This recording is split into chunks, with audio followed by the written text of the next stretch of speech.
Chapter 81 Strange Hunger. Water. Water. Someone ate something and felt thirsty again. So she gulped down a few buckets of water. The bottled water stored at home as hard currency was drunk heroically. After the thirst from the depths of her soul was satisfied, the feeling of seeing stars finally dissipated a lot. And she was able to think a little. She half supported herself to stand up, looked around, and found that she was indeed in the spiritual space. Yes, she couldn't sleep for more than 10 hours in the real space, let alone sleeping through the 24 hours in the spiritual space. How could she sleep so hard? Jiang Hui found herself lying in the living room. What had saved her life just now was the huge bag of potato chips stored in the snack cabinet. And she drank the bottled water neatly stacked next to her. It was about 5 or 6 steps away from the kitchen. If she had waited to move there, would she have starved to death in her mental space? She should be thankful that she was familiar with this house and could find the nearest food by instinct, saving her life. She was still very hungry. Why was she so hungry? Jiang Hui, who stuffed a few pieces of dried tofu into her mouth, finally realized that she had to eat. Eat it all. Eat as much as she could. So the girl, who was half lying on the ground, raised her head and looked at the stove in the open kitchen. There was a glow in the depths of her eyes. The light of a hungry wolf. Hot rice. Hot dishes. Hot pot dishes such as beef slices with rich soup or vegetables with boiling soup. Taro with crispy outside and soft inside. No. If she thought about it any more, she would be greedy to death. In order to have a good meal, she tried her best. Jiang Hui stood up straight and used all her strength on her soft legs.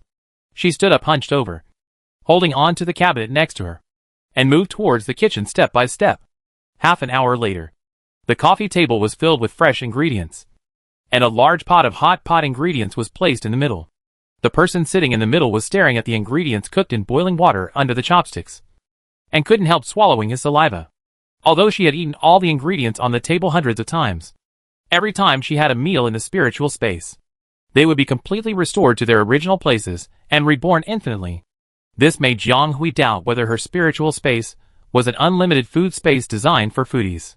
But it was a bit exaggerated to say that it was unlimited, because she had also tried it, and it was not completely unlimited. If she took the same item 10 times within 24 hours, it might be missing. It would only reappear after a while, which should be cooled down for a while. So Jiang Hui was a little unsure of the rules. Could it be that these ingredients are not produced indefinitely? Then what is the basis for their production? Or what force should be said to prompt them to regenerate infinitely in this spiritual space? Jiang Hui knew that she should not be too serious about a completely unscientific metaphysical product. But she couldn't help but always have this idea in her heart to explore. Where is the bottom line of this space? Forget it. Don't think about it for now. Just eat your fill first. Eat. Eat. Eat. Jiang Hui is already afraid of this feeling of extreme hunger. After eating and drinking, she didn't clean up, because tomorrow it will return to its original state, and there will be no smell of fireworks. But now she will still have a little smell in the space. The feeling of starvation just now has completely subsided. Holding a pot of hot milk tea, Jiang Hui was still thinking about where her sudden hunger came from. It couldn't be because she was so hungry from running today? It seems possible, because she recalled what happened today. Apart from the test at the medical office, she only ran. But after the test, she was clearly in a very normal state, and she ran normally afterwards. She ran nearly 19 kilometers, which broke her understanding of her physical strength. Except for fainting for a while, she didn't show any abnormality until she went to the cafeteria to eat. She just felt a little hungry. But this hunger disappeared after eating 2 meals. So it can't be that this hunger of not eating enough was carried over to the dream space and amplified. This is unreasonable.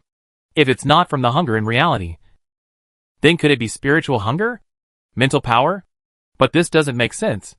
If she consumed so much mental power during testing or running that she was almost starving to death in the mental space, how come she didn't have any major abnormalities throughout the day, but walked and ran normally, went to dinner, and finally sent herself back to the dormitory to sleep?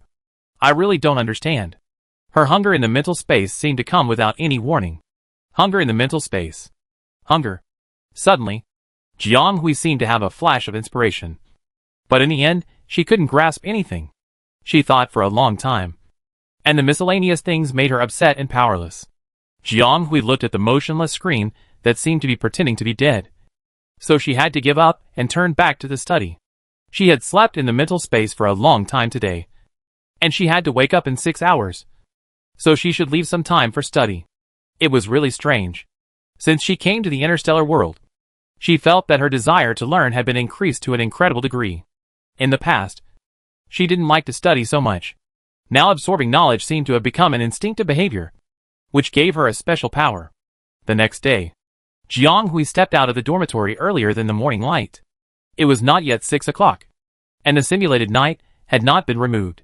The whole planet was naturally silent in the night, as if nothing had awakened. After yesterday's extreme running, Jiang Hui should not be able to get up today. Her body had not been trained much. Her physique was an ordinary D level, and her physical strength was the second to last F level. A typical zero-base person who had not been trained much. But after the strange adjustment in the spiritual space and a few hours of recuperation in reality, she had recovered when she went out. But her muscles and bones still had a slight soreness. In order to have enough time to eat a full breakfast, she left the dormitory before the night fell and headed for the canteen. It was too early, because she didn't even see a few seniors along the way. Even if there were 1 or 2 seniors who seemed to be on night shift, they all looked at her with a slightly strange look. Jiang Hui probably thought it was because the training clothes she was wearing clearly told people that she was a freshman. The girl shrugged and continued to trot towards the canteen. But she didn't hear the person she passed by staring at her back with wide eyes. Are all the current juniors so awesome? After the first training, they can still have such spirit and energy. When can I be like this? Chapter 82 Canteen. It was just daybreak when Jiang Hui arrived at the canteen. It seemed that the night had just passed. It should be time for people to get up now. The canteen was open when she arrived, but there was no one at the gate, and the machines downstairs seemed not to be turned on yet. Jiang Hui froze a little. She seemed to have made a basic mistake. She seemed to remember that the freshman handbook said that the food supply robot on the first floor of the school usually started at 7 o'clock in the morning and closed at 10 o'clock in the evening, which was about 10 hours of maintenance time. She came too early. It was just after 6 o'clock, and even the robot was not working. What did she eat here? Air? Or? Jiang Hui cast his eyes on the 24-hour fast food vending machine outside the canteen. Jiang Hui almost couldn't help spitting out sweet words. No way. She got up so early just to have a mouthful of heat. What are you doing? Someone asked behind her in a deep voice. Again, Jiang Hui turned around and saw the Uncle Dan she recognized yesterday, and a small group of people behind him. Just a breakfast, Jiang Hui replied. Why don't you go up? What are you doing here? You're blocking the road and not letting people go. Come up quickly. He glanced at Jiang Hui and took the lead to walk a few steps, then turned his head and looked at someone. Jiang Hui was still a little hesitant looking at the few people who seemed to be officers behind her. Seeing that they didn't leave, she didn't dare to leave. But after getting the message, she understood that she could only follow in 3 or 2 steps. She followed Stark not far away, and only dared to walk close to the wall. She seemed to be a little hesitant and didn't dare to speak. But Stark had already seen through her character and knew that this person was just watching. The other party might not be as weak as he looked on the surface. It would be better to be direct with her. So he said, "You got up a little early?" Before Jiang Hui could say anything, the other party continued, "I saw in the file that you live in a single dormitory, which is far from the teaching area. There will be plenty of training in the future, so don't work too hard. It's all because of you." Jiang Hui thought to herself. She didn't want to be kicked out of the combat single soldier department for being late. Her dormitory building is so far away from the teaching area, and she would have nowhere to cry if something happened. It's better to get up early and rush for breakfast. Jiang Hui hardly sleeps anyway. But she didn't dare to say that to Stark. She just said that she went to bed early last night and rested well. So she woke up early today. The other party seemed to really observe her expression seriously. To be honest, it feels bad to be strongly scrutinized by eagle-like eyes. In the end, the other party seemed to really believe it, and even nodded and said, "You should really rest well during the military training. This is a good opportunity for you to concentrate on improving your own abilities. Other miscellaneous things can be put aside. Just train well and rest well in this month. And try to improve your physical fitness to the average level of individual combat system." Oh! She was speechless at the other party's seriousness. Jiang Hui was just making up an excuse. From what the other party said, he actually planned to train her well. Well, he did tell her in advance, and Jiang Hui agreed at that time. Now there is an additional layer of vague relationship. Although it is not really close, he can barely have such a position. Even if Jiang Hui doesn't want to deal with the complicated interpersonal network left by the original body, she has inherited this body. Sooner or later, she will have to contact it in the future. She can't escape. Although Jiang Hui still has no way to confirm the authenticity of Tang Stark's relationship with the Jiang family. But the time, name, certain characteristics and relationships between people can barely match. As for other things, it can only be confirmed by time. For the time being, Jiang Hui has not found anything from the original owner that can make others plot. The other party is a person of high status in the military, and it seems that he values the original body very much. Given Jiang Hui's current situation, it is best to follow the other party's arrangements. Jiang Hui can only be another Uncle Tang, so she could only nod in agreement with the other party's arrangement. Stark was obviously very satisfied with her knowledge of the times, and suddenly said to Jiang Hui, "You are here. There is a window for manual food on the 3rd floor. Although the food is not delicious, it is much more nutritious than the fast food on the 1st floor." Jiang Hui walked to the entrance of the 3rd floor. There were indeed some voices inside, and it was obvious that there were quite a few people eating inside. Then she watched Stark and the small group of officers behind him, who she didn't know walked to the 4th floor. It turned out that the class teacher and his friends also ate in the school cafeteria, which should be the staff cafeteria or something like that. She thought these people would have a specially built cafeteria. Sure enough, the military style is to be quick and convenient, without so many cumbersome and winding things. Watching this group of instructors in neat uniforms walking upstairs in unison, the narrow and dim cafeteria corridor was quite bright, and Jiang Hui suddenly had a sense of fantasy and reality being broken. From a distance, she heard someone seem to be talking about her. "Is that your student? Captain? Freshman? It's too early, isn't it? She's still like this in her first military training. She looks like she has great potential. Captain, you are always so serious when teaching people.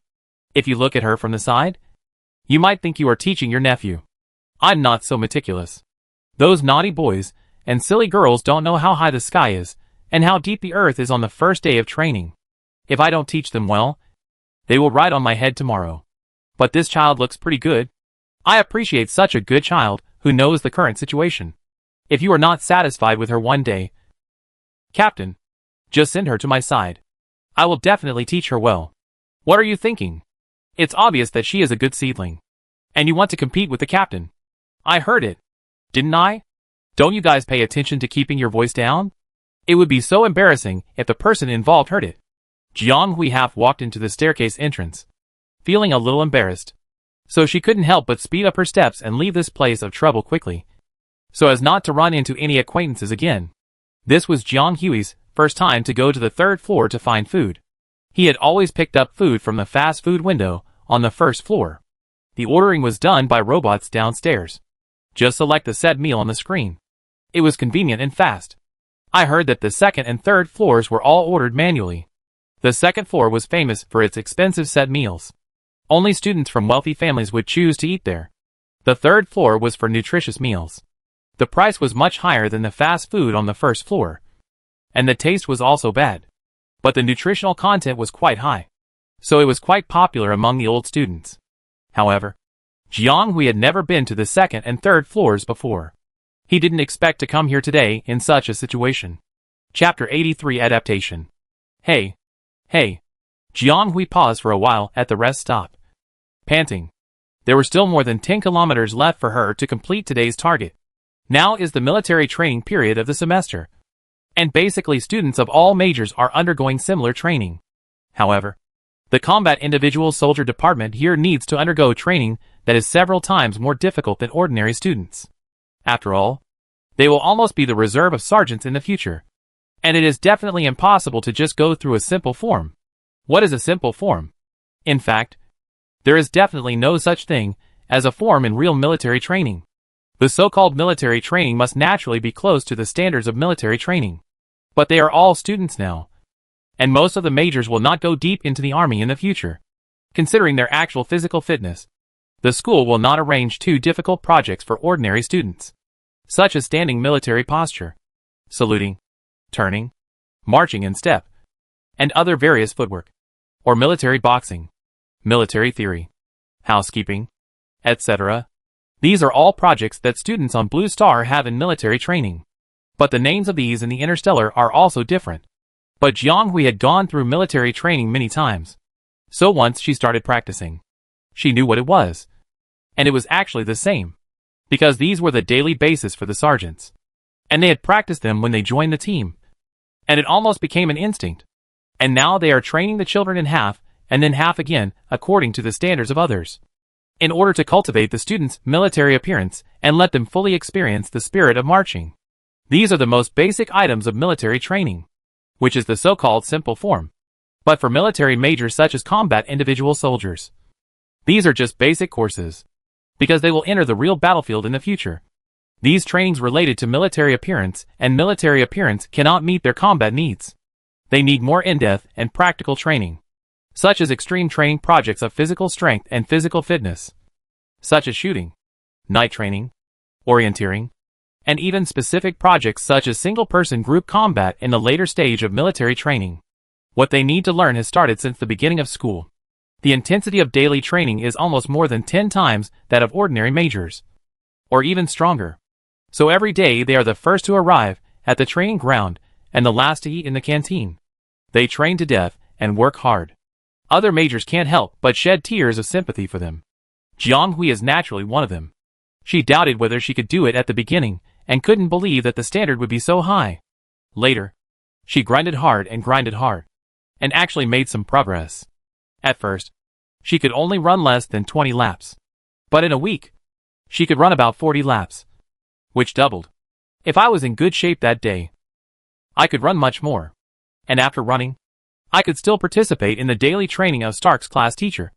I have to say that persistence is still effective. The students also found that their class teacher's method of training people's physical fitness is very simple. And the method of regulating discipline is the same.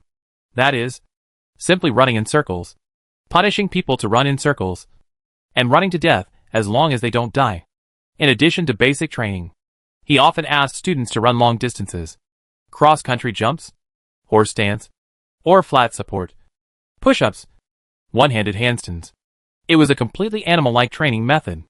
These students who were still smiling and full of energy at the preschool meeting now have droopy faces after only a week of torture, because of such high-intensity training every day.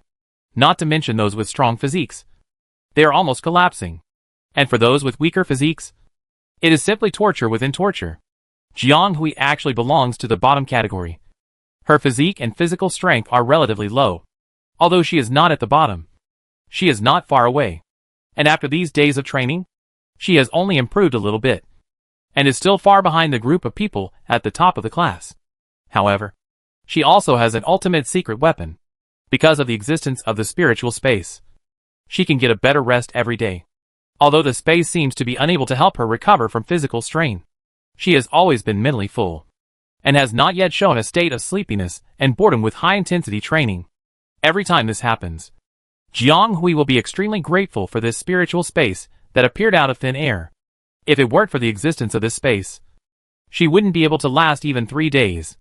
God! She never knew that she was such a patient person. They have been trained to such a state, but they can still get up on time every day to train, even if they have the support of the spiritual space. It is a bit too outrageous. And those people in the class who have no golden finger blessing and are relatively poor in physique are miserable. They can't run anymore after running for a few days. Although the body is supplemented with supplements, the mental fatigue and sleepiness cannot be compensated. Some of them didn't want to study this major, or some of them didn't suit this major at all. But they came in for personal reasons. When he came in, he had no psychological preparation and no foundation at all. So he naturally couldn't hold on under such high-intensity training. For example, Chen Weibai, who had talked with Jianghui several times, fainted several times after a week of training. He was on the injured list every day, and was carried back every day when he entered the training ground. Even a strict person like Teacher Stark had to take into account his physical condition and give him a break, just as if he turned a blind eye. However, apart from him, Several other students with poor physical fitness had to undergo the same high-intensity training without exception. And no matter what they said, it was useless. During the period, Instructor Stark contacted Jiang Hui once after class and took her to the medical department to find Lu Jin for a physical examination. The purpose was naturally to treat her closed brain area that seemed to have suddenly appeared. However, Lu Jin said that he was still young and was not very good at this, and might need his teacher to take action. Unfortunately, Healer Michael was not a permanent resident of the galaxy, but had some industries here, and had to come over to inspect from time to time. So if Jiang Hui really wants treatment, she may have to wait until she has time to come here, which will be a matter of several months later. So Lu Jin personally suggested that Jiang Hui ignore this problem for the time being. If she is really afraid of affecting the start of school courses, she can first do conservative self-recovery, such as doing small exercises to collect and release mental power every day or regularly clearing mental power. Jiang Hui can understand the former, as she has done this before after returning from a medium-sized hospital. It is a small exercise similar to eye exercises for the eyes.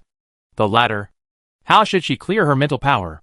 Then Teacher Stark nodded, as if he understood it very well. Jiang Hui suddenly had a bad premonition. Chapter 84 Project. Mental power is based on the brain, and comes from brain waves. Although there are indeed many awakened people with weak physical constitutions, who have weak mental power in medicine, there is no scientific proof that physical constitution and mental power are directly related. The Secret of Mental Power and Physical Constitution. Jiang Hui closed the heavy book, and still felt that he had not finished reading it. So it feels too profound, and he wants to read it again. Of course not. It just feels like it says a lot. But it seems like nothing is said. It is really too profound and abstract. This book is said to be a relatively authoritative book at the entry level of the mental domain. For deeper fields, you need to reach the research level to learn and understand. Anyway, it is impossible for a mid-level college to have such a book. And this school happens to not have a major in mental power research, which is generally only available in universities with more strength and academic authority. So if Jiang Hui wants to read some more in-depth books, he can only spend extra money to buy them, or go to some national standard book museums to see the electronic version. Jiang Hui didn't really want to study this. She just wanted to figure out some things. In fact, it's not a problem if she doesn't figure it out, because it doesn't have any big impact on her life for the time being. In fact, it's not a big problem. But Jiang Hui found that she felt hungry more often in the spiritual space, which was almost never the case in the past. Although she got this spiritual space not long ago, she didn't even understand the rules. But since the military training at school, Jiang Hui began to feel hungry frequently in the spiritual space, which was a bit abnormal. So she wanted to find out what was going on. Jiang Hui's training state was relatively normal every day. Even if she fainted during the training, she would wake up after a while and be able to move freely. But when she entered the spiritual space at night, she would feel hungry. Extremely hungry. A kind of hunger that seemed to want to devour her heart and lungs. This terrible feeling caused Jiang Hui to have a slight psychological shadow. She began to wonder if this was a sequelae caused by her overtraining. But according to Jiang Hui's observation, all her activities in the spiritual space seemed to be based on spiritual power. And the creations in the spiritual space seemed to be shaped by the extracted spiritual power. For example, if she had overused her spiritual power before, she would feel tired when entering the spiritual space, and occasionally feel hungry, but not to such a terrible feeling of hunger. And she didn't actually use her spiritual power much these days. So it wasn't caused by the direct overdraft of spiritual power?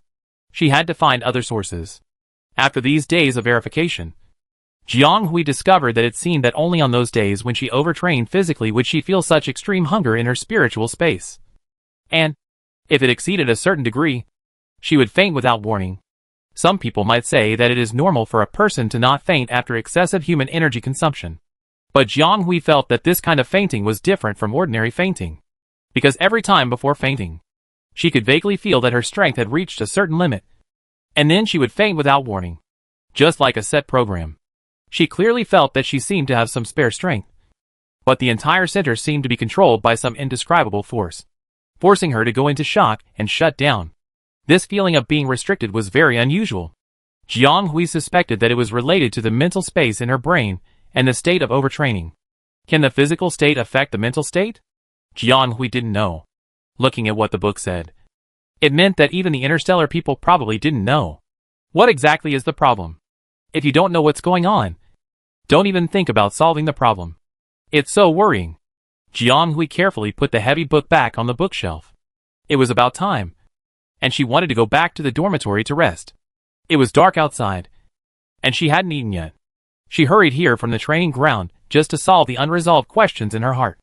As a result, her hand retracted halfway, and her eyes saw another equally thick and heavy book next door, the title of which was Theory of Mind Power Microcutting and Mecha Control. Then her hands completely disobeyed her command and attached themselves to it again, and gradually became addicted. Jiang Hui didn't notice that several students, who should be seniors, were looking at her with a strange look nearby. Are the freshmen now so eager? After such a high-intensity military training, they can still crawl to the library to read books. Not to mention that they read so late. But classmate, is your speed of flipping the book really reasonable? Are you really reading it instead of scanning it? This is comparable to the speed of machine input, which makes them doubt whether the other party is really reading it. In the end, Jiang Hui left the library worriedly, but also did not get an answer. She could only put this question aside for the time being and continue to train seriously. Unconsciously, they have been training for the 8th day. After more than a week, both the students of class 89,983-2 and Jiang Hui have made great progress in their physical fitness and strength. Although there has been no formal measurement, they are running more and more circles, squatting horse stance, standing at attention for longer and longer periods of time, and they are doing all kinds of steps, turning, and standing at attention. The group is getting more and more serious military appearance. The early warm-up stage of their military training has come to an end, and the next step is the professional training that belongs to their combat individual department. According to the start class instructor, they have a lot of arrangements next. There will probably be a collective training in a few days, followed by shooting training, and various forms of small-scale project special training in the future. Then, in the middle of the training, an orienteering competition for the whole grade will be arranged, which is also the largest competition activity in the entire military training. There are too many projects to count, and the arrangement is quite good and proper. Hearing this, almost everyone who has been trained by the class teacher in this week can't help but wail. They know that the military training will not be so easy for them to pass. It turns out that the first week is just for them to adapt, and there are more exciting and difficult projects waiting for them. 1 month. It's only 8 days now. How can I survive? Jiang Hui, who just woke up from a short fainting and squatted at the temporary station to drink tons of water, was also thinking about how she fell to this point. By the way, was she tricked by the principal? Why did she, a salted fish who wanted to study ancient language and literature in the future, have to enter the combat single soldier department to experience a new path? Chapter 85 Midnight Alarm. At midnight, Jiang Hui only turned on a small desk lamp and was reading a newly borrowed book on the bed. She had recharged in the spiritual space and was not sleepy at all. In fact, even if she had slept in the spiritual space, she would try to sleep for a few hours in reality, just as an interval rest. After all, if you really live a day as 48 hours, sleeping for 7 or 8 hours is not enough. However, the characteristics of this spiritual space are too strange. It is obviously based on 48 hours, but the sensory work and rest can only be normal. No matter where you sleep, it will not work. It does not give her the opportunity to be a sleepyhead at all. Today, she was more energetic after coming out of the spiritual space. Not to mention sleeping. She was even a little excited, because she was bored after reading in the spiritual space and had a rare barbecue buffet. So the feeling of being full continued to reality.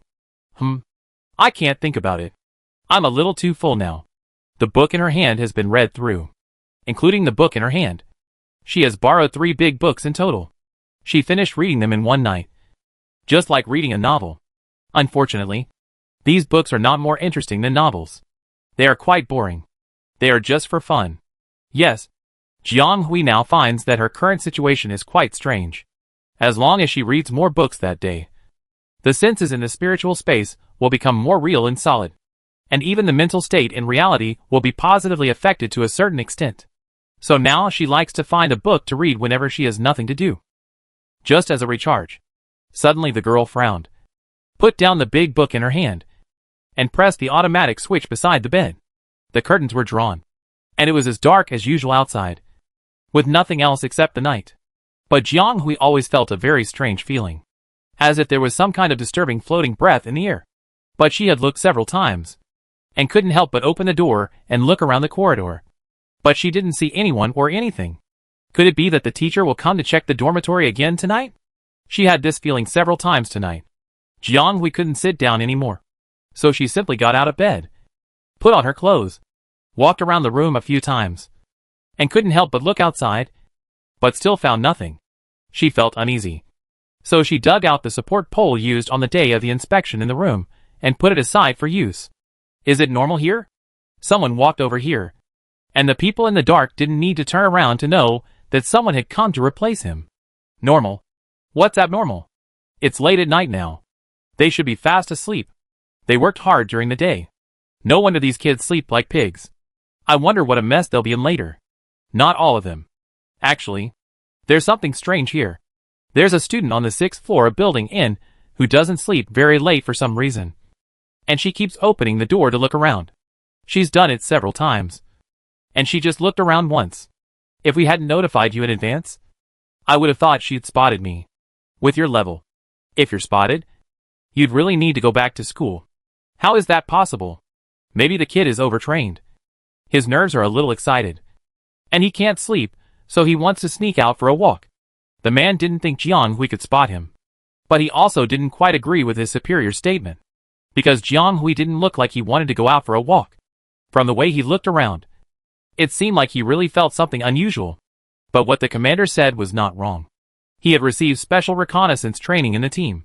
Although he was not on any special dangerous mission at the moment, it was impossible for him to lose his ability to lurk so quickly, so as not to be discovered by a student who had not received formal training. Okay. It's time to change the guard. You go down. You have been standing here for most of the night. There is about half an hour before the emergency call. You go back first. Anyway, I am in charge of this area. The other party nodded in response to the words. After all, the visitor was his superior, so it was right to obey. After a salute, the man left quietly. In the night, another person stood guard here silently. The new person looked at a dormitory in the southwest with some doubts. That was the last hole of the girls' dormitory, close to the boys' dormitory. There was a sudden movement near the balcony on the 6th floor, and the door was opened. The young man in the distance narrowed his eyes, and saw that one of them opened the door slightly and looked, then walked around the balcony, stood for a while, and then walked back. Could it be that the guy was talking about this student? Why does he look a little familiar? Lando looked carefully and finally confirmed that this student was familiar. Why not? He had seen him in the cafeteria a few days ago. Isn't this the kid in Captain Stark's class? Speaking of Captain Stark, this officer is almost the most prestigious officer in their grade, and he has a good reputation.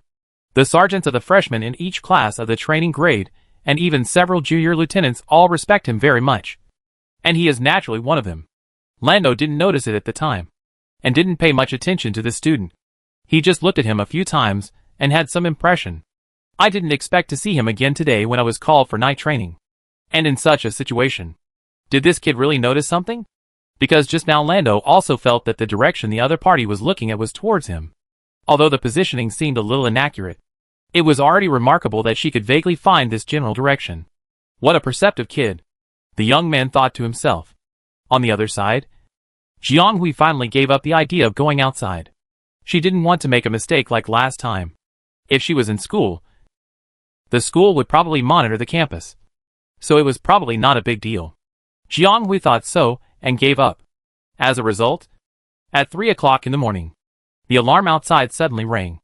It was really an alarm, and it could be heard that it was the alarm coming from the school radio. Jiang Hui, who hadn't slept yet, was so scared that he almost threw the big book on his knees. What is this?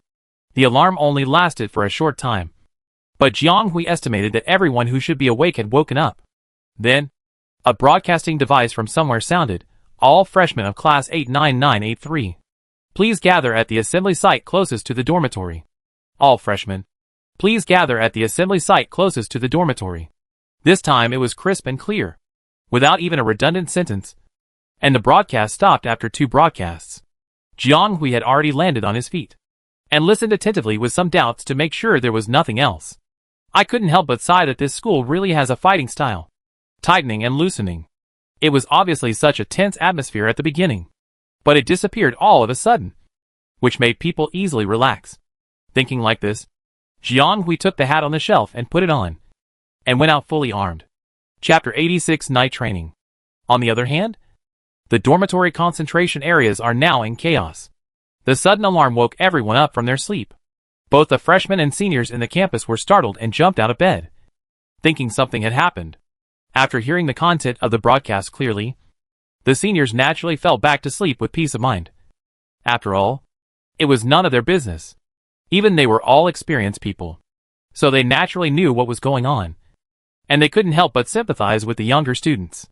It was the first time for the freshmen to encounter such a situation. They looked at each other and naturally got up, took care of themselves, did what was said in the broadcast, and rushed to the nearby concentration area. But there are so many people. Naturally, there are not many. Some people are quite particular. Even if they are in a hurry to go out, they have to take care of themselves. Some people get up in the middle of the night and are very anxious, wanting to use the bathroom first. If there are more people in the dormitory, wouldn't it be a fight? Even if there is no fight, a few quarrels will always take some time. In short, it is very chaotic. The corridors in the dormitory area were relatively narrow, and a group of people were pushing and shoving, and they were stuck in the corridor for a while, which delayed them for a while. Then when they went to the nearby gathering place, they found that everyone wanted to go together, and they all wanted to gather at the most convenient gathering place. So when many people arrived, they found that there was no place to stand there. Those who came late were unlucky, and found that the number of people was full after looking for several places in a row. So they had to continue looking.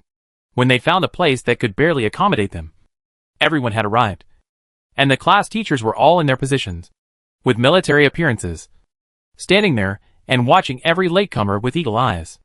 Jiang Hui's training ground also encountered such a problem, but she left early and arrived just in time. However, there were students who came late and were driven to other places by the teachers at the training ground to gather. Jiang Hui secretly scanned the training ground and found that all the students and teachers were mixed up. She didn't see any familiar classmates nearby, nor did she see their class teacher or familiar teachers. She didn't know them. Some wore ordinary professional clothes, and some wore military uniforms. It was hard to tell which of them were their military teachers. After nearly a week of training, these freshmen with loose discipline finally knew a little about the marching spirit. Even though they were gathered in such a chaotic and hurried situation, they didn't dare to move or talk casually on the field. They stood in place like quails, trying to maintain a correct but not too tense posture. The instructors above didn't mean to come down to correct them. They just patrolled around, as if watching something. Finally, a short and passionate sound was heard in the quiet training ground, calling everyone's attention to this side. Assembly completed. Students who have not completed the assembly, please return to the dormitory and wait for the instructor to register and arrange. It is strictly forbidden to walk around. It turned out that some people were not able to assemble. How sleepy must they be? And there is registration. Register for what? How many points will be deducted? Jiang Hui couldn't imagine the fate of this group of unlucky students. The students who had arrived in the field showed a slightly relieved look when they heard the words. But soon they couldn't stay out of it, because the second paragraph of the broadcast sounded immediately. The assembly time should be 3:15 in the morning. Those who exceed this time will be counted as late and deducted 30 points. Those who are not in good order, slack in their posture, whispering, or not in good posture will all be deducted 15 points. The instructor on duty will register the case for public notice. Jiang Hui? All students. They actually did this insidious trick. They didn't even tell them, but they just recorded the deduction. They really didn't give them a second chance. Jiang Hui was glad that she still knew the good habits of the school. They seemed to like the surprise attack, thinking that they might do something else. So when she was assembled, she also paid special attention to her actions and stood upright. It turns out that not paying attention really does lead to deductions, and 15 points at a time. It is said that the school only deducted 10 points for ordinary illegal items during the enrollment inspection. This time, 15 or 30 points were lost. There were not many points to begin with, and this deduction method will increase the number of negative points. Jiang Hui was even more afraid to slack off in his military posture, and he couldn't help but secretly complain that the school was full of tricks, just to pit the freshmen like them. After that, the radio broadcast several malicious incidents that happened during the assembly.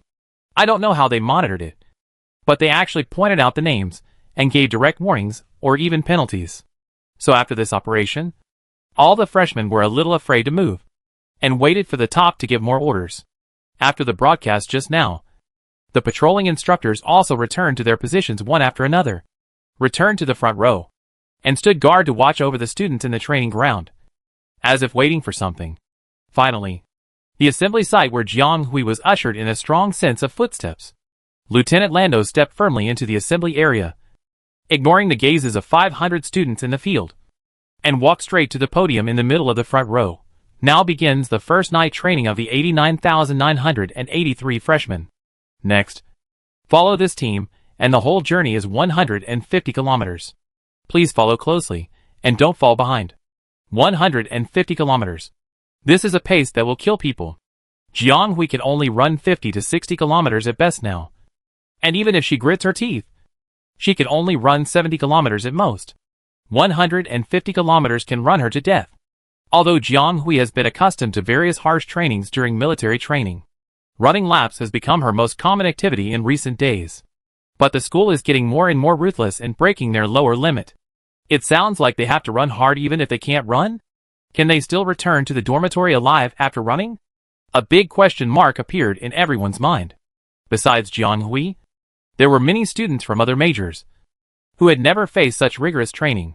With their physical condition, they could barely run 30 kilometers, not to mention 150 kilometers.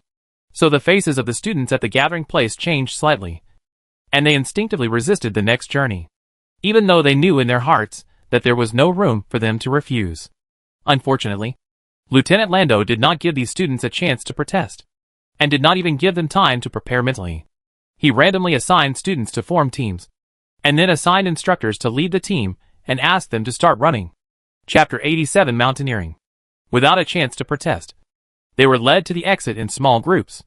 The leader of their group was a young sergeant who looked very serious, but his rank should not be high, and he should be an instructor from the ordinary professional field. The other party led Jiang Hui and the others to the exit in a goose step. They also needed to pick up the weighted bags they needed to carry for this training. The leading instructor saluted the officer standing at the exit, "Meet Lieutenant Lando." The other party also returned a military salute, and then threw out a temporary storage grid, and 50 weighted bags were spread all over the ground. He signaled the students in the team to come forward one by one to take them, one for each person. Jiang Hui was of medium height and stood in the middle. When she got the bag, she found that it was quite heavy. She thought it was a quilt and a kettle, and it wouldn't be very heavy. Now it seems that there are iron blocks in it. Jiang Hui reached out to take it, and her hand immediately sank down. Fortunately, her hand strength seemed to have increased now, and she just hesitated for a moment before she successfully carried it on her back. She did not notice that Lieutenant Lando glanced at her. When everyone carried the assigned weighted bags, Lieutenant Lando took a long red flag from the rack full of small flags on the workbench, which had their school emblem and a number on it. The other party walked from the front to the back with the flag, then walked back to the middle, and finally inserted the chess piece on Jiang Hui's weighted bag. Jiang Hui? She did not think anything of it at first, seeing that the other party was holding a small flag. She thought it was for the leading student or the instructor. But when she saw the other party turning around and finally approaching her, Jiang Hui immediately felt something was wrong. Unexpectedly, the man looked around and finally found her, who was neither tall nor short, and arranged it. "Are you polite? Can you not stick it here?" The other party treated her as a flag station, and did not look at her, but said to the students of the whole team in a deep voice, "This flag represents the logo of your team. Remember to bring this flag back after the training." Then, he did not say anything more to them, and directly urged the leading instructor to take the team away and continue to issue bags to the next team. Jiang Hui felt numb on her back. She felt that the weight on her back was already not small, and now she had to stick such a fragile and important small flag. She felt as if she was carrying a thorny board on her back, as if there were thousands of small insects crawling behind her. The instructor heard that the students behind him were a little restless and seemed to be slightly agitated. He frowned and turned around to order everyone to be quiet. They needed to start today's training. Finally, the instructor looked at her seriously, which made Jiang Hui's hair stand on end. She wanted to throw the hot potato behind her away. Unfortunately, it seemed that she could not choose whether to bring this thing or not. Helplessly, Jiang Hui was forced to carry such a hot thing and went on the road. Training is different from ordinary training. It does not require various formal steps. Nor does it require running all the time. It only requires that everyone in the team walk together in a relatively consistent pace. And no one can stand out too much. And no one can fall behind. All freshmen were training tonight. So they met several teams in a row at the beginning. Jiang Hui even happened to see people from their class too scattered among several teams. After recognizing each other, they could only look at each other in silence and exchanged bitter eyes. Then, they separated and were pulled away by their respective teams. If these students were training on Blue Star, they would most likely take the flat road, because the mountain road is still too risky for ordinary students. But obviously the educational policy and requirements of interstellar people for minors are different. Although it was a mixed training of various majors, the route setting was still full of military style. They planned a route that mixed mountain roads and flat land. Of course, the mountain road was not an ordinary mountain road. And the flat land was not an ordinary flat land as everyone imagined. Everyone realized this only after encountering it later. They started from the mountain road first. And the mountain they walked on was a barren mountain near Beska Intermediate College, named Mingxir Iping Mountain. Although this mountain is called Mingxir Iping Mountain, it is not actually short at all. And the road is not flat. The reason why it is called Mingxir Iping Mountain is because it is measured by the peak standards of Planet 732. Planet 732 is a giant planet by the standards of the Blue Planet. The planet is very large. The things on the planet are also very large. And the creatures are also very large. Except that humans are still as petite as always. It has been said before that the flowers and plants on this planet are particularly large. And there are almost no small flowers and plants. Even if there are, they are transplanted from aliens. Most of the non-living and inorganic objects here are also very large, such as mountains, rivers, mines, and islands. So compared to other giant mountains that humans probably can't climb on foot, this Mingxir short and flat mountain can at least be climbed by manpower without the help of mecha machines or interstellar transportation. So it is also classified as a short and flat mountain by Planet 732. If we really want to compare the scale of this mountain, it is still at the level of Mount Everest. And it is estimated that this one is even higher. It's just because of the climate on Planet 732. There is no snow and storm on this mountain. Looking up from the bottom, it's all brown and red plants. And it feels like a primitive jungle area. The instructor who led the team seemed not to see it, and signaled the students behind him to follow him up the mountain. This mountain looks difficult to climb. And the road is not easy to walk on. In practice, it is really difficult to climb. There is no road at all. And it is more overgrown than Jiang Hui imagined. Tall trees grow densely everywhere. And those bushes without branches and trunks have leaves that look soft but are as hard as iron. If they don't avoid it carefully, they can basically scratch their skin. So they have to use the trekking poles equipped in their bags carefully to pry it open. She should be grateful that the school didn't give them cheap goods. The quality of these trekking poles is quite good. And there is a small mechanism that can expose the blade side, which seems to be quite efficient for cutting grass and leaves. Jiang Hui saw that many people directly opened this side to cut obstacles on the road. Jiang Hui was careful and didn't use the hidden side. After all, this is a wild mountain, and I don't know if there is any danger. It's better to keep such sharp things with caution, which can also be regarded as leaving yourself a way out. Chapter 88 Temporary Landing Point. The team walked neither fast nor slow. After all, with so many giant trees and wildwoods blocking the way, it was really difficult to open a path. Even if they wanted to walk fast, they couldn't walk fast. The night was very dark, and everyone was quiet on the road. If people didn't follow closely, they would feel easy to fall behind. If they encountered any unknown danger, it would be bad. Therefore, the instructor in front reminded the students behind to keep up from time to time, and occasionally took a break to patrol from beginning to end to supervise the students' progress. Jiang Huiyu heard that the other parties seemed to be counting the number of people repeatedly, probably because they were afraid of losing students in such a place. And this section of the mountain road is very steep, especially the middle part, which is much steeper than when they first went up the mountain.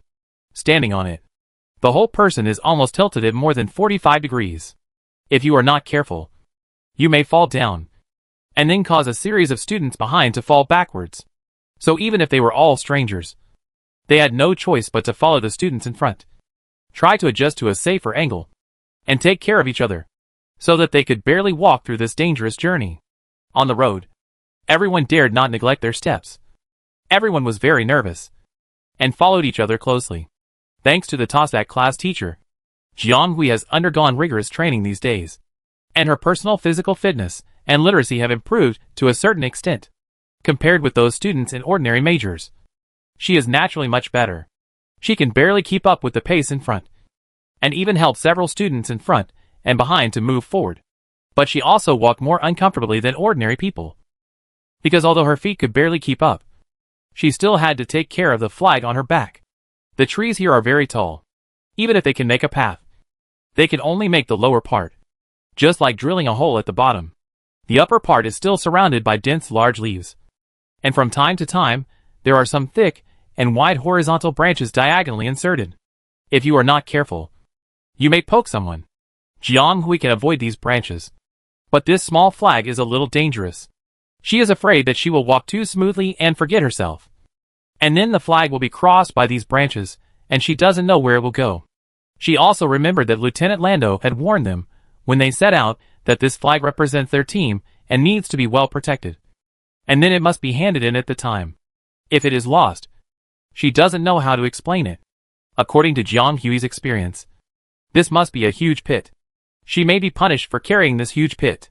Although she was very reluctant to carry this flag, she had to accept it now that it was her responsibility. She naturally had to protect it well and do her best. So Jianghui was very careful along the way, always observing the small flag behind her, fearing that it would be forked somewhere. And the classmates in front and behind were also very considerate. Sometimes they would help her watch and remind Jianghui to be careful in front and behind and help protect the flag. Really good teammates. Thank God she didn't meet a stupid teammate. Otherwise she would really have nowhere to cry. Jianghui and the classmates in the team passed the dangerous journey up the mountain without any danger, and nothing happened along the way. And they finally arrived at the first foothold of the mountain. They could see from a distance a temporary workbench with the school emblem, and a large circle for students to rest. There were flags around it, and there was a separate medical tent not far away. It was obvious that it belonged to their school.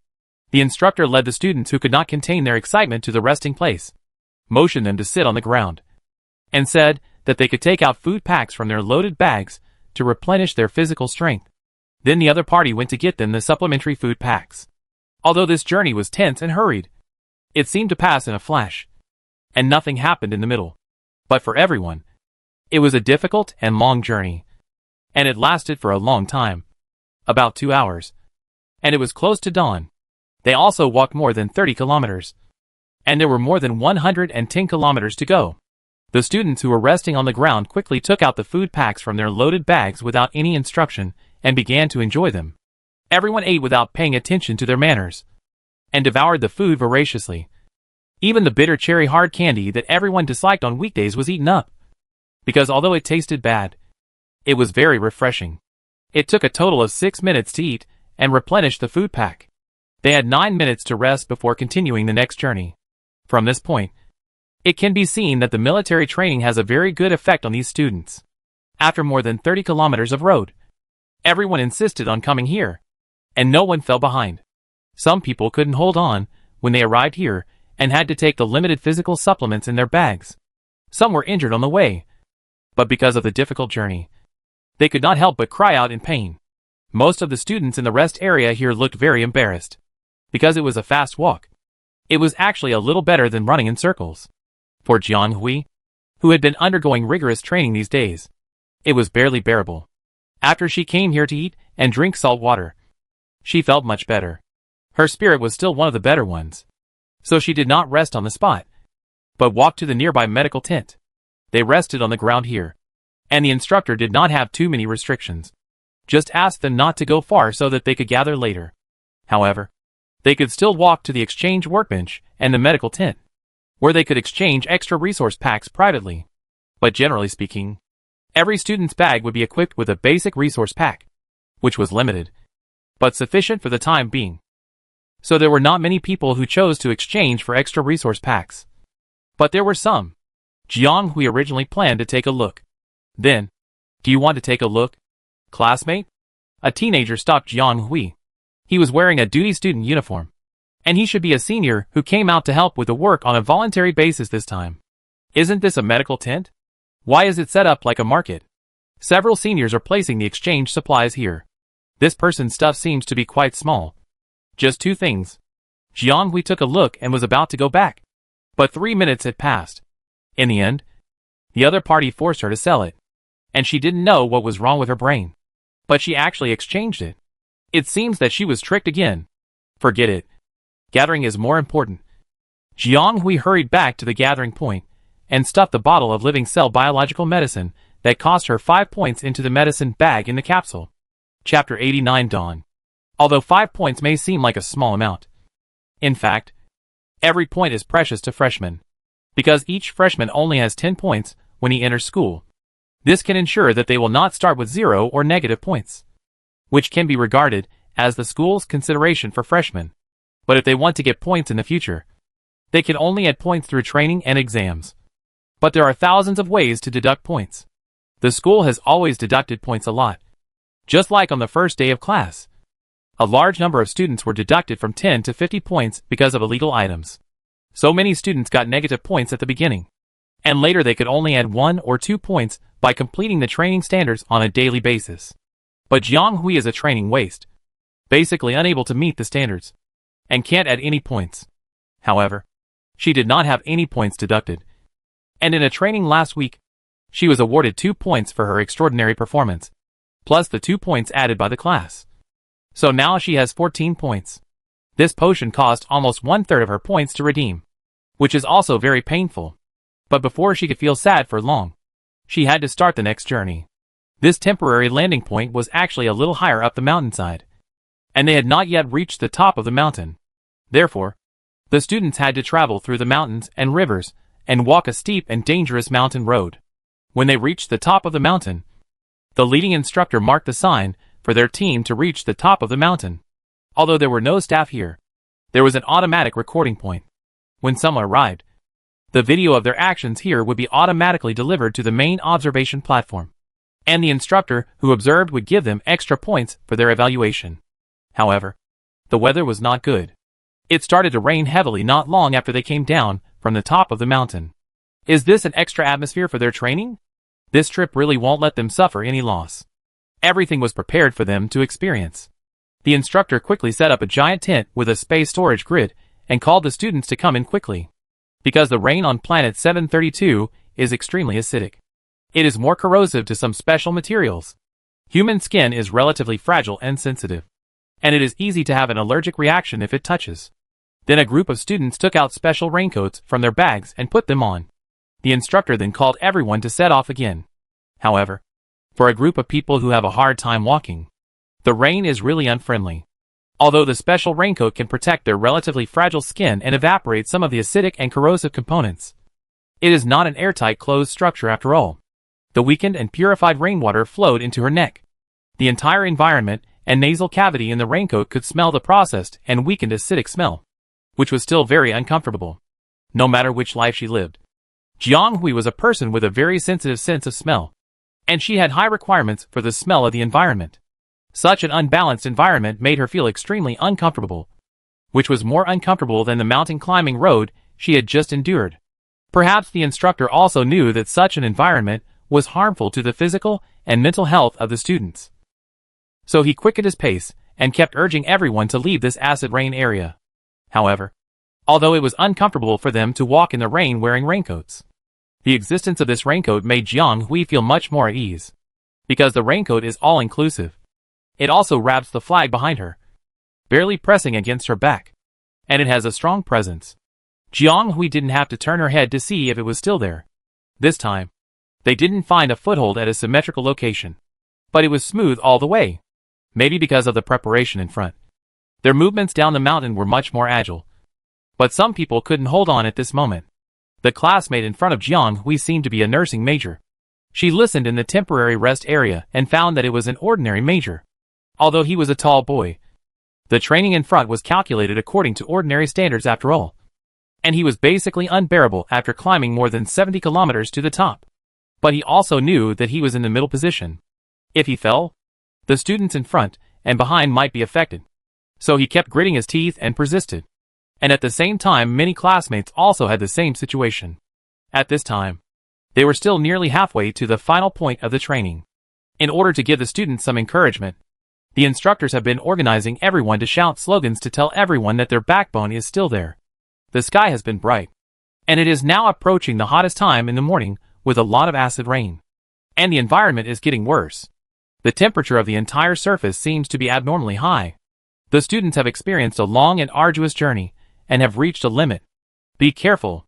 Seeing that the student in front seemed to be unable to hold on and fell forward, Jiang Hui quickly pulled him up and woke him up from his confused state.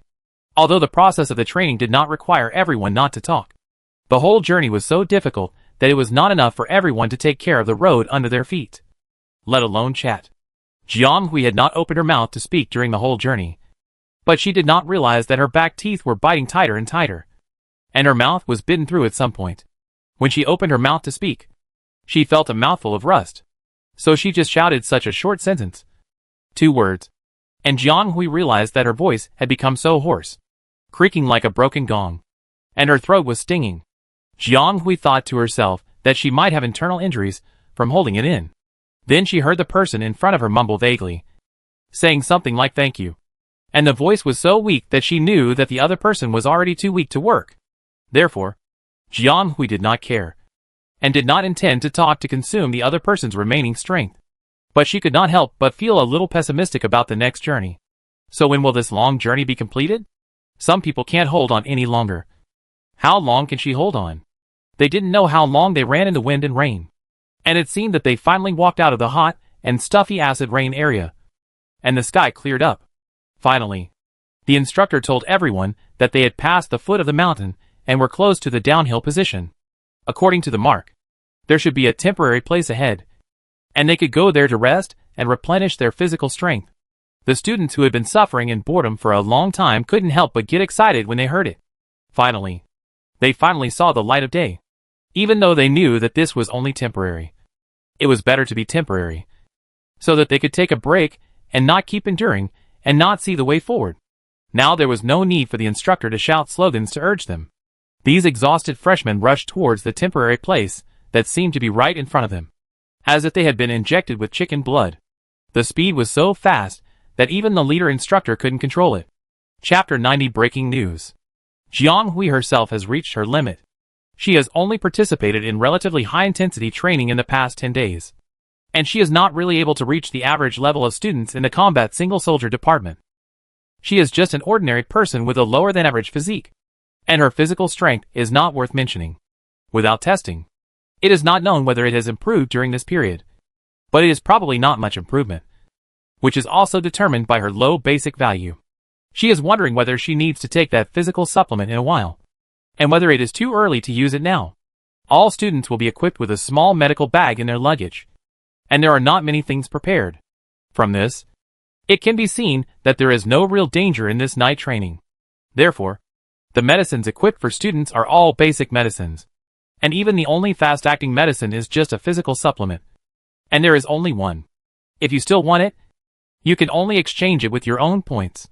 But obviously the school does not advocate this, and no student is so stupid as to use his few remaining points to exchange for a physical supplement. This kind of thing can be bought at any pharmacy, and even a prescription is not required. So the so-called training is just a long-distance brisk walk, and the essence is to hone the endurance of freshmen, and there will be no difficult projects. But many students of ordinary majors couldn't hold on at first, so they took physical supplements first. As for how to get through later, they didn't know. After all, if they couldn't hold on without taking it, there would be no future. Let's talk about it later. Jiang Hui could barely hold on, but he was worried, so he resisted taking the physical supplement. But now she is also about to reach her limit. She thinks she is halfway there. Should she eat one in the next section so that she can hold on to the end?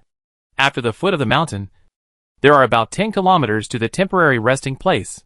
When she walked here, the giant trees had gradually become sparse, but there were many more rocks. The road was much flatter and easier to walk. But Jiang Hui didn't feel relaxed, because she felt that the air seemed to have changed since she came to this area. No, strictly speaking, the atmosphere of the surrounding environment has changed. And it is a big change. That feeling came again. Jiang Hui couldn't help but feel a little nervous. She was not in good condition to begin with. Yesterday morning, she had been feeling very abnormal. It was the same. She felt that the entire atmosphere and breath around her had changed, and some kind of restless and uneasy breath was injected. She didn't feel it at the time. Now thinking about it, Jiang Hui finally found an accurate explanation for that uneasy feeling. This feeling is that someone is watching them. But last night, it could be explained that someone was standing guard nearby. What about now? Who would be lurking nearby during the training in the wilderness? Just to keep an eye on them? Jiang Hui secretly became alert, and her hand had already pressed the mechanism of the trekking pole. In fact, she wanted to tell the instructor more. But now the team kept marching, and the instructor was always wandering in front or behind, and didn't come over. What could she say? Besides, Jiang Hui had a feeling that she didn't believe that the instructor didn't know. Maybe this might be an additional question for this training. Who knows what the school will do to them? She felt that with the school style, it was possible that they could do such a thing as waking people up at 3 o'clock in the morning to train. Boom! The people in front suddenly stopped and stopped moving forward. The whole team suddenly seemed a little chaotic. Is this the beginning? Jiang Hui wondered. The leader instructor, who was following the team behind, immediately ran to the front to see what was going on. Seeing several people gathered in front from a distance, the instructor couldn't help but frown. What's going on? Why are you all gathered here? Although there were several people gathered here, one of them was half sitting on the ground, and the freshmen who were surrounded seemed to bend down to help her. She suddenly fell down like this. We couldn't help her and couldn't wake her up after calling a few times. Can the instructor let her rest for a while? The girl who spoke was gentle and polite, but her concern could be clearly felt. Although the instructor was young, he was obviously well trained. He squatted down to check on the fainted freshman, and quickly made a judgment, frowning and saying, "She is in shock and overdrawn, and she can't wake up in a short time. We need to send her to the nearest temporary place for treatment. If it doesn't work, she can't continue to participate in the training." He picked up the fainted girl from the ground and took the first aid medicine from his body and gave it to her. Just when everyone thought that this small crisis was resolved without any danger, there was another strange movement from behind. A classmate fainted directly from exhaustion, which made the team a little chaotic. In addition, the instructor went to the front to deal with things, and the team behind was a little uncontrollable. And the neat and orderly team along the way began to gradually become chaotic, feeling the air that seemed to be getting more and more agitated, and the floating and existing breath around them became stronger and stronger. The alarm bell in Jiang Hui's heart was pulled to the maximum. After taking a short break, Zhou Xiuwen felt that he was barely alive now. I don't know if it was a bit excessive, but his mental state is actually quite good now. At least not as muddle-headed as before. He now has time to recall what happened along the way. Zhou Xiuwen always thought that he was a person with quite qualified physical fitness. But this time, he couldn't hold on halfway and almost fell down. Fortunately, the person behind him helped him. Otherwise it would be terrible, and he might drag down the students in front of him. Zhou Xiuwen remembered the girl behind him, thin and weak, and looked very gentle and pretty. But he didn't expect her to have strong perseverance, and he didn't know what major she was from. He wanted to turn around and say thank you to her. It's embarrassing that he, a boy who often exercised in junior college, couldn't hold on as long as she did. In the end, he was helped by someone, which was really embarrassing. As a result, before he could say anything, he saw that the other person's face turned pale, and the whole person gave people a very tense feeling, as if he was frightened. Zhou Xiuwen had a flash of doubt in his heart. What was the other person doing? But then he thought, it was normal for the other person to be in a bad state on such a dangerous road. The other person was probably also frightened by the situation in front. He was about to say something, but he saw the other person's face change, and suddenly he pounced in his direction. Lie down. Then he didn't know what happened. He only heard a gunshot, and the weight of a person was half pressed on his back. Then the screams of classmates came from all around. The footsteps were scattered, and everything was in chaos. Someone shouted, "It's a gun! Someone is sniping!" Chapter 91. Not at all. Jiang Hui had been very careful. careful that there might be some surprises that would suddenly appear and hit her in the face. She didn't expect that she was just thinking about it, but she actually guessed it. The instructor also ran to the front, and the team was naturally out of control and a little chaotic. The students who were originally quiet could no longer restrain themselves, and the team became a little lively for a while.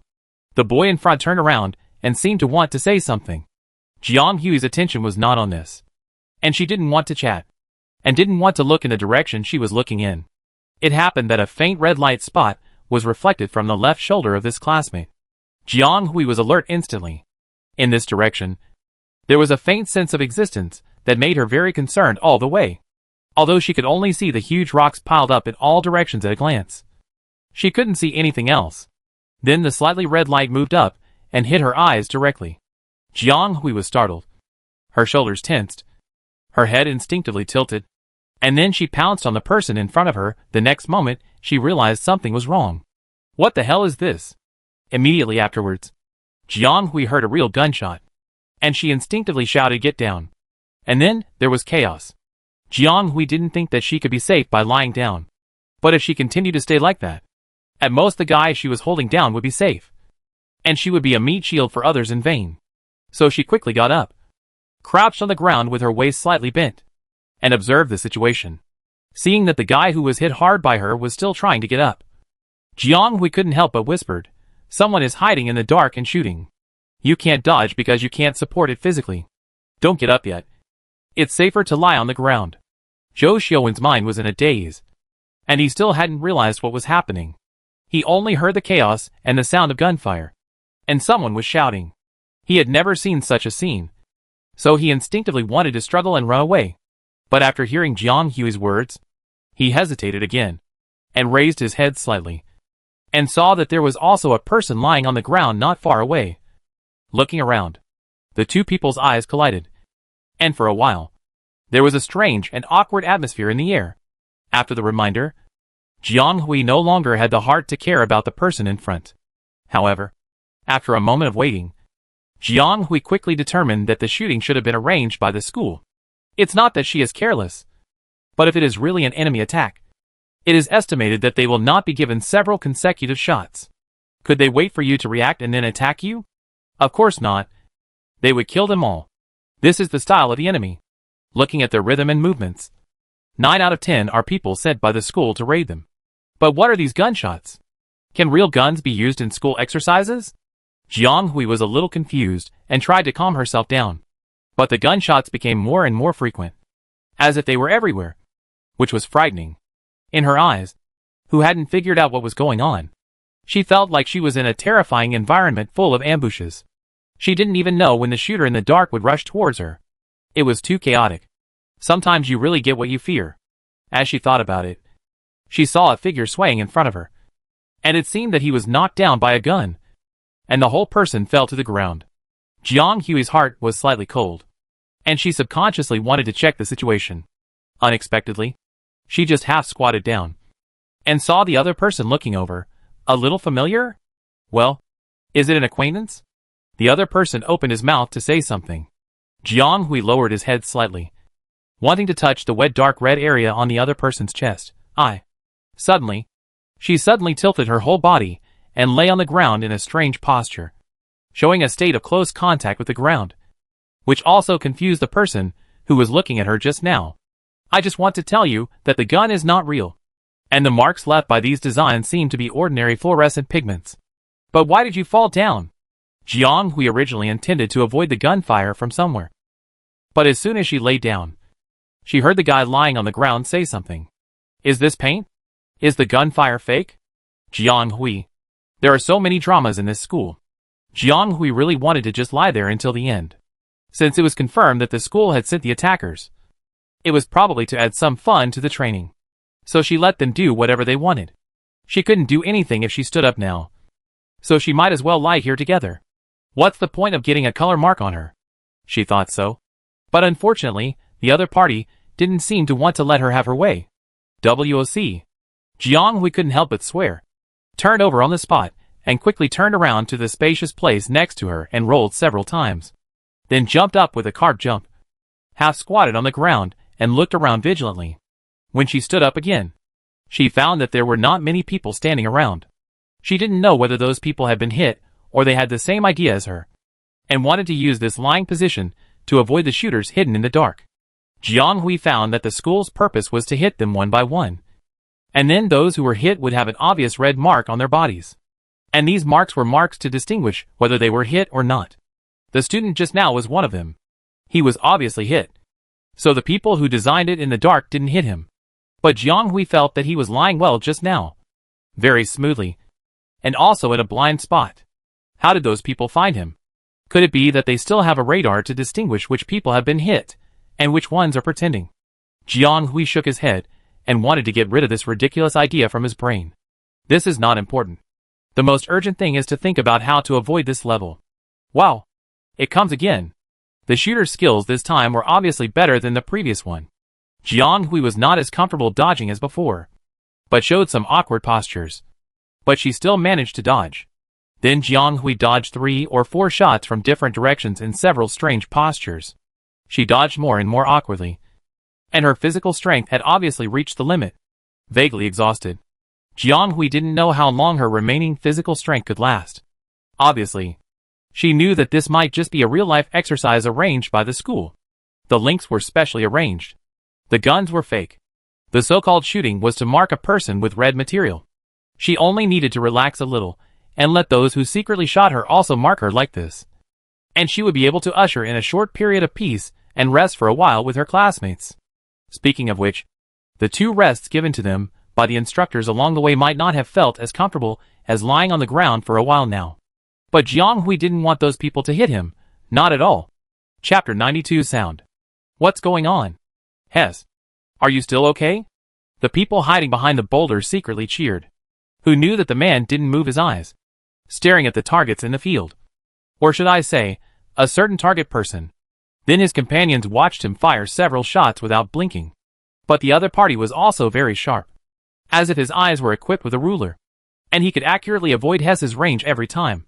And every time he was just a little bit away, which made people extremely angry. So the man next to Hess only tried 2 or 3 times before giving up.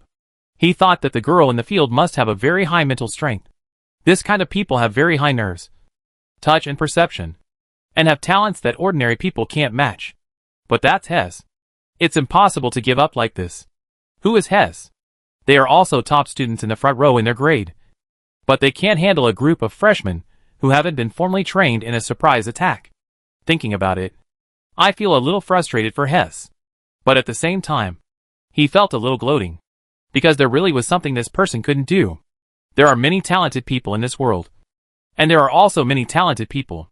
Some people are born to be superior to others, while others have to work harder than others to barely reach the same level as others. This world is inherently unfair. He knows. Just like compared to his talent is much inferior. He also knows that he is not as good as he's, and he can only look up to him with other classmates. But there will be a moment when he is envious and jealous. And he will wonder why. Why do some people have what others don't have? But he can only come here. Of course, such thoughts were just his youthful and impetuous thoughts. A fleeting feeling of injustice. In the end, people still have to return to reality. And he actually knows that it is not for any reason, because life is like this. And he has not been jealous of Hess for a long time. And even admires him a little. And has always been able to stand firmly in the forefront of his peers. But he didn't expect that the world is actually fair. Not that it is not, but that the time has not come. Although this example is not very convincing. After all, the attack on them was just a casual attitude and no one took it seriously. But watching Hess trying to hit the freshman but failing, the young man suddenly felt an unprecedented balance. It was not because he saw Hess's failure, but because he suddenly realized that his previous narrow-minded mentality was actually very stupid. There are people outside people. And there are heavens outside heavens. In this life, people will always meet many things that they cannot achieve, and people who cannot be defeated. No matter who they are. The real ability is that you are not willing to accept the current situation, and try hard to break through such difficulties. This is the mentality of a real strong man. At this moment, the young man suddenly understood the distance between himself, Hess, and many other strong men. He also understood why in the past. Of course, he admired him. But he couldn't help but feel a little gloating. There were things that Hess couldn't do. Whether it was luck or not, that schoolgirl also had some real skills. He looked at Hess's gun pointing straight at him, almost forcing the schoolgirl to the edge of the corner. Just when he was about to say something, he heard a horn sound. This meant to remind them to stop shooting. The young man's companion was puzzled. Now he really believed that the schoolgirl might have some skills and potential. He was the sharpshooter in their class. Although he was not the best in shooting in the grade, he was also among the best. Even with his posture of shooting at a person, he couldn't take her down? It was really incredible. But the instructor had sent the signal to collect the guns. But he was still holding the laser javelin and staring at a certain direction in the field. No way. Is he so addicted?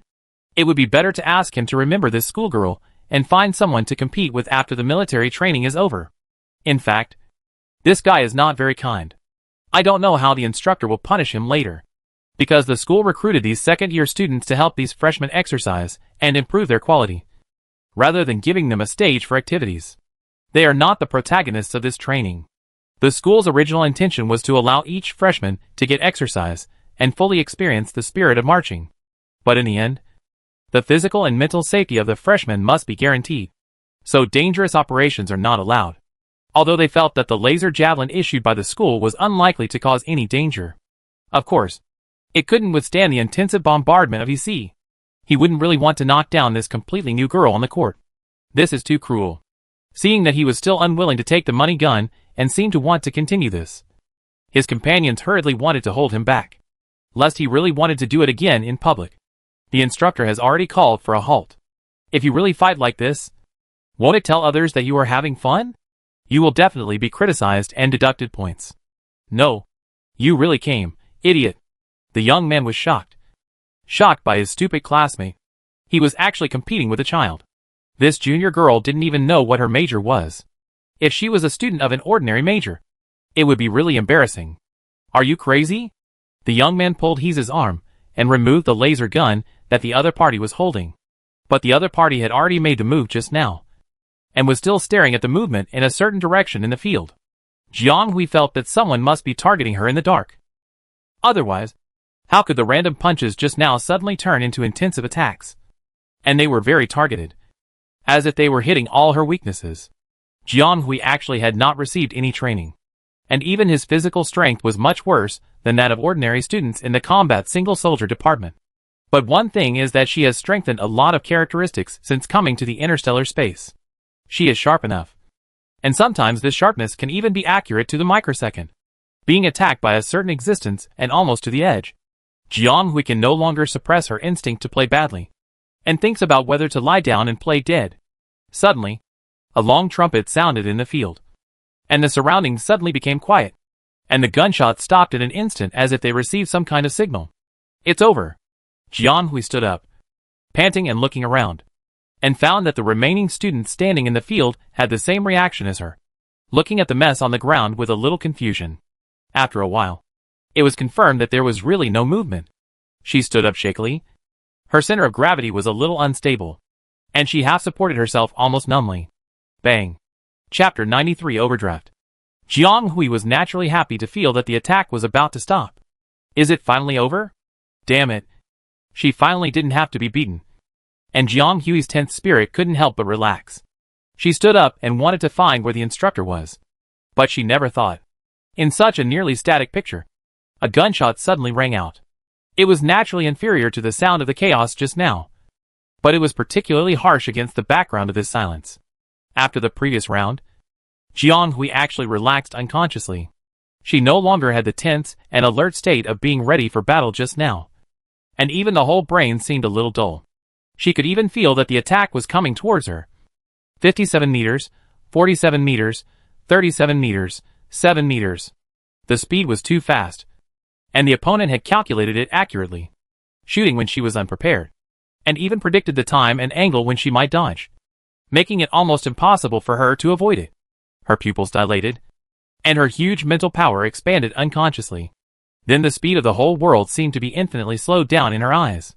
A tiny scratch on the boulder in the distance, the pungent smell of red material, the feeling of fingertips touching the rough training clothes, the sound of the wind, and even the bloody smell gradually spreading in her throat. All senses were infinitely magnified. And she could even hear the slow beating of her heartbeat. Straight line distance 0.99 meters, fixed axis, northeast latitude 60 degree. 67 degrees direction from the horizontal line. 0.58 meters, avoid the target. Jiang Hui felt that her hands, feet and body seemed to be controlled. Unable to move. And even unable to flick her fingertips. The next moment, driven by the power deep in her body, her entire waist was pressed down at an incredible arc. And her entire head was slightly bent inward. 0.001 meters, the track completely deviated from the fixed point. She dodged. This thought flashed through Jiang Hui's mind. And it was almost certain. She dodged. But she couldn't be happy for long. The moment just now seemed to have been helped by God. As if all her energy was drained in an instant. She maintained this difficult waist-bending posture. Motionless. Bang! The person who was extremely flexible just now and dodged the sudden shooting with an extremely difficult posture collapsed to the ground and fainted. The people who had just witnessed an extreme operation seemed to have just woken up from a dream. And the scene was extremely noisy for a while. The leader instructor who disappeared in the melee just now and disappeared suddenly appeared in the field, carrying the student who was unconscious at the beginning, frowning at the embarrassed students in the field. Everyone, get up. The simulated shooting battle is over. Please check if the students around you are injured. If there are any, please help to support them to the temporary foothold in front. Thank you for your hard work. The instructor seemed not surprised at the current situation at all, and was obviously an insider. Those who were still confused about the situation realized that this shooting was also arranged by the school. No wonder the coach had not been seen since just now. If he was there, everyone would naturally seek his protection. And this simulated battle would be meaningless, knowing that they were clearly arranged by the school. Everyone felt extremely tired. Even if it was such a tiring long-distance run, the school really didn't neglect their training at all. They went directly without any notice, which was too overestimating them. Although they also felt a little embarrassed and annoyed when they learned about it. But they knew that this was also the school's right. After all, military training was designed to train their spirit and experience the spirit of marching. It was impossible to be smooth. Besides, the school didn't really let them get hurt. But this was too realistic. The timid ones could be scared to death. And this was obviously just a small episode. The next journey still had to continue. They didn't need to waste time here. After listening to the instructor's arrangement, everyone took action and began to help check the situation of the surrounding classmates. In fact, there were not many people injured at the scene. Most people were just covered in dust and had a conspicuous red mark on their bodies. Some of them were accidentally scratched or fell while dodging and running away, which caused a little skin injury, which was not a big deal. They could move around on their own after figuring out their safe situation. This group of people was the largest. Most of them were excluded from the range of the shooting target after being hit by the red mark. There were no thrilling actions afterwards. Most of them lay on the ground pretending to be dead. Or some were confused and didn't understand the situation. However, some people ran and dodged desperately, just unwilling to give in and have such a mark on themselves. So if you exert too much strength, it will naturally be easy to have problems, or overdraw your strength, or cause limb damage due to some unreasonable operations. There were 3 or 4 such people in the team, and they were the only ones running around the field just now. So after the end, they were either lying down and unable to move or fainted. Jiang Hui was the one who fainted. Several kind-hearted classmates came up to help her and called for a while, but she didn't wake up. The instructor gave another unconscious student a simple first aid and came to check, which was a bit strange. Jiang Hui had basically no obvious scars on his body, not even a superficial wound. But the person just didn't wake up, even if he gave him some medicine to replenish his physical strength in time. It didn't work, so the instructor judged that he should have overdrawn his mental power. This is strange. Although the shooting did come a little suddenly, it was more of an immediate reaction test and training, and did not involve much mental power operation. How could the other party overdraw his mental power?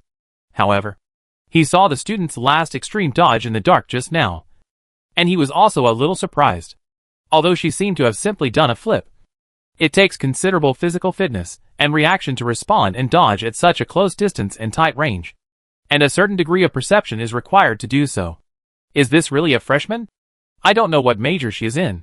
But that's just a thought. After all, he is not a permanent instructor of this school.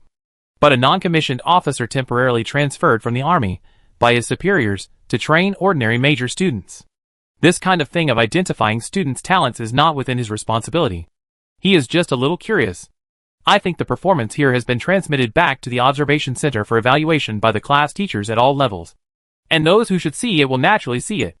The most urgent thing now is to lead these little guys to a temporary place to rest for a while. And they have worked hard. Chapter 94 Warning. You are crazy, Noah whispered to Hess again after taking the laser javelin. He regretted not trying to take the laser javelin from the other party just now, which made him really attack the freshmen. The freshmen didn't know, but they were recruited by the school to take on this task and knew the rules, regardless of whether they violated the original intention of the task. The other party's behavior was equivalent to disobeying the superior's order in person. Their class teacher Manolan was not a delicate and soft girl like her appearance, but a big devil with extreme contrast. The other party hated people who didn't obey orders the most. When they were first led by this class teacher, the group of students who despised him because of his appearance were later dealt with, and they almost cried and hugged the class teacher's thighs and begged for mercy. Of course, class teacher Manolan would never let them hug her thighs. If they dared to beg, the result would be even worse. Hess was also one of the favorites of the class teacher. He was always humble and obedient. No matter how difficult the task assigned by the class teacher was, he would cooperate very well to complete it. But why did he mess around this time? Don't think that the class teacher didn't know the execution situation on their side. Their actions on their side would also be sent back to the observation center in a three-dimensional image in the end. At this moment, class teacher Manolan must have seen it. Oh my God! He is next to this guy. He won't be severely punished together? With the class teacher's temper. This is really possible. Sure enough, not long after the group of freshmen left, the dozen of them who were ambushed behind the boulder and acted as shooters were gathered together by the leader. The other party looked very unhappy. What's wrong with you? Not only did you mess up the operation, but you also made such a big noise. You have wasted the whole year's shooting practice. Do you know that with your level of skill, you will be surrounded and killed before you can shoot down the enemy? In the end, you will not know how you died until you die. I have told you that shooting is to integrate into the environment. And even the spirit, body and respiratory system must be integrated into the surrounding ecology. At the moment of shooting, no extra sound can be emitted, and the movement must be controlled to a very small state, almost to zero, so that you have a chance to hit the enemy with one shot. Do you think that the enemies on the battlefield are the same as the targets evolved by the machines in the simulation training room? Or are they as flawed as these freshmen who have not received any training at all? You? Yes, that's what I mean. You, Charles. Don't act like you don't care. I'm talking about you. What's with that careless look when you were shooting just now? Don't want to do this mission? If not, then don't go up next time. Leave the opportunity to other students. There are many people who want to come up. And you? This is the first time I've seen such a stupid guy like you. Others are shooting mission targets. What are you doing? Are you shooting your own people? If you have the guts to miss by an inch, you can directly shoot down your partner opposite you. Then this example can be posted on the school light network. Enough to make you a joke of the whole grade. You too, Lee. Don't try to pretend that it's not you. You only pick on easy targets in the mission. Right? It's so easy to get points for this mission. Why not teach your classmates and give them points too, so that they don't have negative points all year round? Almost all of the dozen people were named by the instructor, and they were scolded so hard that they couldn't raise their heads. Noah was also scolded because he actually chatted with his companions at such a serious and critical moment, and didn't take the task seriously at all. Then some of his mistakes or unreasonable operations during the shooting process were also criticized, which made him feel a little embarrassed. But at this moment, he was sweating even more for the people next to him. Instructor Luo's style is like this. He can't tolerate any sand in his eyes. He treats every student equally and is extremely strict. Few people can get a slightly better evaluation from him. But the other party is really instructing students seriously, not picking bones and eggs. They are all used to the instructor's sharp tongue and soft heart. But he named more than a dozen people in a row. And he remembered everyone's name clearly, and even pointed out the mistakes they made during the shooting process, some of which the person involved might not even have noticed.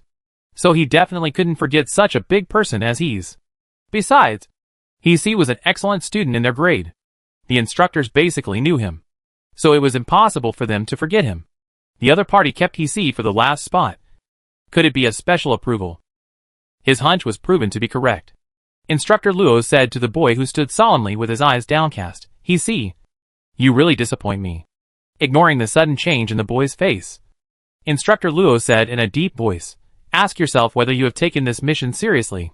I have explained everything to you before you left the team." Everyone remembered it clearly. Even if the operation was not good, at least they knew to obey orders. But what about you? What are you doing? The willful operation is only because of the inner desire. This is a taboo in the army. You have made two mistakes. One is to disobey the order of the superior, and the other is to ignore the consequences and hurt your classmates. I don't need to say more. Captain Manolan must have known your behavior. I am not your class teacher, so it is not easy to bypass the punishment. You go back and wait for the punishment. Instructor Luo's words were not heavy, but the meaning was different. The more than a dozen students present couldn't help but change their faces because of his words. Everyone knows who this Instructor Luo is. The other party can be said to be the superior who likes to guide and promote students the most in the grade, no matter which class or grade they come from, whether they are his students. As long as they are willing to learn and ask sincerely, they can get guidance from the other party. However, such a person would actually say such a heavy word to Hess that he was disappointed, which shows that he was really angry. What's more, he also mentioned punishment, which is definitely not an ordinary criticism and punishment, and it is definitely not as simple as just deducting points. Hearing the possible punishment he might face, the boy did not move his eyebrows, but just lowered his eyes and stood quietly in silence, and finally took off his hat and performed a military salute, indicating that he accepted the result. The commander knew that this man was stubborn and probably had a demon, so he had no intention of continuing to admonish him. He sighed in his heart and continued to explain to everyone. Then he led the group of people on the mission out of the training ground. And a few miles away, in the temporary resting place, Jiang Hui, who should be unconscious at this moment, suddenly awoke in the spiritual space. Chapter 95 Speculation. Oh, this is another force shutdown. Thrown back into the spiritual space. Maybe the timing of entering was very sudden. So this time Jiang Hui woke up from the floor of the living room. As soon as she woke up, she felt a chill on her back, which made her mind clear. Jiang Hui was so hungry that she couldn't get up from the ground. For a moment, she wanted to just lie on the ground like this. Anyway, she wouldn't starve to death in the spiritual space, and she could go back after sleeping for 24 hours. Ah, so hungry. This sense of hunger is too strong. She was so hungry that her belly was sticking to her back, and her heart was beating wildly, like a surround sound. She couldn't think of anything else or hear anything else. Just listening to the heartbeat was enough. What's worse is that she couldn't sleep. So between maintaining this tortured state and struggling to get up to find food, Jiang Hui naturally chose to get up and find something to eat. Forget it. Just eat. This time, the hunger was much deeper than any other time. She almost cleared out everything in the kitchen, even the beverage rack. Then she kept eating for 3 or 4 rounds, until she couldn't find anything else. Jiang Hui's whole state was a little better. No longer hungry and dizzy, and a little full. She should be thankful that the realism of this space was not completely realistic. She would feel hungry, but she would not show the state of fullness. Otherwise, being both hungry and full, wouldn't it really wear her to death? Jiang Hui lay on the sofa and patted her stomach, which should have been bulging, and a strange sense of satisfaction rose in her heart. This is probably the most primitive foodie gene hidden in the DNA of the Blue Star people. She lay down for a while and sighed, looked at the time, and wondered how she should spend the next 10 hours. People tend to have wild thoughts when they are full and full. Jiang Hui is no exception. She actually has a lot of questions about this space. It seems that every time she faints, no matter what the situation is, she will appear in this spiritual space. The reason is obvious. She has roughly analyzed that it should be related to the consumption of mental power. She is often forced to enter this spiritual space when her mental power is overdrawn. After Jiang Hui's observations and experiments these days, not only mental power, but also excessive consumption of physical energy in reality will affect her state in the spiritual space. The most obvious thing is the hunger she has for no reason in the spiritual space. Generally, the more physical energy she consumes in the outside world, the stronger the hunger she will have after entering the spiritual space. In order to verify this conclusion, she did several targeted practices, all with the same result. And this time being forced to enter the space further verified this conclusion. Because this night training started at 3 o'clock in the morning and lasted for almost 12 hours until 2 o'clock now. It can be said that this is the longest training she has had in recent days. And during this period, Jianghui did not take any quick replenishment medicine, but simply recovered some physical strength by eating and drinking salt water. From this, it can be seen that Jianghui has indeed made great progress in the military training that lasted for more than 10 days, and has made great progress in physical strength, physical fitness and physical fitness. She began to have a little confidence in her survival in the combat single-soldier system. But if the conclusion that her hunger in the spiritual space these days is caused by overdrawing physical strength is true, then the question is, why would the overdraw of physical strength be reflected in the spiritual space? And she would need to constantly eat in the spiritual space to maintain her activities in this space. What kind of consumption is this eating state replenishing? Could it be that this spiritual space not only connects her spirit, but also her body? If so, then her seemingly unreasonable improvement speed these days is explained. Although people often make progress with hard work, Jianghui now believes that her current physical strength is all the result of running circles every day. After all, there is no free lunch in this world. But the question is, with her basic physical strength and physique, would such progress be a little outrageous? Although they have not formally tested the current physical strength and physique progress. But Jianghui could clearly feel that her physical fitness and physique were getting stronger day by day. From running less than 20 kilometers on the first day to more than 70 kilometers now. She could maintain a relatively clear state and even dodge enemy shooting for a while. This level is completely unimaginable on Blue Star, and it is a bit exaggerated in the Interstellar. But Jianghui also knew very well that both she and her original body were sports wastes. They had been dealing with indoors for many years and had never trained their physical fitness well, let alone this talent. As a result, the effect of military training here for more than 10 days can be tripled or quadrupled, and they can still hold on. Moreover, every time she rested and satiated herself in the spiritual space after overexerting her physical and mental strength, her state would be better than before. So Jianghui also vaguely understood that her progress should not only rely on her perseverance, but a strange space was supporting her from behind, creating a good condition for her progress with a force that she could not understand. It was really good to be able to get such a golden finger when traveling through the stars. But it was a bit useless. It was not that Jianghui was Versailles, when others were always worried about not having enough time. Only she, Jianghui, was still worried about how to use the extra 24 hours. So it turned out that the pressure of life was not big enough. And there would be no such troubles if she studied the inner volume. Thinking of this, Jiang seemed to have gained motivation again, and turned to go to the study room again, intending to study the batch of mecha introductory textbooks she had just purchased, so as to add value to her empty brain. She did not see that when she entered the study room, the computer screen that had been blank suddenly appeared with several lines of incomprehensible garbled characters. That's not all. Then, large sections of text were swiped down, as if the whole piece was jumping. The bright red font filled the entire screen, which was shocking. After a while, the garbled text finally stopped, and a three-dimensional phantom image appeared inside the screen, as if projected from the void. If you look closely, this image is not composed of a combination of light particles, but a strange particle arrangement structure. The structure is a bit like a number and a punctuation mark. This makes the figure look more like an image composed of garbled text when you look at it closely. If Jianghui was in the hall at this time, she would find that this strange three-dimensional phantom image was not someone else, but herself. Chapter 96. Wake up. Wake up. Wake up. Wake up so soon? I thought I had to sleep the whole time. Jianghui opened her eyes, and her mind was clear the moment she came out of the space, and she accurately analyzed the current environment. The classmate who sent Jianghui here met her clear eyes, thinking that the other party was not clear about the current situation, and said to her, "Classmate, we are now at a temporary place. You just fainted in the simulated shooting range, and it has not been long since we arrived at the tent. Wait a minute. I will call the medical staff for you. This person looks familiar." Jianghui is actually very sober, and she has not fainted as the other party imagined. But she is thinking that this person is the guy who has been walking in front of her in the team? Yes.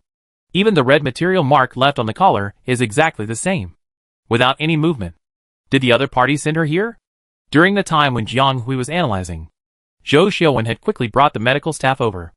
The medical staff helped her check very skillfully, and used the machine to take samples to test brain wave function. In the end, they concluded that Jiang Hui was just mentally overdrawn and physically exhausted, and that she would be fine as long as she took enough supplements and rested for a while. Was it really physical exhaustion? Although she could judge it from her physical condition, Jiang Hui glanced at the data on the report, which was much higher than the data from her previous fainting.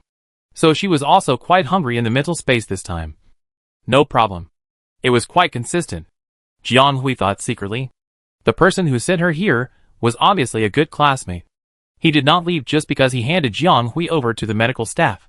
Instead, he stood by and listened to the medical staff's diagnosis, and then actively helped Jiang Hui get the special medicine. When he came back, Jiang Hui had already finished his irrelevant thinking. Seeing him come back, Jiang Hui followed the other person's line of sight and fell on the special medicine in his hand, with a little doubt in his eyes. Zhou Xiaowen seemed to have seen the information revealed by her eyes, and said a little embarrassedly, "I have to thank classmate Jiang for helping me on the way.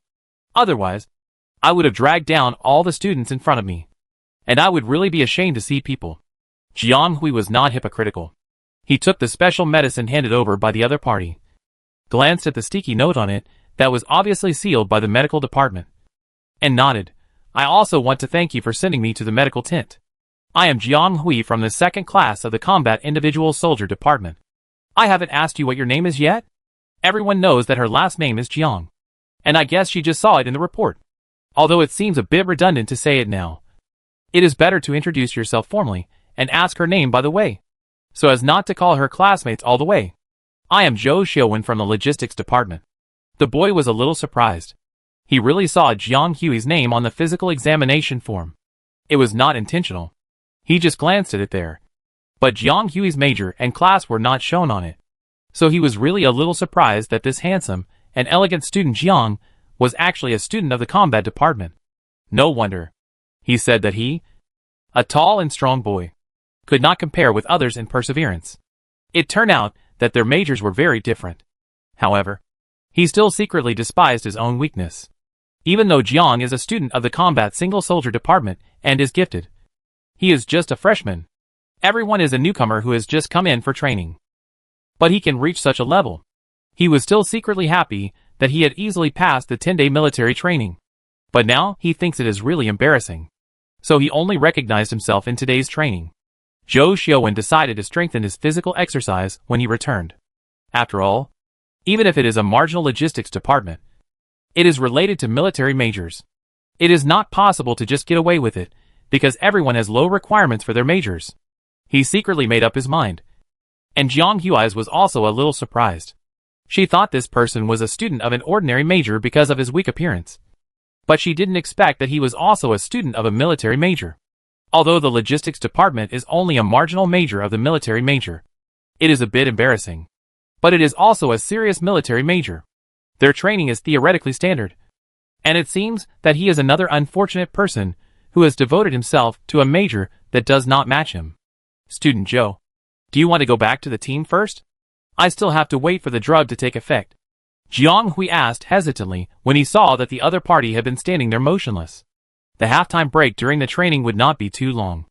Last time, they only rested for 15 minutes. This time she didn't know how long she had been unconscious. Although no one came to urge them, it felt like a long time had passed. She was the person involved, and she had almost rested. She also wanted to go back to the team to continue the training so that she could go back and rest quickly. But if Zhou Xiaowen stayed here with her, it would be a waste of time. Jiang Hui asked this to remind him that it was time to go back. Military training aims to hone students and cultivate the military spirit of everyone working together. Everyone must be responsible for their own actions and even pay the price. Zhou's words sounded good, but such kindness without distinguishing between the primary and the secondary was wrong. He would be criticized if he continued to stay here. Jiang Hui thought that she was much older than these real teenagers. And the other party also had good intentions towards her. And she didn't want to delay them. So she mentioned this. As a result, the other party told her not to worry and to rest for a while. It was less than 10 minutes before they arrived at this temporary place. And this time the rest was a little longer. 1 hour. So it would be better for her to rest here than to go back to the concentration camp. Jiang Hui was a little surprised and said, 1 hour? Zhou Xiaowen didn't want to hear that. But his face was a little bitter. Yes. 1 hour is not actually an hour for us to rest, but to reorganize the team. It can also be regarded as a punishment. I heard that reaching the finish line at that time will be considered late and points will be deducted. The instructor has said that students who are hit by plastic guns in the simulated shooting battle need to stay here for an hour to reorganize. Students who are not hit but are not in good physical condition can also stay here for an hour, and this time can be deducted. But the points for this level cannot be added. Jiang Hui, then the others. Oh!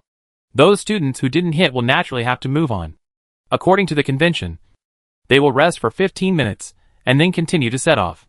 Has 15 minutes passed now? Jiang Hui asked. We have only been in the camp for 7 or 8 minutes. They should not have set off yet. No. Jiang. Do you also want to follow the team? Zhou Xiaowen said in disbelief. Of course. She had finally dodged those hidden gunshots. So of course she had to enjoy the advantage she had gained. Otherwise wouldn't her efforts have been in vain. Chapter 97 listed. Catch up. Catch up? Jiang Hui finally arrived at the gathering point. Everyone was ready to go. As soon as she came, she became the focus of the whole place. Everyone looked at her silently. Their eyes were not strange, but they were definitely not normal. Jiang Hui's scalp was numb for a moment, but she was very thick-skinned and could act like nothing happened. The team leader came from the front, glanced at Jiang Hui, and finally said, "Hurry up and return to the team." Did this mean that she was allowed to join the team? Jiang Hui was a little bit unbelievable, because she just saw everyone packing their bags and looking like they were going to leave at the next moment. And she thought she couldn't catch up. Unexpectedly, the team leader was relieved. With the opportunity, Jiang Hui slipped into the team like a rabbit, fearing that the instructor would go back on his word. In fact, the other party had some impression of Jiang Hui, and it was indeed a bit surprising to see that this person rushed over without waking up. He had examined the other person before, and found that he was not only physically exhausted, but also mentally exhausted. He thought that the person would not wake up in a short time, so he asked the students who stayed there to carry him to the medical tent. Unexpectedly, he not only woke up, but also rushed over to continue to accompany the group. He was really hard-working and a good candidate. The leader instructor was a little interested, but only a little. The other party glanced at the gray bright-colored flag behind Jiang Hui's bag and said calmly, "Put the flag in a better place." He also knew the role of this chess piece, and naturally knew the school's sinister intentions, which was also a reasonable part of the training. As a leader instructor, there was no need to expose it, but it was not impossible to give a kind reminder. Jiang Hui reacted and immediately adjusted the flagpole that was inserted crookedly. The pole was indeed a little crooked. If the other party hadn't reminded him, the flagpole would have broken directly if it had been allowed to fall halfway. After saying that, the other party didn't care whether Jiang Hui had inserted the flag properly or not, and directly ordered everyone to set off. Jiang Hui had to jog along the back of the team, adjusting the position of the flag along the way. Then a group of 16 people set off towards the target in a mighty manner. The team had a total of 50 people plus the instructor. Only 51 people. And as a result, only 15 students were left in a shooting battle. This survival rate is really high. Jiang Hui, who has gradually adapted to the rhythm of the training, couldn't help but sigh in his heart that the cows in the production team didn't train like this. So this is the way the Empire trains talents. And it is indeed rough and effective. Is the kid in your class okay? A young man next to him, who had a friendly temperament and seemed to be born with a smile, said to the person next to him, "Didn't you see him get up in one swoop? I've never seen such a fearless person. Young people nowadays really don't know how high the sky is and how deep the earth is. Just keep working hard. If you don't get any sequelae by accident, you won't have anywhere to cry." The person next to him didn't respond, and a sloppy man in military uniform on the other side mocked him first, although he seemed to be referring to the person on the other side of the screen. His eyes were fixed on the person next to him, and he was talking to someone intentionally. Stark's class teacher naturally ignored the guy opposite, who was usually sarcastic.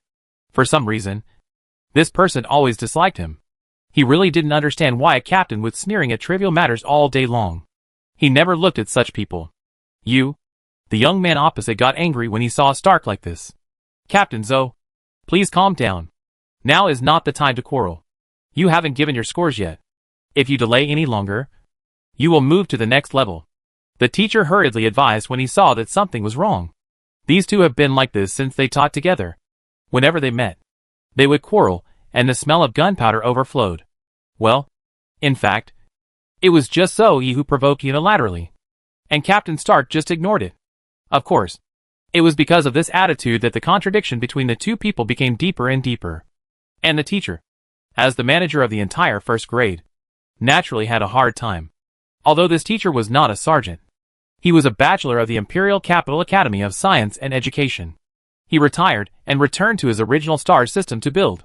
He was a very prestigious scholar. Both teachers and students in the school respected him very much. Even Zoe, who had a prominent family background, would subconsciously restrain his temper in front of him. Zoe naturally had nothing to say after hearing what the other party said. He snorted coldly and casually took the dispatch board next to him and started to swipe. Seeing that this ancestor accepted the opinion first, the instructor looked at Stark again. Captain Stark. I know, the other party said in a deep voice, and finally moved his eyes away from the many sub-screens. Although, he still had no intention of assessing the scores. The instructor knew Stark's style, and thought that the other party had his own sense of propriety. So he did not remind him again, and continued to be busy integrating the scoring data. In the huge observation center, a group of people surrounded a huge circular platform, and hundreds of images were suspended in the air above the middle. At a glance, it seemed that several images overlapped, but did not interfere with each other, and it was possible to observe what happened at each team at a fixed point. There were all kinds of people sitting around, including all the first grade class teachers, and many teachers from all grades, all watching the training. In the middle of the observation platform was a flat list, with names densely laid out from the top, followed by the points they obtained in each link. It turned out that the class teachers could almost see the performance of each of them in the training, and the point-taking weighting system was adopted to ensure that each student with outstanding performance could obtain a relatively fair score. Only students with outstanding overall performance could be transferred out of the overall ranking list to compete with everyone. It was just such a coincidence that it was Stark's turn to be responsible for Jiang Hui's scoring, so they could naturally see what happened. Jiang Hui was also a relatively outstanding student in this round, so he was naturally removed from the overall ranking. Although it was just a relatively low ranking among the professional sergeants, it was not bad.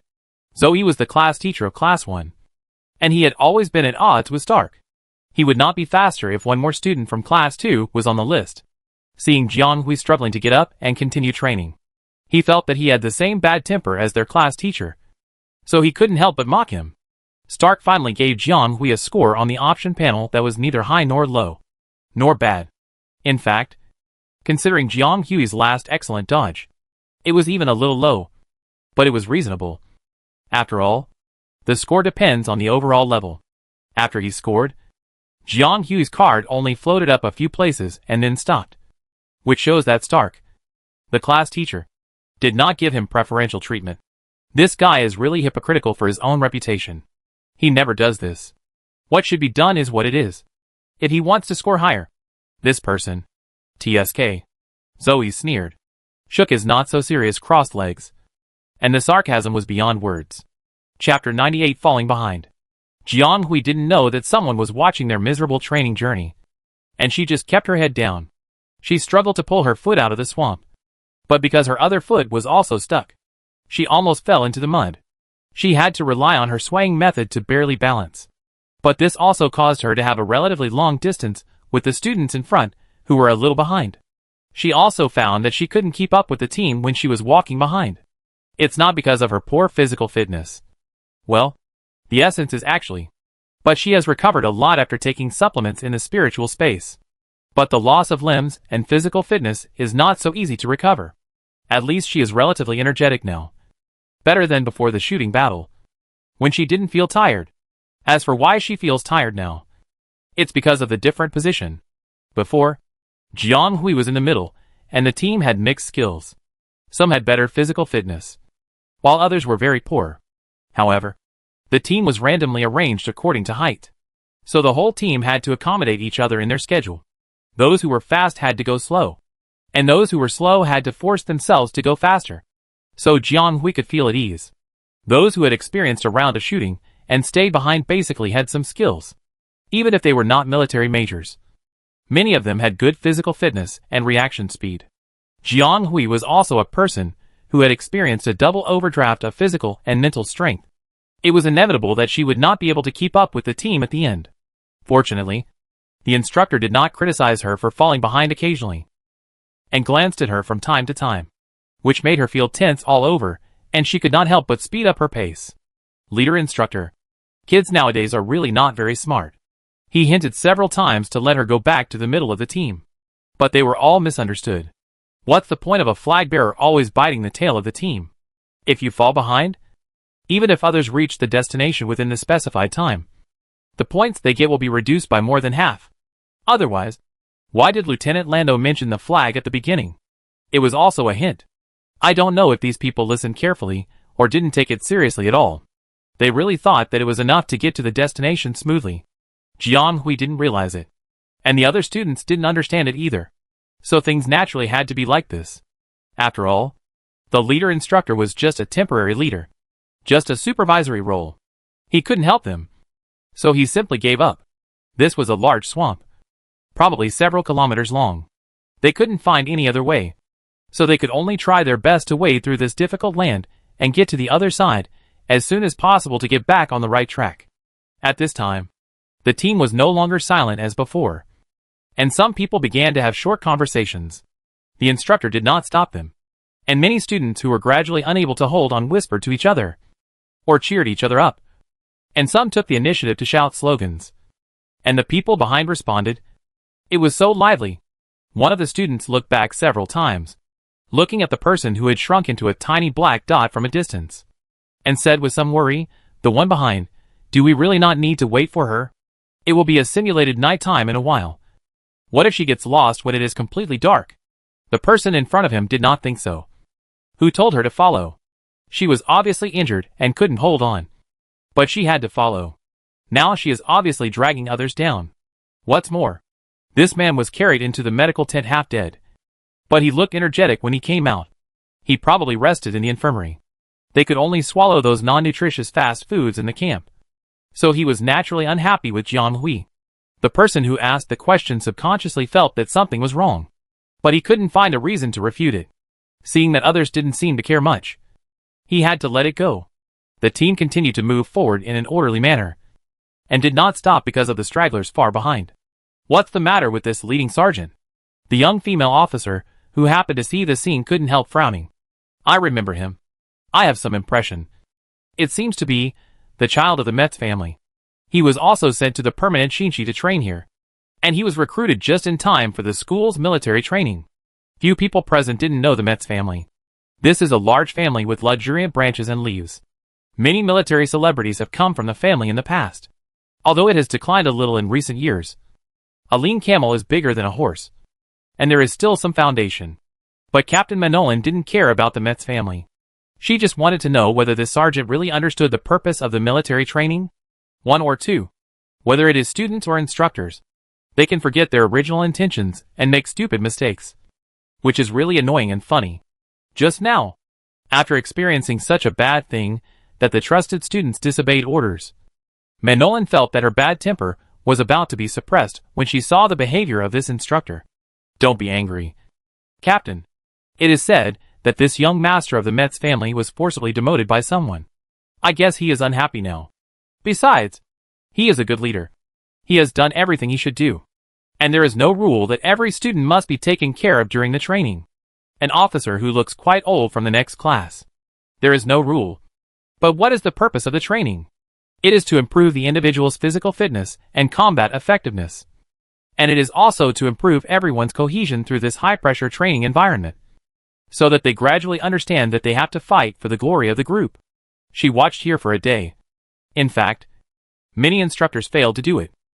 But there are also many sergeants who can guide students to gradually understand the power of the collective, so that they can work together to overcome difficulties in an environment of mutual help. These are not difficult things, because in the past years, someone taught them this way, and every soldier can understand this. The resume and achievements of this young master of the Metz family. It was good, and his military rank was high among the crowd. But his marching spirit was still far from perfect. When Jianghui finally got out of the swamp, the team in front had disappeared. Jianghui was not surprised at all. But she was inevitably a little confused. She didn't know whether to stay where she was, or try her best to catch up. But she didn't know how long the people in front had walked. And now there was no road. Should she continue to walk? In the end, she looked at her muddy legs in a daze, half raised and then put down, not knowing how to walk. Do you want to continue? Suddenly a voice came from the front. Jianghui was a little startled and subconsciously looked over, and saw someone who shouldn't be here standing in front of her. Chapter 99 Acidity. Jianghui heaved a sigh of relief when she saw the leader suddenly appear in front of her. She was not familiar with the StarCraft. This place looked gloomy even before it got dark. Some of the shadows in the corners looked scary. You could imagine how scary this place would be after the night fell. She couldn't just stay here and wait for the school to find her. The instructor came back just when she didn't know what to do. Jianghui was like a silly goose, unable to control her stupid voice. Then she quickly realized that the other party was probably trying to persuade her to give up. Since you know you are doing your best, you should stop the loss in time. Otherwise you will hurt others and yourself. If you continue like this, you will only drag others down, Mess said to the girl. This was actually almost pointing at her, and saying that she was holding back. Jianghui felt that she was so thick-skinned that her face was slightly hot. Wait here. There is a temporary tent in your luggage. You will be safe inside for the time being. I have already notified the observation center. Someone should come to pick you up soon. Don't follow the team anymore. What else can she do now that it has come to this point? Jianghui is not such a perseverant person, but she is used to doing things from beginning to end, and she will go on the road she chooses no matter how difficult it is. So she followed along all the way, and she didn't want to be the one who succumbed to comfort. But now someone pointed at her nose and told her that she was in the way and held her back, which was completely unnecessary. She almost lost all her anger. Fortunately, the instructor was not really so hard-hearted. He seemed to be worried that Jianghui would not be able to use the temporary tent, and he also taught her how to install it, and then left her without looking back. Jianghui watched the other person's back for a long time. When the night was completely dark, she turned away and went into the temporary tent. So, her training this time ended in a whimper? Now she just had to lie down and wait for others to pick her up. It was called a temporary tent, but the quality was actually quite good. It should have used space storage technology. It was quite spacious for one person to sit in it. From the inside, it felt a bit like a metal structure. It felt light when lifted, but it felt very sharp. It felt safe to lie down. She might as well just lie down and wait. No! What if she fell asleep and couldn't wake up in this wilderness? Of course, Jianghui couldn't really sleep so carelessly. Even in this closed tent, she would always have a sense of terror, as if she was a little sheep in the hunting range of a beast. It felt more terrifying when she couldn't see. Jianghui regretted it a little. She shouldn't have listened to the instructor's threats and kept pestering to follow. She is not a person who has such a strong sense of collective honor, but she cherishes her life more than anyone else. What if something happens when she stays here alone? So, when will the school come to pick her up? This class is not bad, and the progress is almost to the last station. The people in the observation center on the other side looked around and had an idea in their minds. Has anyone arrived? No. It's the last checkpoint, and it will probably take a while. I wonder which team will break through the siege and arrive first. The person who spoke was wearing a teacher's uniform, and the difference between him and the first-year student was that the badge on his chest was different. The last station should be the most critical and finale. Teacher Vic, please tell me. I heard that this part was designed by your second grade. Last year's ambush was really exciting and taught those kids a good lesson. Aries, class teacher. What you said? I hope these guys will pay attention and not be ignorant of the seriousness again. Last time, those brats didn't care about the consequences and almost hurt the eyes of the freshmen. Otherwise, it would be a problem whether the school can continue to open today. The second grade class teacher shook his head and laughed. So this time the last station is also an ambush? Others have heard the other party's implication and guessed the last test of the training. Some places have basically started. The fewer people talk, the more the class teachers concentrate on checking the images fixed in front of them, because the cross-screen recording method is adopted. No one noticed that several images of real-time monitoring are missing at this time, as if they disappeared out of thin air. Jiang Hui had been waiting there for a long time. She was doubtful at first, but now she was more and more suspicious. Did the instructor really contact the observation center for her? Or was it the school's rule that people who were left behind could only be rescued after the training was completed? If she had known earlier, she would have waited at the temporary place, instead of feeding mosquitoes in the wilderness. Jiang Hui's optical computer was not in her hand, and she did not have a tool like a clock to confirm the time. So she could only judge the time based on her general feeling. She felt that it would take at least 1 or 2 hours. She became more and more restless as she waited in the closed space. Jiang Hui suddenly sniffed. I don't know if it was her illusion, but I felt that there was a strange acidic smell in the air, which gradually became stronger from light. It is normal for special smells to escape in the jungle. She also occasionally smelled some special plant smells on the mountain when she was on the Mingxir Iping mountain. There were sour, sweet, bitter, spicy and salty smells, and some seemed to have a sense of synesthesia. After walking there for a while, Jiang Hui felt that her sense of smell had been trained a lot, and she would not easily react to strange smells.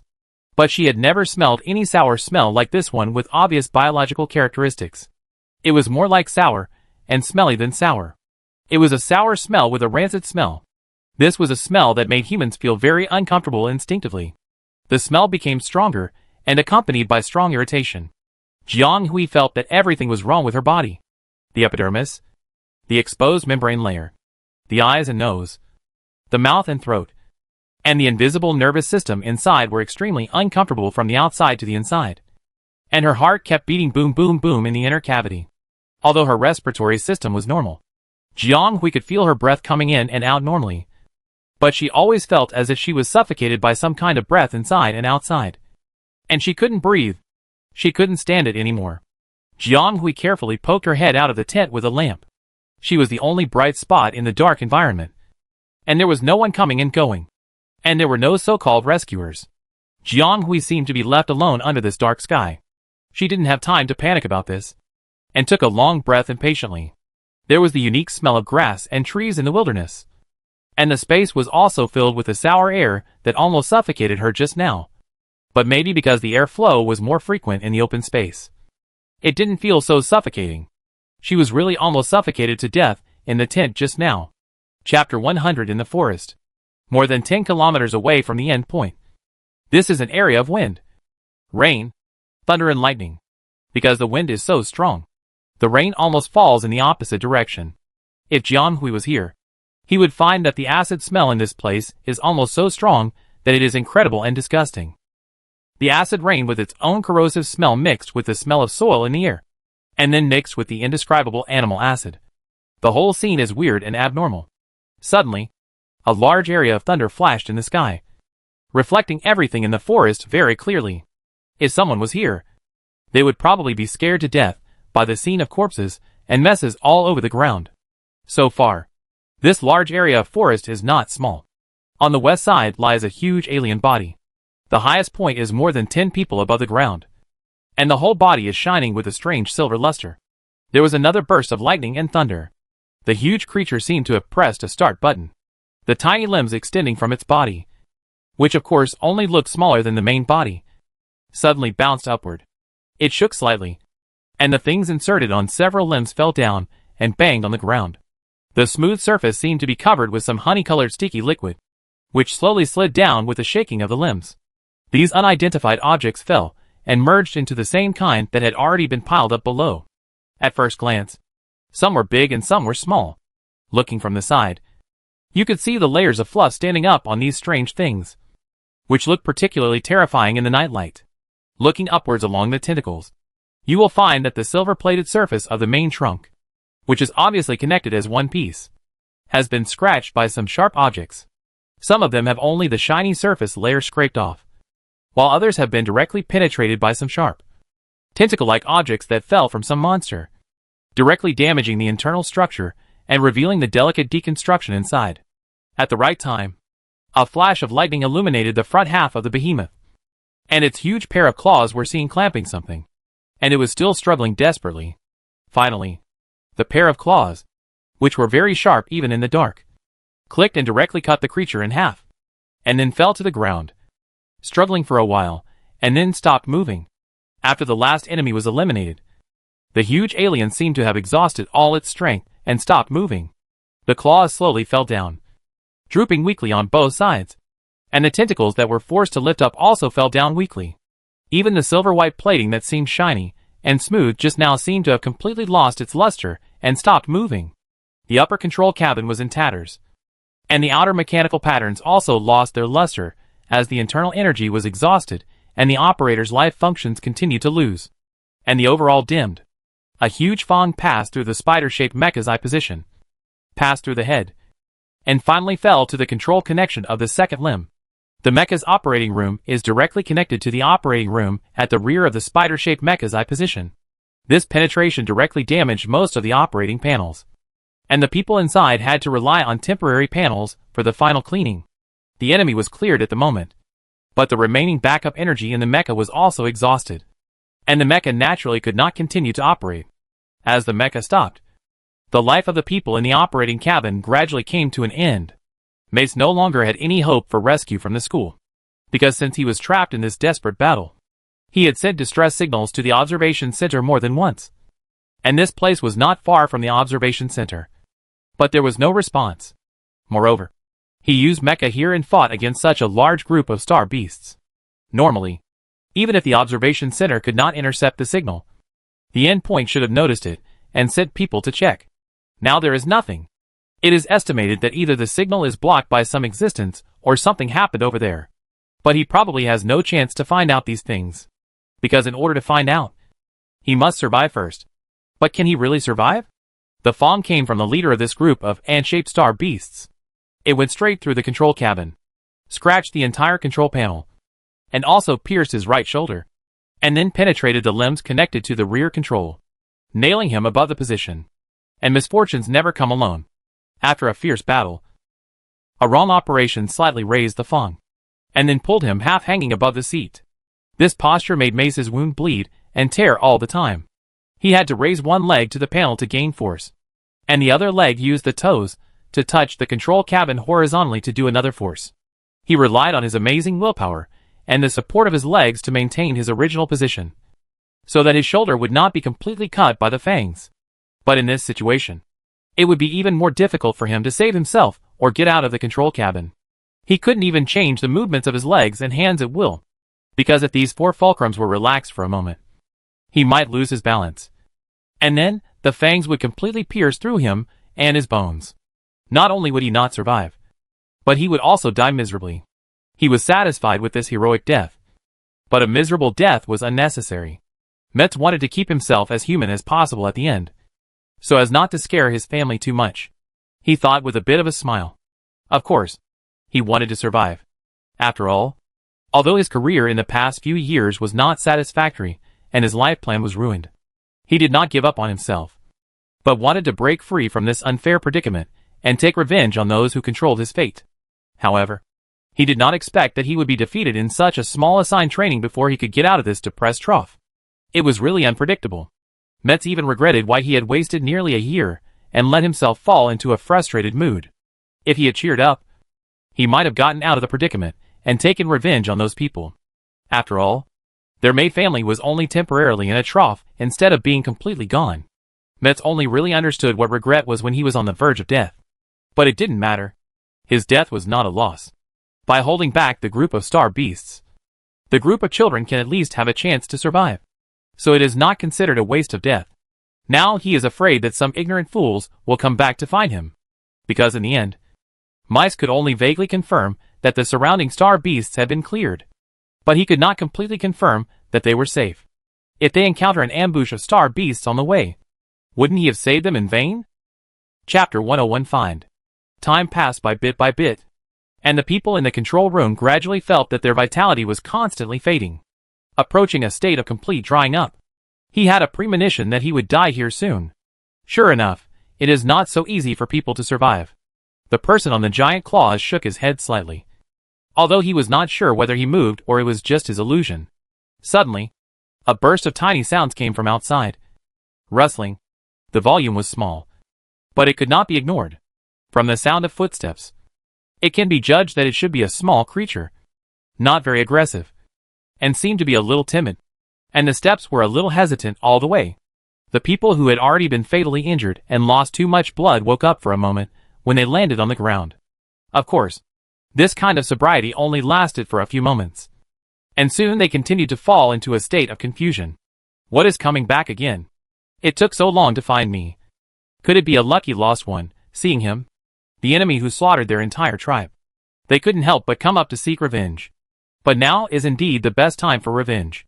The mecha's energy is all used up. And he is trapped in the control room by the piercing claws. Unable to move and bleeding. And he is not far from death. If another straggler comes now, he won't need even a single claw to kill him. I didn't expect it. He tried so hard to kill the enemy just now. But in the end, he still died in the hands of the enemy. It would be more heroic if he died in the previous battle with the leader. This stray star beast. No. It should be two. They don't seem to be very smart. Even though they had come to the Mecca, and he had lost so much blood, they still couldn't find his exact location. So could he expect these two stragglers to just skip over him? He really didn't want to die in the hands of the star beast like this. Is it here? Yes. I saw the instructor driving this mecha to fight the enemy before I ran away. For mecha warriors, mechas are their lives. Even if they are damaged, they will not ignore them casually. The instructor should still be inside. Maybe resting inside? I think it is more likely that he is unconscious. Look at the body parts all over the ground. How many star beasts must have been killed to pile them up like this? And this mecha does not look like it is damaged to a normal degree. I heard that in order to enhance combat effectiveness, combat mechas connect the driver's senses and brain area. Even if the instructor did not suffer physical damage for a while, his spirit must be injured. Besides, we have been walking around outside for a long time. Normal people can hear it at such a close distance. Not to mention the instructor who came from the military. It is impossible that he did not hear it. Could he have fainted in the operating cabin? You are really right. I should give this student some extra points. Oh, why are they classmates? These voices are students. Did those freshmen turn around and run back? Even though he was fuzzy at the moment, he couldn't suppress his instinctive reaction and vaguely wondered why these stupid kids turned around and came back. No one knew if there were any remaining star beasts here. With their current combat power, let alone their claws and limbs, they might be killed by the acid secretions of these star beasts. And it was useless for them to come back now. If they were to see his miserable death, it would easily leave these children with a sense of fear, and even add an extremely meaningless chapter to their military career that has not yet begun. Besides, he looks so ugly now. It is better to teach them to remember his heroic side before. On the face of Maze that was blurred by blood, it can be seen that his eyebrows frowned slightly, and he opened his mouth to say something. But in the end, he still said nothing. Whatever. These two little guys who were found don't seem to be very smart, and they may not even be able to find the head and tail of the mecha. By the time they come over, he may have died. But it would be better if they can't find it. Because if they can't find it, they will naturally leave this place. As for whether the school team can find his body here, find these two little guys, and find those lost students, it is not within his scope of concern. After all, he is about to die. Maze thought that the school and the officer stationed by the school should not be so useless. So he finally slowly closed his eyes, wanting to quietly wait for the moment of death. Ka-ka-ka and then dong-dong-dong. The noise was so loud, and the violent vibration of the surrounding environment made him a dying man. Wake up for a few more moments. Are you going to let people die peacefully? What are you doing? Hey. Hey. Hey. Don't move. Lift over there. Do you want to send your instructor away with your own hands? He could have died by himself. And be gentle. I told you not to come here. You could only see nightmare-inducing scenes if you come in. After several rounds of torture, even the dying people were a little angry. Mace originally wanted to close his eyes and die. But after all this, he was a little more energetic. But his current mood was not good at all. And he was even a little embarrassed. How long do these two guys want to torment you? Can't you let your instructor have a good death? They have to take this off to see how he dies before they will stop. If he could speak now, he would really like to yell at them to get out. Hey. Right, this side. The thing inserted is too hard. And it seems to be stuck by something. I can't get it open. Fortunately, this side seems to be pried by something, which is easier to take off. I'll try to take it off this side. It's the same voice again. It seems that she has been talking in long paragraphs since just now. Then, there is another round of torture. Mace didn't know what kind of perseverance he relied on to persist, and didn't let this wave of noise completely collapse. Click. Boom. Mess could feel the sound coming close to him. Something was being dismantled nearby. The other party was a little rough. But the direction was vaguely correct. A thin, soft light was reflected on his face. So they succeeded in getting in? These two little guys are quite capable. Mess thought vaguely. He tried to open his eyes. But his eyes were blurry. His eyes were covered with red of varying light and dark. He tried to see clearly what kind of two little guys were coming. But he gave up because his eyes were blocked by thick bloodstains. Finally, the expected exclamations and shouts were heard. Mess wanted to put on a smile at the end to make his appearance look less scary. But he didn't even have the strength to do so. At this time, he really reached the end and couldn't hold on any longer. Chapter 102 Starving to Death. After violently dismantling the control cabin, Jianghui was shocked to see the blood inside. She had imagined many possibilities, but she didn't expect this one. Unlike the person next to her whose legs went weak, and he howled subconsciously. Her first reaction was to be a little dazed, and felt it was unreal. Time went back to more than an hour ago. Jianghui smelled an acidic smell in the base, but couldn't find it anywhere. She didn't dare to stay in the tent for fear of being suffocated directly. Nor did she dare to stand directly outside the wilderness. It was pitch black. And if a bee suddenly appeared from behind and took her away, it would probably be silent. It was a situation where she couldn't move forward or backward. The acid in the air became more and more intense. Even in such an empty environment, she could still feel the concentration of the breath increasing and spreading. Jianghui felt uneasy instinctively, as if she realized that something was happening nearby that made her uneasy. And she didn't realize that a thin layer of cold sweat covered her back. When will the school come to rescue her? If Jianghui regretted not following them shamelessly just now, she regretted it now, because this was completely different from what they had agreed. And even if the school couldn't find her, the instructor couldn't have forgotten to check her situation. This place was actually very close to the terminal, and it should be there by now. She endured the unpleasant smell, and returned to the relatively bright temporary tent, flipping through the things in her bag. This bag was relatively primitive, and it still retained some things that were somewhat inconsistent with the current technological era, such as bedding, heavy metal kettles that could only be used for decoration, raincoats, etc., which took up half of the bag's space. But these things were actually useless on their journey, and were more like commemorative historical decorations. The remaining half of the space is what they can actually use, such as the temporary tent that has been dismantled, compressed food packages, medical packages, a small bag with miscellaneous tools, and a bundle of long ropes. Jianghui pulled it, and found it to be quite elastic and hard. But there was nothing she wanted to find. Jianghui really felt that the package was set up very unreasonably. Didn't the school think that they might get lost? Why didn't they have searchlights and flares? Or the school is very confident that it can monitor every corner. But from her current situation, it seems that the school can't monitor the details. After all, it has been dark for so long, and she has been left in the wilderness for so long. If she is killed by a wild beast under unknown circumstances, then the entire Beska Intermediate College will probably not be able to operate. Jianghui feels that the current situation is very abnormal, but she dare not act rashly. She doesn't know what to do. Fortunately, she didn't seem to have to wait for long that day. The sour smell in the air did not dissipate, but the restless atmosphere in the air just now dissipated a lot. The creepy sense of crisis that Jianghui instinctively felt also dissipated a lot. And it was so sudden that people were a little confused. What happened without a beginning or an end? Rustle. The sound was not loud, and it seemed a little small and fragmented at first, as if something was crawling on the ground and moving constantly. Then Jianghui, who was waiting, became highly alert in an instant, because this was the first time that an abnormal sound was heard, with both the inexplicable sour smell and some natural sounds coming from the wilderness.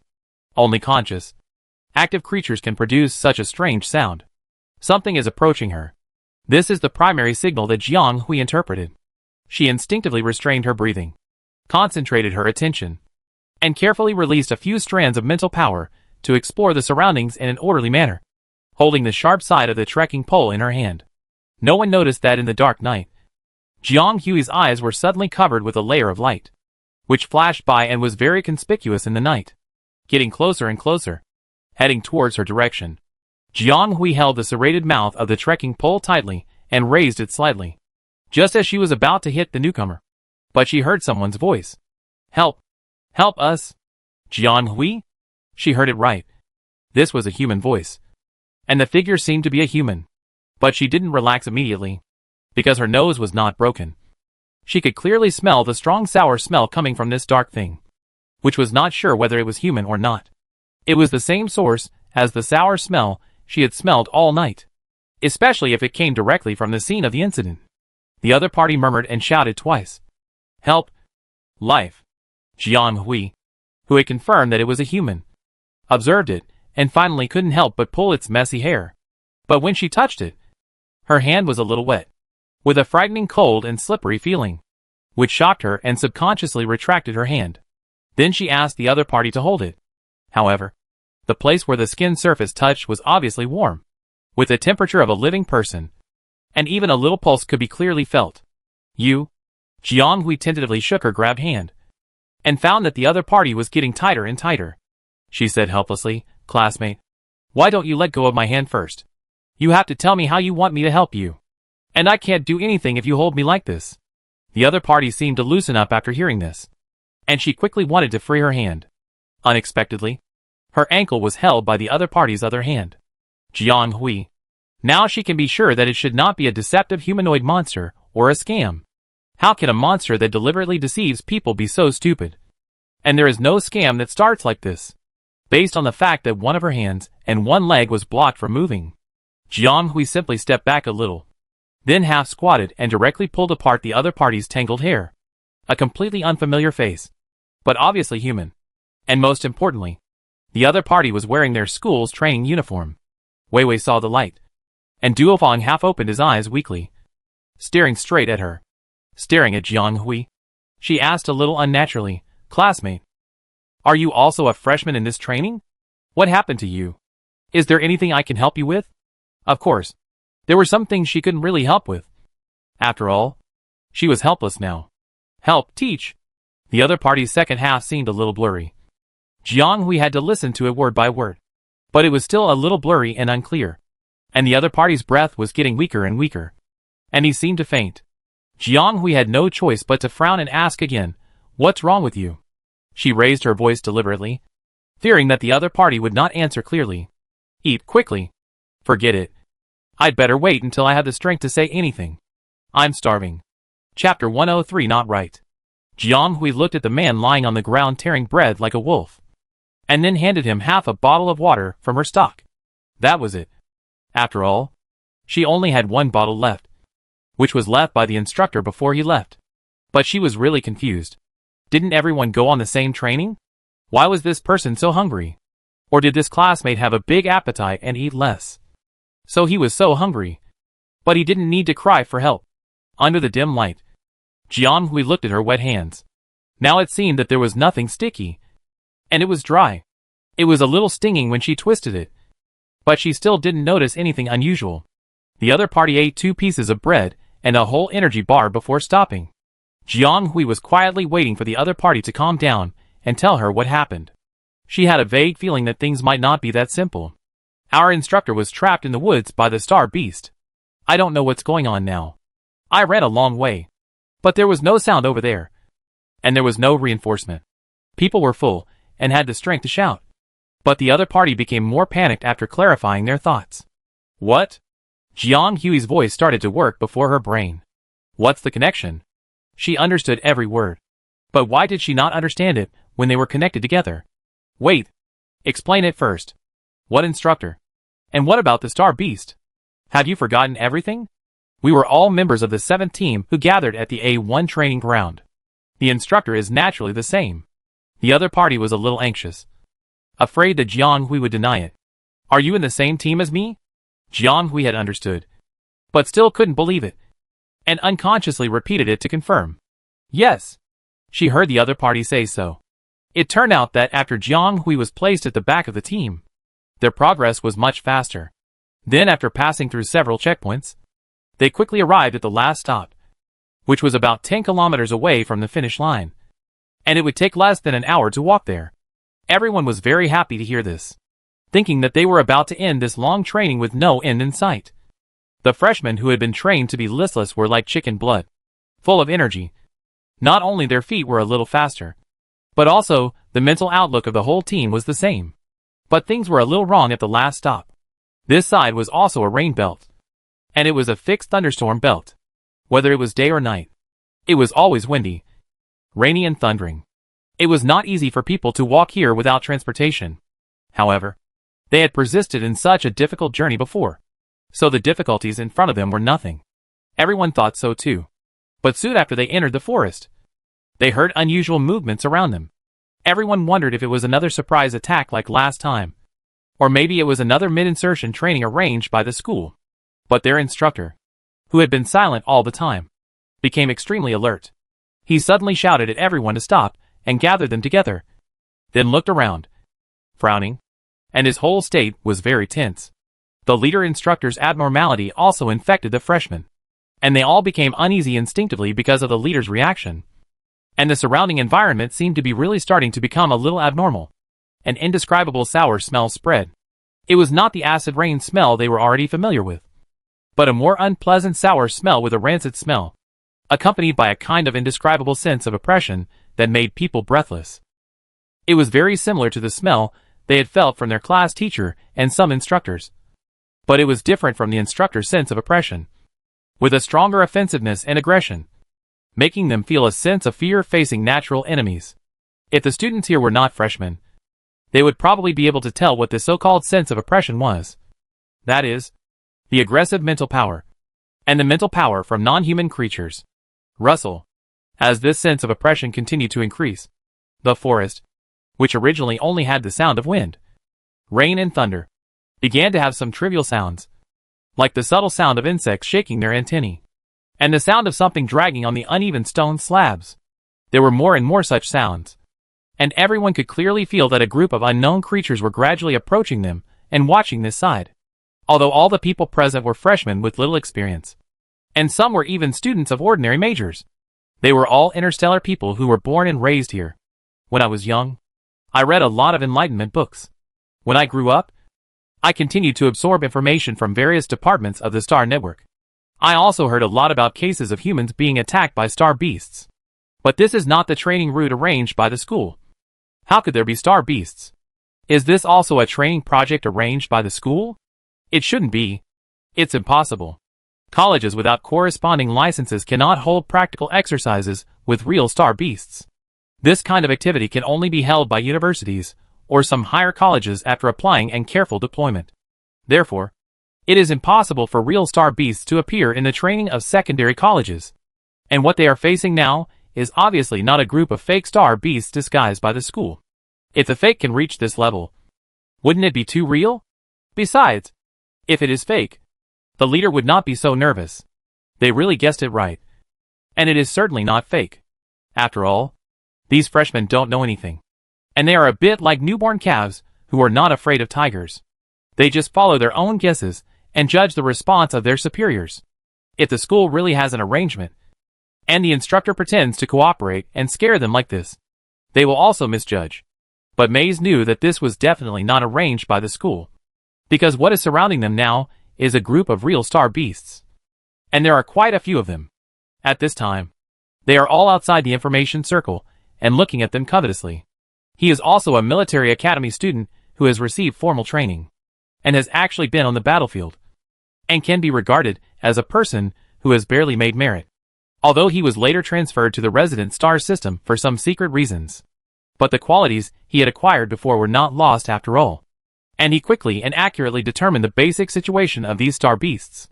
This should be a group of insect-like star beasts of a relatively small scale, about 40 or 50 in number, with a relatively small body and no toxicity. As for the mental power level of a single one, judging from the external aura it emits, it should be only about D level, and its appearance and type are unknown, and its surface strength cannot be determined at present. However, no matter how small its scale is, and no matter how weak its individual combat power is, it is still a star beast, and the only one in their team who can fight now is Mace. Chapter 104, Lost. How should he lead a group of incomplete awakened people who have no combat power to escape from this deadly dangerous area safely. No one knows how anxious the seemingly calm mess is at this moment. In fact, he felt something was wrong as soon as he entered the forest and walked for a while. Because the school will clean up the venue before conducting comprehensive training. Including some high-level military academies that hold actual combat will actually send people to clean up the surrounding area to eliminate the possibility of students being exposed to sudden dangers. After all, students are freshmen who still need to enter school. They have not completed basic training, nor have they been exposed to real battlefields and tasks. There is no need to be exposed to these too early, whether it is the protection of incomplete awakened people or the rules for cultivating talents. These students should be protected most strictly. Beska Intermediate College is one of the top secondary education colleges in this area. With its military background, it is impossible for it not to have this strength, let alone ignore things like clearing the field.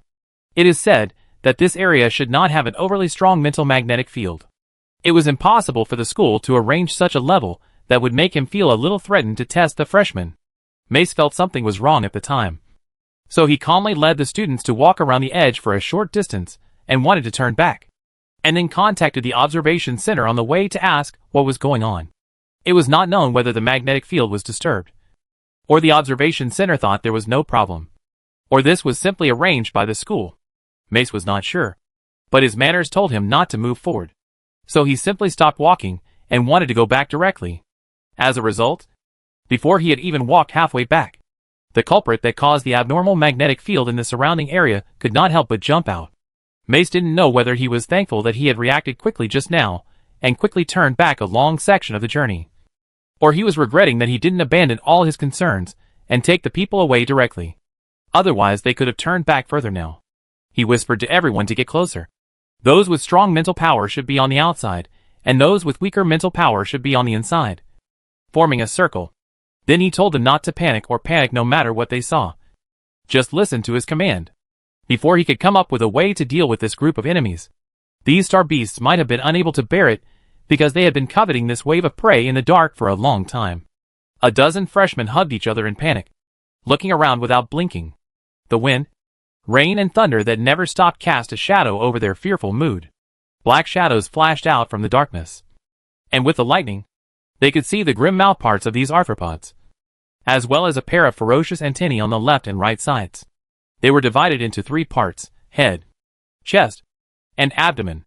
Each one was half the height of an adult man. If the hind legs were raised, they could hold down a whole person. Ants? No. Even giant ants are rarely this big. And they have offensive mental power that ordinary ants do not have. These are star beasts. Probably ant-like star beasts.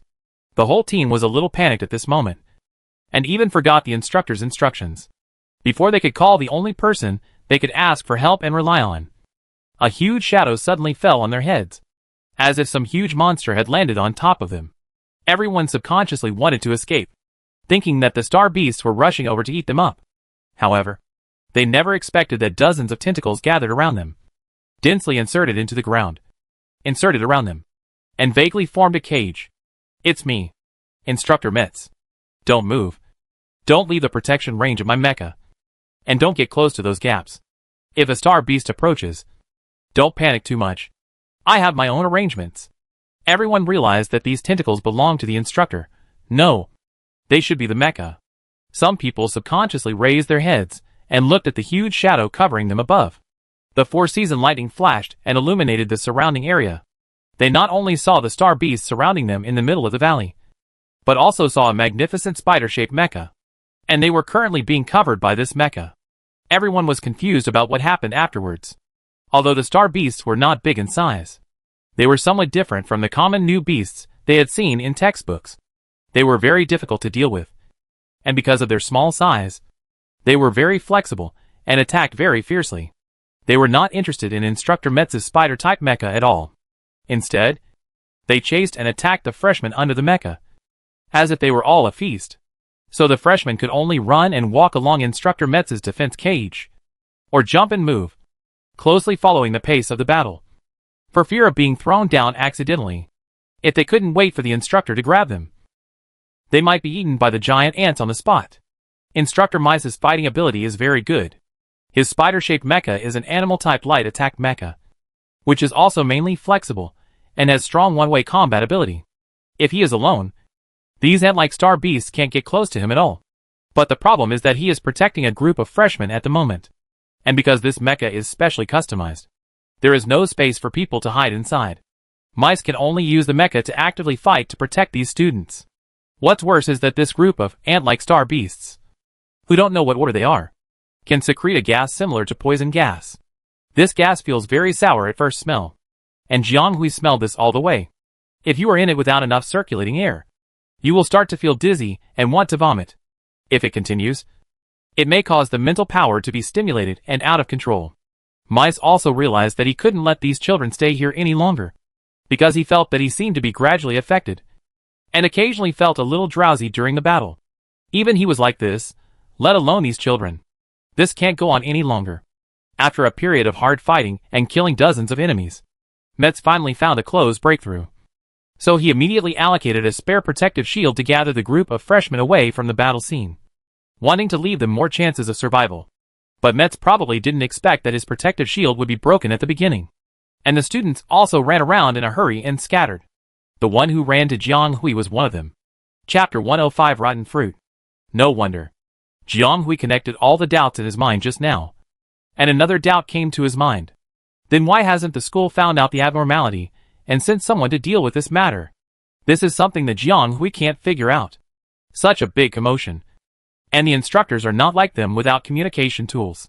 Why hasn't the school responded? Jianghui is not blindly trusting the school, but feels that this is too abnormal.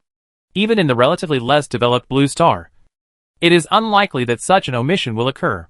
Jianghui believes that they are training here, and the school must have never relaxed their monitoring of them. So what went wrong? Is there anyone who intervened in this? Or someone deliberately caused the current situation? Jianghui said that she had her own considerations. So after this classmate babbled a lot of incoherent things, he heard Jianghui ask after a long time, "So what do you think should be done?" She actually preferred to stay where she was and continue to wait and see. Because from Jianghui's perspective, the whole thing is static, and all things and information only come from external feedback. She has no sense of reality for the time being. So the follow-up operations need to be judged. But from what the other party said, he has other ideas? Or should we say that this is the help the other party wants to seek from her? Jianghui looked at the other party silently, questioning. So she must be crazy, knowing that this is stupid but still following. What is she thinking? If there is a group of star beasts here as the other party said, then why does she think she can hit them at will? Or even escape from them? Was it her not-so-bright brain or her arms that were thinner than a stick? If she encountered a star beast, she would probably just lie down and die. But I don't know what she was thinking at the time. Whether it was the restless factor in her genes or some kind of instinct that drove her to follow. Although the other party had been assuring her that he had a very fast temporary means of transportation. Even if they encountered a star beast, they could run away as long as they squeezed in. And he kept showing her in case she didn't believe him, saying that it was hanging in the space button on his neck. So now Jianghui followed the other party here. Are you sure it's this direction? Jianghui confirmed with the other party again. The boy named Hillman nodded. I went back and looked bravely before, and I saw traces of the mecha fighting all the way. And there was no sound. Jianghui glanced at the other party silently. This man is a real warrior. At that time, the situation was unclear, and he dared to fight back alone. It was a blessing that she was not taken away by the star beast because of her rash actions. No wonder she was so hungry just now and moved very fast. But what was the difference between her and the other party at the moment? If she died in vain, it would be a stupid death. No one would call her a warrior behind their back. However, the other party provided effective clues. So Jianghui could only follow him and continue walking. Don't lie to me. Otherwise I promise I will strangle you to death before being killed by the star beast. Jianghui said in a light tone. The back of the person in front suddenly stiffened, but he soon relaxed and continued to walk forward calmly. Jianghui certainly knew that this trip was risky. Since she came here, she was not afraid of risks. So she called it stupid. But her willingness to be stupid doesn't mean she is willing to be deceived. She didn't trust this stranger after all. The two walked for a while, and fortunately they didn't encounter any star beasts or dangers along the way. However, they gradually realized that they should not have taken the wrong path. Because as they followed Hillman's guidance, The sour smell became stronger and stronger, and there was a tendency to turn from pure sour to fishy. Jiang Hui now knew that this indescribable sour smell was secreted by the star beasts that besieged the instructors. But according to Hillman, they smelled a more irritating smell at that time. Although it was still sour, it gave people a stronger fishy smell. A bit like blood. The two silently covered their mouths and noses with cloth towels and walked forward with difficulty. But the closer they got to the destination, the more careful they were and the slower they walked. Both of them were students of the combat single soldier department and had a certain level of mental strength. Although she had not yet officially entered school, she had already used her mental power in a rudimentary way. For example, Jiang Hui could now separate two mental filaments to sense the surrounding situation. However, she was not sure about the others.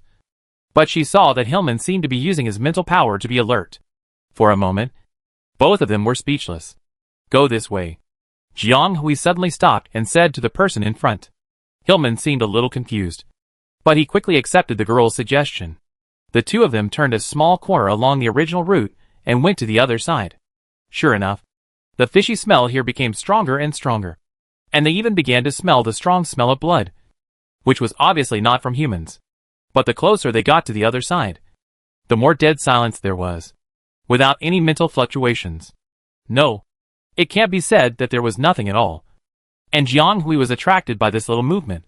Her subconscious told her to come here. Quickly. Perhaps because of hesitation. The two walked slower and slower. Until, suddenly, she stepped on something hard. Soft and hard. She stepped on it without realizing it.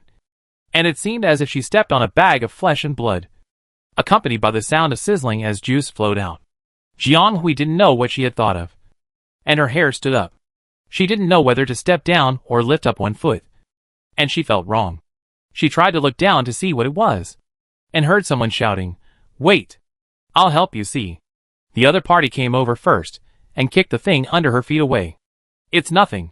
Just a rotten fruit," Hillman said to Jiang Hui easily, and reminded her to be careful with her feet, as there might be many rotten fruits like this here. Jiang Hui felt better. "Really? Thank you." Then suddenly, lightning flashed, revealing the scenery that their searchlights could not reach.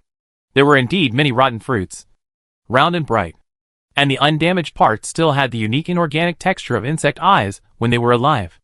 Realizing what he had just stepped on, Jiang Hui felt that the hair he had just let down suddenly stood up against the wind, and his back was covered with sticky sweat.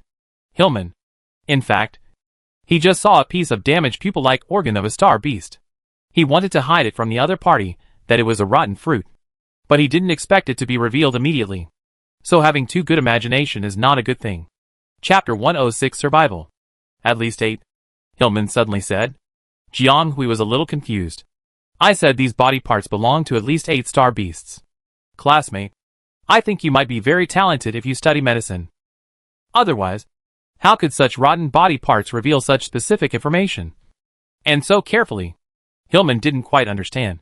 So he just thought Jiang Hui was praising him. Thank you. Very good. This is an honest man. Identification completed. Then, let's keep going. Hillman tried to use a stick to push away the first few body parts, and then looked at Jiang Hui with pure eyes, motioning her to keep going. Okay. The two walked a long way. And along the way, there were more and more star beast body parts, all over the ground. And the air was filled with sour and fishy smells and a strange sticky feeling, which made people feel very uncomfortable. Now even Hillman, who was still quite sane, couldn't stand it. Not to mention Jiang Hui. The two of them walked forward with gritted teeth, and finally came to an area with a wider view. There, Hillman shouted, and rushed in one direction without looking at anything else.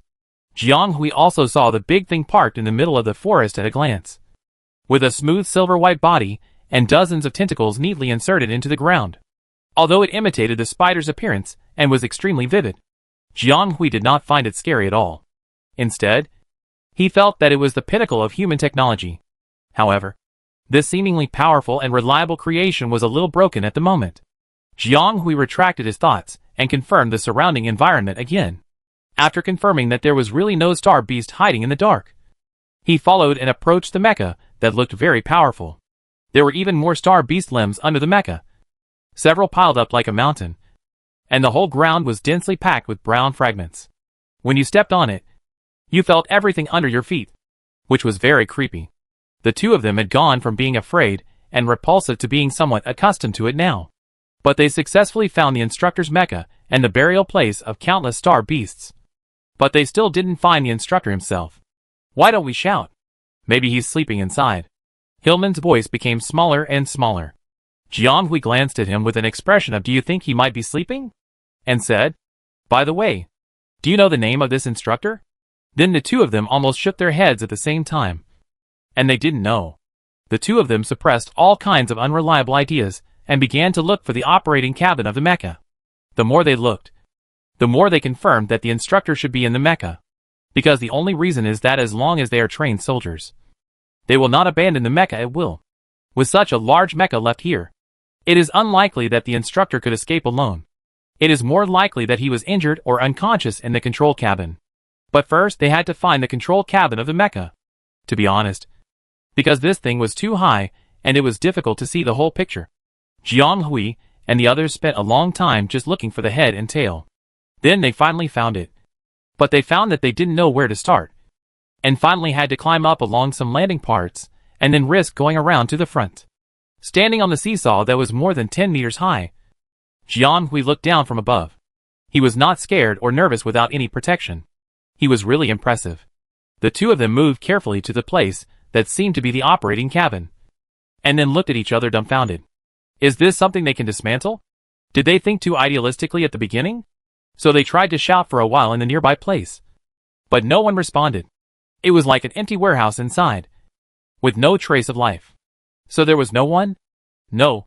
Although the fluctuation was very weak, Jianghui still felt it. But there was still no response inside, which made Jianghui and the others very uneasy. They decided to think of a way to pry it open directly. As for who would do it, it was naturally Jianghui, a half-baked person. She was at least someone who had seen the introduction to mecha. Well, at least she was an expert who had installed many comparable models. Ahem.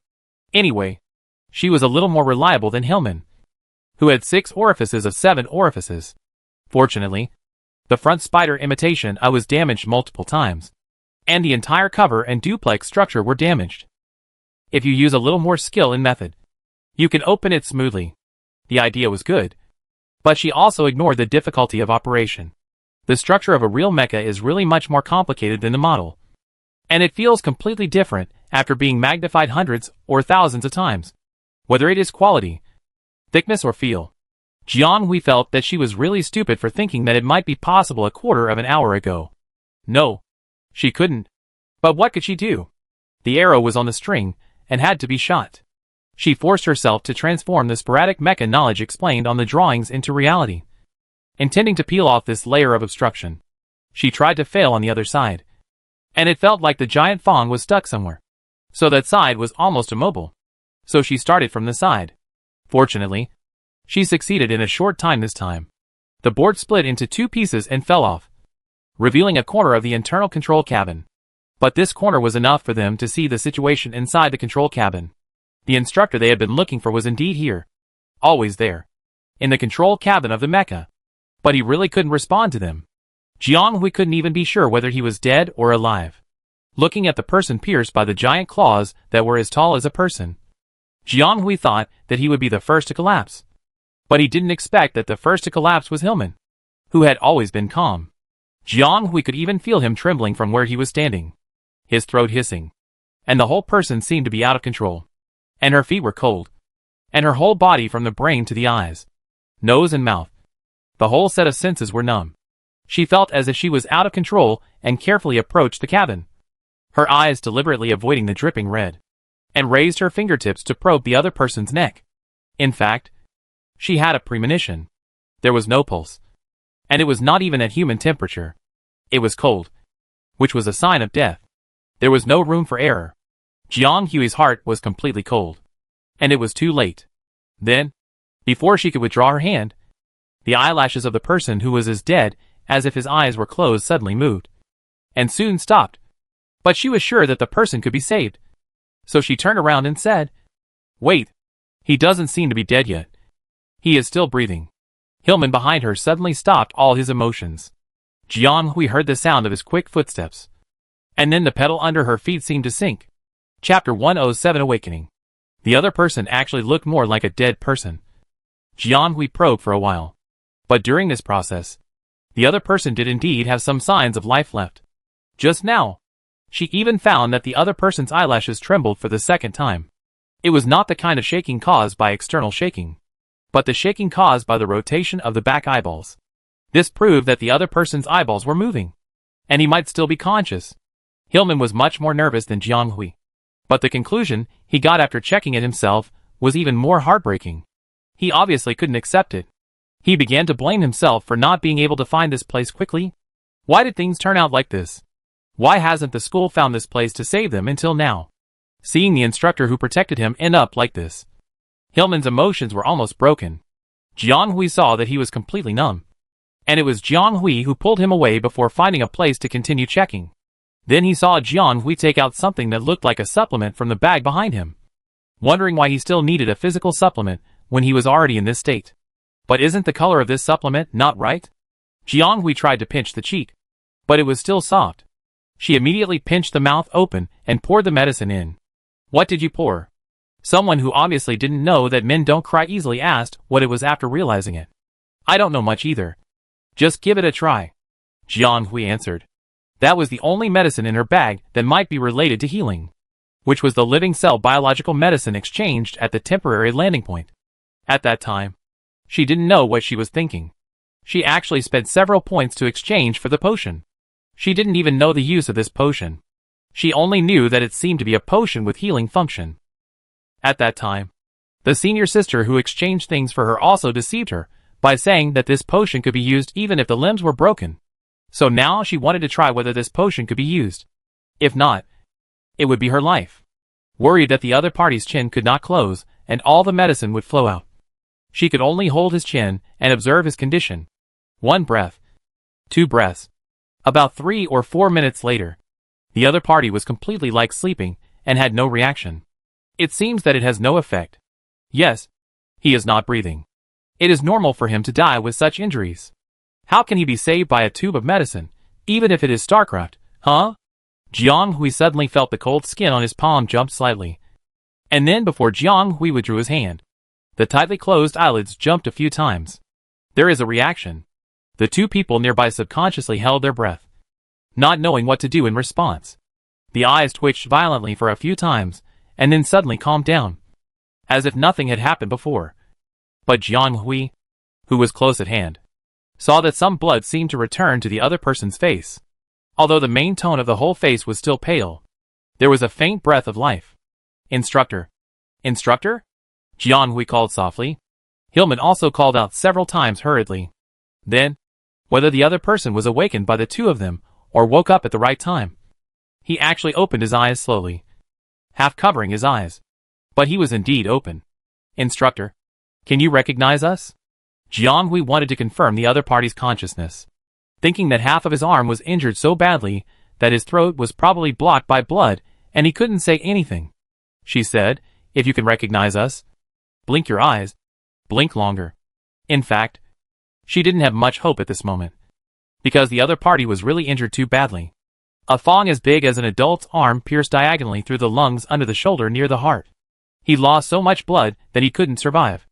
Jiang Hui was a little worried that the other party's reaction was a last-ditch effort stimulated by the drug. Unexpectedly, the other party's consciousness was extremely clear, and he really blinked his eyes obediently. Very good. It seems that there is still hope. Then remember not to sleep next. We will find a way to rescue you from here. This is not far from the finish line. If you can hold on and don't sleep, you will definitely survive. Do you hear me? Jiang Hui said again. In fact, she was not sure. A person's life and death is just a matter of seconds. If that happens, even the most magical medicine can't save the person. Moreover, a distance of more than 10 kilometers is a natural barrier for people who need to race against time and are dying. Moreover, didn't the school find out that a group of students were almost eaten by the star beast as a dessert? And an instructor was about to die here? Jiang Hui was unsure. She was just an ordinary office worker in her previous life. She encountered such a thing before her life started here. She was actually panicked at the moment. Not even calmer than Hillman, the real kid. But she also knew that she couldn't panic. Otherwise, this young instructor who had taught them a lot of things in a short time and protected more than a dozen freshmen with his body might really not have a chance to survive. So she said this to Mace to give him faith, and to herself. Then Jiang Hui saw that the other party blinked clearly at a slower speed and responded to him. Well, now even if he didn't understand, she would think he understood. So how to pull this black and horrible thing out of the other party's body? This is the first problem that Jiang Hui and his friends encountered. This is a good question. Jiang Hui should be thankful that the school did not cut corners on the safety of students, because she found that the trekking pole that she always thought was very sharp was really sharp. She tried to use it to cut the fangs with the side of the hidden blade, and the effect was much better than the mecha fragments. Fortunately, she tried to pull out a few useful mechas just now, and she accidentally cut half of her palm. Maybe the wound was small, and the blood flow was not fierce, but it was a little blurry, and it was bloody red. Unexpectedly, these mecha fragments were so sharp that the cutting effect was not very good. Or this Fong was immune to this mecha material, resulting in the inability to cut half of the cross-section. Seeing that the instructor, who was almost dying from being fiddled with by each other, was becoming more and more confused after a long time, Jiang Hui and Hillman had to speed up their actions and cut hard. But in the end, they still achieved little effect. Just when both of them were a little anxious, Jiang Hui suddenly remembered that the trekking pole she had put away before seemed to have a very sharp side. She took it out and thought about trying it. But she didn't expect that a miracle would happen after trying it. The blade of this trekking pole was much more effective than the mecha fragments, and it quickly completed the cutting of one side. Before she could catch her breath, Jiang Hui handed the thing to Hillman on the other side without hesitation. Chapter 108 Pitfall. Jiang Hui didn't expect that it would be so difficult to separate the front from the back. No wonder Hillman was so slow. She thought he was afraid of hurting the wound. Seeing his eyes narrowing, Jiang Hui went around to the back to see. In fact, this is not so easy. This operation cabin is not big or small, but it is a bit narrow with 3 people stuffed in. Moreover, one of the 3 people is in this situation. So Jiang Hui and Hillman must be very careful in their actions, for fear of accidentally becoming the one who sends the instructor to the west for the second time. She carefully went around to the back to see, and found that the instructor's back was dripping with blood. Moreover, this Fong was not inserted straight, but inserted obliquely. That is, inserted from the front, and then slightly obliquely out from the back. Judging from the degree of bleeding and the size of the wound at the back, it can be judged that it may have touched the artery, and the bleeding did not stop. Hillman was very careful, but he still bled a lot, and it was getting more and more. He didn't dare to continue. Jiang Hui felt frightened after watching for a while. She turned around and tried to find something else to see if they could separate faster. Time was running out. She could feel that the other person's vitality was getting weaker and weaker. But the other person's eyes dropped, and his sight obviously shifted. Jiang Hui followed her sight, and saw only a pile of ruins. She looked at the other person again without knowing why. And the other person actually raised his eyes, and looked at her flexibly. She didn't know why she could see the meaning of "you are so stupid" from such a meaningless look for a moment. Well, she had to look at the pile of ruins again. And after digging, she actually found a dagger from it. Jiang Hui immediately realized the other party's plan. From the location where the thing fell, he could guess that the other party had probably tried hard. But unfortunately he failed in the end, not knowing what the other party's dagger was made of. Jiang Hui tried it without thinking, and it really worked. Hillman stared in amazement as Jiang Hui used the dagger he had retrieved from somewhere to cut off the fangs protruding from the rear. He now doubted his ability. This seemingly weak classmate was so neat and tidy that he could make decisions on everything by himself. He seemed really redundant here. Come and help me at the back. I don't have enough strength. I'll pull in front. Jiang Hui called out to the person who seemed to be in a daze. Put the dagger in the other party's hand into the dagger sheath. Hesitated, and put it back into the package. After that, she jumped to the position of the vertical window, ready to act as the pulling force at this end. In fact, the whole process was really difficult, because the operating cabin was at the front and was almost isolated. If they want to get out of the control cabin, they have to go through a round of high-altitude work, and there is always the danger of sliding down more than 10 meters to the ground. Jiang Hui finally didn't think the things in the bag were useless at this moment, because she and Hillman actually used a rope to transport 3 people from a slippery surface with almost no edges. But it is impossible to transport 3 people from a height of more than 10 meters. So, Mr. Hillman, where is your means of transportation? You don't think we can walk down directly from this mecca? Jiang Hui's face was full of black lines. Not to mention that it was extremely difficult to take care of the 2 of them alone. What was Hillman thinking?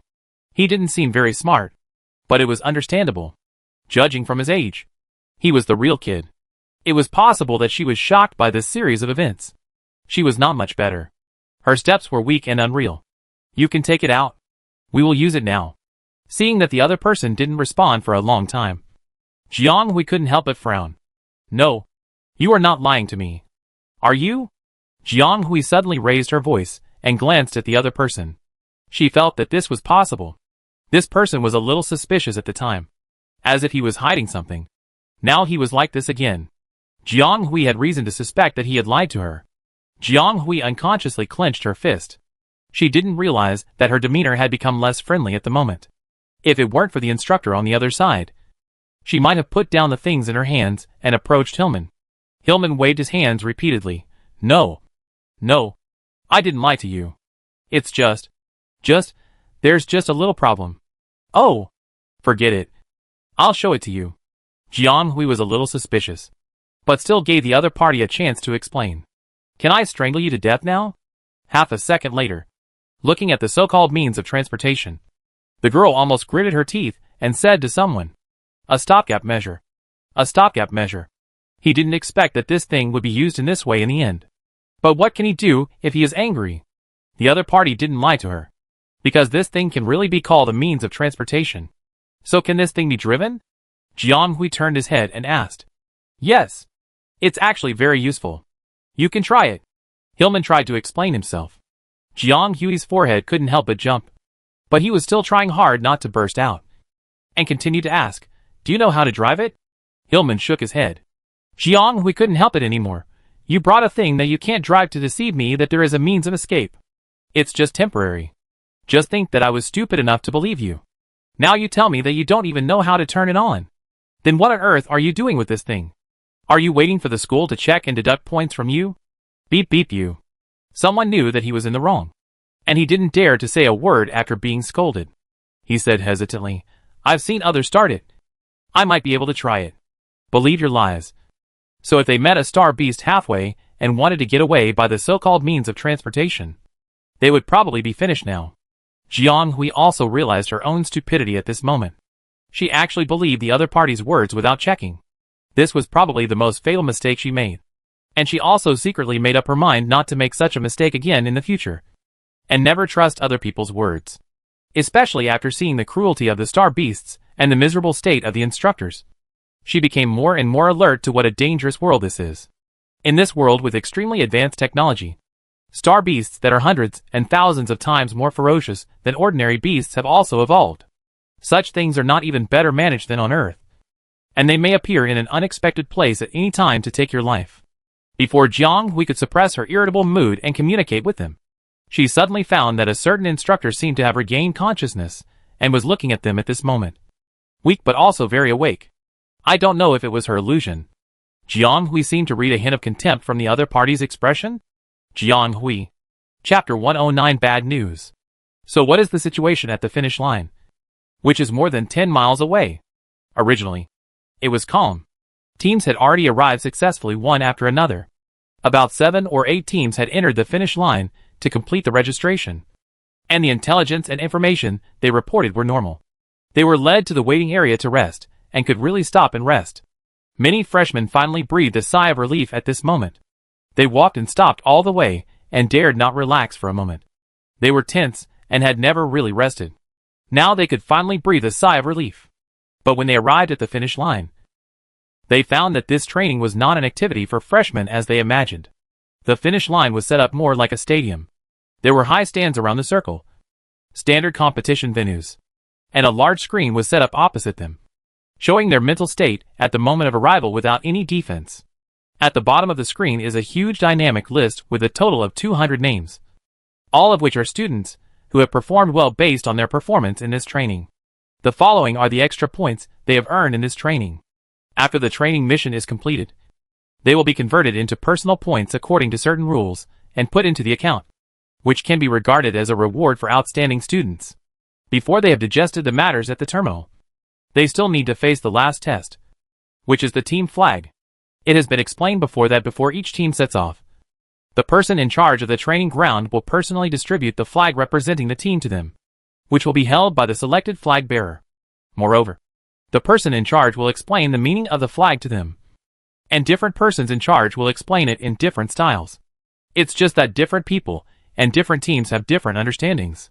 Some people take it to heart, and basically the whole team carefully protects the flag throughout the whole process, and then successfully brings the flag and the team to the finish line.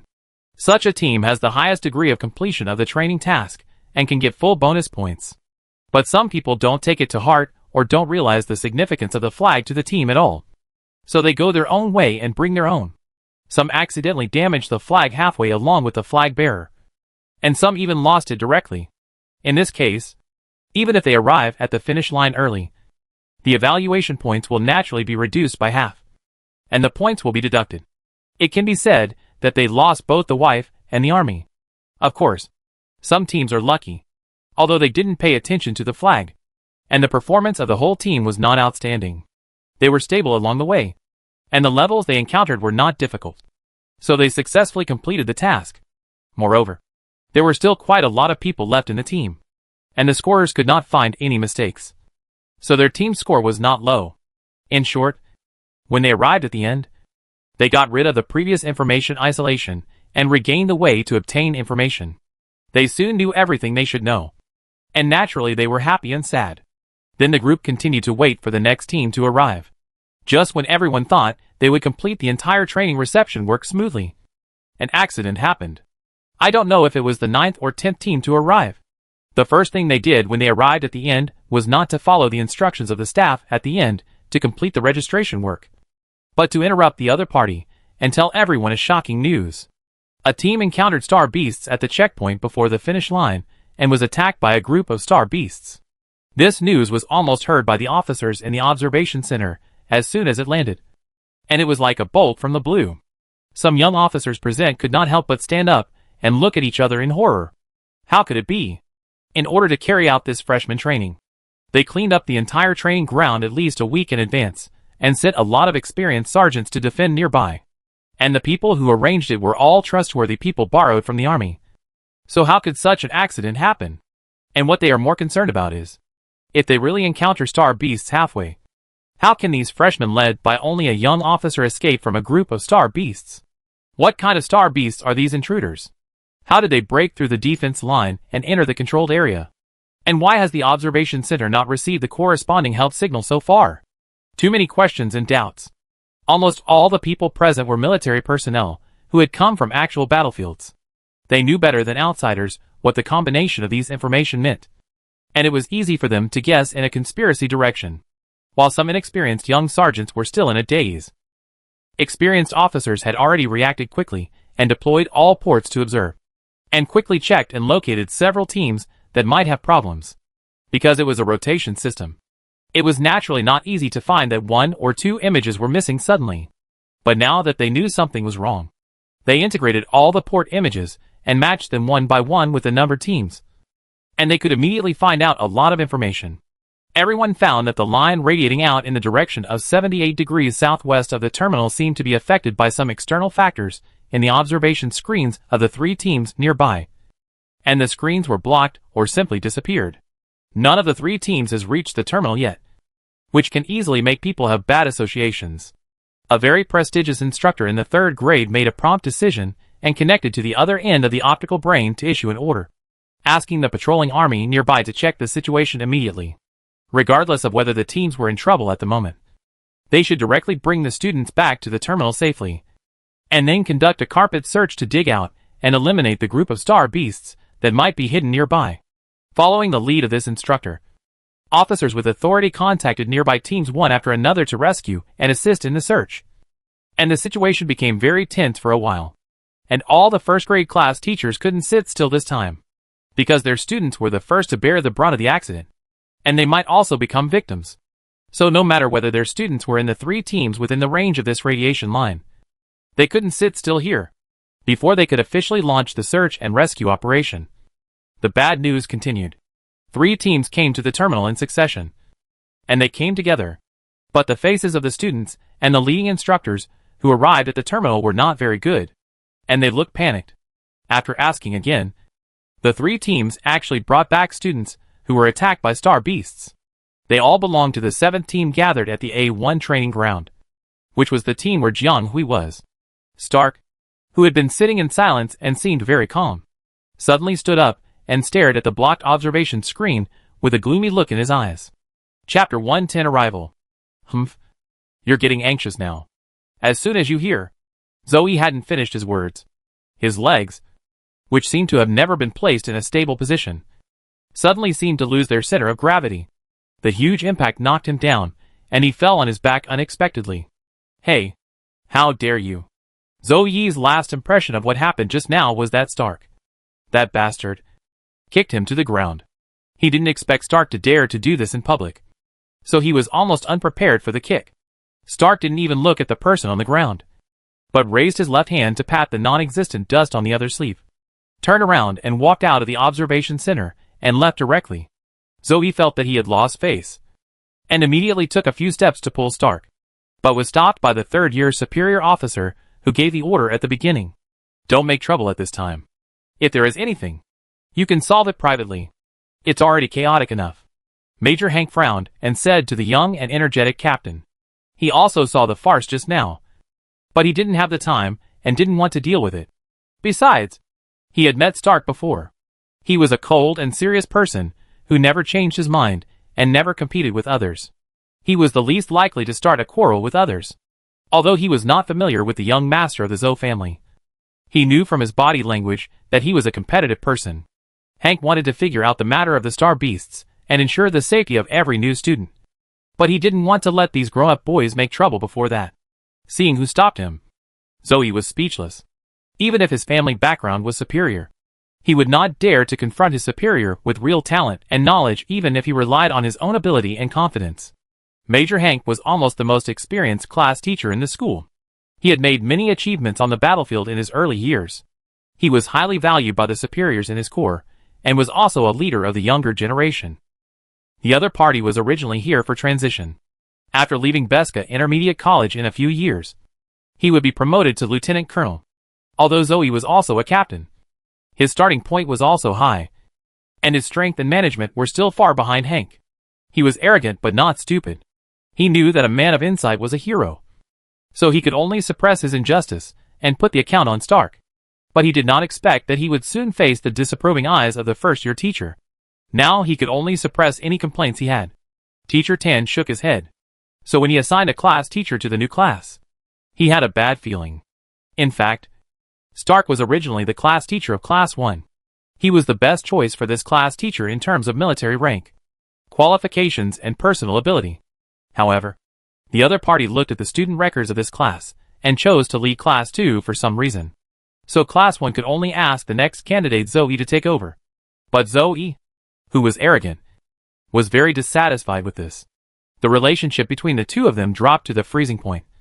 And Zoe even made trouble from time to time, which gave the teacher a headache. He said that these two people were so troublesome and too difficult to manage. Well, let them be. It doesn't matter if there is more fair competition between young people. Anyway, his old bones can barely control these little guys. He was just trying to persuade Zoe to be careful with his words and not affect the terminal. There was new news. The latest kind. Major Hank and many other people present changed their expressions and immediately strode out of the observation center, leaving the entire observation room much emptier. Zoe was one of the few people who stayed in the observation center. He turned his eyes away from the teams with students from his class and looked at the scene at the terminal. There was a very different team there, with only 3 people. But at this moment, they almost attracted the attention of everyone in the field. Zoe frowned and looked at the most cumbersome person in the middle. He lingered on the other person's face for a while, thinking, "Student Jiang, can you do it? Do you need my help?" Hillman whispered, "No. Just take care of your own arms, and don't bother anymore." Jiang Hui said with some tiredness, "This kid, She didn't want to say it anymore. He always did bad things with good intentions. It was fine to use the so-called transportation to attract her to take risks together. After all, she was stupid and believed it. So they were all accomplices. But the problem is, brother, how come you don't even know how to use the things you brought from your own home? How could she know? If it weren't for the seriously injured instructor, who woke up for a moment and told him how to open the off-road gripper, they would probably still be struggling to climb up and down the mecha. But the instructor only woke up for a while and immediately fell into a deep coma. With a weak breath, they didn't dare to delay and had to bite the bullet and set off directly. Yes, this off-road gripper is the transportation tool for escape that Hillman said. Its operating cabin is wheel-shaped, with two thick and wide metal claws that can be freely retracted at the bottom. People can drive it freely on the uneven mountains. It is indeed very fast and very flexible in the mountains. But the problem is that neither of them can drive it. Yes, Hillman doesn't know how to use this thing he brought back from home. He looks like he is planning to sneak in and practice secretly. But he hasn't had time to implement it yet. But the instructor's situation is getting more and more dangerous.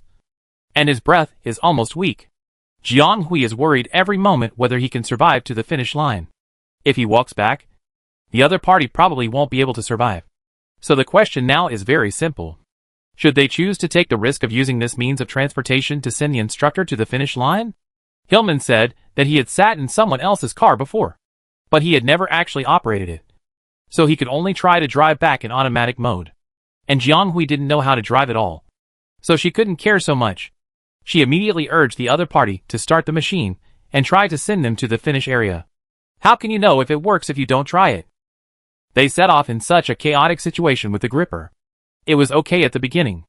In the automatic driving mode, Hillman only needed to slightly adjust the direction to avoid various obstacles. Unexpectedly, this guy's actual operation was quite good. Except for the slightly difficult movements at the beginning. The feel seemed good, and the whole operation was particularly good. Looking at the scenery that was quickly retreating, Jiang Hui thought that it would finally go smoothly. But she didn't expect that she saw a huge rock blocking hundreds of meters in front of her from a distance. One breath. 2 breaths, it was going to hit.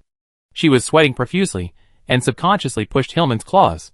The whole gripper turned sharply, and barely avoided the huge rock. Chapter 111. Seeing this, both of them breathed a sigh of relief. This traction vehicle is really fast for a ground-contacting vehicle. In this case, you need to be quick with your hands and eyes, and judge the direction hundreds of meters away. Otherwise you may end up with a collision. So even if driving this thing does not require direct connection with mental power like a mecha, it also requires the driver to have highly concentrated mental power and accurate judgment. It is too difficult for the two rookies, who don't even know how to use mental power to operate this kind of vehicle. If you are not careful, an accident like the one just now may happen. Now she dare not rely on the other person alone, thinking that she might as well come to the front to help adjust the direction. The two of them supervise each other, so the chance of making mistakes will be less. As for the instructor, she looked back at the dying person lying in the back cabin with a little worry. And there was nothing she could do. Jiang Hui didn't expect that things were far worse than this. Student Jiang.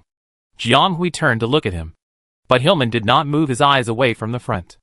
From her side, she could see the pale side of his face, and his eyes, that kept moving because of nervousness and anxiety. She also felt a little sorry for not being able to hold back the urge to yell. Yes, she herself could not drive. But 2 people without a driver's license were driving. Wasn't that the case? So when people do something wrong, they will mostly choose to blame others and ignore their own incompetence. Jiang Hui was no exception. She found that she had naturally blamed others for the accident. In fact, she was not blind. If she just sat there and did nothing, wouldn't she also be responsible if something happened? So Jiang Hui was about to say to the other party that they could adjust the direction together and try to reach the finish line as soon as possible. Then she heard the other party trembling his lips and said, "Classmate Jiang, maybe it's your turn. My shoulder seems to be dislocated." Jiang Hui? Are you kidding? Friend. But the other party didn't look like he was joking. His lips, which were originally white, had turned blue. Half of his face was sweaty. It seemed that he was in great pain. Jiang Hui immediately realized that he was not joking. And the other party also turned his left hand at this moment. And the adjustment movement was no longer as flexible as before. Jiang Hui. She had to accept her fate and take the other party's place, letting him turn around to take care of the instructor. No, he should just take care of himself. Jianghui sighed as he looked at his face, which was as white as a dead person. There were really so many situations when he was unlucky. Even drinking cold water would get stuck in his teeth. No, she shouldn't have said this. And she shouldn't even think about it. It turned out that what happened just now was not the most unlucky. They drove the trolley for more than 10 kilometers and saw the flag representing the finish line from afar. They were so excited. They were about to rush to the finish line. But a new situation appeared. Suddenly, the machine stopped abruptly, just a few hundred meters away from the finish line. After several adjustments without any response, they had to resign themselves to getting off the machine and walking on their own two legs. And it was a bit too strange around here.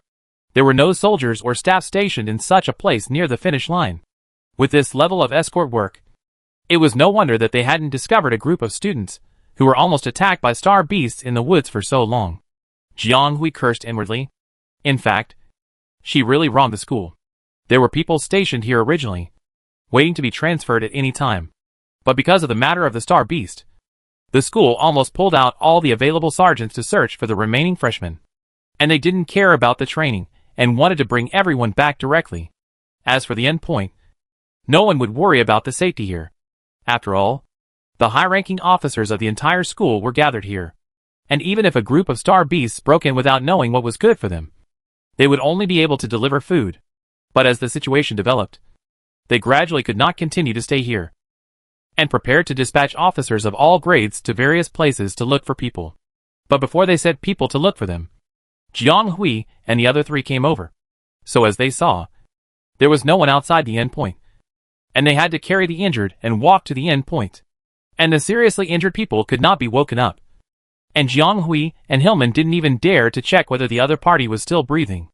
Only one of them carefully acted as a laborer to carry the person, and the other used the other intact arm to hold the abdomen of Mace, so as to prevent the wound with the fangs from pressing on Jiang Hui's back and stabbing her even harder. In fact, Jiang Hui's physical strength was not really good, and she had been working hard all the way, which lasted for almost a day, and she relied on her breath to get here.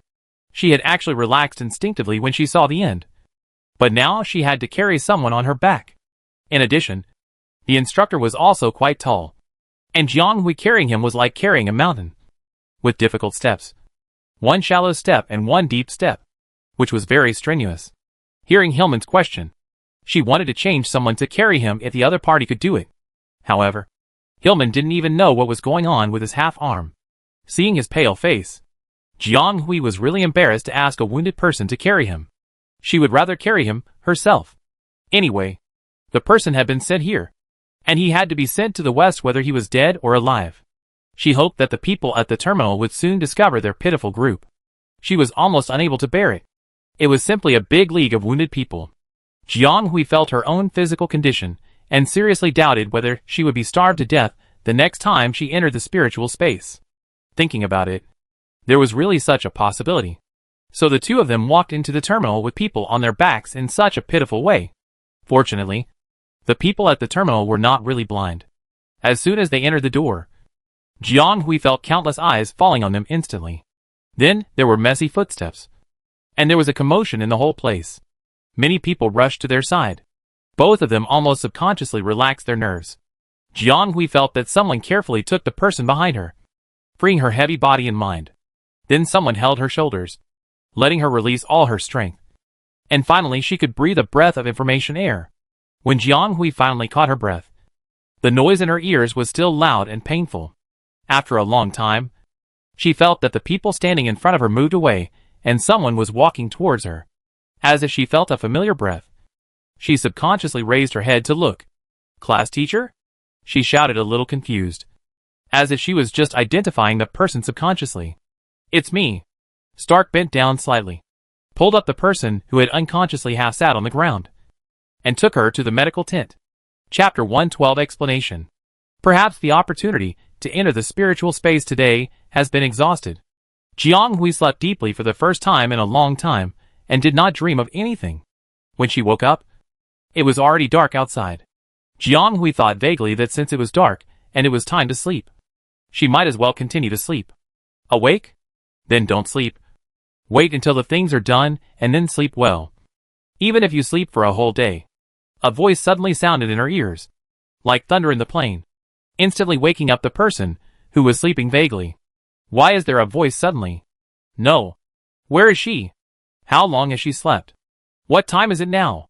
Jianghui sat up in a dying shock. But before she could move, an arm stretched out from the side pressed half of her shoulder. Unable to move, she heard the other party whisper to someone, asking them to help check.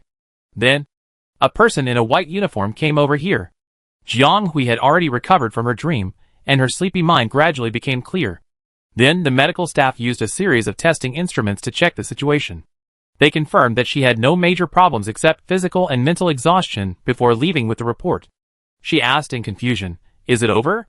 If you are asking about the training, it is over. But this matter is not so easy to end."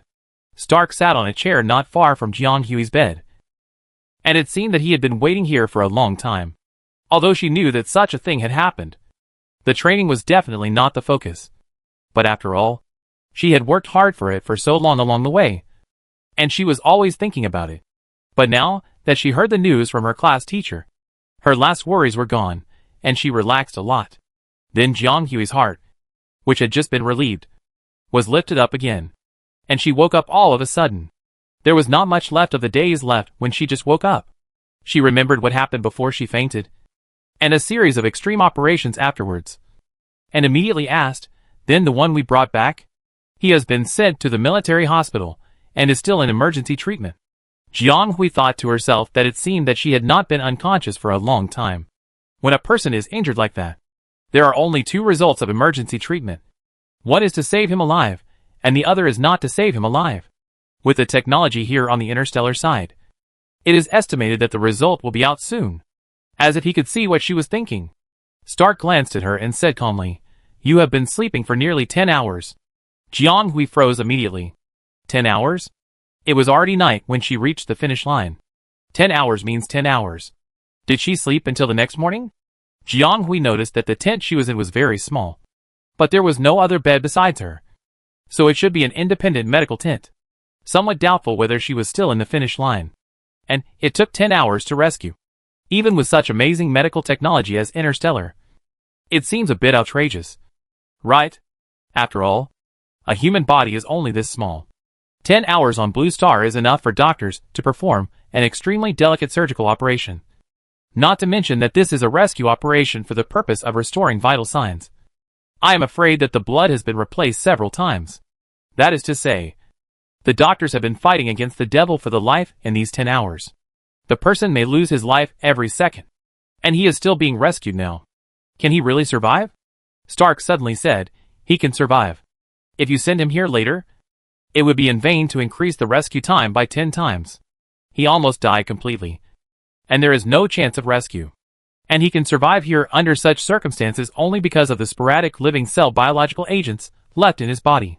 It can be seen that he is really a very tenacious person. Did you give him that thing?" Stark asked with some amusement. Jianghui nodded, not surprised that the other party knew it. "I think she fainted as soon as she reached the end, and only another man who was traveling with her could explain the matter. It is estimated that he said it. I don't know what that potion is used for. I saw it at the stopover earlier and couldn't help but exchange it for one. The person who exchanged it told me that it could even heal broken limbs. The instructor was dead at the time, and we had no other way to try to feed him this. Fortunately, it worked. She didn't waste her 5 points in vain. It was worth it to save a life." Although Stark had no expression on his face, he nodded secretly in his heart. They checked the records and verified that Jianghui did exchange a living cell biological potion at the first stopover. It was from Barton, a third-year student. He was one of the few students in that class who had passed the preparatory pharmacist qualification exam. He was indeed qualified to brew and sell this potion. This potion is already an entry-level potion for formal pharmacists. It is also considered to be of medium difficulty among all the entry-level potions. The requirements for refining techniques and purity are quite high. Its function is also very simple. That is, it can promote wound healing and delay wound deterioration. As a treatment drug, the effect is not targeted enough. But when resources are scarce or there is a lack of targeted treatment drugs, This can be used as a panacea drug. In short, it is a drug that can make people feel energetic after taking it, with minimal side effects but a wide range of uses. So the advertising words that the senior student played with Jiang Hui were not all lies. It can indeed play this role, but it is not as exaggerated as he said. But in school, this kind of drug can be purchased with a prescription at the medical department for a small amount of star coins. And it is not a rare thing. Barton asked Jiang Hui for 5 points, which was indeed a bit too much. After all, personal points are too difficult to accumulate, and there are few ways to obtain them. Some people may not have double-digit points for 3 years. This is just Jiang Hui's personal will and behavior, and it is not the school's responsibility. Besides, if it weren't for this tube of medicine, the young warrant officer Mays might have died here, knowing that the other party was doing this to protect the students. Even Stark, who had little contact with them, could not help but admire them. Similarly, the 2 children were indeed worthy of praise for being able to bring back the instructor, who was almost dead in such a critical situation with no help. They could even be called the 2 most commendable among the freshmen in this training. As a class teacher and an elder, Stark was relieved but could not help but feel angry, because he was only afraid now. That child was really too brave. Even though he had not yet collected evidence of the entire process, he could only glimpse the thrilling process of the 2 people from the words of others, and the clues at the scene. It can be said that the 2 fools were really lucky to reach the end alive. Chapter 113 Lessons. But this reckless and self-righteous kid deserves a lesson. Praise can be given slowly, or by others. But he, as an elder, must teach her a lesson. Otherwise she might still think she is right, and be complacent. She will make the same mistake next time. And she might not be so lucky then. I think you should worry about yourself first. Do you know that the mental power of those who have not fully awakened may be affected by the next awakening period if they overdraw several times? You know your situation so well. Why did you rush back to the forest to risk saving people? Driving without a license. You 2 are quite brave, and have a long life. This won't kill you. Huh? Stark sneered. Jiang Hui didn't expect the time of reckoning to come so soon. In fact, let alone Stark. Even Jiang Hui now thinks back to the things she did not long ago. All kinds of risky behaviors and omissions caused by knowingly committing crimes. She is really afraid for her life. Hillman is a real kid, so it's understandable. But is she? Jiang Hui knew that she had made no fewer mistakes than Hillman in this matter. She just had the advantage of being more mature than him. She didn't dare to refute Stark's words, because what he said was the truth. Do it. If she were to switch places with Stark at this moment, she would probably explode with anger when she saw her junior doing such a thing. I haven't been waiting for the rescue of the school. Jiang Hui couldn't help but defend herself in a low voice. When making any choice without knowing the details, you must be extremely cautious. You should know that you should never trust others' words at any time. Sometimes a small choice can be fatal, Stark said to the girl, who was still ignorant, in a deep voice. Although this time it was a coincidence. The whole thing developed smoothly, and was lucky all the way. In the end, a bunch of omissions were strung together into a good thing. But who can guarantee that they can always be so lucky? What if she believes someone who intends to deceive her next time? So although this incident seems not so convincing, Stark still seizes this opportunity to teach others, hoping that the other party will have his own judgment in the future. Jiang Hui was deeply touched by Stark's words. Because just from this incident, isn't it a ready-made good example? That Hillman classmate is probably really kind. But his kindness is based on his own simplicity. As thinking. He didn't have a clear self-awareness. He just knew that if he wanted to do something, he would do it. Not only that, he even boldly led another person into the trap to help him complete such a seemingly unrealistic thing. This person is Jiang Hui. But the problem is that Jiang Hui, who is an adult at heart, actually fell for it. She was not completely without judgment, but was blinded by the situation and a certain momentary impulse. So it can't really be said that being deceived is someone else's responsibility. It's completely her own brain that fell for it. Even though the 2 of them finally saved their leader instructor with a magical operation. This incident also left a deep mark on Jiang Hui's heart. Now that she thought back, the scariest thing about this incident was that she was like a fool, being led by a young boy without any judgment. It was as if she had lost her IQ, and was completely dominated by impulse, and did not make good use of her normal thinking as an adult. So when the other party said this, she was completely speechless, and felt a little ashamed. Stark also knew that the child was still young and had not even received formal training. It was already very good that she could handle things like this. Since she knew her mistake, it proved that she was also a clear-headed person. Well, I will teach her well in the future, he said to Jiang Hui, who was bowing her head. Okay. I already know what happened. You stay here and have a good rest. After Lu Jing, a medical doctor, comes to check you tomorrow morning, you can go back to the dormitory to rest. You don't have to go to tomorrow's training for the time being. You can resume training after receiving news from the school. Jiang Hui nodded in a daze and watched the other party leave the tent neatly. Then she realized that he had finished asking questions. It seemed that he didn't ask anything. Could it be that the other party just came to see her situation? In fact, Jiang Hui's feeling was not wrong. Stark came here specifically to check on her situation. It happened that she woke up at this time. So the two had a conversation. Leaving the temporary tent area, Stark called the sergeant station nearby and told them to be careful of the surrounding situation. Then he left this temporary rest area and walked towards the conference building in the center of the campus. It was late at night. Or it should be said that it was close to dawn. But almost all the teachers and officers stationed in the school were not resting at this moment. They had been busy all night, investigating the situation nearby, tracing the source of the Star Beast attack, and compiling reports to the military. This incident was really a big deal. With two teams attacked by the Star Beasts, only one team was lucky enough to escape in time. But they were also stuck in the valley. Fortunately, the ant beasts did not stay for too long and left for some reason. It was not until the school rescue team went to search that they were brought back intact. The team led by Warrant Officer Metz was not so lucky. There were more students in his team from the general department, and most of them could not survive the shooting stage. So the team he led to the end was also a team with a relatively small number of people. So they became the main target of attack by this group of Iaconite ants.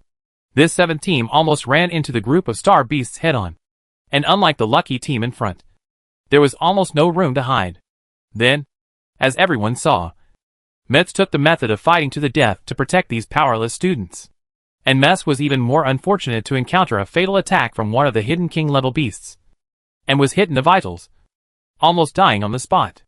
If it weren't for the students in his team, who took the risk to look for him, and one of the freshmen who accidentally carried a living cell biological agent with him, he would probably die outside before the school received the news and went to retrieve him. The other party's condition is very bad. He is still being rescued. According to the famous 12-hour optimal rescue theory of interstellar medicine, if no breakthrough progress can be made in the rescue in another 2 hours, even if the other party is rescued in the end, there will be residual trauma in the brain area, which may eventually affect his future marching career.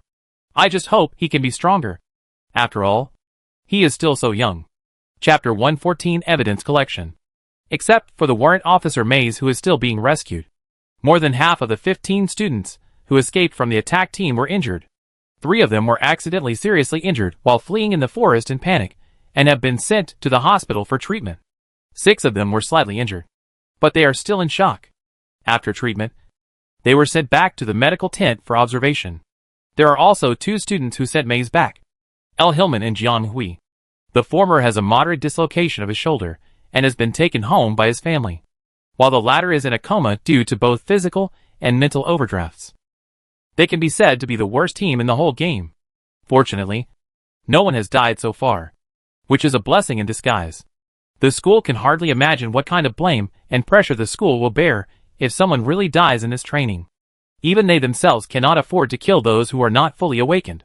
Therefore, the school and the officers with authority on the scene mobilized almost all the sergeants stationed in the school, and conducted a carpet search throughout the training ground, and summoned all relevant personnel to verify the testimony in order to verify the truth. After all the people were properly arranged and the things were arranged, they had time to gather together to discuss this vicious accident. Yes, they defined it as a vicious accident. If we talk about the development of mankind so far, the first thing that can stand in their ultimate dominance in the interstellar is the Star Beast.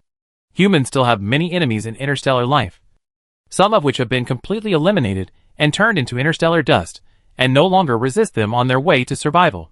Some are watching them from the other side of the world, not approaching but never slacking off.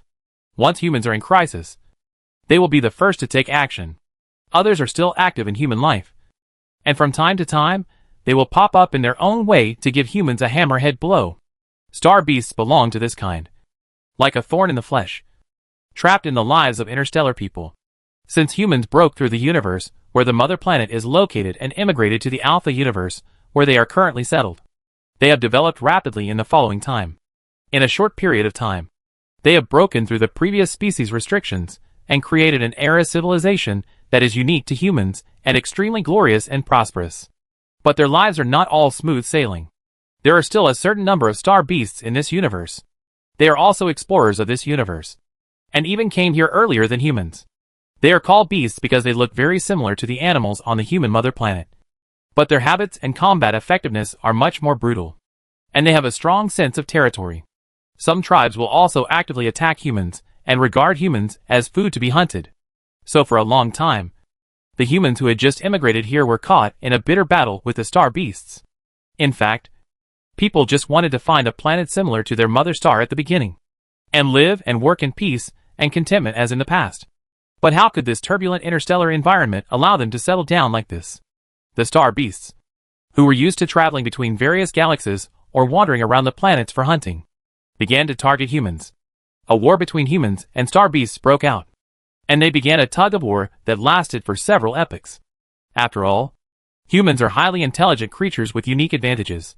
They are constantly stimulated by their potential in the constant challenges and pressures of survival, and constantly evolve into the current physique that is extremely suitable for interstellar survival.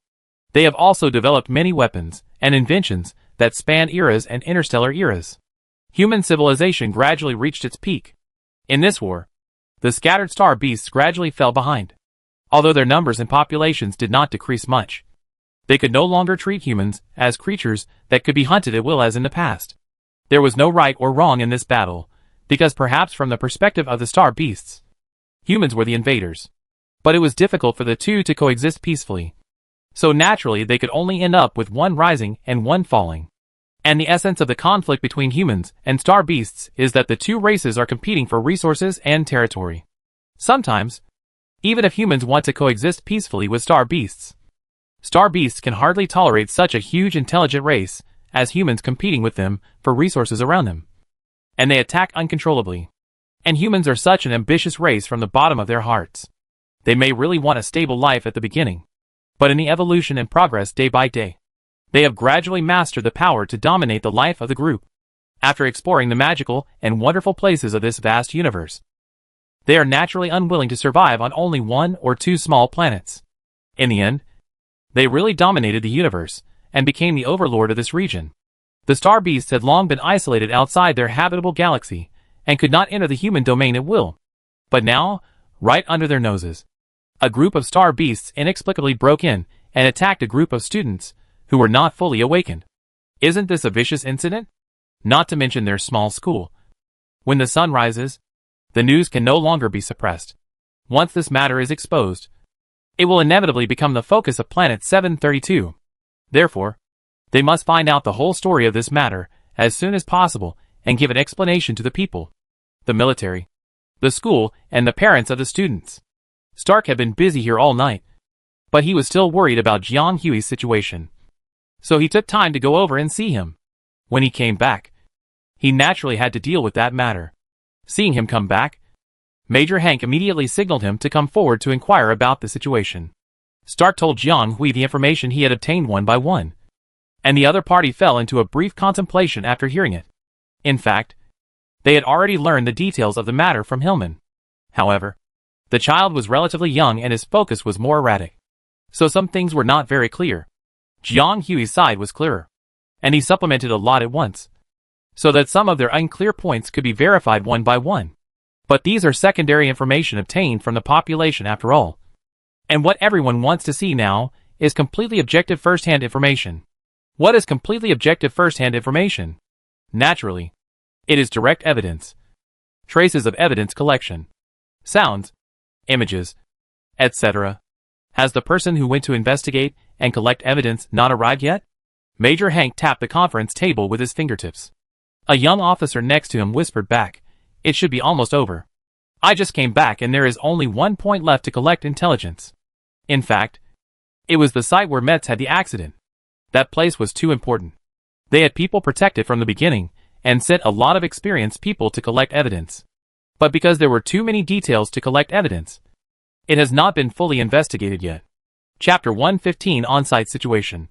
Lieutenant Kane, please help contact the military hospital and ask them to do their best to treat Warrant Officer Mays.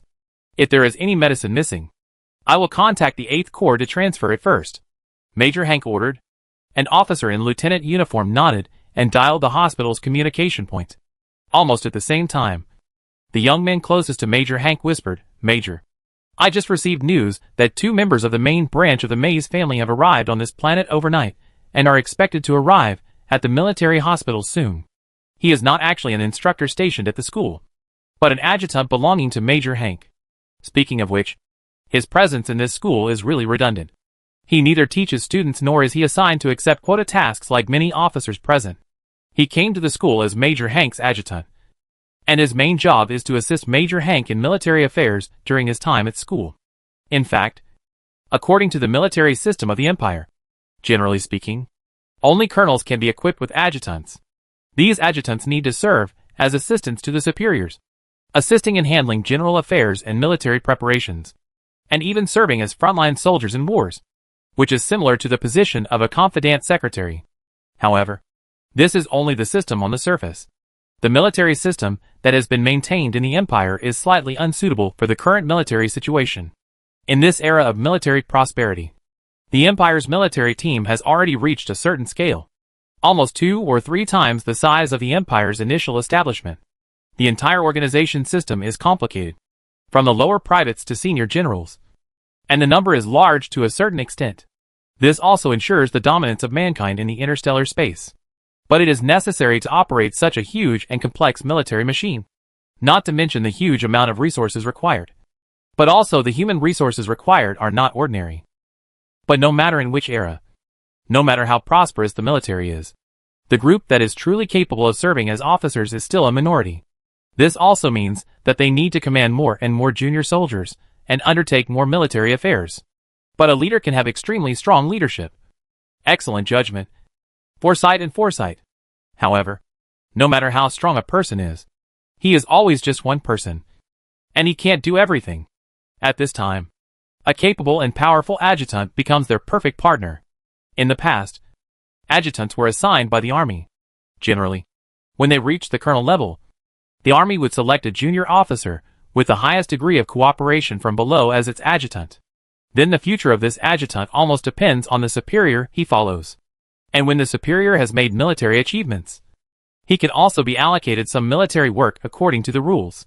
This is also the unspoken rule of the mechanism of the chief adjutant. Therefore, if they can follow a powerful leader, the promotion path of such adjutants will generally be very smooth, not inferior to their own efforts. As the tasks of the entire officer team become heavier, even some lieutenant colonels and majors in important positions begin to need assistant adjutants.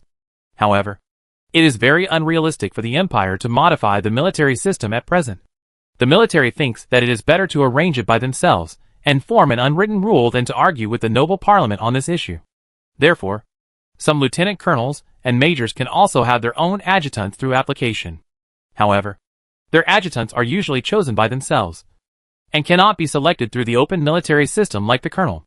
The treatment of these adjutants is no different from the latter, and they have military ranks recognized by the army.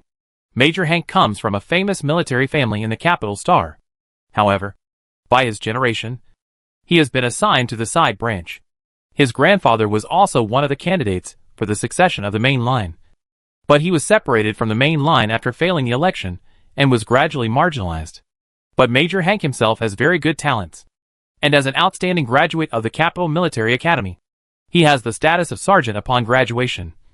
And he has made many contributions during his 10 years of stay at the border, and was finally awarded the rank of major.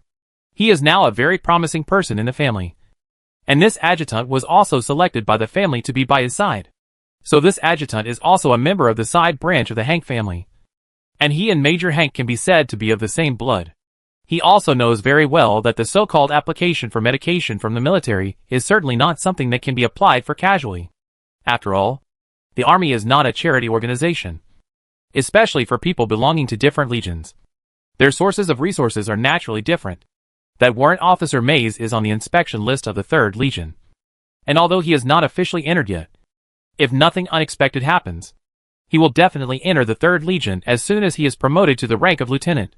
However, Major Hank and his family belong to the 8th Legion. If you want to apply for medicine for Warrant Officer Mays, you must use Major Hank's quota. And the quota of medicine allocated to the Major in the Legion is so small that Major Hank himself is reluctant to use it. But he gave it to an outsider all at once. The adjutant is naturally unhappy. So when he learned that the people of the Mays family had rushed here, he couldn't help but remind Major Hank, hoping that the other party would withdraw this overly generous decision. No need to say more. Go and talk. Major Hank stopped the adjutant from saying what he was about to say, and said to the lieutenant, who couldn't help but stop after hearing the words.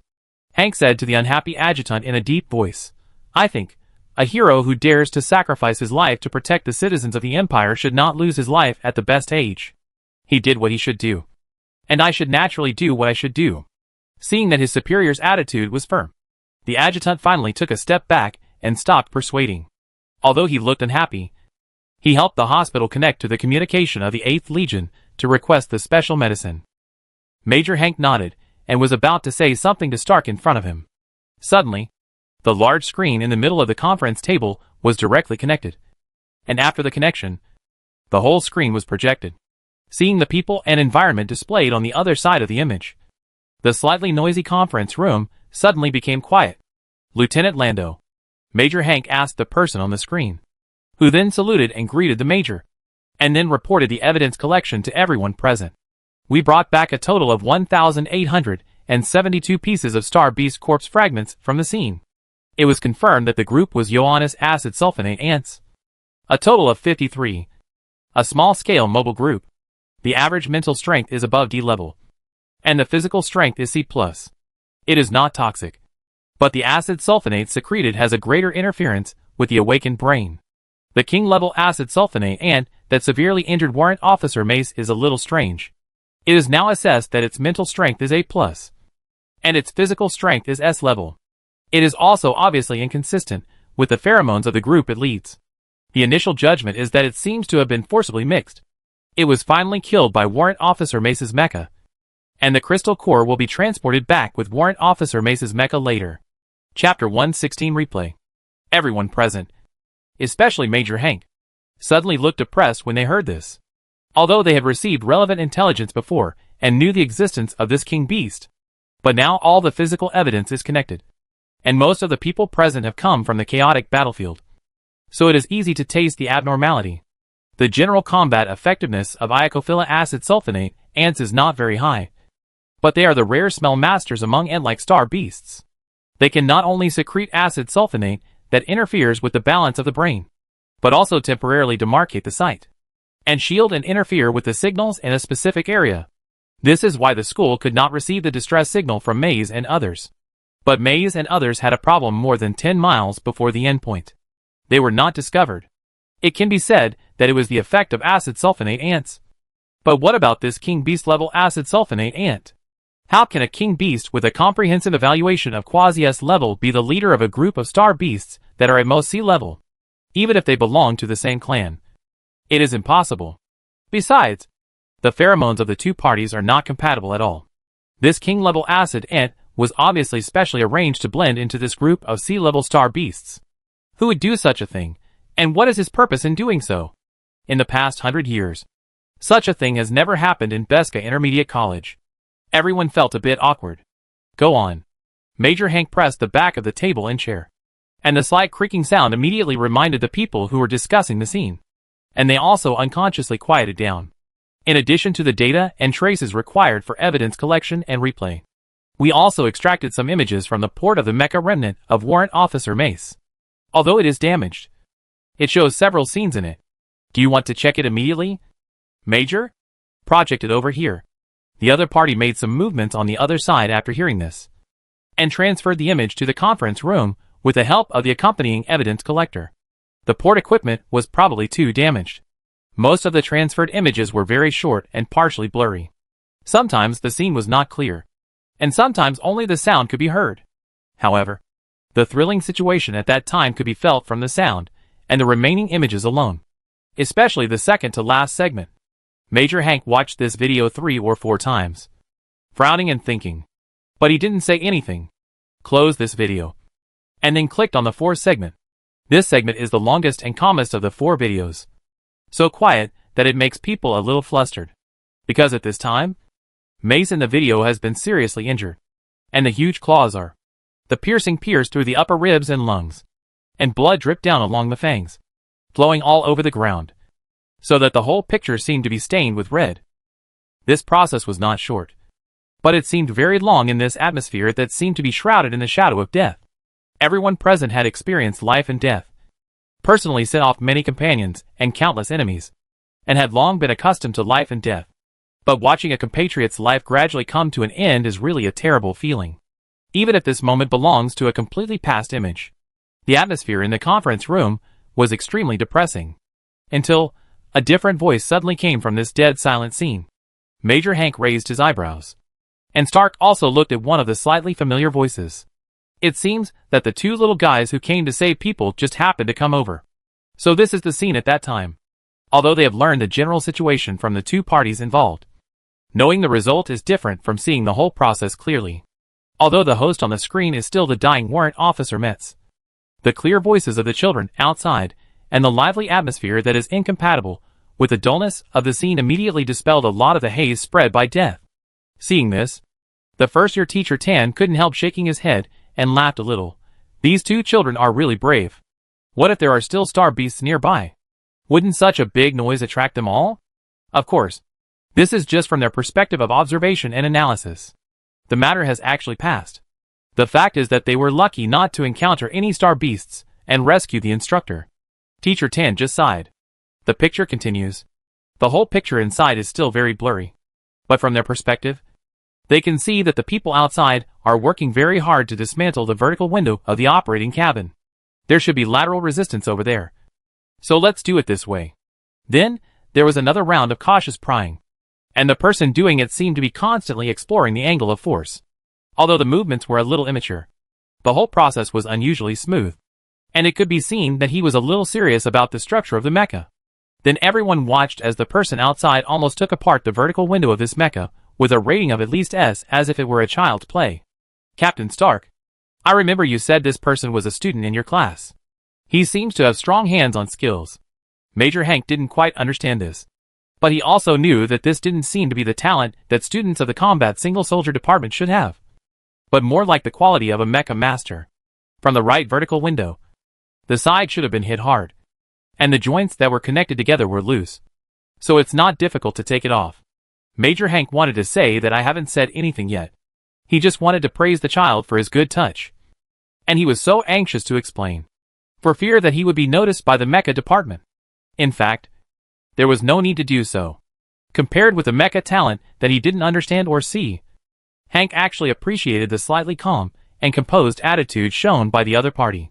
He just saw that Stark's attitude towards this student seemed a little strange, so he couldn't help but mention it. Now it seems a little strange. The person in the picture has pried open the vertical window of the operating cabin. The light coming in from the outside not only illuminates the dim operating cabin and the people and scenes inside, but also reflects the appearance of the future person very clearly. Wait. He also feels that this child seems to be a little familiar. Major Hank seemed to be thinking. The video played here. And then, there was a series of actions to find the wounded and save people. The whole process did not last long. And it could even be called fast. At least for these 2 young men who had never received training. Being able to do this was already something worthy of praise. Jiang Hui's calmness and determination, Hillman's action and extraordinary reaction left a deep impression on many people present. Pa. Major Hank suddenly clapped his hands. I think we can't miss this part. Although it seems to have no meaning now. I still think these 2 children should be given extra points. Although the other party's words sounded like asking everyone. The tone was so unquestionable. Chapter 117 ending. The next day, Lu Jin came to check on Jiang Hui.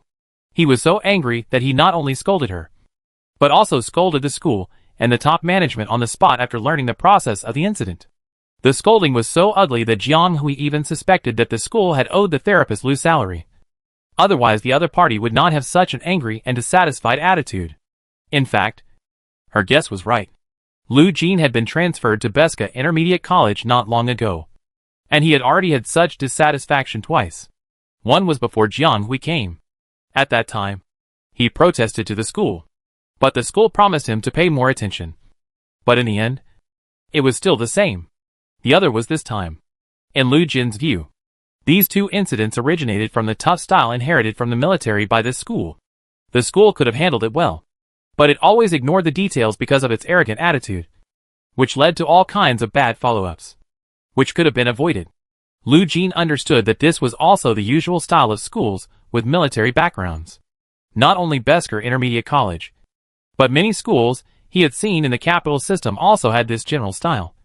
Stubborn and opinionated, often causing vulnerable students to suffer misfortune because of their high attitude. But he was a therapist, and his professional ethics really couldn't recognize the rough way these schools raise children. You have to know that these children only studied military majors and were not real soldiers. So how could they really be treated the same? Look at what they have done to them. Lu Jin couldn't stand it. But he also knew that this was the general trend at the moment, and he could do nothing about it. Finally, after he examined Jiang Hui and found that she was not in good condition, he prescribed her 3 days of prescription medicine, and then drove her back to the dormitory like a pig, ordering her to rest for at least 48 hours, and not to use her mental power easily again. Lu Jin, who stayed in the tent, was about to pack up and go to examine the second student, when the optical brain suddenly received a message.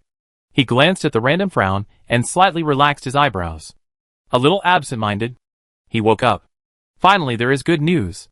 Otherwise, if this warrant officer from the May family died here, the school would be able to overcome this crisis and continue to operate, but it would inevitably weaken for a while. But isn't Urimes on the DB2 defense line now? He was able to take time out of his schedule to come here at such a tense moment, which shows his love for this little brother. Although the relationship with this guy is really mediocre, it is still a classmate after all. Since the other party came forward to ask for help, he naturally had to help. Not to mention that the young mice was indeed quite admirable.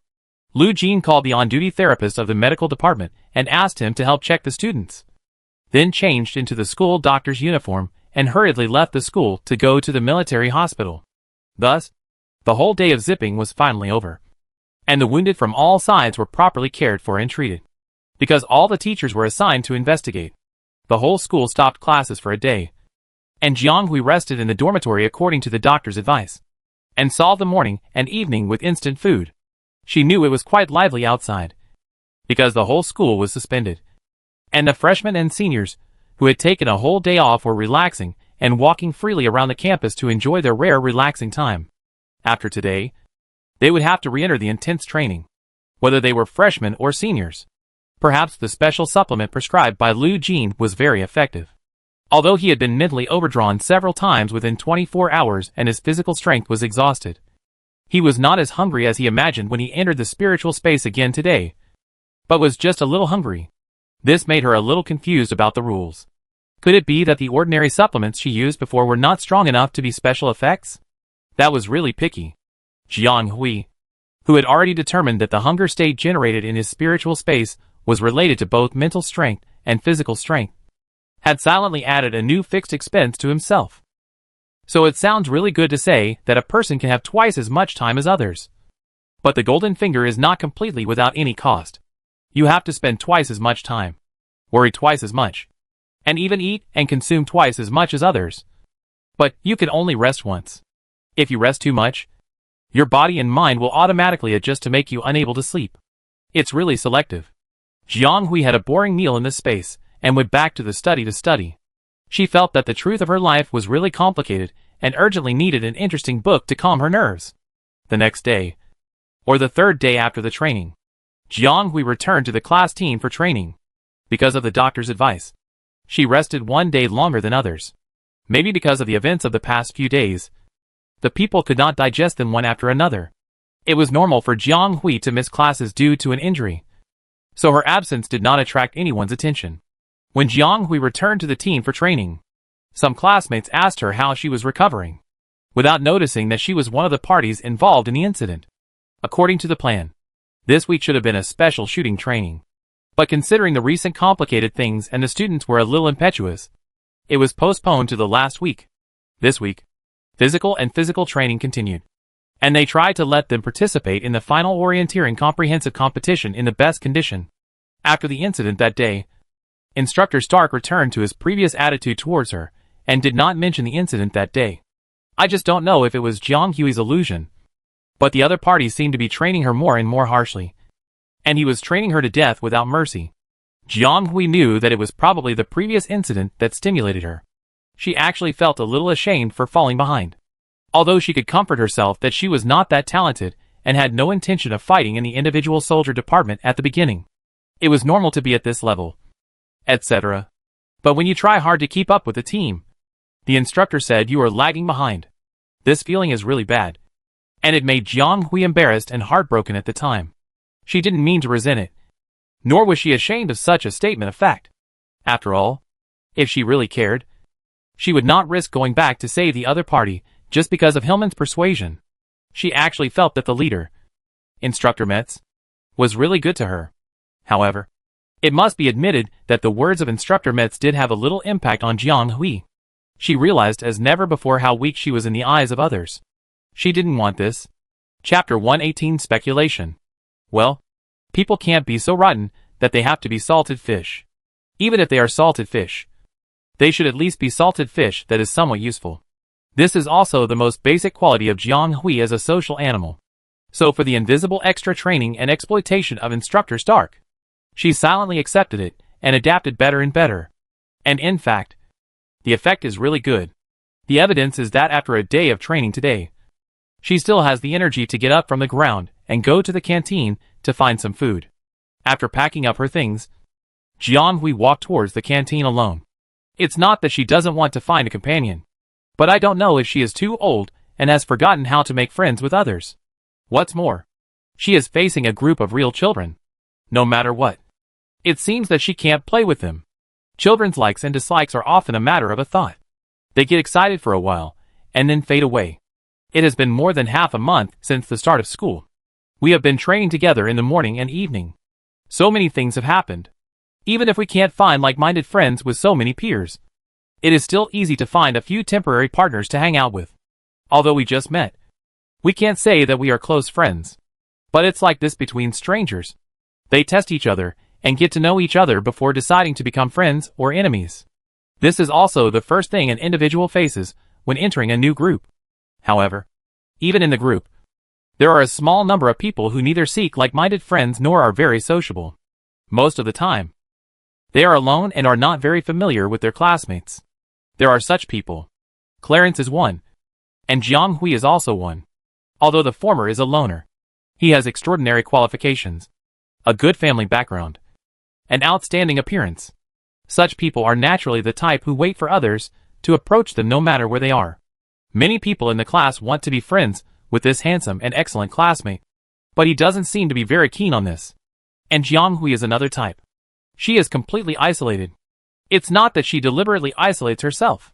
In fact, Jiang Hui was quite sociable when she worked at Blue Star before. Now it's because of the change of environment and a kind of incompatibility in mentality that leads to this sense of separation. In addition, the training tasks on her are getting heavier and heavier. Just dealing with these tasks and training every day takes up a lot of her time and energy.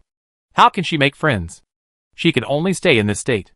Therefore, more than half a month after the start of school, Jiang Hui always comes and goes alone, and has not met one or two classmates who are slightly familiar. So when someone called her name behind her, she didn't react immediately. Student Jiang. Jiang Hui was a little confused and subconsciously looked towards the person who kept shouting. Unexpectedly, she saw an unexpected face. Isn't this the Hillman classmate who carried the instructor back with her a few days ago? Of course, the two people next to him also looked familiar. It seems they are classmates in her class. This combination is a bit strange. However, seeing the revolutionary teammate who had just shared the joys and sorrows with her not long ago, Jiang Hui was not as happy as others imagined. He just stopped and turned his head from sideways to half sideways, quietly looking at Hillman, waiting for him to explain his intentions. Hillman didn't mind Jiang Hui's unenthusiastic behavior at all, because in his impression, Jiang had always been so cold since they met. If someone didn't know her, they would definitely think that she was a difficult person to approach. But after what happened that day, he knew better than anyone that her heart was clearly not what she showed to the outside world. Hillman felt that Jiang had an incomparable, reliable, and trustworthy temperament. After she fainted that day, he wanted to go and see her. Unexpectedly, the family came so quickly and took him away from school without asking about the matter clearly. Then Hillman was caught up in the endless tests of the family doctor and had no time to take care of the remaining mess at school. And waiting for him was the thunderous wrath of his father, because the other party found out that he had secretly brought a gripper to school and used it without any experience. No matter which of these 2 points, they stepped on his father's minefield. Hillman was of course scolded and beaten badly. If the military training had not ended yet, and the doctor uncle had given him a special healing medicine, Hillman felt that he might have to lie down until the end of the military training. Anyway, it was impossible for him to be alive and kicking here to talk to Jiang Hui. As soon as today's training was over, he couldn't wait to go to the next class to find Jiang. Hillman politely thanked the 2 people who had just helped to point the way, and then rushed directly to talk to Jiang Hui, not noticing that the 2 people's faces suddenly changed color because of his action of leaving without hesitation. Jiang Hui saw it and felt a headache. Although she hadn't figured out the other party's routine, she already felt a little tricky. She seemed to have accidentally gotten into trouble. Apparently, in Hillman's mind, he and Jiang Hui had gone through adventures together, and they were already close friends. Naturally, he had to get to know each other well. Jiang Hui. She really didn't think so. We are not familiar with each other. Unfortunately, she was defeated in the end, and was almost half dragged by a familiar person to the cafeteria. When she left, she looked helpless and a little powerless. The faces of the 2 people who were completely left behind by Hillman were not so good, and they looked at each other solemnly. The taller, long-faced young man sneered coldly. It seems that our hospitality has done us a disservice. The young master of the Hillman family is so rude. I just thought he was different from those children of aristocratic families, and was polite. I didn't expect that they were all the same. He didn't take others seriously at all. Hey, that's a harsh remark. I actually think he has a good temper. Besides, didn't he say that he wanted to find Jiang Hui from our class? You can't say it's a disservice. Student Carl, don't worry too much. The other one didn't take it seriously. He just looked at the backs of the 2 people who seemed to have a good relationship, and couldn't help but look a little envious. I said that this classmate Jiang Hui must have an extraordinary background. Looking at the people she knows, one is Clarence, and the other is the young master of the Hillman family. She must be a descendant of some family. But the blood of pure Chinese Koreans is too low-key and difficult to check. I think you underestimated the ability of this classmate Jiang. And you didn't say much. I see that there is also that. Captain Stark. I think they are all secretly giving her a break. So these children of aristocratic families don't have the concept of fairness. They are just a group of parasites relying on their family power. Chapter 119 Hillman. Thanks to this young master, Jiang Hui actually visited the second-floor cafeteria for the first time. It seemed that she had not been here since the beginning of the school year. She followed him into the second-floor cafeteria naturally. After looking around, she was very sure that she had not come in because of her curiosity before, because there were too few people here. Although the size was the same as the first and second floors, the decoration was completely different. There were small tables for sharing meals, which felt more like a restaurant. As soon as they entered, someone immediately led them to the appropriate table. Then they did not ask what they wanted to eat, but just asked about some dietary taboos, and went back to the restaurant bar to prepare. It turned out that this was a daily meal, and the dishes cooked every day were different, and the chef prepared the dishes himself. So there was no need to order dishes. But I think the price should be considerable.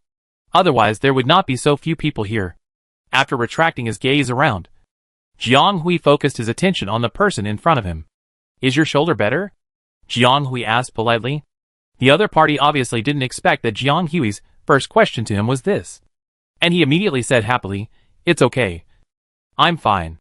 The doctor just bent it a little, and it was fine." But the injury from his father's beating took several hours to recover. He knew that classmate Jiang Hui was not as cold as she seemed. Hillman wanted to be friends with Jiang Hui, but he was a little worried about being rejected by her. Jiang Hui's active concern gave him a lot of confidence at once. In fact, she was just asking. Jiang Hui wanted to say that Hillman had completely misunderstood, But with Jiang Hui's opening, the other party seemed to be encouraged to start all kinds of topics, such as asking Jiang Hui when he woke up, when he returned to the team for training, and when he was fully recovered. He also asked if he knew how Instructor Metz was doing. Seeing that Jiang Hui did not show any sign of impatience, Hillman could not help but complain that his father had severely punished him after he found out about his behavior. "My friend, do you think you should not be punished for your behavior?" Jiang Hui's face was full of question marks. She even thought that the lesson was good, and the child really deserved a good lesson like this. Otherwise, she didn't know how big a problem he would cause in the future. But then she changed her mind and felt that she was a little too harsh. After all, if it weren't for the other party's risky behavior, they would not have been able to bring Instructor Metz out alive. So there are mistakes and mistakes. And since the matter has been settled, it is a thing of the past. She only needs to reflect on her own problems. And there is no need to pursue who is right and who is more wrong. Jiang Hui was more concerned about where Hillman got the gripper from. She later searched on her computer and found that it was not cheap and not something that ordinary people could get. The other party said that his father had locked up the tool and weapon warehouse at home. So how did Hillman get this gripper from the lockdown house? Hearing this, the other party scratched his head uncomfortably and said, "I secretly borrowed it from the tool warehouse used by gardeners. The person in charge was sick and took leave at that time. It was only later that he found out that the gripper was about to be scrapped. Their gardener thought it was a pity to send such a good thing to be scrapped directly. It happened that there was a dangerous place in the back mountain that needed to be worked on. So he kept this thing. I didn't expect that Hillman would take it away before I could use it." Jiang Hui's face was full of black lines. "So you want to tell me that we are driving a scrap car that can have problems at any time in the mountains? That's why it suddenly jammed at the end. It seems that there is another prerequisite for being lucky and having a good life. She really feels that they can accomplish what they did that day is simply a blessing from God. Classmate, do you realize how bad you are now? The bad kid is talking about you," seemingly knowing that he is extremely unreliable. The other party didn't dare to look into Jiang Hui's eyes at this moment. "Hillman, classmate, I think some things you should think clearly before doing them in the future. This lesson is enough." In fact, it's not her turn to remind them of these words. After all, the two of them only met once before, and they couldn't even be called friends. She seemed to be meddling in other people's business for some reason. But the two of them were at least half-life friends. So Jiang Hui thought it was better to remind them. Who would have thought that this young master, whose appearance and words fully reflected his superior family background, was not angry, but nodded with shame on his face. Jiang Hui was immediately confused. Is this guy usually so well behaved? But why does he act like a devil when doing things? After a conversation, this extremely enthusiastic Hillman classmate probably felt that he and Jiang Hui were really good brothers. And he couldn't stop talking. For every sentence Jiang Hui replied, he could say 10 sentences.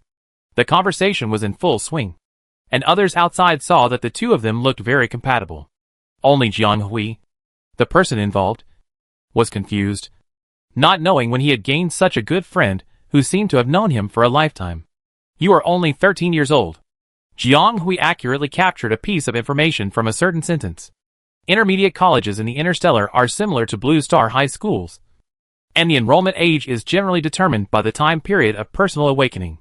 Students usually start school around the second awakening. Although Jiang Hui had some minor problems when she awakened, it is still very common for her to enroll in intermediate colleges at this age, because her first awakening time was neither too early nor too late, and most of the students enrolled in intermediate colleges are around this age. But enrolling at the age of 13, isn't it a bit too early according to the cycle? In this way, Hillman must have had his first awakening at least before the age of 5, and his second awakening earlier than the 9-year cycle, so that he could finally enroll at the tender age of 13. Jiang Hui asked out of curiosity. Sure enough. "Oh, I first awakened a little early, about 3 years old, and then half a year ago, I had a second awakening. So although it's a little early, I have already met the requirements for the intermediate college," Hillman said quite calmly. "Very good. Awakened at the age of 3 and awakened to the A level at the age of 13. A genius child. And he is indeed 2 rounds younger than her. Isn't this age just a primary school graduate? It seems that I understand the other party's slightly childish behavior a while ago." The other party continued, "My father said that my character is not yet determined. He originally wanted to send me here in 2 years. But my mother thought I was too noisy at home. This year, she just threw me here because the conditions are met. Jianghui wanted to say. Actually, your father is right. Not only is his character not yet determined, but his mind is not fully developed. Right? This sound is a guy who is very noisy on weekdays. It is estimated that his mother can't control him. So she threw him directly to the school to teach. Chapter 120. Hillman said happily, then I told him that I met a friend at school. He was very happy, and asked me to play with you more. By the way, he also asked me to bring a gift over, which I will give to you later, saying thank you for your care. No. Wait. When did I play with you? What is this? It feels like they are not on the same channel at all. Even a triple jump is not so jumpy. Jianghui had nothing to say. She wanted to say something. But finally, she fell silent after looking at the other person's face, which was still a little immature, and actually a little immature. For a while, one person was talking, and the other was listening silently. The scene seemed quite harmonious until someone suddenly broke the silence. When they heard someone calling them from behind, they turned their heads and looked behind them almost at the same time. Jianghui subconsciously stood up. Stark class teacher. Although Hillman didn't know this person very well, he recognized the military uniform on the other person. This was obviously an assistant officer with a high rank. As soon as he saw Jianghui's reaction, he stood up and greeted her. Have you finished eating? He looked down at the plates on the table. In fact, there was no other meaning. Just a reminder to the two. But at this moment, Jianghui and Hillman instinctively felt the wrist holding the chopsticks tighten. I'm done eating. Jianghui's mouth was faster than her brain. In fact, she was really full. And there was not much left. Because she had heard too much gossip and had no appetite to finish the rest. So it was true to say that she had finished eating. Eat. I'm done eating. Hillman followed suit without showing any weakness. But there was more food on his plate. And he was talking all the way. Not eating seriously at all. So the sentence finish eating was just a random nonsense. Have you finished eating? Why are there so many left? Food is hard to come by. Don't waste it. Now the two dared not speak. The other party seemed to intend to stand and watch the meat, and had no intention of leaving. So they could only mechanically stuff the cutlery into their mouths. Jianghui stuffed the remaining pieces into his mouth, while Hillman devoured them. The two of them almost finished the food on the plate in a hurry, and they couldn't taste anything at all. It was like chewing wax. Looking at the two people who looked like they were about to cry because of choking, Stark was speechless. Did he say anything? Okay. Seeing how little you can do, I'm here to find you. It just so happens that the two of you are together, so I don't have to go and look for you separately. Let's go. Follow me. After saying that, he turned around and left, without caring whether the two people behind him followed. Jianghui and Hillman were naturally confused. But Jianghui followed him out of trust in Uncle Tang, and Hillman followed Jianghui. The three of them boarded an airship and left the school. Along the way, Jianghui wanted to ask Stark what he was doing with him, but Stark led them to walk quickly, and then drove the airship. By the time they realized what was happening, the three of them had already stopped in front of a tall building. Even though Jianghui had never been here before, she recognized it immediately. Isn't this a hospital? It has the same label as the district intermediate hospital she had been to before. It's just that this hospital seems to be taller and occupies a larger area. Stark finally took the initiative to answer their questions with great compassion. This is the military hospital of this planet. Someone wants to see you. Come with me. Hospital. Someone wants to see them. Jianghui immediately thought of someone when he put these two together. Warrant Officer Mays, who you rescued a few days ago, woke up today. He and his family said they hope to see you. Don't worry. I've asked for leave for you, and the school has approved it, so there won't be any problem. Stark's tone was relaxed. Perhaps because he was outside the school and had somewhat escaped the serious teacher-student relationship. His tone and attitude became more relaxed. He also told the two to follow closely, and not to walk around randomly. Instructor Mays woke up. The two looked at each other, and then followed him unconsciously. They followed Stark all the way to a turn, walked to an elevator with few people, went straight up to the 37th floor, and finally entered one of the wards. The huge room had only one bed, and all the furniture was complete. The whole environment was very spacious, more like a recuperation room. But the other party still had his eyes closed at this moment. Eyes wide open, pale face, but not seen for 2 days. The whole person is a little thin. There is no sign of awakening. It can be seen that the rescue of more than 10 hours is almost a life-consuming. But in the end, it is good that he can save his life, and everything else can be recovered. At this moment, Jiang Hui felt a sense of reality. And for a moment, he couldn't tell whether he was relieved or had some other complicated emotions. Both of them focused on the person on the bed, and didn't pay much attention to who else was in the huge ward. But Stark would naturally not ignore it, because the two people present were not ordinary people. Stark took off his hat, and raised his right fist to the level of his heart to the front of the military uniformed man standing with his back to them. He saluted solemnly. Captain Stark of the 8th Legion greets Lieutenant General Metz. Lieutenant Colonel Metz. The other party's big movements and sonorous voice attracted the two children, who were completely unaware of the situation. Jiang Hui then realized that there was someone else in the room. And, Lieutenant General. Is it that Lieutenant General? Looking at Stark's rare, respectful expression, Jiang Hui didn't even feel that there was a Lieutenant General in the room. Jiang Hui wanted to greet him loudly and politely. But she remembered that she was not a formal soldier. And she was a rookie, who had not even learned a proper military salute. So for a moment, she didn't know what to do. So she could only straighten her back, and wanted to say meet the Lieutenant General. The man standing with his back to the bed finally turned around after hearing this. He was a very handsome middle-aged man. But his aura and facial expression showed a sense of solemnity. The officer, who seemed to be full of frust, looked at the two children and relaxed his brows slightly, as if trying to relax his overly serious expression. But he failed in the end, and had to say slowly, "You are here, Captain Stark." Then he seemed to have finally found a little relaxed atmosphere, and said with a smile, "This is classmate Jiang and classmate Hillman. Right?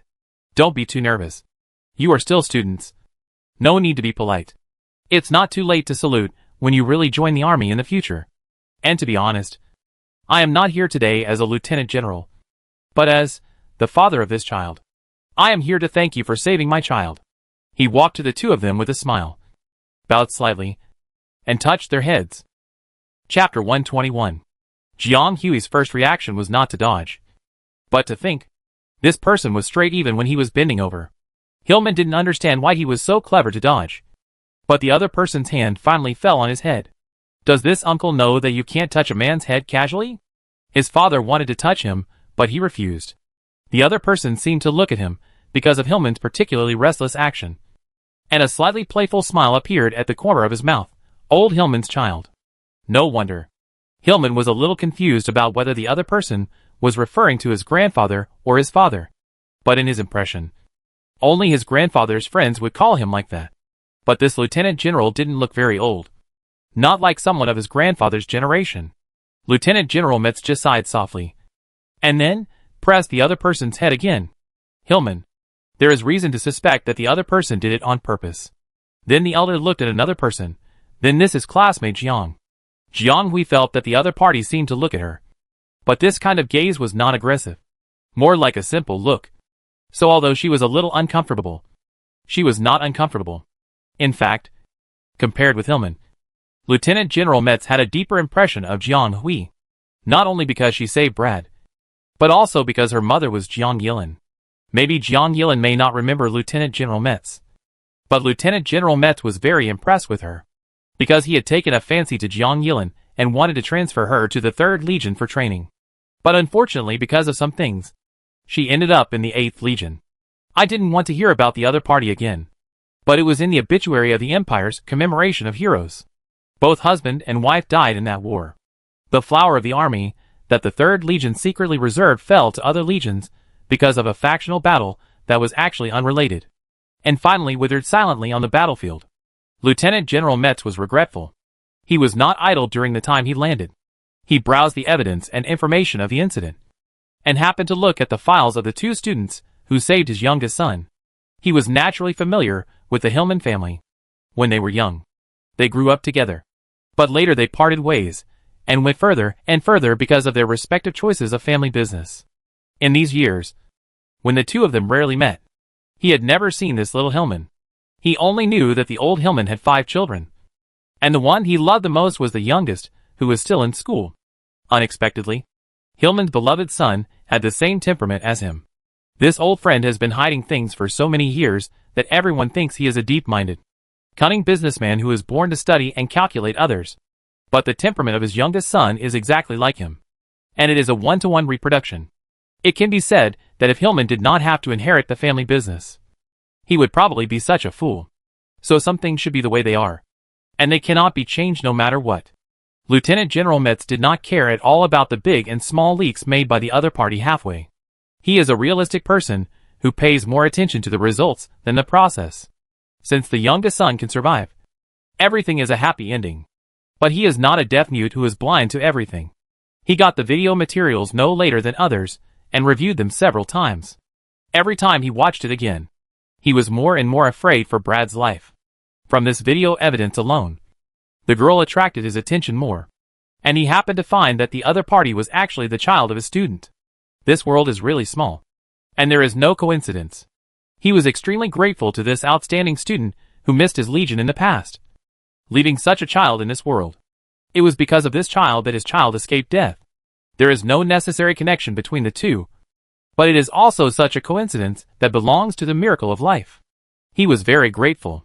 In the past, he had high hopes and strictness for this youngest son, and now he regretted it, regretting forcing him like that. The child should have been led by him to enter this world step by step. But because of his selfishness, he was forced to stumble along the way, and now he almost lost his life here. But it's useless to regret now. The other party has gone through so much, and the damage has been done. At present, as a father, he only has endless regrets in his heart. He doesn't want to train this child anymore. As if he had seen him die once. Lieutenant General Metz now wanted to see him survive safely. All the hopes and expectations he had before were annihilated in an instant. Jiang Hui thought that the Lieutenant General would ask about their situation when they were in danger, at least about the rescue of Warrant Officer Metz. But the other party did not. Instead, he was concerned about their study in school, and even proposed a lot of small methods close to guidance and training based on his experience in entering school. Jiang Hui didn't know what Hillman felt about these experiences and guidance, but she benefited a lot anyway. After listening to this, she seemed to have a deeper understanding and definition of the group of soldiers stationed in the dangerous border areas of the Empire. She seemed to be slightly shaken. As for what she was shaking about, maybe even she didn't know. Just as Lieutenant General Metz wanted to ask the two about their intentions after graduating from the intermediate college. Another family member, who had been silently accompanying them in the room, quickly left the background board, walked over quickly, and bent over to support the back of the person on the bed. "Brother." The person on the bed shouted a little weakly, with half-closed eyes, intending to open them completely to figure out the current situation. "Wake up!" It can be seen that this patient is naturally strong-willed. And even in such a bad situation, he is still strong and unwilling to show his weakness to the outside world. Stark, who had been standing behind, had quietly gone out to find someone after discovering that the patient had woken up. This was the first time the other party woke up after rescue. The protagonist they were going to visit this time woke up. So naturally there was no point in continuing the conversation between the few people. But Jiang Hui found that Lieutenant General Metz did not go to his child's side immediately, but just turned slightly and looked at the other party from a distance. His eyebrows and eyes were silent, and he didn't know what he was thinking. Just after waking up from a long and chaotic sleep, Brad Metz seemed to be a little confused about the situation. He looked at his brother, who seemed to have suddenly appeared here in a daze, and then looked around. Before he could say anything, medical staff rushed in from outside the room, and 7 or 8 surrounded Metz. This one tested the blood pressure on the wrist. The other measured the electric wave, and there was another one measuring the electrocardiogram. They used various testing equipment to entangle people tightly. Jiang Hui. She finally knew what kind of scene the doctors had examined her after she was injured or unconscious before. To be honest, this is a more skilled technique than tying up a pig. The pig himself may not know what happened even if he was slaughtered. Chapter 122. Even if he was confused, he would wake up after such a torment. When these people collected enough data and released the detectors from Brad, he had gotten rid of his previous sleepy state, and his eyes were bright. He had realized that he had gotten rid of those bizarre dreams, and now was reality. "Brother." This time it was a positive tone. He seemed to be sitting uncomfortably, and he used his palm to support his body, which was slightly slumping. His vision instantly became wider, and the whole scene in the ward came into his sight. He looked around Jiang Hui and Hillman, and his eyes finally fell on his father, Lieutenant General Metz. For a while, there was silence in the ward, which made Jiang Hui and other outsiders feel a little embarrassed, and always felt that they should not be here. Awake, Lieutenant General Metz walked to the bedside, looked down at the person, and gently placed the palm of his left hand on the back of the other's neck and pressed it. Father, the young man called out in a low voice. He didn't have the solemn and stern look that he had when facing the freshman. He was a little like a child who had made a mistake. In fact, facing his father, he was indeed a child. A child forever. Why are you lowering your head? Do you think you did something wrong? In the end, it was Lieutenant General Metz who interrupted the silence. Brad certainly didn't think he did anything wrong. The education he received since he was a child told him that as a soldier who was trained by the country and supported by the people of the empire, he should defend the interests of the country and the people, even if he had to sacrifice his life for it. So he didn't regret that he almost died to save those children. The moment he woke up, he even felt a little bit of joy that he himself couldn't believe because he knew he had made the right bet. Whether it was the children or he, they were all saved. And the price he might have to pay later seemed so insignificant. He moved his hands and feet, and was surprised to find that his limbs were still there, not paralyzed or anything, which was better than he had imagined. But maybe he was too happy and sad, and his arm moved too much, directly affecting the large wound that had not yet fully healed. And he froze for a while. Don't move. You just woke up and you're messing around. You're afraid you won't stay in the hospital for long. Stay in peace. Otherwise, don't blame me for notifying your mother. The deep breath that Lieutenant General Mays had just brewed dissipated all of a sudden, and he said rather unhappily, Brad is a stubborn seed in his daily life, and he has his own opinions since he was a child. Even the fact that he was transferred here, in addition to the person who tricked him up behind the scenes, was also supported by Lieutenant General Mays. Otherwise, with his family background, how could he really be desperate like this? Lieutenant General Metz has many solutions, although they are not necessarily glorious. He is tougher than his brother and sister, and even tougher than his brother and sister, which makes the head of the Metz family very worried. He is proud of his excellence, but also very worried about his immaturity and innocence. If there is one person in the family who can control him, it should be his mother, the only person he dare not confront. It's not that his mother is so powerful. The other party is actually just an ordinary person, who is incompatible with the profession of the whole family. Because of her health problems, she did not participate in work after marriage. She only occasionally logged in to the holographic area to take some free work. But the other party was definitely the person Brad respected the most, and was the one he was least willing to disobey. Lieutenant General Macy knew his son, and knew that only his wife could make this stubborn son bow his head a little. Earlier, Macy was also angry. Angry that the child was disobedient. So the father and son had been frozen there. Now he didn't want to make any more trouble. He just wanted to take this stubborn little one back. So naturally he had to send his wife. Sure enough, when he heard his mother's name, Brad immediately calmed down, and his breath was much gentler than when he just woke up, which made Macy and his son jealous. How could this proud little son/brother be so obedient only in front of his mother? He was the youngest in the family. If he was always so obedient, they would definitely be willing to spoil him. Okay, I can't hide such a big thing from your mother. She is not really a housewife who is stuck at home without any news. It is estimated that it will not be hidden for long.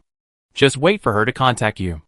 If you don't want her to come and arrest people in person, your father advises you to go back obediently after you recover from your illness. And we can talk about it later. Lieutenant General Mai said slowly. But he was not polite at all. Because this is the fact. Brad obviously knew it. And his waist and back collapsed a little, as if he was unwilling to accept it. But he didn't say anything in the end. Obviously he had accepted some kind of compromise in his heart. Okay, there are guests. Speaking of which, you, a troublesome guy, should thank them more. If the kids hadn't insisted, we probably wouldn't have seen you now.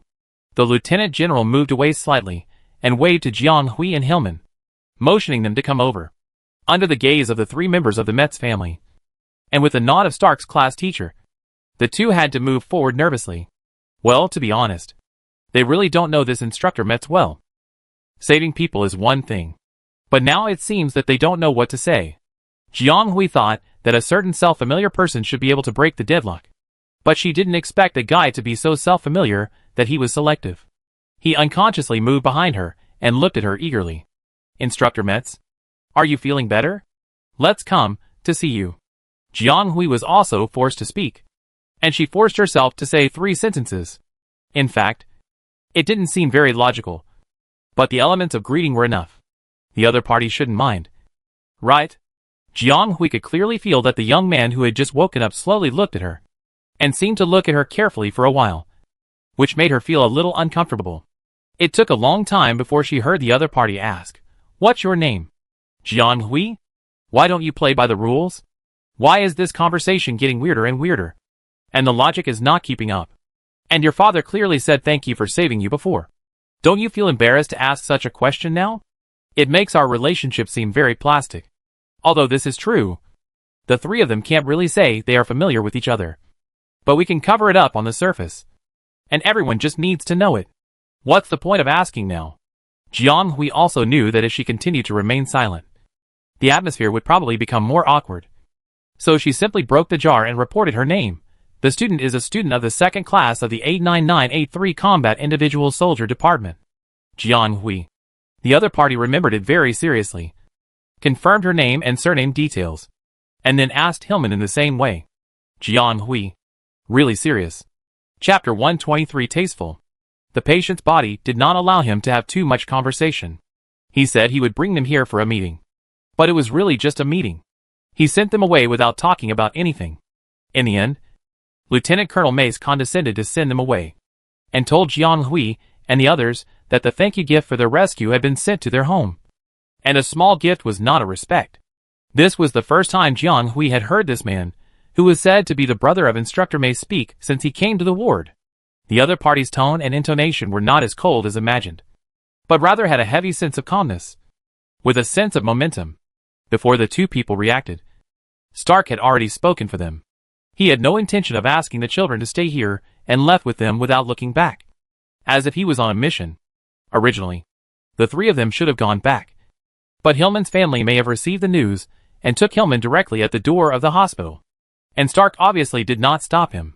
Hillman, who was supposed to go back for training tomorrow, went home like this.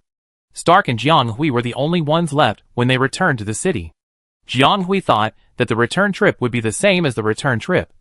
And she was really tired. So she sat in the back seat and waited for the destination, feeling a little sleepy.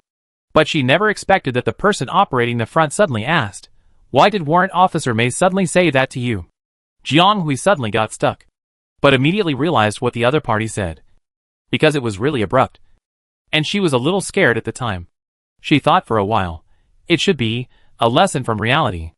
Jiang Hui seemed to feel that he was a little too bold to say that. And he couldn't help but laugh. At the same time, after Jiang Hui and the others left, the same conversation about the same topic was happening on the other side. Looking at his eldest son who returned to the ward after seeing the guests off, Lieutenant General Metz made sure that the guests had gone far away, and then looked at his youngest son with a little inquiry. Raised his eyebrows. "What did you do before? Now you have to say sorry to others. Don't bully other children." If the other party said something else, he wouldn't care. This child has always been a person who knows etiquette and pays back what he owes. This child also knows it in his heart, and they don't need to remind him. But what did they see? The other party actually bowed his head rarely, bowing his head that was so proud that he would not bow even to his father and brother to apologize. It has to be said that they were not happy watching it. Then came the curiosity about what made his proud son willing to admit his mistakes in person. Maybe it's a lesson. Brad shook his head and smiled bitterly. Then said clearly under the 2 people's unclear eyes, "Father, I want to officially join the 3rd Army. Please help me." The people who were waiting for Brad to continue explaining never thought that they would suddenly hear such a request. Lieutenant General Metz thought he had heard it wrong. "What? I want to go back to the 3rd Army. Take back the year that was stolen from me." One night was no different. Back at school, Jiang Hui naturally did what she had to do. Everything was normal in the next few days. She immersed herself in the intensive training of military training again, constantly improving herself and her physical fitness in sweat and suffering. But recently Jiang Hui has a new learning point. When she rescued Warrant Officer Mays that day, She was exposed to animal-type mechas for the first time. This type of mecha is much more complicated than human-shaped mechas. And like combination mechas, it is also the product of the latest mecha revolution. It is amazing that the initial inspiration of animal-type mechas came from star beasts. And there are many special mechas built with star beasts as prototypes. Moreover, this type of mecha will also involve biological research. And the manufacturer needs to be very familiar with the habits and characteristics of various animals in order to imitate and use them. So it is difficult to mass produce. And generally needs to be specially made or tailored. Animal-type mechas are also difficult to buy models on the market. And almost all of them are special editions. And the price is incredibly expensive. Jiang Hui thought that she had encountered a real product when she first came into contact with it. And she also disassembled it herself. Although it was only a small part of the front eye. It was a real product. Apart from anything else. The feel of disassembling a real mecha is better than that of a model. Although it was a close call, and the situation seemed not quite right. Jiang Hui could not describe how she felt when she really touched those exquisite mecha parts. In his eyes, these cold, complex and thick plates seemed to fit her soul perfectly at the moment of contact. And her body and brain also sighed invisibly. Until this moment, Jiang Hui had to admit that mechas did have an incomparable attraction to her. Even though she didn't know much about mechas now. Jiang Hui was very sure because this was the voice from the bottom of her heart. So after a year, should she consider transferring directly to the mecha department? Or she should not study ancient languages and literature? Forget it. It's useless to think so much now. Let's talk about it later. She hasn't even finished the military training of the combat soldier department yet. How can she have so much time to think about these things? Thinking of this, a person who doesn't mean what she says flipped open another book mecha model complete solution in the library, flipping it quickly with one hand. And her eyes seemed to flip it immediately after a glance. If you don't know, you might think she's flipping for fun. What Jiang Hui didn't know was that not far away from her, a second-year student wearing glasses looked in her direction from a distance, took a look, and then put the book he wanted to borrow in his arms on the front desk. Seeing that the administrator was also looking over there, he couldn't help but complain, "I really don't know which major this freshman is from. It's been 4 or 5 days, and she doesn't read books carefully every day. If you don't know, you might think she's reading very seriously. Even if she wants to pretend, she shouldn't pretend to be serious. Who would believe it? If it wasn't for this way of flipping books, he would probably believe that the other party was reading seriously. Besides, does this reading speed really exist? Rather than believing in such an anti-human speed of flipping books, he would rather believe that the other party was not reading at all, or just pretending to be pretentious. So he went from being surprised at the beginning to being suspicious later, and now to being disdainful. But there are still relatively few people who hang out in the library at the beginning of the school year, and there is no one he knows to complain about together. Today, seeing that the administrator seemed to be attracted by the girl's strange behavior, he couldn't help but bring up this topic. Unexpectedly, the young librarian had a different opinion. Instead, the other party glanced at him lightly. Let's not talk about whether she really read it. To be honest, that child's taste in choosing books is much better than yours. The administrator said so. Chapter 124 Slightly Dark. Jiang Hui, who didn't know that she was stamped as having good taste by the librarian, brought several books back to the dormitory that day. And the next day, she attended the training with dark circles under her eyes, which was rare. So people should not overestimate themselves. In fact, from another perspective, Instructor Metz was right to teach her that she should not overestimate her abilities in many cases.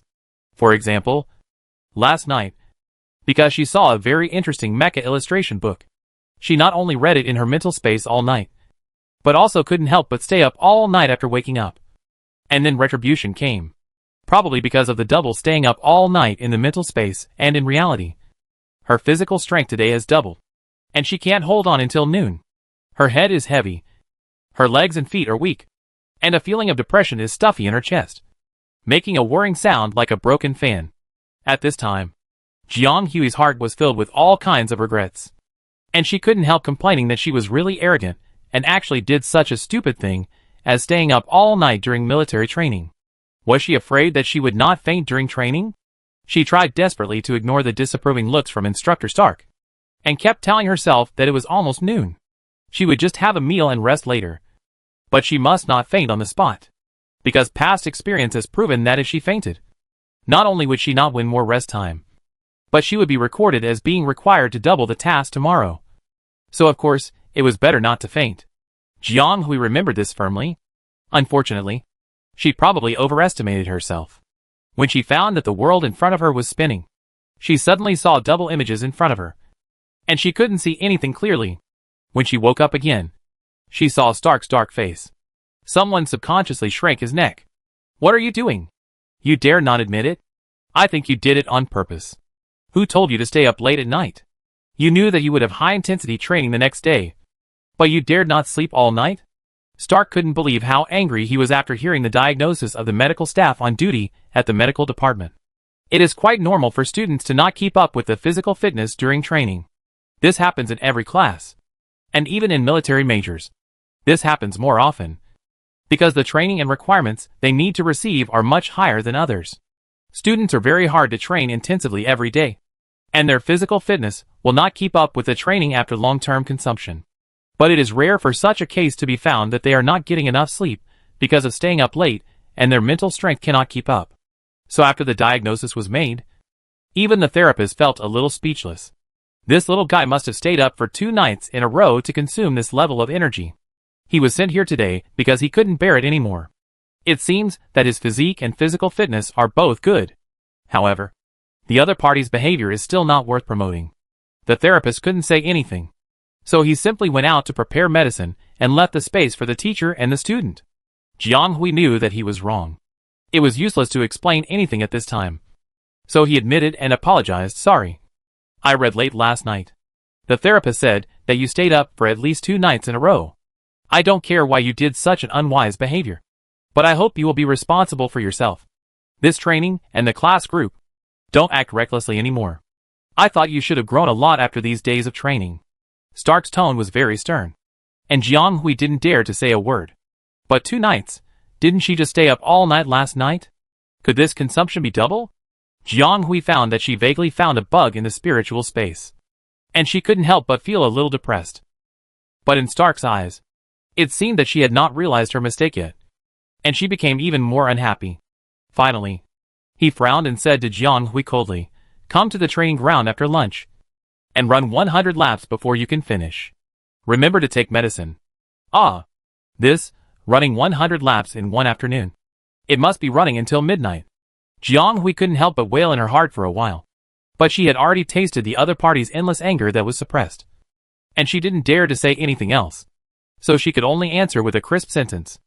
I don't know if this instructor is too scary. The on-duty therapist, who had not come in during the conversation just now, came in right after. Looking at Jiang Hui's dejected look, he comforted her with a bit of amusement. Your class teacher is also concerned about you. You don't know that when you were sent here before, your face was pale, and your mental power fluctuations seemed a little weak. I thought something was wrong with you, but I didn't expect it was caused by staying up late. You should also pay more attention. Staying up late is not a big problem on weekdays, but you are in a high-intensity training camp now. Double overdraft can easily cause big problems. Jiang Hui also silently reflected on his own behavior, and couldn't help but reflect on whether he was a little too arrogant. But sometimes she couldn't control herself. Sometimes she read like this, page after page, like typing, and couldn't stop. She instinctively felt that this was a replenishment of positive essential power. So she kept reading these days. Okay. After taking the test machine off Jiang Hui's neck, the therapist looked at the data from the instrument with some surprise. How did you recover so quickly? Your class teacher was worried that you couldn't support the next training, so he signed and gave you a special supplement. Now it seems that drinking half a bottle is enough. The other party confirmed the data again, and looked at Jiang Hui with amazement, somewhat amazed at her talent. Inexplicably, Jiang Hui seemed to understand the other party's unclear meaning, and silently added in her heart that it was not her talent, but because she had just made up for a round of sleep in the spiritual space. Then the therapist told Jiang Hui that she could choose to take half of the supplement or wait until she couldn't hold on, because she can continue the afternoon training normally in her current condition, and may not need to supplement. But you still have to eat it. Anyway, your class teacher has signed for it for you. This little thing is really hard to get. Generally, only the class teacher and instructor of military majors can sign it. Now that you have it, take it back and use it yourself. Alas, but 100 laps. TSK. The intensity of your military major training is really great. And your class teacher is also ruthless. You have to drink this before you can run those 100 laps. Little classmate, please take care of your body. After taking the medicine, Jianghui was naturally very grateful, and then took the medicine and hurried to the cafeteria to eat first, so as not to run for a while. And it was 100 laps. But she ran too fast and didn't notice that someone came to the medical office behind her. The other person looked at her back. His eyebrows and eyes were shrouded in a layer of light haze, and his expression was gloomy. Chapter 125 Attack. Jianghui had a great time running in the afternoon. Instructor Stark is a man of his word. There is almost no possibility of joking when he says 100 laps. He almost watched Jianghui run all afternoon, and he would not let her go even when the get out of class was over. Jianghui finally knew that the other party was going to fight with her today, and she was probably very angry. So when everyone rushed to the canteen to find food after class, she could only run and drink the nutrient solution pitifully under the stern eyes of Instructor Stark. This nutrient solution is really hard to drink. Ugh! This is the first time she drank nutrient solution. It is so hard to drink that she vomited. The powder mixed with water is probably better than it, which is just a little useful for filling the stomach quickly. But this thing is not cheap, because the functional problem is not related to the imagined meal replacement. It may not be as cheap as buying a machine hamburger on the roadside. The only thing worth praising is that it has a relatively high and balanced nutritional value. Jianghui once again confirmed that it was impossible to go the gourmet route in this interstellar world. Moreover, the original taste of this thing was so bad. How could it taste like fruit, vegetables, or meat? What kind of hell flavor would that be? Imagining the taste, Jianghui couldn't help shuddering and decided to expel this disgusting thing from her mind quickly. Otherwise she might vomit out the tube she just poured in. Perhaps to supervise her. Instructor Stark didn't leave and started fighting with her. Jianghui was still distracted while running, which made her feel a little embarrassed, because she felt that the other party was punishing herself as well as her rather than punishing her. Who would punish others while standing by and starving? It was a good intention. Jianghui felt even more embarrassed. But the other party was an officer with a military rank after all. Even if he was assigned to teach at Beska Intermediate College, he still had military duties to attend to. The same was true for other instructors. They all needed to perform necessary tasks at specific times. At this moment, Instructor Stark suddenly received a communication. I don't know what the person on the other side said, but the man who remained calm even when facing a landslide suddenly changed his expression and became serious. Then he said to Jianghui, who was still running hard, "Run another 10 laps, and you can go back on your own. You can make up the rest tomorrow." Jianghui has run nearly 70 laps so far. If he runs another 10 laps, it will be about 80 laps. There are still 20 laps left to the goal of 100 laps. It is acceptable to make up for it tomorrow. From what the other party said, it's over. There will be no more punishment. Thinking of this, she couldn't help but breathe a sigh of relief and nodded. The other party also left the training ground immediately. It was almost 7 o'clock, and it was dark. If Jianghui ran another 10 laps, it would be around 8 o'clock, which was not too late. To be honest, Instructor Stark's behavior, that was almost like love, really put a lot of pressure on her. It would be better for her to run freely like this. Well, she knew that she was a little ungrateful for thinking this way. But Jianghui was a little confused, and her thoughts were interrupted. She stopped abruptly and turned her head to look. Nothing. It was the military training season. In order to ensure that freshmen can have a relatively quiet environment for training, the school has issued a ban on sophomores and juniors, restricting their access. So only freshmen can visit the training ground within this month. And the burden on freshmen of all majors is very heavy during military training. They are all adapting to such training intensity. It is almost impossible and unrealistic to add training. At least not what they should do at the moment. Therefore, many people will go back to the dormitory to rest after class, and conserve their energy in order to participate in training in the best condition the next day. At present, the only one who is still running laps at the SI2 training ground is Jianghui, the big round one. There are also 2 students in the northwest corner of the sand field who are practicing specialties, but they seem to be packing up and going back. Although the pressure is much less without the instructor watching, but at the same time, with less restraint, people can't help but lower their standards for themselves. Jianghui is not that cruel to himself. So he gritted his teeth and ran for an hour, and only ran 7 laps. There are still 3 laps. Just bear with it. Jiang Hui comforted himself. Finally, the girl panted and strode across the finishing line of the last lap. Through her sweat, she looked at the hat that fell dozens of meters away. She moved over with heavy steps, and was about to bend down to pick it up. There was a sudden sound of breaking wind in the air, and Jiang Hui felt something hit her face. She subconsciously protected her head, trying to keep herself away from this sudden attack. But she was bent down at this moment. And after all, she had no center of gravity compared to standing. Plus the ruthless force of the person who came. Jiang Hui barely protected her head from the violent impact. But it still hit her at another angle. The deflected attack scraped across her cheek fiercely, and that area suddenly felt numb. And then it was hot. And the last point hit her abdomen by chance. Jiang Hui felt her internal organs tremble, and her stomach was in great pain. After kicking her, the opponent was not willing to give up, and even changed his leg to kick her heart. Jiang Hui didn't react at first, and the opponent attacked by surprise. She was able to dodge the first kick, which was the result of her hard training these days. But with such a process of being alert and buffering, Jiang Hui's brain has subconsciously formed an instruction to dodge. It was too late to dodge just because of the posture problem. If you want to kick her, okay, but you have to pay a price. If you have the courage to stomp over, she will tear this dog leg off. Jiang Hui hardened her heart and simply met the kick. Then, she followed the opponent's movements with her hands covering her belly, and grabbed the opponent's ankles. She clamped them tightly with her 5 fingers and pulled them back with all her strength. Although this method of hitting blindly was the price of her completely losing her center of gravity and balance, she fell backwards and hit the ground. But the opponent's leg, which was being pulled tightly and could not be pulled apart, was also pulled forward as much as possible with the force of her falling backwards. No matter how strong the opponent was, he only had one leg left to support himself. Being pulled like this, Jiang Hui naturally couldn't stand up. And at the same time, he fell backwards uncontrollably and hit the ground heavily. Even because of the angle, the opponent's back landed before her. Jiang Hui's last pull made the weight of his whole body fall under this violent fall. Hearing the other person's uncontrollable cry of pain, Jiang Hui also thought with gnashing teeth in the severe pain. You also feel pain? I am in pain too. Chapter 126, Tooth for Tooth.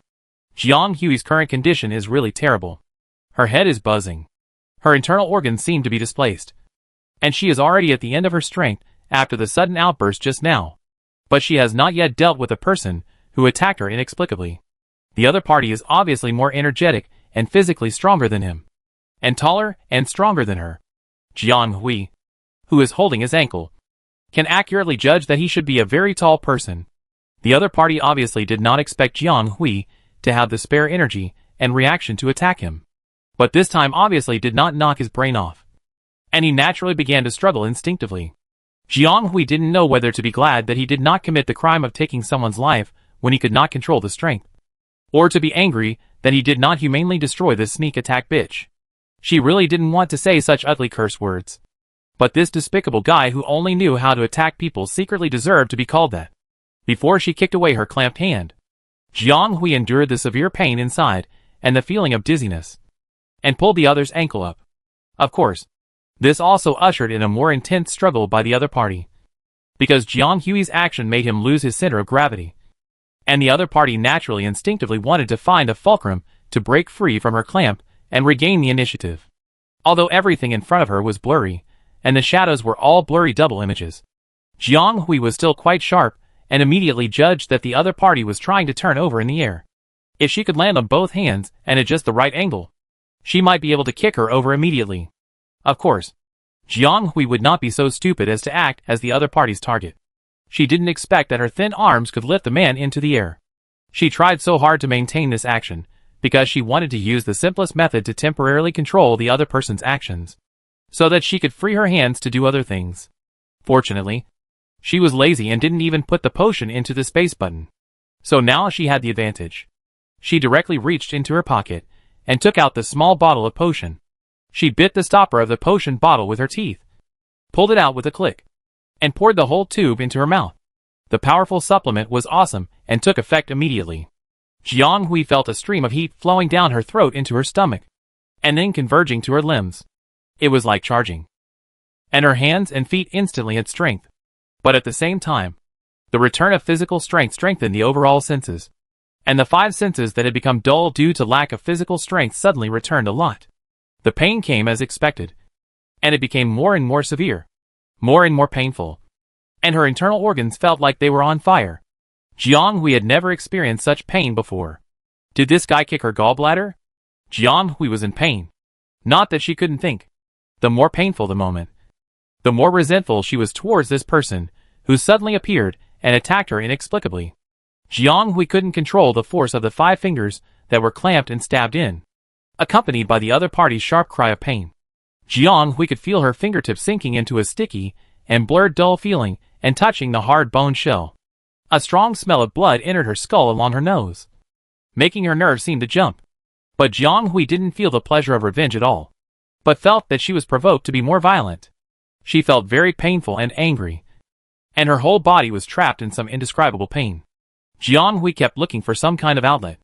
Her consciousness became more and more blurred, but she still refused to let go of the thing in her hand. Or should I say prey? Her head hurt, and an inexplicable huge force gushed out uncontrollably, spreading continuously. She seemed to hear the prey in front of her suddenly screaming, as if it was hit by something, wailing, and gradually lost the ability to struggle. And in an instant it became a little soft, finding that the prey had become docile. Jiang Hui, who had lost self-control, still pulled the other's leg that couldn't stop trembling, feeling the other's struggle change from being able to resist, and a sound of a heavy object falling to the ground. She put down the leg slightly, and then suddenly pushed forward. Click! The prey completely lost the ability to resist. Jiang Hui finally let go of his hand completely, twisted his trembling fingertips, staggered to stand up, and approached the man who had collapsed on the ground step by step. The other party was already covered with bruises under Jiang Hui's series of operations. One leg was slightly broken, and both wrists were slightly dislocated due to dragging. The people on the ground were extremely afraid when they heard Jiang Hui's footsteps, which seemed to be light and heavy. Who can save him? But 3 of his limbs were half useless. So how could he be faster than Jiang Hui, who took a powerful physical supplement? The next moment, Carl felt that he was lifted up with his collar and faced a pair of bloodshot eyes, with chaotic pupils. The owner of the eyes had obviously lost his mind. Why sneak attack me? Carl was in so much pain that he had lost his ability to think normally. Hearing this, he was still thinking vaguely. God knows why he chose to attack such a terrible person. Who knew that this person was simply a monster? He regretted it now, very much. Jiang Hui's consciousness became more and more blurred, and the pain in her entire internal organs continued to intensify and overlap. And the pain continued to burn her remaining little reason. She asked this question not because she really wanted to get an answer, but because her remaining thoughts drove her instinct to utter words. She couldn't wait to hear the answer. Her reason and thoughts had been almost burned by the seemingly endless pain. So she simply punched the other party in the face. You coward. Do you dare to fight me head-on? It's fun to sneak attack me. Right? Let you feel good. I'm going to smash your head into a rotten winter melon. At the last moment, when Carl's consciousness dissipated, he heard the other party say so, and finally fainted in a severe pain. Prey completely lost its ability to fight. But Jiang Hui's pain was far from over. She was in pain, all over her body. So painful that she couldn't think at all, and didn't know how to faint. The man who was still holding the person's wrist finally slowly let go. The person who fainted fell heavily to the ground, and the originally dark training ground was illuminated by the lights from all directions. Chaotic footsteps ran towards her direction. Jiang Hui squinted and subconsciously covered her eyes that were stung by the strong light. Jiang Hui heard these people buzzing and making noises, as if they were scolding or shouting. Someone held her back and urged her to move back. Many people were talking to her, but she didn't know what they were shouting. She only felt that her senses were gradually fading. Her vision was getting wider, and she gradually lost consciousness in the dazzling light. Chapter 127. First to complain. Jiang Hui felt that she had fainted quite a lot since she knew about palpitations, but she had never fainted so strangely. Even in her sleep, she could feel a surge of anger surging in her chest, and the surroundings were buzzing with people talking. The strong light shone on her tightly closed eyelids, making her fragile eyeballs hurt. Are you still awake? Go and ask the main therapist Lu from the medical department to come over. Come! Help me support her. She has internal injuries, and it's even more uncomfortable to lie down. Where's the class teacher Stark? Has he returned? He's back to school, and is coming this way. Here he comes. Jiang Hui felt someone pry open her mouth, and the cool liquid entered her stomach, which relieved a lot of her weakness and restlessness. But the chaotic breath in her body was not so easy to calm down. She listened to the familiar voice calling softly in her ear, and gradually regained consciousness. Jiang Hui opened her eyes, and saw a place similar to a conference room, which looked familiar. She had just woken up. Her mind was a mess, and the scorching breath in her body had not dissipated at all. She was in a state of confusion. Her mind was buzzing, and she could not see things clearly. After a long time, there were still shadows in front of her. There seemed to be many people in her sight, and they were talking in a murmur. She was in the same direction as him, and the person holding her from behind had a steady hand and a calm breath, giving people a strong sense of strength. Student Jiang. Student Jiang. Jiang Hui. Someone was calling her name. Jiang Hui tried to open her eyes, trying to see clearly who was calling her. They are all burned out. I don't think we can ask them tonight, so we might as well send them back first. There is no way to deal with this, someone said angrily, as if trying to persuade a stubborn group. Then, there was another round of noise.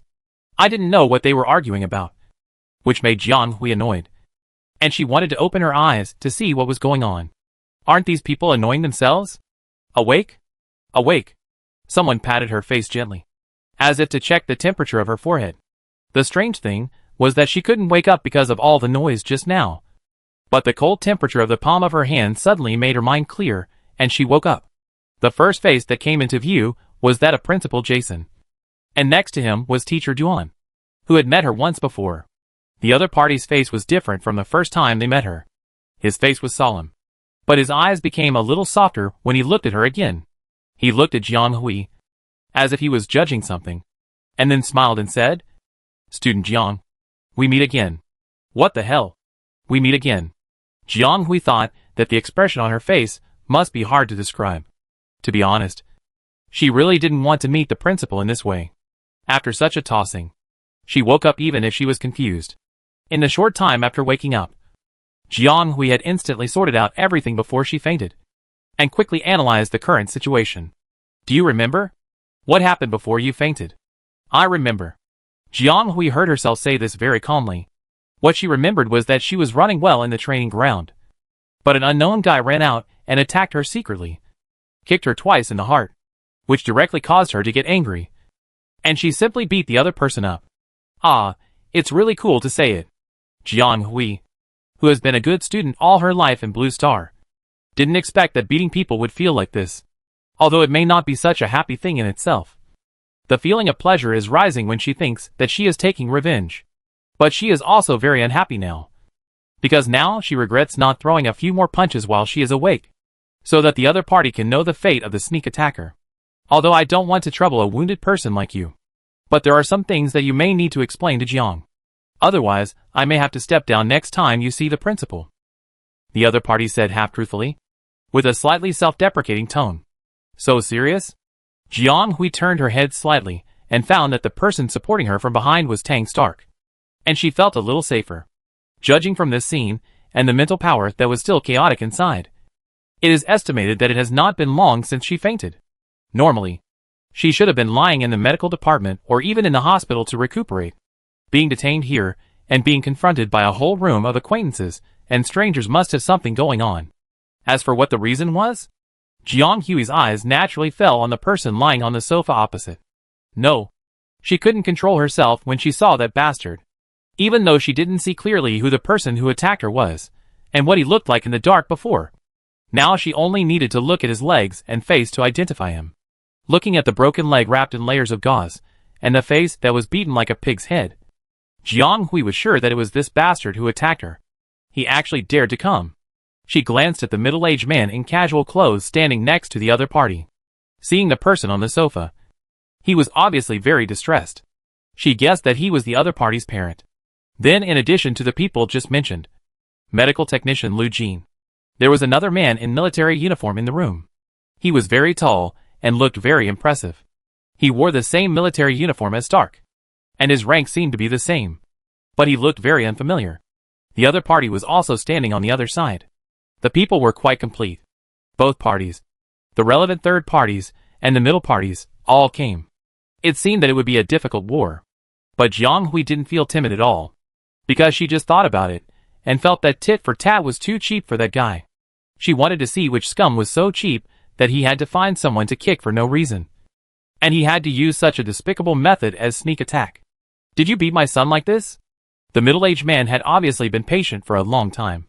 Seeing that Jiang Hui, the party involved, finally woke up. He couldn't wait to interrogate him. And the tone was very bad. Obviously he had already determined that she was the culprit. But it was indeed her who beat him. But the other party had completely misunderstood the cause and effect. I beat him. That's right. Jiang Hui gritted his teeth and said, I beat him. If I hadn't fainted quickly, I might have broken his other leg as well. The other party seemed to have caught the confession, and did not continue to entangle with Jiang Hui, and immediately said to the principal standing beside him, Mr. Principal, you see, this student herself admitted that she beat my son like this. The attitude is still so arrogant. Look at the students in your school. If they are so undisciplined, vicious and vicious, how can I trust my child to your school for instruction? You have to give us an explanation for this matter. Chapter 128, Dispute. This is not pleasant to hear. Some people present were unhappy, although it was indeed their poor management that caused this incident in the school. The school could not escape responsibility. So no matter how difficult the parents were, he dragged the injured children here to wait for a solution. After all, if this matter was not clarified, the grudge between the two children would be unclear. But this does not mean that they are really afraid of it. It's just that the school is a social institution, and students are entrusted here to receive education. They, as principals and teachers, naturally need to have a proper attitude and try their best to cooperate with the work. At present, the matter is unclear, and who is right and who is wrong has not been clearly sorted out. This parent came up with nothing and accused the students of their school of being undisciplined, and said that he dared not give his children to them for teaching. God knows that their school is absolutely professional in teaching, at least on this planet. How many people want to send their children to their Beska Intermediate College? But it also depends on whether they are qualified. Why does this person talk like this? Jason has been the principal of this school for more than 10 years. Although it is natural that he feels more uncomfortable than others to bear such a heavy responsibility, it does not mean that he does not love this school.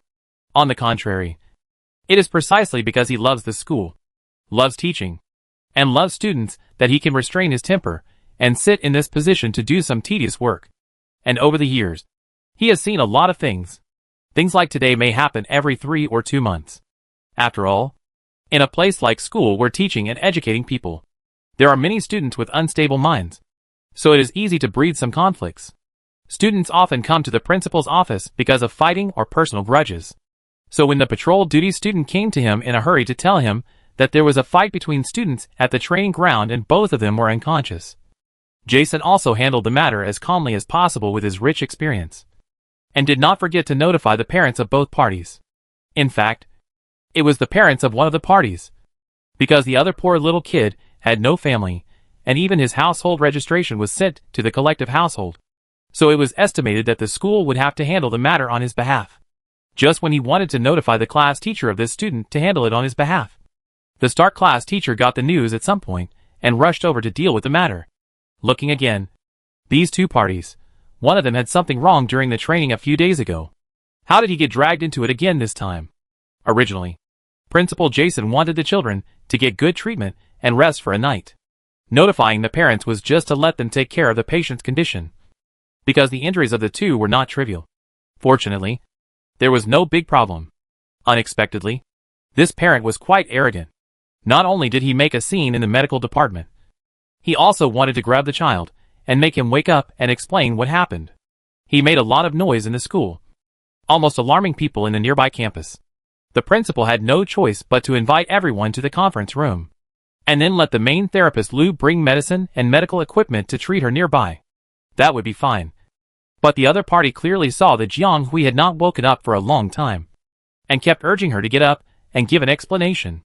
Then he threatened the principal and the teachers present in various ways, and even said that he would expose them in the newspaper and make Jason unable to be the principal. In short, It was very unreasonable. Jason and others were like scholars meeting soldiers. And they couldn't explain it at all. It's not that they couldn't deal with it, but the other party's child was in trouble at school after all. If they rashly said something or used coercive means before figuring out the whole story, it would confirm that their school was bullying. Fortunately, Stark's class teacher and Captain Zoe, who was in charge of campus patrols this month, came right after. These two officers, who were obviously military officers, immediately calmed down the parent, who had seemed very arrogant before. Although the other party didn't change his nagging posture. At least, he didn't talk so much anymore. And he didn't intend to get close to the unconscious child. In short, no matter what happened, Jason had a really bad impression of Carl's father. So Jason interrupted Mr. Carl's endless chatter after observing Jiang Hui's angry and irritated expression. As a parent, please calm down. I think it's a bit rash for you to make such a decisive judgment on the course of events and the right and wrong. I think we should continue to listen to Jiang's words. Why did she do this? Maybe we can listen to her reasons first. What do you mean? Do you mean that she beat my son like this for a reason? What reason? What hatred or grudge can beat someone like this? Look at her. She didn't even lose a hair, and she still pretended to be unconscious. I guess she was afraid of waking up and making excuses. Hearing this, Mr. Carl became even more angry. I was about to ask what hatred or grudge. But your son had to sneak up and attack me, kicking me in the soles of my feet. Why should I pretend? Do you know that your son's kick must have at least caused my internal organs to bleed? I'm in pain. It hurts so much. And it's lucky that he didn't break his limbs because his mental power went out of control. The girl sneered. Hey, you little brat are still talking nonsense. You're bullying someone, and then you turn around and accuse my son of attacking you. A person with a pure heart like my son. He was fine. Why did you attack you? Then why did I beat him up like this? Jiang Hui simply interrupted his dead logic. Beating around the bush. Right? She's really good at it. The other party suddenly got stuck. And then stumbled. How do I know why you beat him like this? Maybe you're jealous of him, and want to bully him. I should say that I don't even know what this classmate who attacked me looks like. And I don't know who he is. Why am I jealous of him? Jiang Hui didn't want to talk to this person anymore. I had a reason to be there. Today, the class teacher punished me to run laps. And I ran to that point to pack up and go back. As a result, this classmate came out of nowhere and kicked me indiscriminately. And kicked me hard. If I hadn't reacted quickly, I would be lying here now. The result is just a case of giving someone a taste of their own medicine. You should ask him. Explain why he was there at that time. He insisted that I was jealous of him and that I went to bully him. Did I ask you to come to the training ground and then beat you up like this? Jiang Hui's eyes fell on the person on the sofa. His eyes burning. Classmate, you are awake. I have seen it. So don't pretend. Hurry up and accuse me. I want to hear your reasons too. Chapter 129. When it rains, it pours.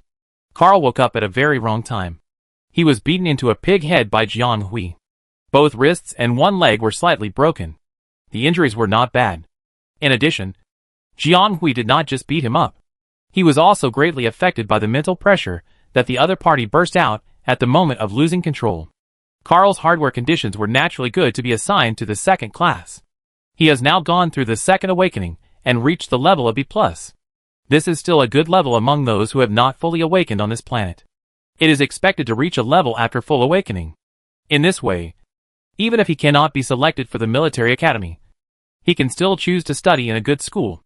He probably didn't expect to run into a tough guy. The small accident caused by the second awakening has been almost taken care of by Jiang Hui. The rating of one of the single items in the latest mental power test can be close to the level of A+. Although A and B seem to be only a small level apart, the collision of pure power is terrible. Carl clearly remembered that he was almost powerless to resist, and was completely suppressed by Jiang Hui's mental power with overwhelming advantage. This was the reason why he was restrained by Jiang Hui for a long time. Not because of how perfect the girl's restraint was at that time, or how powerful she was, but more because of the crushing level of Jiang Hui's mental power. God knows how lucky he was that he fainted early. And the other party fainted early. Otherwise, if he was awake to deal with such a completely crazy person, his remaining leg would probably be broken. And the overall damage would definitely be worse than it is now. She was awake and didn't pay attention to the surrounding environment, and ended up hearing her father arguing with the school teacher about who was responsible for the incident. Of course he knew whose responsibility it was. If he hadn't been injured so badly, Carl would have been willing to come out and pretend, at least to find a way to remove this crime from himself. But he was in so much pain, all over his body, and the enemy was so brutal. Carl hesitated for a moment whether to wake up and support his father. Unexpectedly, Jianghui pointed it out at once, leaving no room for maneuver. Even with his eyes closed, he could feel the gazes from all directions falling on him, making him unable to move or not, unable to advance or retreat. "Oh, my son, good boy. You finally woke up. If you don't wake up, you don't know how these people put a hat on you. If you don't wake up, you might have to let others throw dirty water on you for no reason. And it will be your fault." This father is obviously acting recklessly. Jianghui couldn't help wondering if the father knew the role his so-called good child played in this. Or maybe the other party knew it. But the father and son were just acting? Because the other party's performance really didn't look like an adult with normal thinking. It was deliberate, since the other party has woken up and her bait has been thrown. Let's see how the other party bites. When Jianghui beat him, he almost used all his strength.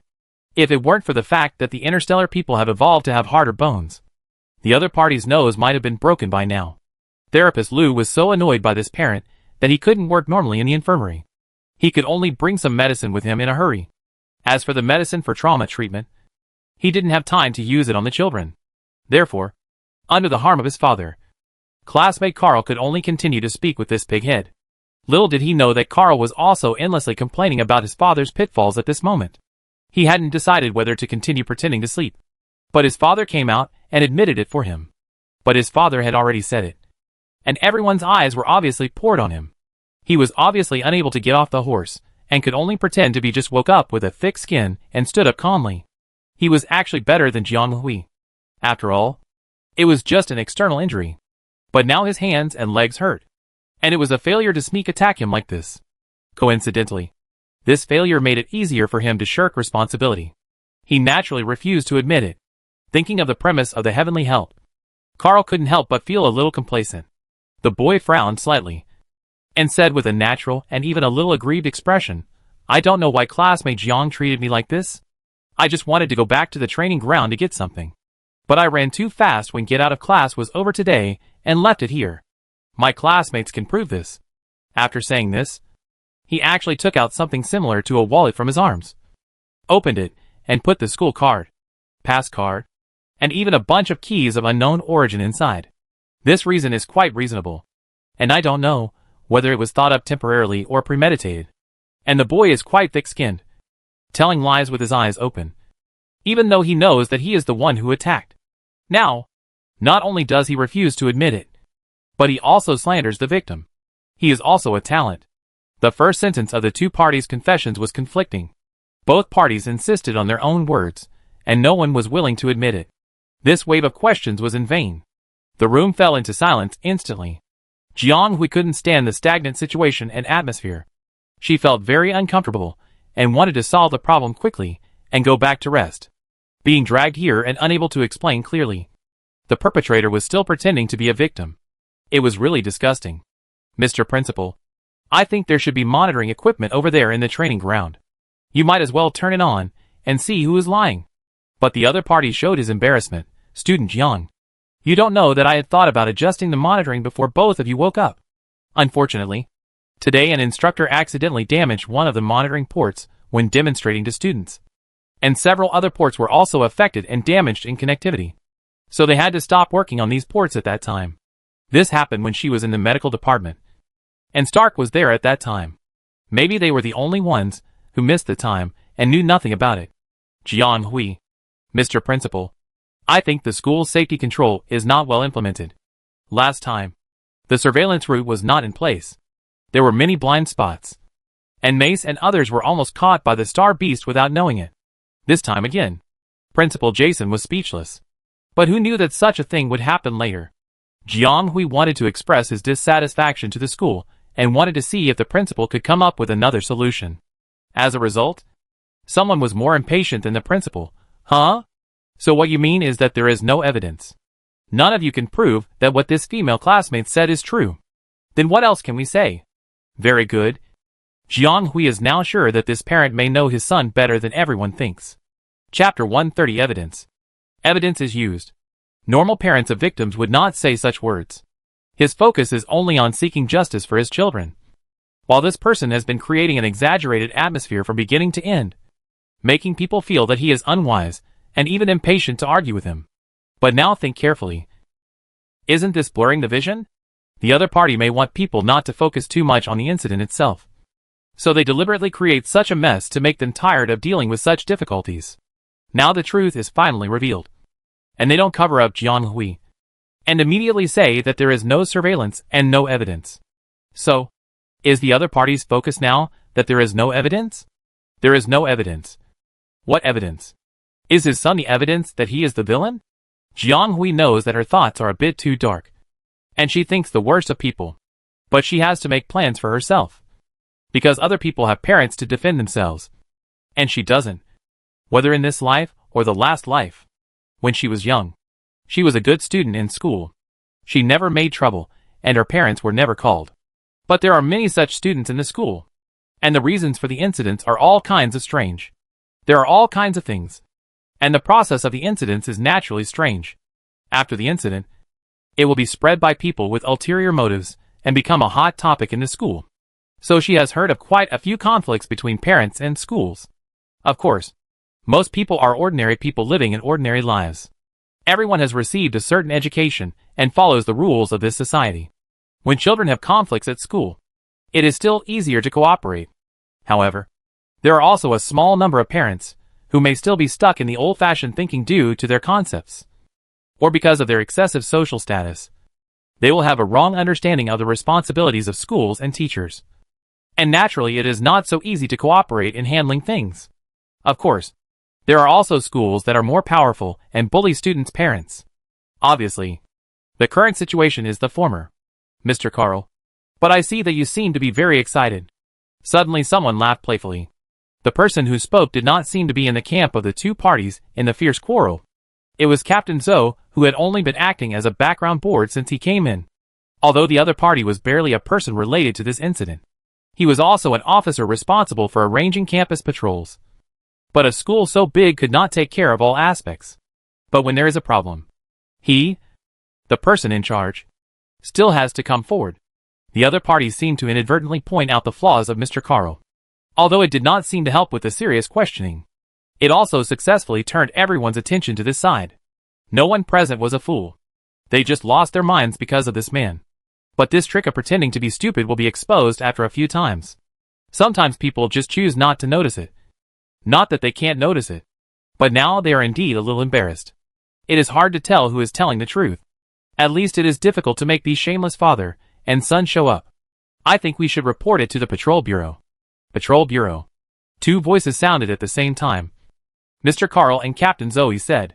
The former seemed to be very righteous and fearless, while the latter looked like he was watching the fun. No need.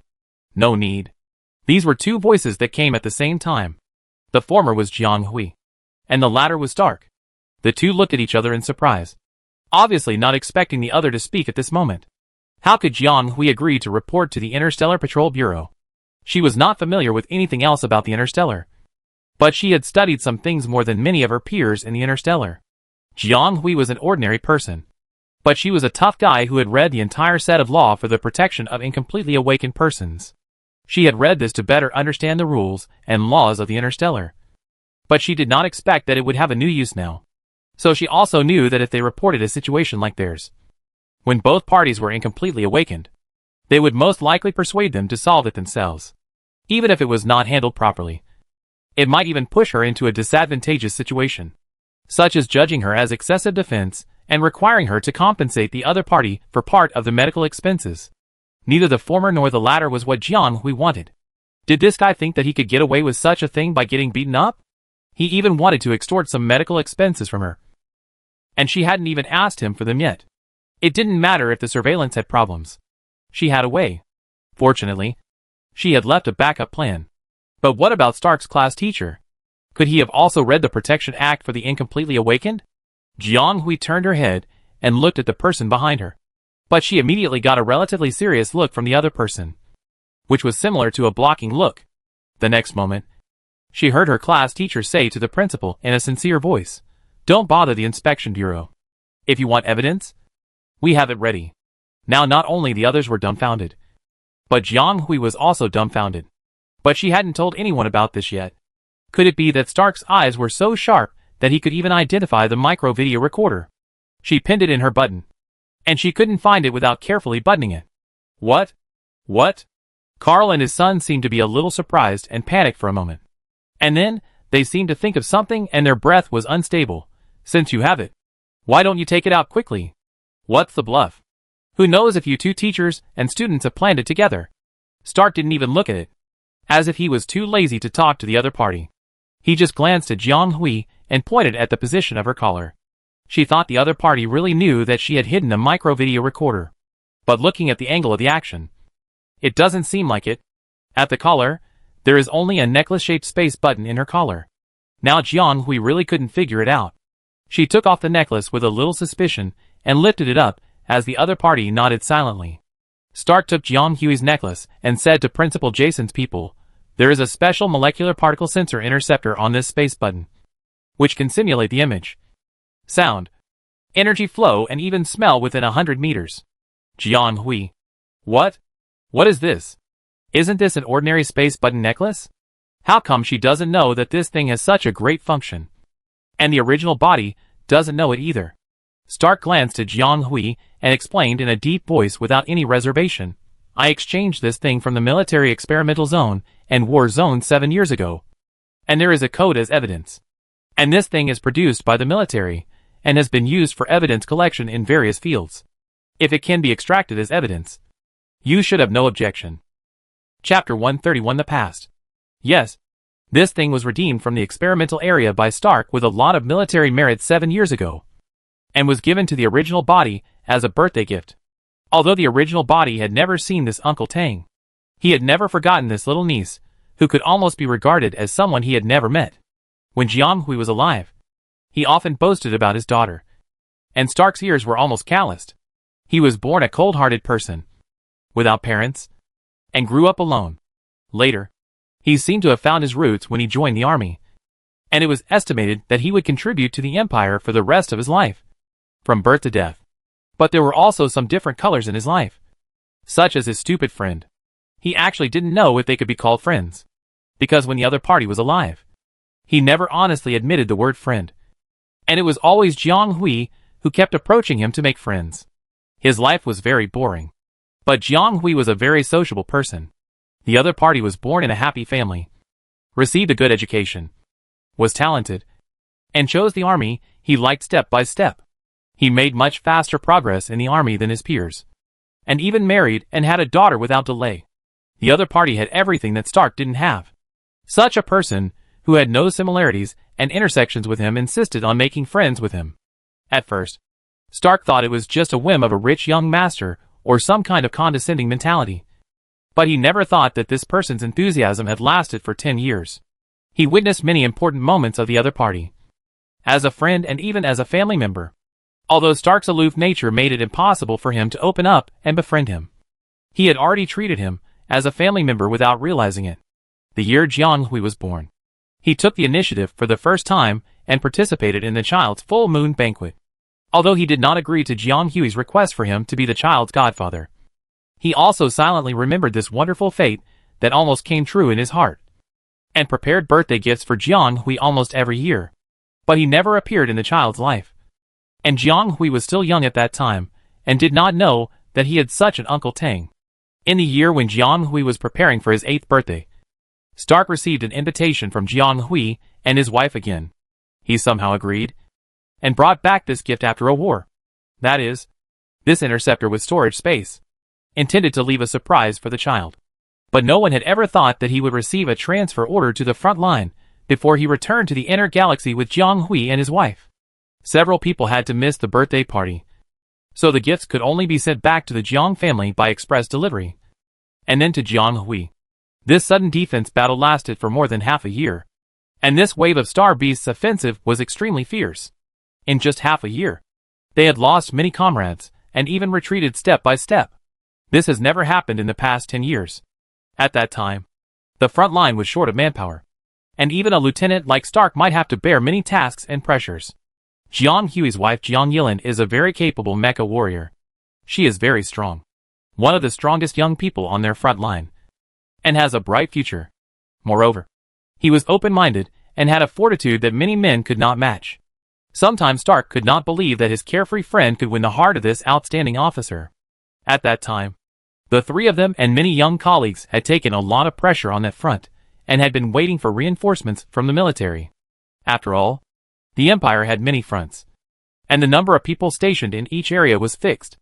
If you want to increase it, you must submit reasonable data and battlefield analysis models. But no one had ever thought that the front that had been advancing progressively would suddenly become tense in a few days. And star beasts that appeared from nowhere kept pressing on this front. They were already short of manpower, and the Empire's reinforcements needed time to be dispatched. And the scene became more and more tragic. Stark didn't want to recall what happened afterwards, but it was just ruins and corpses everywhere. And he completely lost his two friends in this war. Lieutenant Colonel Jiang didn't even get to see the other person for the last time. He could only watch the other person driving the mecha towards the bright flames. Jiang Hui followed suit soon, but he was lucky enough to have a complete body. On his deathbed, the other person laughed at him for being too embarrassed, wiping his tears and looking in the direction where Jiang Yilin died. The other person even smiled miserably and said to him, "Does this count as saving him?" In this way, it counts as a return, a beginning and an end. And this journey in the world finally leaves no unpaid debts of favor. This idiot is really stupid. There are people who are still thinking about such things on their deathbed, which is worse than the previous joke that was not funny at all. But Stark couldn't say a word at that time, and didn't dare to interrupt, because he was afraid that if he stopped the other party, he might not be able to say anything anymore, and could only continue to listen to his stupid words. After all, the other party did not forget the little daughter who was forgotten at home, and finally asked Stark to help take care of their only daughter with a guilty face. This is probably the only thing they can't rest assured. Stark agreed. It's a pity that the military is busy and can't help themselves, and this battle line has been stretched for several years. When Stark really freed up his hands, the child had gone to the permanent star system in anger. So he came here. I thought how difficult it would be to take care of a little girl. Stark's impression of the child still remained in Jiang Hui's description of his daughter as innocent and cute, delicate but well-behaved. But who can tell him why this child is so disaster-ridden? It's not even a month since the start of school, and he's been involved in a star beast attack. And he's been attacked for no apparent reason. What's going on? Stark is now extremely glad that he was careful when exchanging gifts, and didn't choose those fancy storage devices. Instead, he spent a little more military merit to exchange for a slightly strange combination. When Jiang Hui found out, he scolded him for wasting military merit to exchange for such a weird thing that was useless. The other party probably never thought that this thing would be used in such a scene, so the military merit was not a loss. Everyone was a little dumbfounded when they heard this, especially those who knew about it. The molecular particle sensor interceptor is indeed somewhat similar to surveillance images or video cameras in terms of function. But this thing is a real military instrument, which is only provided by the military and cannot be bought outside. And this thing is generally used for war materials or reconnaissance. Such things need to be purchased through certain channels even for high-ranking officers. Now it has been made into a space button and appears on a child. Even if you dote on your child, you won't do this. Chapter 132 Why? Seeing that everyone still didn't believe it, Stark asked the principal for a universal projector, and connected it to the interceptor through the control host in the principal's office. Probably after inputting something like an operation code, a strange page really appeared on the projector. It was pitch black and nothing on it. But if you look closely, there were densely packed light spots, and they were arranged in rows and columns. Stark didn't know what operation was performed there, and the screen gradually changed. The originally neatly arranged light spots lit up unevenly. Some connected into lines, and some swirled in a wavy circle, and then gradually formed a three-dimensional image under everyone's eyes, from colorless to colored, and a little glossy. It can be seen that the environment was pitch black at the time, but it did not prevent them from seeing the two people fighting in the dark from this special instrument. Intermittent voices came from the screen, and the girl's voice gradually became brighter. "You coward. Do you dare to fight me head-on? It feels good to sneak attack me, right? I want to make you feel good. I don't know if Stark adjusted the soundboard or her voice was loud. Jiang Hui's voice almost spread throughout the room at once. His. It sounds quite brutal. By the way, did she say this? Why doesn't it seem like she has a deep impression? Jiang Hui thought about it carefully. And she seemed to be in a more chaotic and anxious situation at that time. And it was inevitable that she could not help her emotions. Because this sentence really didn't sound like her usual style. Jiang Hui felt that everyone's eyes suddenly pierced her. And even Stark, who was adjusting the interceptor above, glanced at her lightly. And suddenly felt a little ashamed. Although she didn't know what was shameful about it. But this part actually revealed half of the truth. There was no need to distinguish who was right and who was wrong. Stark ignored the unusually stagnant atmosphere and continued to adjust forward, trying to restore the whole thing. This thing is not an ordinary item after all. It has a specific place of use. And it is impossible to adjust the starting time point at will like monitoring and video recorders. It is even only responsible for sensing and analyzing the environment. If it is not manually restored, it will not generate that part of the projection data. This thing has never been used once in the past 7 years. Nor has it generated any data. I didn't expect it to come in handy in such a situation. The whole thing is not complicated. And it even happened in a short time. But it has been fully unfolded in front of everyone in the past 20 minutes. It is obvious that Jiang Hui was the victim from beginning to end. When she ran to the end of the lap, she picked up the hat.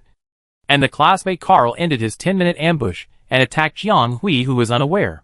He didn't want him to underestimate Jiang Hui's aggressiveness, but was beaten seriously by Jiang Hui, who lost control of his mental power. The evidence was right in front of him. And Carl and his son were speechless. No matter how much they said, it was useless. Rebellious son. What are you doing? You actually beat up your classmates. Mr. Carl gritted his teeth and hit little Carl's head hard. This time, without any water. The other party's head, which was dizzy due to the injury, was hit so hard that it almost fell down. What do I usually teach you? Get along well with your classmates. You clearly promised me. If your mother was still alive, how sad she would be to see you like this. After that, Mr. Carl said emotionally, teachers, principal, I'm really sorry. My child lost his mother when he was young, and his mental state is not very stable, because his mother's death gave him a great shock. Since then, he has become disobedient, emotional, and often does things that he can't control. But he really didn't mean it. It's my fault that I didn't teach him well. Please, you didn't teach him well. I think you haven't figured out the essence of this incident yet. Sir, whether your child was traumatized and emotional when he was young, it's definitely not the reason for him to attack innocent classmates. Do you really feel sorry for us? I think the victim has more right to accept this apology. Stark turned off the interceptor and handed it back to Jiang Hui, saying coldly. The other party blushed a little, and immediately pulled his child roughly to apologize to Jiang Hui. Seeing the man who was beaten by her with a swollen nose and face bowed violently by his father, Jiang Hui didn't waver at all. She was just tired, her body aching and more confused. So I can ask now. Jiang Hui couldn't help but say, my classmate, how did I offend you? You didn't study hard, didn't practice well in military training, and you beat me for no reason. I don't even know you. Classmate Jiang Hui is really busy. It's been so long since I enrolled, and I didn't even recognize my classmates, Carl said, almost gritting his teeth. After this move, Jiang Hui knew that this classmate Carl was her classmate. She remembered that there seemed to be someone named Blanker in her class, but she was not very familiar with him, and had only spoken to him a few times. This made her even more confused. As if he had guessed Jiang Hui's doubts, Carl became even more angry, and suddenly opened his father's hand. Children of the rich and powerful like you certainly look down on common people like me. You enjoy the best resources on weekdays. You can choose any school major, and even the teachers take special care of you. How can you understand ordinary people like us, who have worked hard to get a little bit of resources? Aren't you wondering why I hit you? There is no reason. I just don't like you. You are a person who has connections through the back door. The training standards are relaxed. The courses can be specially prepared, and even the mental tests can be covered up. I think you know that your qualifications are not good enough. Such a person is also worthy of the same major and the same class as me. Who in the class likes you? Jiang Hui. Except for the military family. Who else does she meet? She has trained well, And no one has reached Stark's standard so far. Everyone is dizzy while running. She is bad. But she is not the last one. After the other party had a lot to say, he seemed to have nothing to say to Jiang Hui. He looked at the class teacher Stark, who came up to him, and seemed to be not afraid at all. He roared with a ferocious face, "You are not ashamed to say that you are our class teacher. You only take care of the children of the rich and powerful. But you are ruthless to ordinary people like us. The strict requirements you mentioned are probably only for people. Is it because they were born with a good birth and have a pair of good parents? Why?" Stark, who was pointed at and scolded by the students, did not even move his eyebrows. He looked at the boy who was so ferocious that his original appearance could not be seen with an expressionless face, and suddenly sneered, "Why? I don't know why others are. But Jiang Hui is indeed because she has a pair of good parents. It was because her parents worked hard for the safety of the Empire's borders for decades and even sacrificed their lives in the end. It was because her parents held back the attack of tens of thousands of star beasts on the HD-1 defense line. It was because her father saved his life." Chapter 133 Medical Department. In the end, this farce ended in a mess. Jiang Hui got a ridiculous reason, and the perpetrator deserved the punishment, but did not think he was wrong. And no one was satisfied. This Brown Carl student finally did not apologize to Jiang Hui. After Instructor Stark's words, the other party fell into a long silence. But no matter how his father, the principal, and the teacher persuaded or reprimanded him, he was adamant and completely immersed in his own thoughts. And Jiang Hui did not need the other party's apology, because she would not be willing to forgive a perpetrator who was obviously mentally ill. And Stark thought so, because the nature of the case was bad, and the major that the other party studied had high requirements for character. The school could not just let such a student continue to study, at least not to study in their school, regardless of whether the other party apologized or obtained Jiang Hui's forgiveness. He would inevitably be expelled from Beska Intermediate College. Finally, Stark forcefully submitted this interceptor data to the Inspection Bureau for record, because even if the interstellar protection for the unawakened is all round, no matter whether they are fully awakened or not, they are all citizens of this huge empire. There is no order without rules, and Mr. Carl is destined to pay the price for his actions. Jiang Hui did not participate in the subsequent events. Stark was obviously impatient to talk nonsense with a group of people. He took Jiang Hui and Lu Jin back to the medical department. Her mental state had not yet been completely stabilized. The rest of the matter was naturally handed over to the school to handle. Of course, due to the series of chaos caused by the lack of monitoring, the principal promised several people that he would hire someone to fix it overnight. He also secretly made up his mind to submit an application to the school board to upgrade the monitoring system of the whole school, because he didn't want such a bad thing to happen again. TSK. It's true that if you sit in a position for a long time, it's easy to have this and that kind of thing. He has been working in the school for more than 10 years, and he has been commended every year. Why did the accidents happen frequently this year? And 2 in a row, almost causing a big incident. Principal Jason and his assistant teacher just felt extremely tired. The matter came to an end for the time being, and everyone could breathe a sigh of relief. Only poor therapist Lu still had to continue working. Don't look at Jiang Hui's clear thinking just now to refute herself and even question herself. Carl's 2 kicks were really not light. She even suspected that she was injured by the kick. The powerful supplements gave Jiang Hui a period of endurance, but this forced awake state infinitely magnified the physical pain. In a completely relaxed state, Jiang Hui would only feel more pain. When Jiang Hui was taken out of the principal's office, he felt a severe pain in his abdomen. He could not walk after a few steps. It was Stark who carried him back to the medical department. Lu Jin quickly asked for a test instrument to check Jiang Hui's condition. In fact, this process had already gone through a round before going to the principal's office. But the parent was really difficult to deal with. The chaos was so chaotic that the 2 children could not be properly examined and treated. Jiang Hui had time to give him some painkillers and stabilizers, so he could hold on until now. But Mr. Carl was really screwed by his father. Not only did he carry him all the way, but his hands and legs were not fixed properly. Just now, the other party rejected Lu Jin's proposal to take little Carl to the infirmary. It is estimated that after the other party has dealt with everything from the principal, he will take the child away. After leaving the school, he still has to go to the hospital. Isn't this a waste of time? Although he thinks that Mr. Carl is not of good character, he is a doctor with a caring heart. He is happy to treat any injured person, and hoped to see them healthy. However, after giving Jiang Hui a complete and uninterrupted test, Lu Jin found it difficult to sympathize with that little Carl. Why are children nowadays so cruel? Although Jiang Hui was beaten to the point of breaking his hands and feet, it was actually only an external injury. However, the 2 kicks that the other party kicked Jiang Hui at the beginning were simply kicking him to death, without any scruples or consequences. The internal organs of a person are the most vulnerable parts. No matter how strong a person is, if he is kicked twice without any defense, he will probably be in trouble. Jiang Hui's stomach and gallbladder were damaged to varying degrees, causing severe pain, and the spleen was compressed and almost caused shock. The internal organs are protected under the abdominal fat, so they are not easy to be injured. But once they are damaged, it is a very serious condition.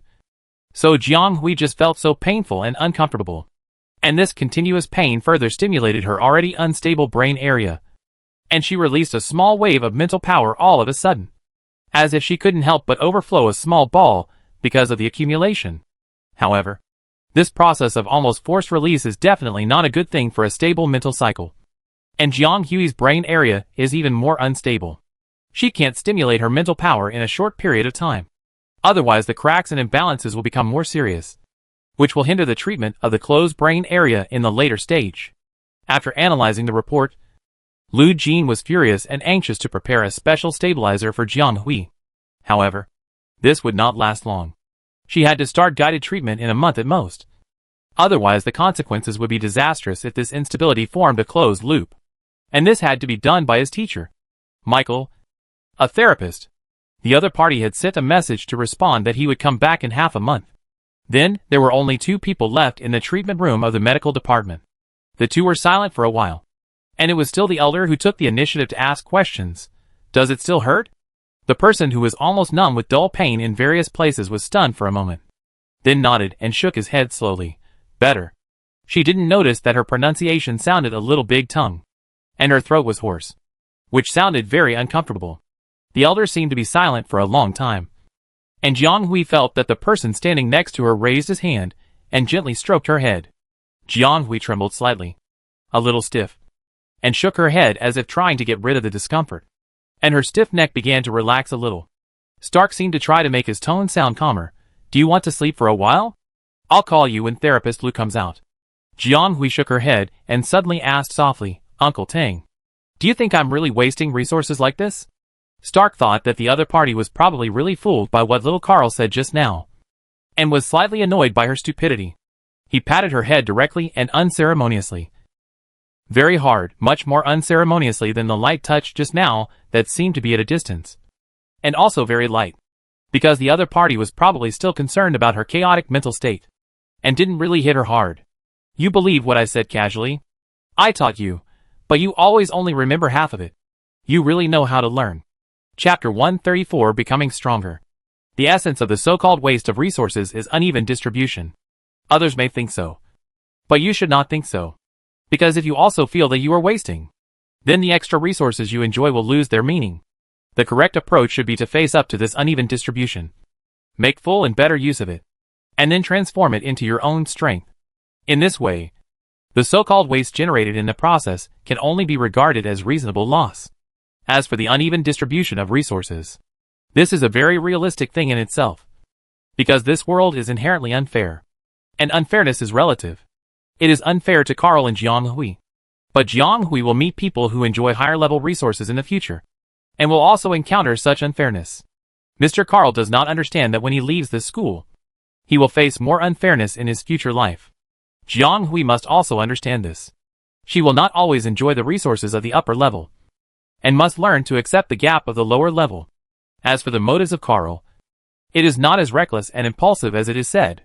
First, he took action at the right time, obviously taking advantage of the natural condition of the monitoring problem, and from the particle image data generated. The other party had obviously been watching for a long time, and everything was calculated. If Jiang Hui had not unexpectedly been more combat capable than he imagined, the other party would have succeeded and escaped. Second, the other party was obviously dissatisfied with the entire powerful group in the class, hating and jealous of them being able to receive special treatment and care. But he didn't dare to choose Chen Weibai, who was the worst performer, and was taken care of because of his physical weakness. because the other party came from the powerful Chen family on Takstar, and he didn't dare to attack the daughter of Major Merrill's family. In the end, he chose Jiang Hui, whose family background seemed the most ordinary and harmless, even though the other party didn't really fit the group that he hated and was let off. So I'm afraid that little Carl was also very clear about this in his heart. But he made such a choice with double standards. Stark didn't want such a bad guy to affect Jiang Hui. He hoped that Jiang Hui could understand why the strong are always strong. Learn to be strong from the inside out, and not be easily shaken by external forces or environment, no matter what path this child will take in the future. Stark hopes that the other party can become a person with a truly strong heart. As I just said to Mr. Carl, most of your resources come from your parents, your family, and even from the rights you should enjoy. Since these resources have fallen into your hands, use them well. Why think so much? If you really think you are wasting resources and throwing them into the hands of others, do you think it is a reasonable allocation? Think about it. If the resources fall into the hands of Mr. Carl today, it may be a disaster, and you will be bitten back. And don't you already have the answer?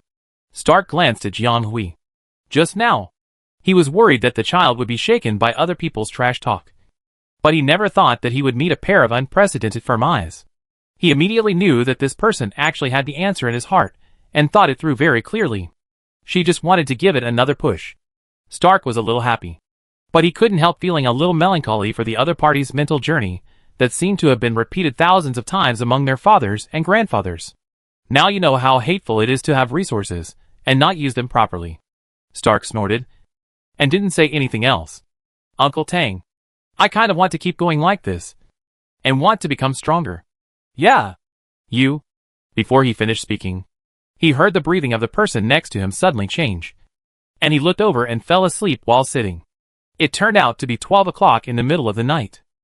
Stark straightened the person, put him on the bed in the medical room, put up the curtain, and signaled Lu Jin, who had just returned, to talk outside. And the girl they thought had fallen asleep had already entered the magical spiritual space, entered another world, and started her life day after day. She was experiencing the second unexpected little surprise of the day. Jiang Hui raised his hand and made a tentative gesture. The book was suspended in the air. As he thought, it flipped through the pages as if it was under a spell. At that moment, she seemed to hear the BGM of Hogwarts. She looked at her hand, which was not scratched at all. In a trance. There should be a blood mark there because of the fight today. She was sure that she was in the spiritual space. Her mental control seemed to be stronger in this space. Jiang Hui stood up from the sofa and waved his hand in a pretentious manner. As his mind moved, many large books appeared out of nowhere, circling around him and floating up and down. It was quite a big scene. Someone suddenly realized that he seemed to have opened his eyes too wide, and his forehead was slightly sweaty. Then, he accidentally triggered his thoughts, and dozens of large books hanging above his head flipped up in a circle, which was a terrifying scene. She thought about taking back the book Standard Mecha expansion that she had seen above, and then she was distracted by the book with an interesting cover that seemed to be called Particle Separation. And then she thought of a very difficult book called XX Progress History. Obviously, Jiang Hui could no longer control her thoughts. Not only did she not take back the dozen books, but many new books came out in a flash, and the whole book cover moved with her. The last 20 or so books were completely out of control after a round of chaos, and the whole pile fell down with a bang, which made Jiang Hui's head hurt. Zhang's 48 hours of the day were really chaotic. The school was also very fast. On the second day, it notified and criticized Carl's bad behavior and expelled him. The school also published an article in the newspaper to review the school's negligence caused by the damage of the surveillance. Jiang Hui received compensation from the school the next day. She was a little suspicious that it was because she questioned the principal's surveillance yesterday that the other party even sent the promised reward for the rescue during the training, which caused her to doubt her eyes when she woke up and opened the light brain. The so-called compensation and reward are very simple. That is, personal points. A total of 245 personal points, which made her the person with the most points in the entire freshman grade. But she didn't know how to use it yet. But for now, Jiang Hui couldn't quite appreciate the happiness brought to her by this reward and compensation. She was temporarily ordered to stay at home and was forced to rest for 3 days before being allowed to participate in the remaining military training again. The military training lasted for 30 days, and she had accumulated 4 or 5 days of injury and recuperation alone. She was talking about wasting time in vain. She had just made up her mind to become stronger. Jiang Hui was also drunk, and there were still 8 days left before the end of the military training, and it was already coming to an end. Fortunately, she managed to catch up with the special shooting training. Otherwise, she would have had one more project to catch up on when school started. Chapter 135 Rumor. Jiang Hui clearly felt that this time she came back. The atmosphere in the class has changed a bit. Everyone seemed to have heard some rumors. She, who had always had little presence in the class, suddenly had a lot of observations that she thought were not obvious. Of course, most of these people had no ill intentions. It was more like curiosity than observation. Young people can't hide their hearts. This kind of polite restrained gaze is actually quite obvious. Seeing them hesitate to speak every time, Jiang Hui wanted to pick one and ask directly, which was better than being hesitant to speak one by one like now. With more than 20 people looking at you with similar eyes, especially the classmate Clarence, who had not seen her for a long time, seemed to pass by her today and casually said something without any context. Don't pay too much attention to that kind of trash. Just don't be alone next time. Jiang Hui? Then the other party's question was like turning on a signal. One after another, enthusiastic classmates came up to ask if she was feeling better, or comforted her not to pay too much attention to some unfriendly guys. Some even came up to pat her on the shoulder with an expression of sympathy for you. Jiang Hui. She finally understood that these abnormal behaviors were probably related to the sneak attack on her training ground a few days ago. These classmates obviously heard the news and thought that she had suffered a lot of damage, and they wanted to comfort her and give her some warmth from classmates. Well, she was actually a little warmed. Most young people are ambitious, but they are also full of passion. They cannot stand bullying. Naturally, they are angry when such things happen in the class. They are angry at the idiot who bullies the weak, and sympathize with Jiang Hui, who was inexplicably victimized. I just don't know how these people spread the story, or whether there was any deviation in the process of spreading the story. Why does it seem that she has become a poor little person who has suffered both physical and mental trauma in everyone's eyes? Although she was attacked and kicked twice, her internal organs were injured, but the other party was not much better off. The school also did justice for her and expelled her from the school. After being expelled from a school like Beska Intermediate College, it will be difficult for little Carl to find a good school to accept him in the future. If he wants to continue his studies, he can only transfer to a more distant galaxy or accept some slightly worse colleges. The interstellar is so big that there will probably be no more intersections. Jiang Hui didn't sympathize with him at all, and was satisfied with the result of such a treatment. And it was even less likely that he would be hit or anything. So although the comfort of everyone played a little heartwarming role, Jiang Hui was not hit by this incident. Instead, it led her to want to practice hard to improve her own abilities. Then Jiang Hui got the answer when Hillman came to her at noon, about the incident that was spread by the grade. As usual, the two of them went back to the canteen on the second floor. This time, Jiang Hui treated them. After eating here once, she felt that the taste here was actually quite good. Although the price was expensive, it was still within her affordable range. So today, the child rushed over to ask about her situation, and Jiang Hui brought him here to eat together.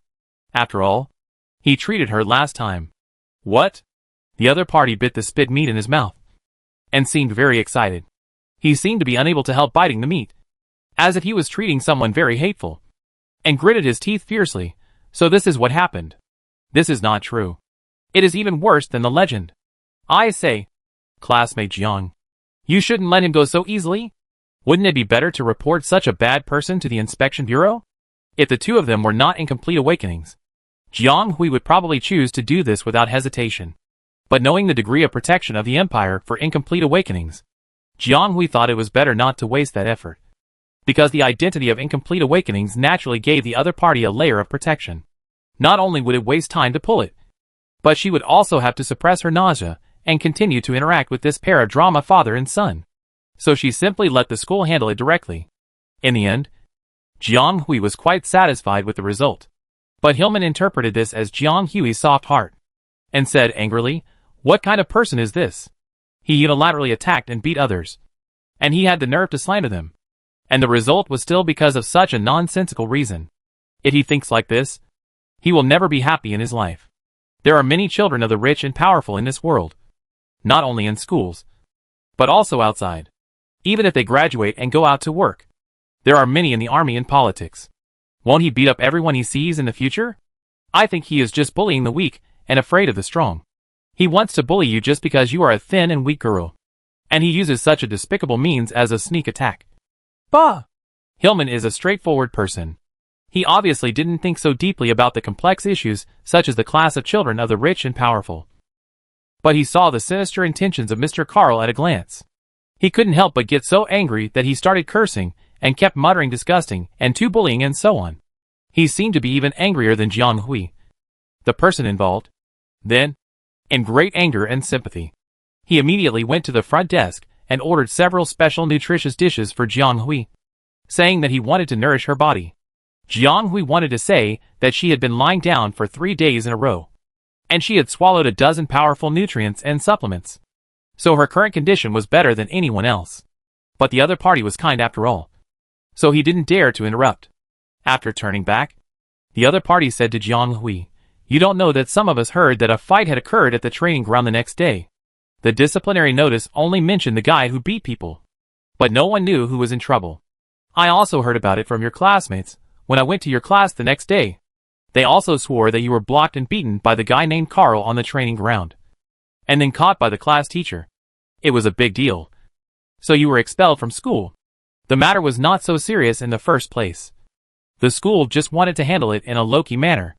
Mr. Carl's father was not a good person. He saw that he could not get rid of this crime. And his child was expelled from school for malicious injury. He was a little upset. And he stood in the school building and cursed non-stop, refusing to leave. And then many people heard it. In addition, the school immediately announced such a notice. And it was hard for students not to hear the news. Naturally, they pieced together the whole thing. Of course, they obviously made it a little distorted. Jiang Hui didn't expect that there would be such a thing later. Alas, it has become so big. Even if the heroic act of saving people last time was popular, it is hard to accept that he has become a celebrity on campus because of being beaten. Chapter 136 Teaching Aids. The first day of Jiang Hui's return to training ended in such a slightly embarrassing way. This was the last day of their physical training. At the end, Instructor Stark told them that the next week would be dedicated to shooting training, in order to let them experience a training that is closer to the military level. This special shooting training is not taught by their respective class teachers. Instead, the military will select a sergeant to teach shooting courses in each class. After all, Stark and others have been on the battlefield for many years, and have long been out of the basic military courses. Even if the situation they need to face later is actually more dangerous and difficult. For the students, the experience of these instructors is even more out of the basic level. If they come to teach the basic courses of fine-grained classes, it will naturally be difficult to digest. So the next day, Jiang Hui and others went to the training ground early in the morning to train, and saw another unfamiliar sergeant besides Stark's class teacher. The other party's clothing is different from the military uniforms that Stark and others usually wear. It is a bit like a training uniform. Stark briefly introduced the sergeant, who was temporarily teaching shooting lessons to everyone, and also asked the students to obey the arrangements in the future. It can be seen that their new instructor is not talkative, but his appearance is in line with people's imagination of sergeants. He has a dark complexion, a stern expression, and a pair of bright and firm eyes. He is a typical soldier. His characteristics are so strong that even his original handsome appearance seems to be difficult to show. The other party introduced himself to everyone leisurely, saying that his name is Nye Erki, and he will be responsible for leading everyone to learn shooting. Soon, the sergeant in charge of delivering equipment came and brought 2 large boxes. Stark and Nielchi opened them in front of everyone, because everyone was still in the military formation, with the front and the back.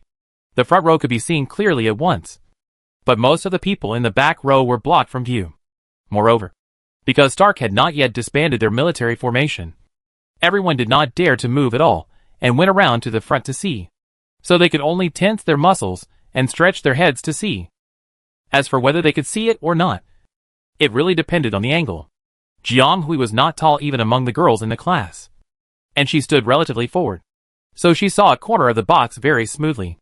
In fact, it was easy to guess what it was. They were all going to take shooting classes. And the things they brought up were most likely firearms. From Jiang Hui's angle, he could see a corner of the box.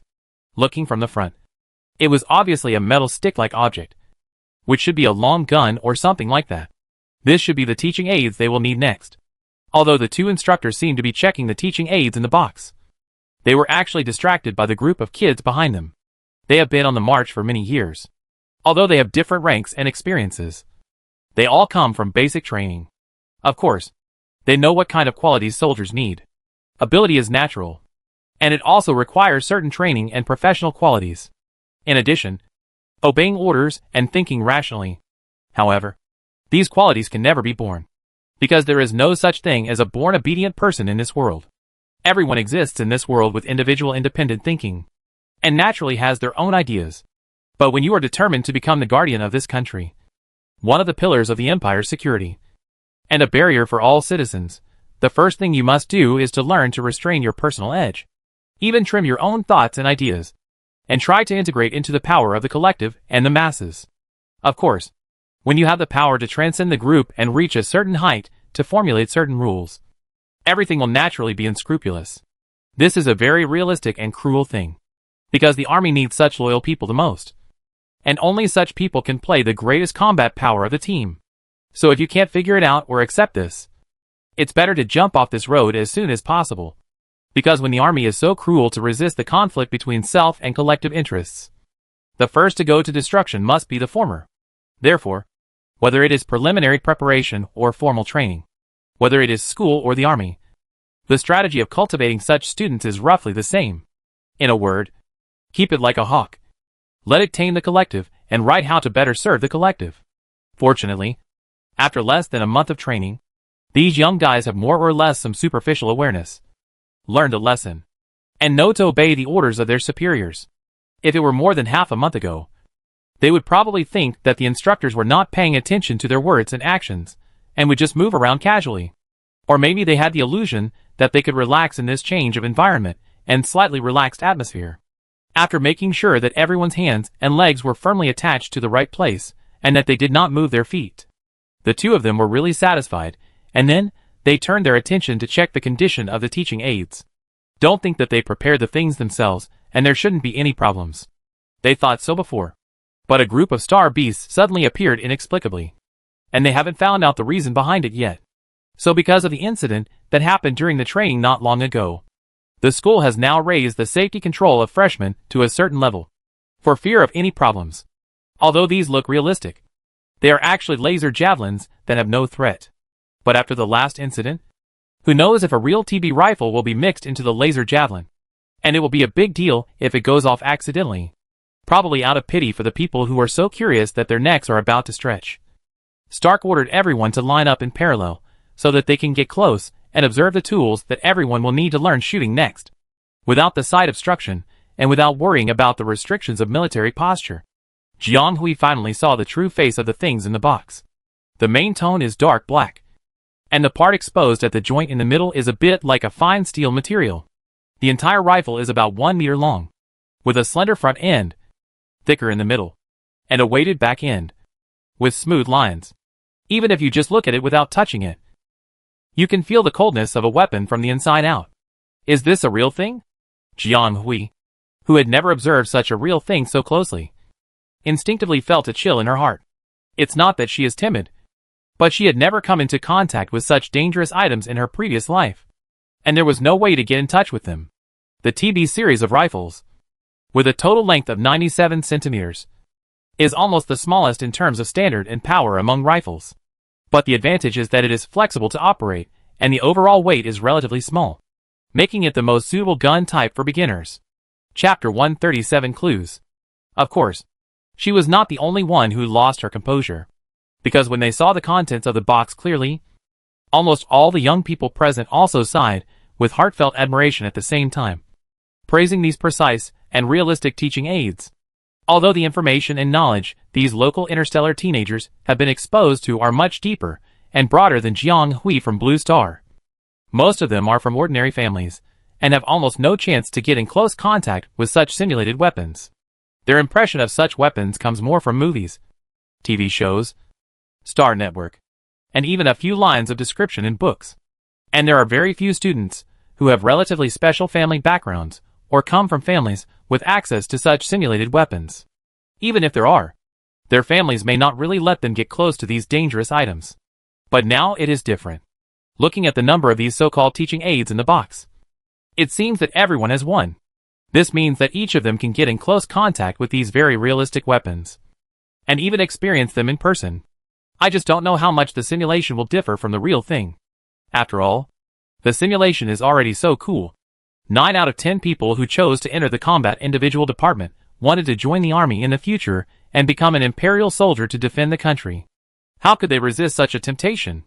At this moment, even if they were afraid of the authority of the instructors, they couldn't control themselves and lost their composure a little. Fortunately, Stark and the others had no intention of catching the children on military etiquette, attitude, and other issues at this moment.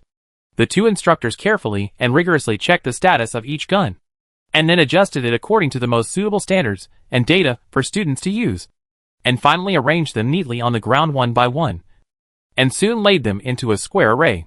The next moment, Stark ordered everyone to gather and form a formation. After these days of training, although everyone had relaxed for a while, they all reacted quickly after hearing the instructor's order and immediately formed a square formation. When everyone returned to the formation, they immediately found that the square formation they formed was of the same size as the weapons formation arranged by Stark and other 2 instructors. If they took a few steps forward in this formation, each gun would fall exactly to the right side of their feet. Jiang Hui estimated that it would take about 6.5 steps, which was infinitely close to 4.87 meters. She actually just made a rough estimate, but she didn't realize that she was measuring things more and more accurately, sometimes even to the point of a minute. In the past, she was a person with a poor sense of space, who couldn't even tell the left from the right. Sure enough, Stark ordered everyone to take 6.5 steps and stand at attention. At this time, there was a long spear lying on the right side of everyone's feet, and each spear was about 1 meter long. The scene was really spectacular, with cold guns all over the ground. Each gun was more than half a person's length, and the subtle details also flashed a certain cold feeling that belonged to the weapon. The visual impact was really strong, and it also tested people's psychological endurance.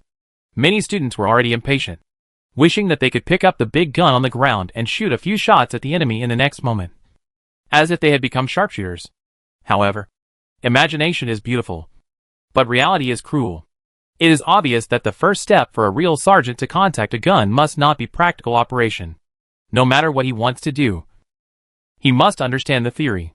The instructor named Ye Erki walked to the front and replaced Stark's position as the leader of the class, and ordered everyone to squat on the spot. This action is of course not a casual squat, but a military squat. It requires the trainee to straighten his back and support his buttocks with his feet at a specific angle, and the requirements for the toes and core are quite high.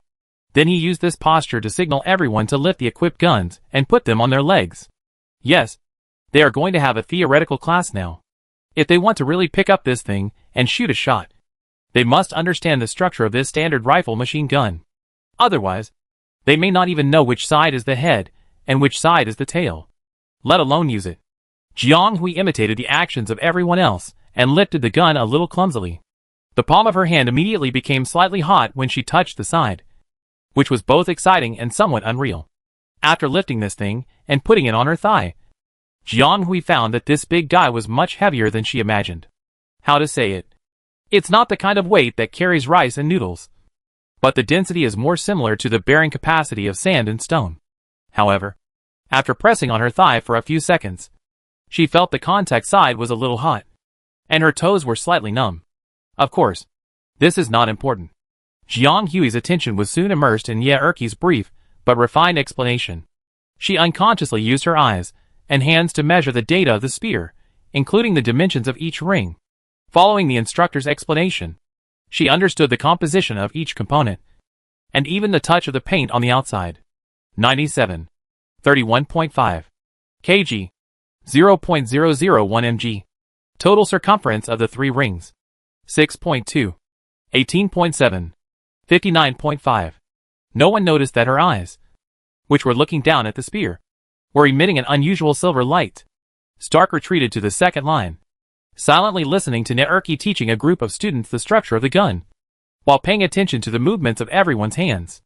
Suddenly, his eyes focused and his gaze fell on a figure on the right side of the first two rows. Found that the other party's groping and checking movements were different. The left hand holding the gun barrel trembled slightly, and blue veins were faintly visible. Stark frowned and walked quickly to that side to see what was going on.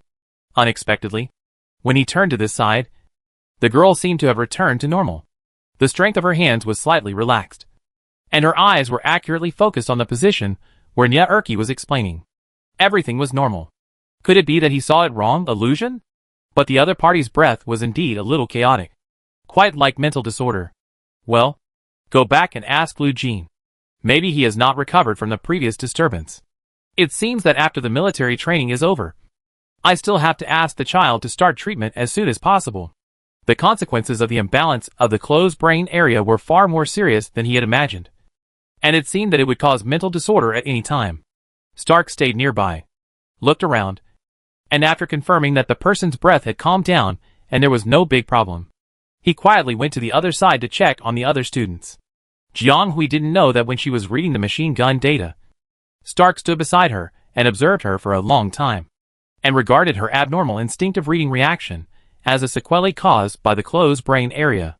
She was now only immersed in this gun, entering another wonderful state. Chapter 138 Dispute. In the morning, there was a simple firearms training. But this was after all a special shooting training, not a firearms research course. And the theoretical training was only temporary.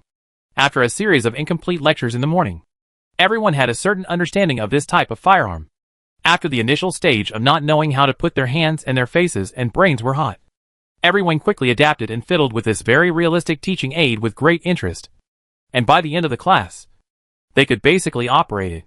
Fortunately, the instructors also knew that most of these furry kids were impulsive and rarely controlled their curiosity and impulse. Even if the brain can still be somewhat rational, sometimes the action is often faster than reason and brain. So after figuring out the structure of this laser gun, more than half a dozen people accidentally pulled the wrench, and a false sound was made due to the lack of bullets. These people naturally received special treatment from the instructors, staying after class and running laps. After all, if this kind of thing really cannot be done without caution and impulsiveness, if there is really a bullet in the laser gun, many people would have been hit by it by now. Such a person, who is not thinking and impulsive, should be taught a lesson. Jiang Hui certainly did not stand out too much. She was too immersed in it, and time seemed to have passed in a flash. When Stark and the other man came to collect the guns one by one, she was even a little unresponsive, and instinctively protected it with her other hand. Stark paused, and Naerki, who happened to be walking here, also glanced over, and a hint of intrigue appeared in his eyebrows. Then this instructor, who looked quite serious, actually raised his voice to the student, who seemed a little reluctant to receive it, and said, "Look how anxious you are. No matter how realistic it is still fake. How excited will you be when you have the chance to encounter the real thing in the future? Well, you still have classes in the afternoon, and there will be classes like this in the next week.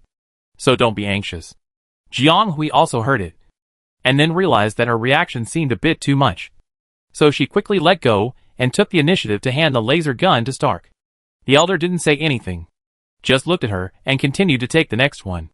Jiang Hui was left standing there in a daze, instinctively twisting her fingers, as if she was still thinking about the mysterious and wonderful feeling just now. After putting away the teaching aids, the morning class was over. The two instructors announced that the special shooting training would be officially carried out in the afternoon and announced the disbandment. Everyone who had already felt the coolness of the guns was very excited when they heard it, and they wished that they could start the class seamlessly immediately.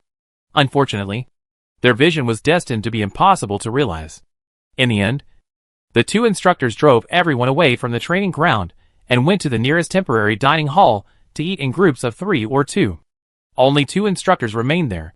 When the people in the training ground had left, the two tacitly did not move their feet. "Let's go too." After packing the things and sealing and locking them into the space button as required, Naerki said directly without turning around. Stark knew that the other party must be talking to him, but he did not respond immediately. The other party then sighed helplessly and turned around. "Hey, old friend. We haven't seen each other for so long, and you are still as cold as ever." If I don't say hello, can you pretend not to know me and ignore me? How come I don't know you are my old friend? Stark threw out this sentence and glanced at the young man. I won't argue with you about this anymore. We've been arguing for so many years. Okay. We're not old friends, but old rivals. So let's just get it now. Nyeerki took 2 steps at a time and strode toward Stark, standing 1 step away from him. Then let's go to the cafeteria to have a meal together. Even if we're old rivals, we've known each other for so many years. You can't refuse to even have a meal together. Right? Stark didn't say yes or no. He just turned around and walked straight forward, acquiescing. Nyeerki knew that the other party probably wouldn't say anything soft. So he followed him and started talking to him. The whole process was unusually smooth, and it was a common pattern at first glance. Speaking of which, this school is really good. I thought that the educational resources on the Resident Galaxy side would definitely be inferior. But I didn't expect that everything was much better than he imagined. Even a little bit extraordinary. Now he really wants to know what kind of academy this is. Not only did his proud old friend willingly abandon his important tasks and opportunities to come here, but there were also so many powerful people and noble children hidden in the school. In addition to some familiar faces that he could recognize, but not necessarily call out by name. There were also Major Hank, Lieutenant Lando, the Zhou family, the Mice family, Manolan from the 11th Legion, and even people from the Lu family of the Imperial Star. This is just an intermediate college in the Resident Star system. If we didn't know where this was, it wouldn't be an exaggeration to compare it to those famous colleges in the Inner Star system. Could this be one of the talent bases that the 8th Legion focused on training?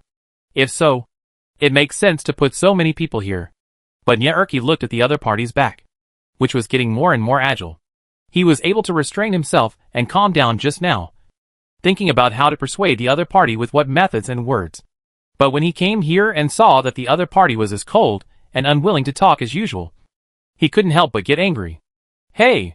Stark, are you going to do this? Not do anything. Not want a future. And stay here to guard the position of captain? Do you know how many people are eyeing your position? Do you know that if you were not so willful, you would have been a major now? If the prospects are good, you may also be a lieutenant colonel in a few years. Have you really thought it through now? The person in front must have heard it. But his steps did not stop. Nyeerki became even angrier when he saw this. And he strode forward and stopped in front of the man. Do you plan to remain silent like this? Or do you think there is no need to tell me? Well, if you don't want to tell me, then you should at least tell Major General Yu. He wanted to train you and gave you resources that no one else could. And you repay him like this? Stark, who was about to pass by him, suddenly stopped, as if he finally wanted to talk to him. I don't think so. Nyeerki was about to say something, but he heard the other party say slowly, you came by yourself, right? The other party was a little frozen, not knowing how he was exposed. Stark didn't even need to look at the other party's reaction to know that the other party must have come by himself. Because if the Major General sent the other party, the Major General would not send anyone. Because he had already reported to that person in advance when he made the choice. The other party was very angry, but finally let go and proposed a deadline. So it could only be that Nyeerki came by himself. Chapter 139, Pushing the Ducks to the Shelf. Let's not talk about the private grudges between the two instructors. Jianghui had no way of knowing. Like all the classmates in the class. She finished her meal with excitement, took a short rest, and quickly rushed to the training ground to wait for the real shooting training to begin. As expected, as soon as the class started in the afternoon, Nyeerki asked everyone to practice shooting as he said. Very good. This is the posture. Remember that you should treat the gun as your partner. Rely on and trust it. And even treat it as an inseparable part of yourself. Keep your hands steady, your eyes focused, and don't be afraid. Then, they adjusted their gun-holding postures one by one. Probably because they felt that they had adapted to it. They let everyone stand up while holding the gun. The action of holding a gun is like this. It is very easy, but it requires a strong foundation to be fast, accurate and not cumbersome. Even many veterans are prone to make mistakes on the battlefield, and may even make fatal mistakes because of the action of holding the gun. This is not an exaggeration, because shooting is a compulsory course for the military and is divided into 2 types. One is direct shooting like this.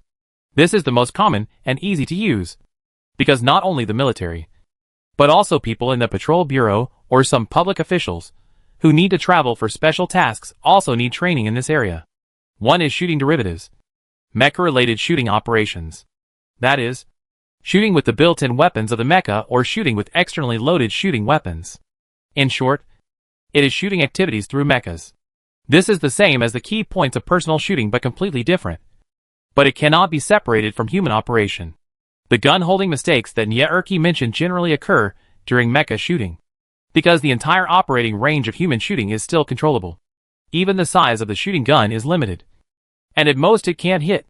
But if the mecha shooting operation or the use of mecha external firearms to shoot, a slight mistake can lead to 1,000 miles away, and the operation is not precise or the direction is slightly tilted. It is possible to hit someone else. If you are more unlucky, it is not impossible to hit your teammates. Therefore, whether it is a school or the army, when training students in shooting, there will be requirements for gun-holding movements and accuracy, and strict training for 10 years to avoid making irreversible mistakes on the spot. However, this is only a special training in military training at present. Nyeerki's stay here is limited. So how can he teach so carefully? At most, it can only be said to be an experienced class. But although his original intention was to come and see what Stark was doing, he did his task well, and really taught these children, who are likely to join the army and become his comrades in arms, seriously. Seeing these children, who were so immature in their expressions and movements, carrying guns that were half their bodies taller than them, Nyeerki signaled them to move forward, and they should be ready for the next stage. The other party led them to a wide strange grid several dozen steps away and asked them to stop. At this time, everyone noticed that they all stopped outside a yellow line. The yellow line was not long, but it was enough for 5 people to stand in the same row. In fact, Jianghui discovered this strange net very early, because when the group of people who arrived early in the afternoon reported, they found that instructor Nyeerki seemed to be fiddling with this thing, but it has not been used since the afternoon training began. This is a positioning net that is commonly used by beginners of shooting. Well, it is actually just a net, without any technical content. In other words, the material is slightly related to the cool future. The only special thing is that these lines are very strange. It feels like they are not single strands. Each strand seems to be twisted from dozens or even hundreds of hair-thin strands. And a whole strand may not be even half a millimeter thick. In the sunlight, this extremely fine net seems to be full of light and shadow, and it is not clear at all. So this net that is more than 10 meters long and 3 or 4 meters high seems to have less presence before it is stretched out and hung more than 10 meters away. Are they going to let them shoot at this net? But these holes are a bit too big, and shooting at these net holes does not seem to exercise eyesight at all. As Jianghui was thinking aimlessly, she heard Nyeerki ordering the students in the front row to step forward and take positions outside the yellow line, and then ordering them to shoot at the intersection of the network cables. Intersection? Huh? Jianghui was dumbfounded. Those network cables, which were probably less than half a millimeter, could only be seen slightly clearly under sunlight, and at such a distance, 6 points of clarity would become 2 points. Is it a bit difficult to ask them to shoot at the intersection of the network cables? She seemed to vaguely understand why this color of wire was used to weave the net. It was already so thin, and now it still had a reflective luster. It would be strange if they could hit it. Not only did she think so, but all the students were also shocked by this seemingly too difficult and incredible requirement. No. This? How is it possible? I must have heard it wrong. It should be the grid. Impossible. How can it be done? I am talking about the intersection of the grid. You are right. I will say it again. Just do it. If you don't want to take this class, you can leave on your own. I won't keep you. Nyeerki was very dissatisfied with the students' lack of discipline and said impatiently. So almost in an instant, the buzzing discussions were all withdrawn.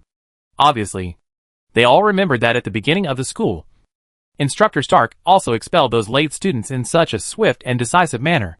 While Nyeerki's words were not as harsh as the other party, they also reminded them of this style of work in an instant. Okay. Stop procrastinating. Time is limited. Don't let others wait for you. So the first round of shooting practice began in such a forced atmosphere. When everyone started to practice, they found that shooting was much more difficult than they imagined. Because learning and thinking are one thing, and actual operation is another. The scene was in chaos from the first row of students. Some were frantically looking for the safety pin, Some were still unsure when to press the trigger, and some did not react when the instructor gave the order. Others had already shot out without reacting, so they just shot in vain. Nyaerki did not give them time to relax and feel lost, and drove them to the back row, and asked the next row of students to continue to repeat the previous step. Now, even the students who had learned to stay quiet and calm after several weeks of training could not calm down, and the scene was extremely chaotic. Jiang Hui was in the fourth row, and she did not have time to react before she instinctively followed the instructions and pointed the laser gun at the front. There is a point. Chapter 140, First Day of Training. Jiang Hui had already noticed her abnormality. Since the last training, no. It should be since she arrived in the interstellar world. She felt that there seemed to be some indescribable changes in her body. Of course, it was not the kind of change that changed her body, because a new body also changed her senses. Or in the long interstellar wandering, she had long lost her past senses. She entered this body, and everything adapted well, and she did not feel any discomfort. But she felt that her inner essence seemed to have changed. Her eyesight was better. Her hearing was better. Her hearing, taste, and even smell were improved. This can be understood as a wave of upgrades with the interstellar people. But what was the matter with that kind of accurate and somewhat creepy intuition? Once or twice, Jiang Hui would think it was just her own illusion, or a coincidence.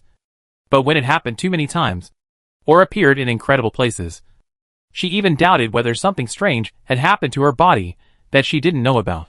Sometimes the sight is sharper than a ruler. The positioning is more accurate than a sight. And a series of cold data inexplicably come to mind. And these data don't even need to be interpreted, as if they fall into the heart and are engraved in the soul and brain. Only she can understand. Only she can read. But is this really an ability that humans can have?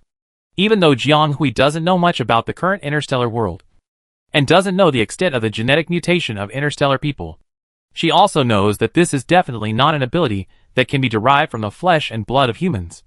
At least it cannot be evolved and derived in nature. As for where it came from, there was no need to think about it. Only the spiritual space that suddenly appeared in the depths of her mind could explain it. But in fact, deep in her heart, Jiang Hui did not like this ability at first, because it was not a characteristic of living people, and even made her feel that the core of her human body might not be human anymore. But why did she feel this way? Why was she not human? She could laugh, had 7 emotions and 6 desires, could think, and was as emotional and fragile as all humans. The world in her eyes was colorful. Everything was blurred but clear in a different way. How could she not be human? He often couldn't help but suspect and ponder over and over again. After a long time, she was tired of such meaningless things, and then suppressed the matter and began to live seriously. Even though such doubts and strange feelings always accompanied her, they would pop up from time to touch her heart, making people unable to avoid them. As time went on, Jiang Hui gradually figured out the rules of this kind of sudden intuition. She even had a vague feeling that she could actually actively control it or even use it. But she just never thought of using it. Today, when she first picked up the laser gun and pointed it forward, she suddenly felt an extremely strong desire in her heart. Then everything happened in a flash. Before Jiang Hui could react, her hand had already pulled the trigger and the bullet shot out. The silence around her for a moment returned to her ears, and Jiang Hui only felt that the world at this moment was unusually quiet. There was nothing in her mind. It was empty. Nyaerki, who was watching as usual, asked a slight question and turned to look at the other side. Jiang Hui was on the left side, looking at the laser gun that had just been operated, as if she couldn't believe what she had just done. Nyaerki approached the net for the first time, and bent down slightly to look at one of the nodes. It said that some kind of red material had been attached to it, and it was scattered from the center of the node to all sides. This piece was stained with this colorant, forming a small stain, which was extremely conspicuous on this special silver-glowing net. The other party seemed to be somewhat satisfied, and glanced at someone who was still in a daze and said, "Very good. Finally there is something to see. Go down. The next row. Come forward. And keep up the good work." Then Jiang Hui and her row were quickly squeezed out by the back row and moved to the back. When she came to her senses unnaturally, she heard the classmate next to her exclaiming in a low voice, "Student Jiang, you hit it the first time. How did you do it when it was so difficult?" Jiang Hui still couldn't believe that the shot just now was made by her.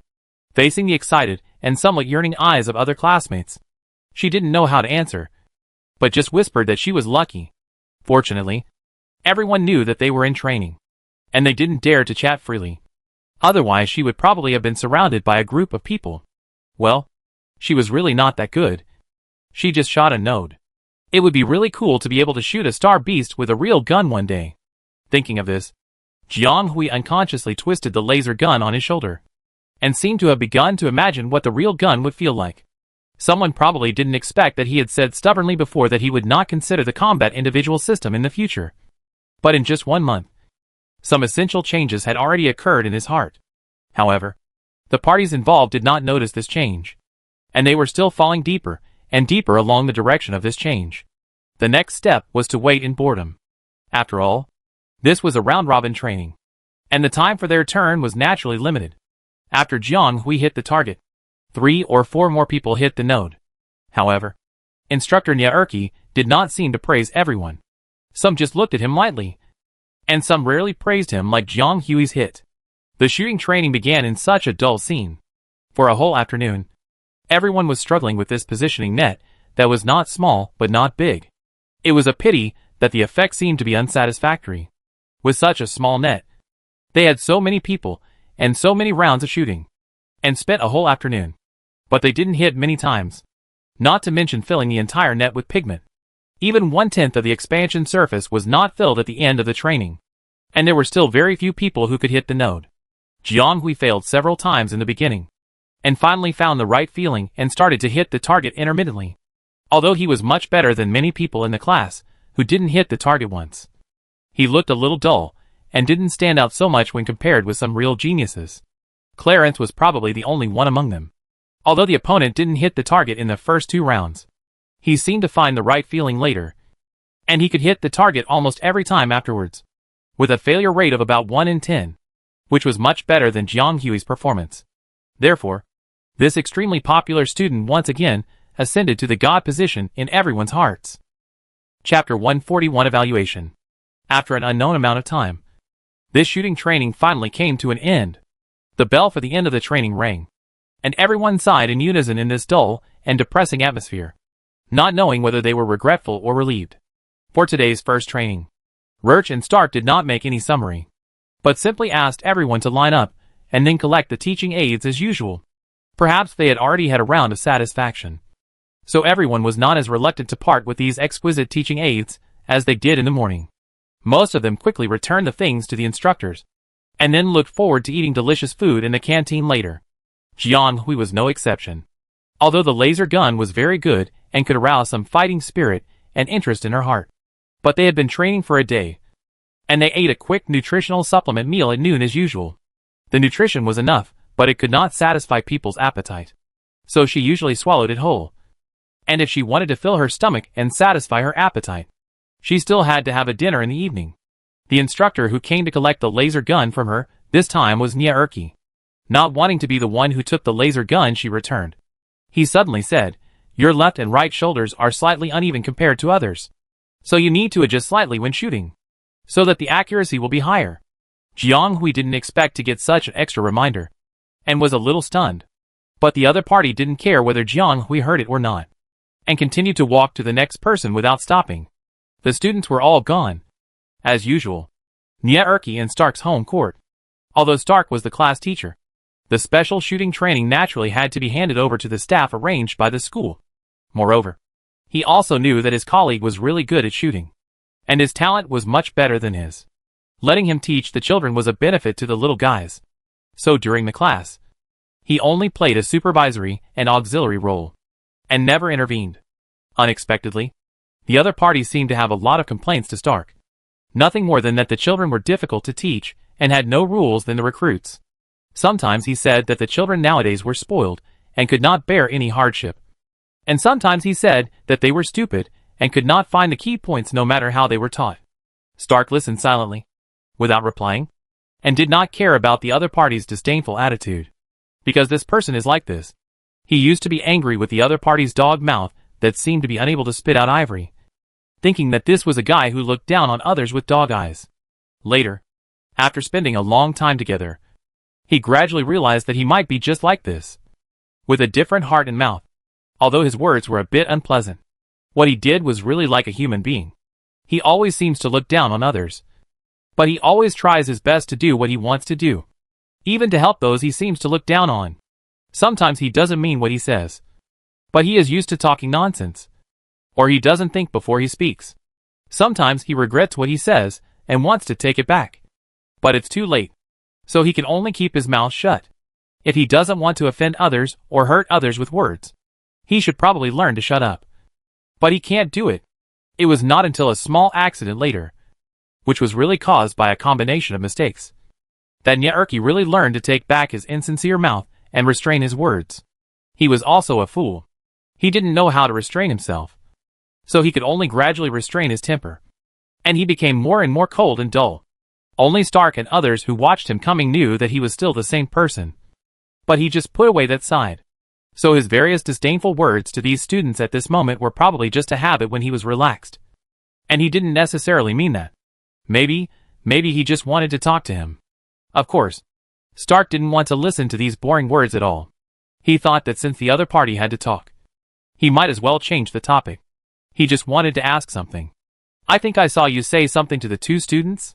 Stark happened to be on the other side at that time. He was far away, and didn't hear what Nyaerke said to Jiang Hui. Now he was a little curious. Nothing. Just guide them.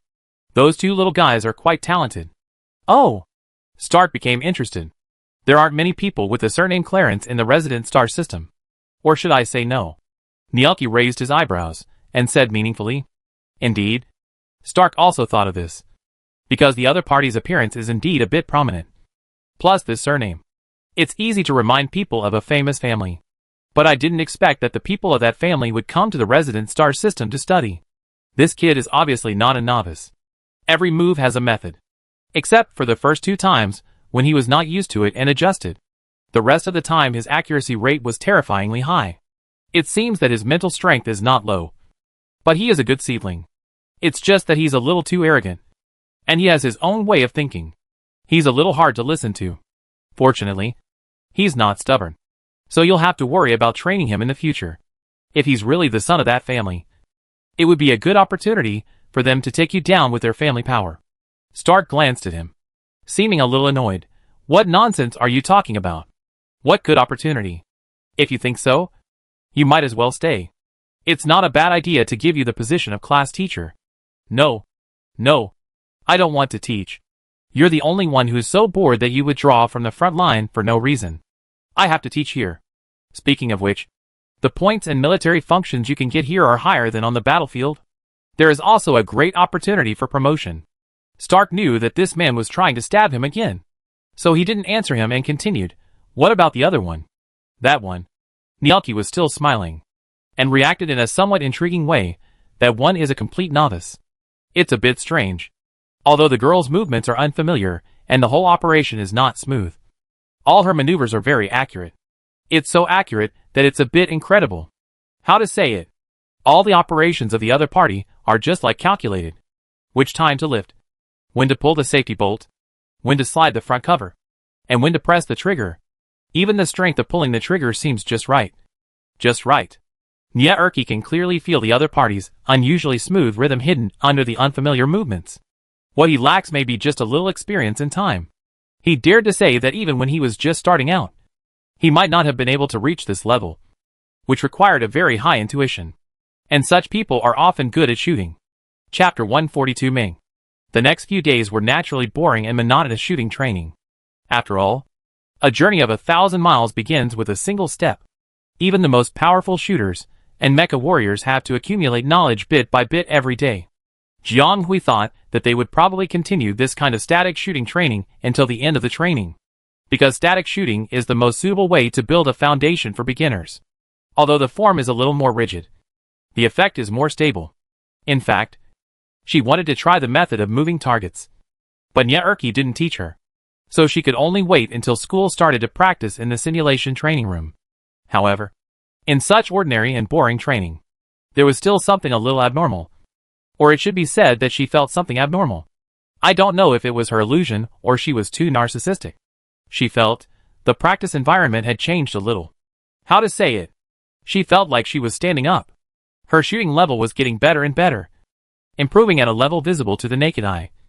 And sometimes her accuracy could even shock her, although it was only a static target at the moment. She stood out among the beginners, and even had a tendency to stand out. Jiang Hui felt that the atmosphere was not right, not only because of the envy, jealousy, eagerness and unwillingness of her classmates, nor because of Clarence, who was getting more and more anxious and looking at her more and more like an imaginary enemy, but also because of the pressure from the two instructors. Well, she also knew that it seemed a bit too much to say this. But speaking of the matter, she was not a person who was used to being the center of attention. Or it should be said that in her short life of more than 20 years, she had always played a relatively ordinary role. Later, when her parents were gone, no one would look forward to her. She was also used to putting on a thick layer of mediocre protection in society and mixing with the crowd, thinking that her life would pass like this. Who would have thought that she could live another life? Or such a life that was destined to be different from her previous life. But now all this has suddenly changed. She has come to a wonderful future world with all infinite possibilities. She has a broader platform and resources than her previous life, and even has excellent resources from the beginning in such a world where resources are almost determined by talent. This is all the blessings left to her by the original body, and she is very grateful. It's just that she has been an ordinary person for a long time, so she naturally can't adapt to the feeling of being suddenly focused, and she doesn't know what to do. She doesn't know how to adapt. This feeling has affected her mentality and normal training, making her at a loss. She thought, maybe she still needs to adapt. Jiang Hui couldn't control his thoughts a little, but his hands kept moving, and he concentrated and shot again. The burning gaze behind him suddenly deepened, making Jiang Hui feel a tingling sensation on his back. Brother, are you getting sicker? Although she doesn't need to be afraid of such a harmless young man, it doesn't mean that she likes to be regarded as a real imaginary enemy. Jiang Hui doesn't think that this mentality, which is essentially similar to paranoia, is good, because if you really want to say it, Mr. Carl, who was expelled from school after receiving a red card warning, actually has a similar mentality. It's just that the other party obviously transformed it into deep malice and put it into action. Alas, this Clarence classmate is really arrogant, and he is unwilling to be inferior to others no matter where he is. He doesn't know that there is no perfect person in this world. The more people pursue perfection, the easier it is to be broken, because they can't accept their own flaws. But this kind of thing has nothing to do with her, and she has no power to care. Jiang Hui just doesn't want to create another enemy for herself inexplicably. Jiang Hui can only pretend that she didn't feel anything and retreat to the back to change the wheel without looking around. She didn't see that it was because of her attitude of looking around and not caring that made the people in the back row more impetuous. And their faces also showed a bit of ugliness. The undercurrent between the two people, or the one-sided undercurrent of one person, fell into the eyes of Nye, who had been secretly observing. And the other party couldn't help but feel a little interesting. The temperament of the young master of the Clarence family is easy to say, sharp and arrogant. But the other party does have this ability. If he can be polished, he will be a natural general. Such people are as numerous as stars in every generation in the interstellar space. But they are also the most indispensable and rare. However, the strangest one is the female student named Jiang Hui. She is talented and seems to have a good character. She is calm enough both on the shooting range and in daily life. Even if such people are not necessarily arrogant, there are relatively few people who are used to restraining their own light and deliberately ignore the light in themselves and sink into the crowd. Nye felt that the other party was really contradictory. He lacked a little bit of the spirit that young people would have, and had more roundness and dullness deliberately formed by the ups and downs of the world. And it was the latter's existence that affected the light on her body, making her own light not so bright. He also roughly observed the other party in the past 2 days, and he found that his initial evaluation of Jiang Hui might still be conservative. The other party is not only a potential shooter, but can even be said to be a natural hunter. She has an extremely strong sense of changes in all the surrounding environments, whether it is people or objects. This is an attitude that distinguishes her from everyone else present. Others may regard the current situation as a training exercise that can change harmless activities or a high platform to improve their own abilities.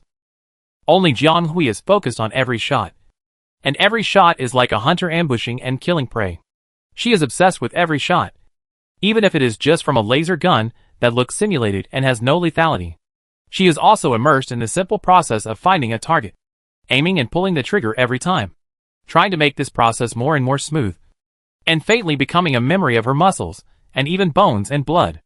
Immersion and obsession. This is what a qualified hunter should have.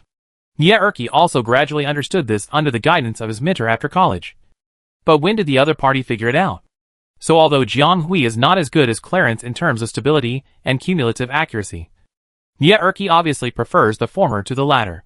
As for Clarence, his background is too far away from the hunter for the time being, and he is more suitable for some other roles. That child has been using the best of everything since he was a child, and he will probably regard a little setback in life as a shame and hardship. Such a person is destined to suffer in the pursuit of survival unless he has experienced enough. Just like it is easy to look down from a high place, it is difficult to climb up. Chapter 143 Comparison. Just when they were halfway through their shooting training, Jianghui thought it would continue like this until the 4th day of training. Nye brought a group of special visitors. In the afternoon, everyone came to the training ground to gather, but unexpectedly found that Nye was not there this time. Only Stark, the class teacher, was waiting here early. Stark, as the class teacher, did not say much, but just called everyone together as usual and led several training projects. Then Nye hurriedly came to the training ground with 3 people from afar. They originally trained according to the venue. Each training ground was very large, and even the same training ground had its own area. It was almost impossible for each class to jump to the venue.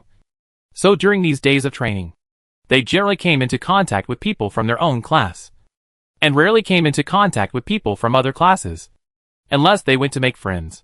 It was still quite rare to see people from other classes in class, but looking at their clothes, they seemed to be a little different from them. Although they were the same style of training clothes, they were different, and they couldn't tell the difference at a glance. It was not until Nye introduced these 3 people as seniors from the 2nd grade that Jianghui realized what the difference was. Beska Intermediate College is a school, so it naturally has its own uniforms, which are decent and not ugly. In addition to the regular school uniforms that can be worn daily, there are also training uniforms for training, and uniforms that are a bit like military uniforms, which are generally used in certain ceremonial ceremonies. The style of the school uniforms is naturally the same. Only the patterns on the edges of the cuffs and collars are different for different grades. The 1st graders had vine patterns, the 2nd graders had thorn patterns, and the 3rd graders had lush flower patterns. The 3 students who came had thorn patterns on their training uniforms, which meant that these 3 students were all their 2nd-year seniors. Why did instructor Nye bring a few 2nd-year seniors here? Everyone couldn't help but guess, and at the same time, they had to control their impulse to discuss with people around them. In the devilish training of the instructors these days, they have learned to be more obedient, and they are no longer as arbitrary as before, leaving the team and doing whatever they want. So they are very hopeful that their dear instructor can answer their doubts. So 1 or 2 of them looked at Nye eagerly, waiting for his instructions.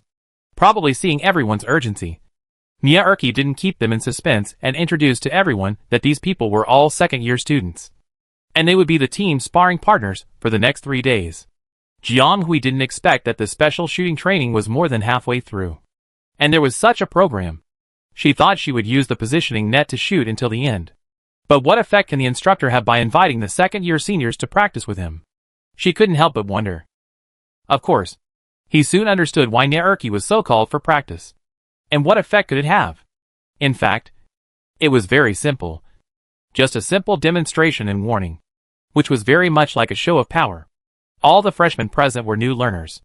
No matter how well they learned, they were all calves who were not afraid of tigers. The people around them were at about the same level, so they naturally thought that they had learned about the same level. No matter what skills you learn, the most taboo is to immerse yourself in the comfort zone and not know your true level. Nye could forgive them for being ignorant and insensitive because they were new to this field, but he could not allow them to be complacent. So to break this state, he must first ask some external force to break their cognitive circle. Of course, the external force that impacts must also have sufficient ability, or have an overwhelming advantage over these little guys. If it is the 3rd-year students, it is too much for them, just like Nye himself, because it is difficult to inspire the children's competitive spirit because it is too much. And the students who have just risen to the 2nd grade have just experienced a year of decent training, and basically have a certain level and proficiency, which is more than enough to play the role of a show of strength. But the others are better. I don't know if it will work for those two. Well, no matter how good their qualifications are, they are beginners and have limitations. Yet Erky threw away his somewhat unrealistic worries in his mind, and told everyone the rules of sparring for a while with a blank face. It's called sparring, but it's actually a demonstration. The freshmen continued to shoot as usual, while the 3 second-year students were divided into blocks similar to comparisons, and shot on the same front. Perhaps for the sake of comparison, the instructor changed the original 5-person group to a 3-person group, and divided the entire large positioning net into 2 equally small pieces for better comparison. However, the number of people on the left and right sides formed a sharp contrast. The 3 people on the left were in a row, and they were stretched out to more than 10 rows. Each row had a certain distance, and the team was stretched far away. On the right, there were only 3 people alone, which was extremely unbalanced. Was this to let the 3 people fight against a group of them in a round-robin battle? Jiang Hui didn't understand it, but it seemed that this was the arrangement. But she didn't think much about it, just following the crowd. Then the first round alone gave these young calves, who were still in the ivory tower, a lot of experience. Originally, I thought I had learned quite well. Shooting, isn't it just a posture? Setting up the gun, then pulling the bolt, pulling the trigger, and shooting. Although the process is indeed like this, the style and formation of different people are naturally different. With the same process, the movements made by others are not only smooth, but also fast, accurate, and fierce, with a very rhythmic sense, without a trace of encumbrance. If they can only say that the freshmen can only stay at the feeling of experiencing shooting games, they are already quite shooters, leaving the flowery frame and officially stepping into the realistic style. What's more, these 3 seniors are so impressive. Just 3 people seem to have the momentum of thousands of troops. Even if Jiang Huiyin is in the last few rows, he can clearly feel the pressure emanating from them. If this is a show of force, then it is indeed quite refreshing.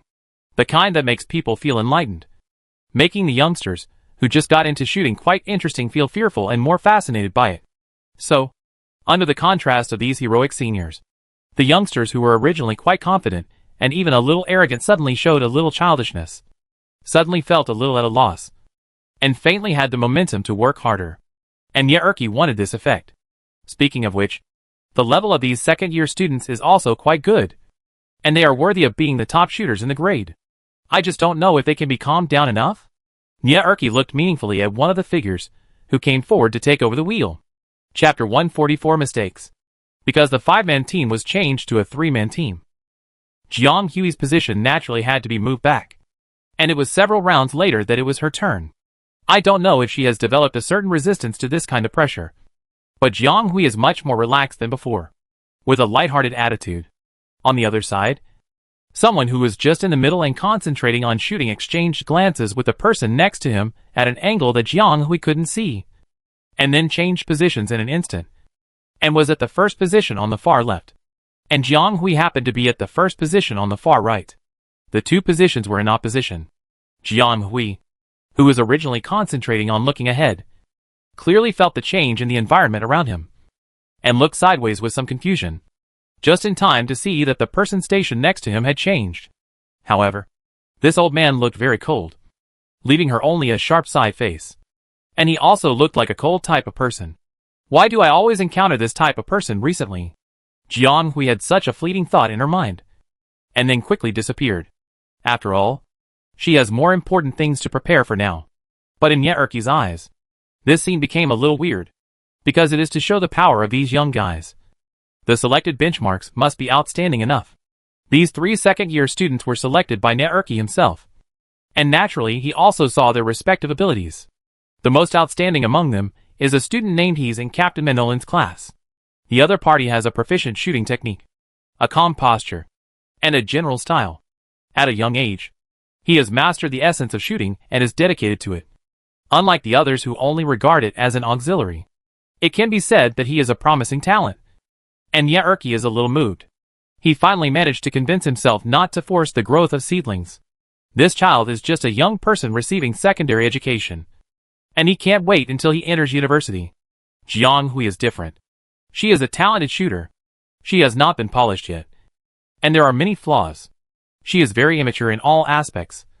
And her basic values in all aspects are not excellent. Such people are the most unstable. But they also have infinite possibilities. So he is also very concerned about this child. Seeing that he, who has always been stable, changed his position without warning. Nye felt a little strange in his heart. Because this is not like the other party's style. The other party has not been very motivated since he came to the training ground to compete with the students. Yes, he just can't be motivated. It's not that he didn't shoot seriously. Every shot of the other party was serious. But he lacked some passion and motivation. As if he had completed a task. And there was no light in his eyes. But the other party was visibly different now. Not only did he move his position, but his wooden face, which seemed to have not changed at all, became more lively. Jiang Hui thought that the other party was calm and composed. But Nye found that he looked at Jiang Hui sideways for a few times. Nye could see that the guy clearly knew Jiang Hui. And it seemed that he had somehow gotten into a fight with her. But these two people were in the first grade and the second grade. And they had nothing to do with each other. They looked very strange in their expressions. So they were probably not familiar with each other. Unless their acting skills were really good to a certain extent. What was the reason for the two of them to fight? It couldn't be that he had a keen eye and saw that Jiang Hui was a talented seedling at a glance. And wanted to compete with her? Okay. She couldn't make it up anymore. Something must have happened that he didn't know about. It's not Nye fault. After all, he came here for the last week of military training. Naturally, he didn't watch the live broadcast of the training. And he had no way of knowing that Jiang Hui accidentally had a battle with He. Let alone that He had a hint of devilish heart because of Jiang Hui. He subconsciously wanted to step forward to stop it. Some people might be surprised. What's there to stop? Although these two people may have some grudges. In this simple shooting competition, it doesn't matter who they compete with or how they compete. After all, their initial purpose is just to deter and show some power. Isn't it the same to show power to anyone? Of course it's different. Nye power is only within a reasonable range. He also told several second-year students to be careful. But don't go too far. Otherwise it will hit the fighting spirit of these little guys. Seeing he sees obviously targeted behavior, he naturally wanted to stop it.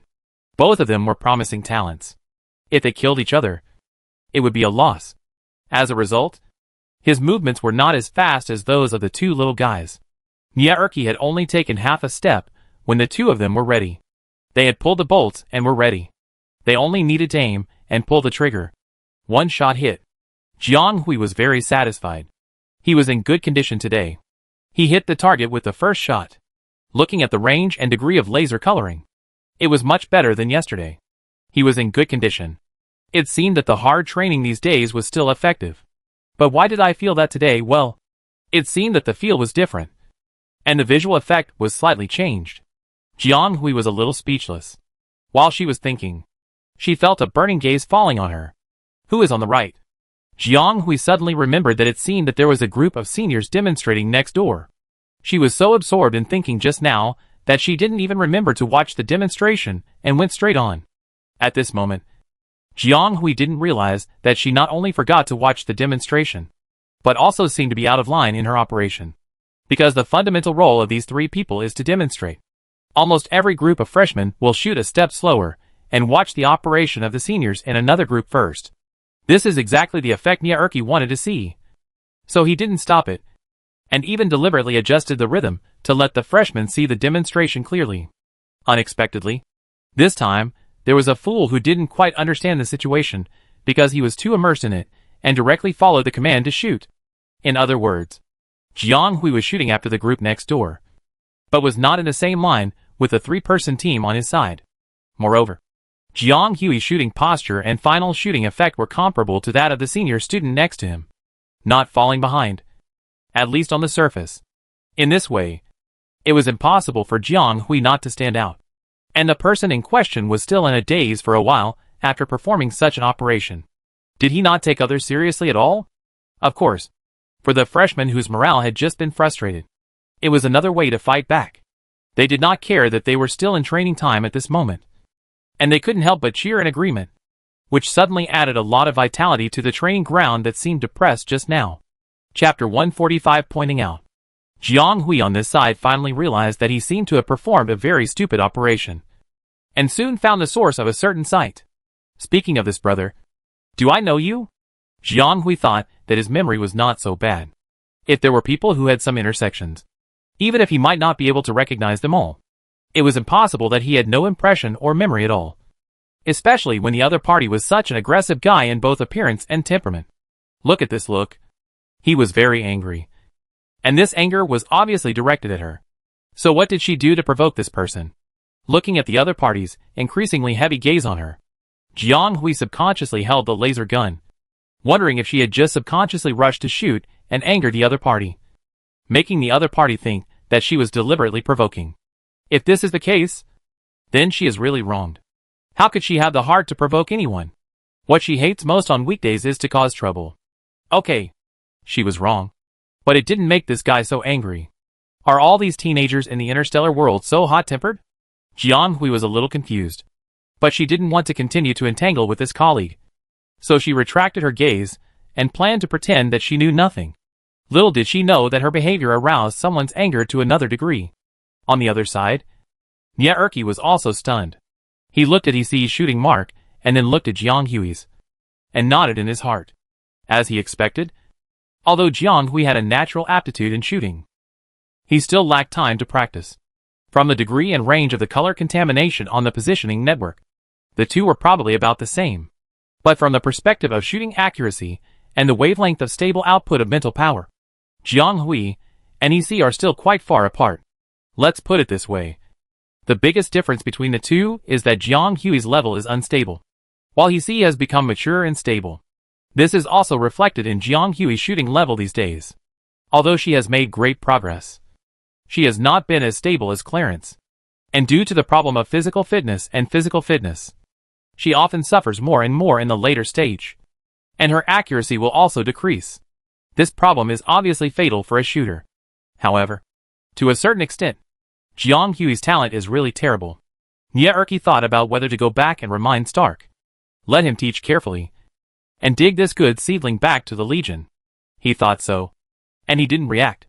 In the end, Stark glared at him, and then directly helped to shout the shooting order, and then replaced the people in Jiang Hui's round. After that, things started to become dull again. The shooting was repeated, just like the previous few days, without any exciting waves. The cheers and strangeness just now were like a dream. Jiang Hui naturally returned to the crowd. But now she also figured out that it was not an illusion. The unfriendly sight from the next door followed her like a shadow. And from time to time, it was projected here to search for her figure. No way, my friend. Just now, I was really a little distracted and my hands were quick to shoot at the same line as you. It's not like I stole your target. Is it worth it for you to stare at me like this? Being stared at by such a gaze that cannot be ignored, even if there is no substantial attack power. Jiang Hui also felt a little scared. But she didn't want to be affected by the so-called external factors in her limited shooting training.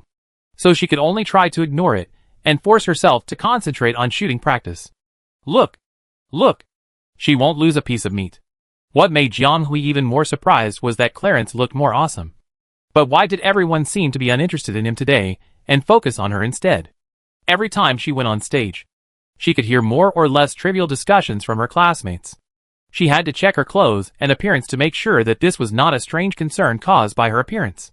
When the exploration was ineffective, Jiang Hui had to give up and continue to focus on shooting training. In fact, what Jiang Hui didn't know was that compared to watching Clarence, whose expression had remained the same for 10 years, it was naturally more interesting for her to compete with the powerful second-year senior. Even Jiang Hui, who was thick-skinned and only cared about her own life, could not ignore the attention from the other party. And the others were naturally not blind. It has to be said that they were also very upset today. Of course, this hurt is also their own subjective feeling. Skills are really compared. Not very harmful but very insulting. These newcomers were hit hard, and they had no way to refute. So they could only try their best to show their best performance in an attempt to save their precarious self-esteem. As a result, there was such a person in their camp in the crowd, who could compete with these arrogant seniors and fight for them. They were naturally excited, even if they were not the ones who did it. Moreover, from their perspective, the most powerful of the three seniors seemed to have some obsession with Jiang Hui, a student in their class. Every time it was her turn, his whole demeanor and momentum changed. as if he was going to unilaterally regard her as an opponent. On the contrary, Jiang Hui herself had always been neither arrogant nor impatient, which made them admire her.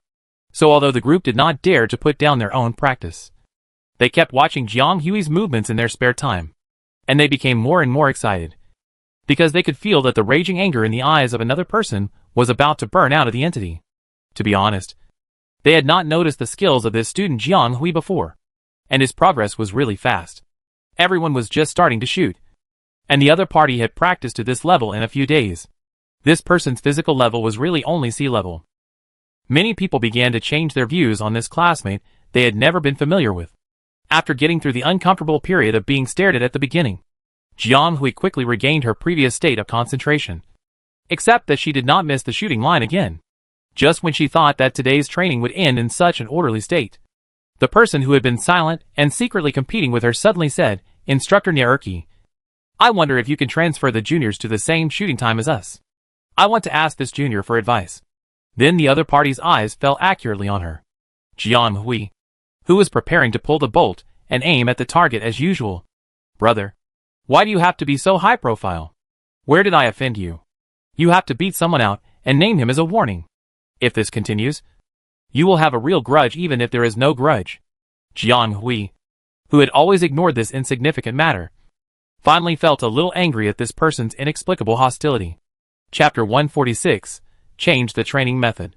Sure enough, Nierki's feeling was right. This guy came for Jiang Hui, a classmate in their class. If he really liked to watch the fun, he would naturally be afraid that the world would not be in chaos, and he would be eager to make some space for them to make a fuss immediately.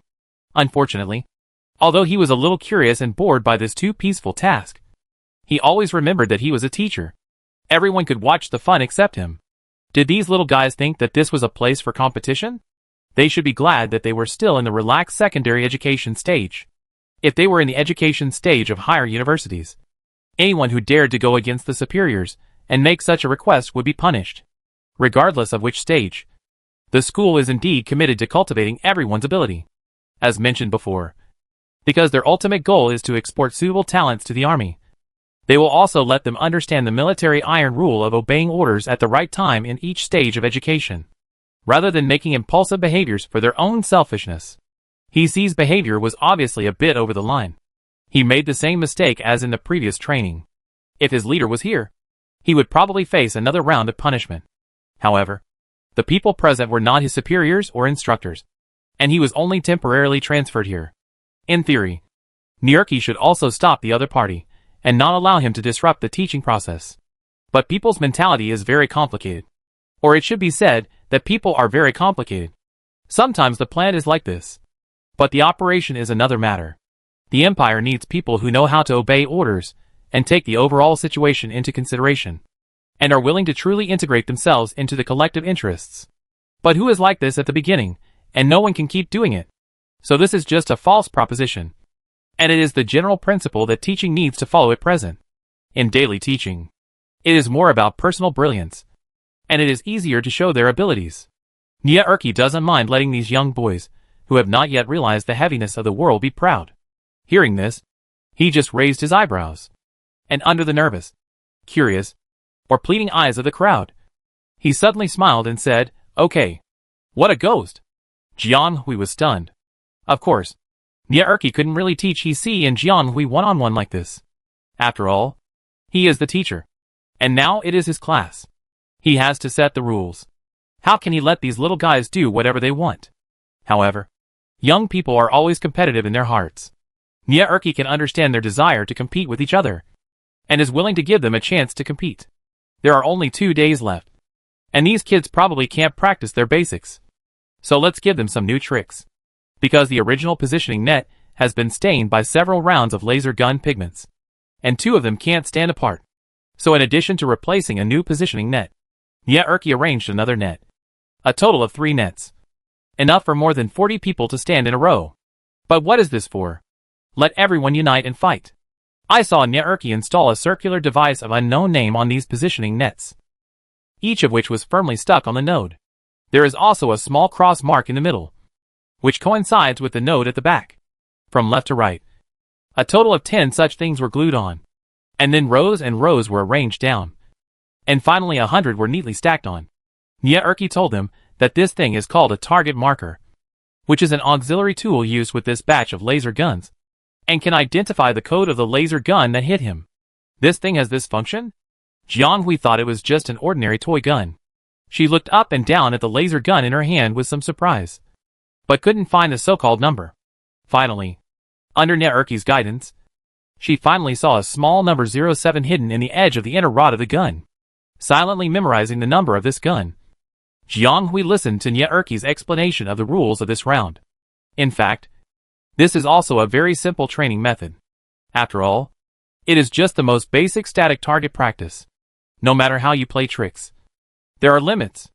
If they were single player before, then this round is a multi-party melee. Although there are hundreds of markers on the positioning website, not all of them are used up in one round. One row is only for one round. More than 40 people share 10 markers in one round, but only one person can hit each marker at a time. That is to say, if Jianghui wants to hit a marker, he must compete with more than 40 classmates. This round of practice is quite competitive. Compared with the previous single-player practice, it can arouse everyone's competitive consciousness and make everyone who is a little bored to practice at once. Yes, all the people in the group are young and energetic. How many can really calm down and practice in a serious manner? In addition, after being hit today, they have been impatient for a long time and want to prove their ability in some way.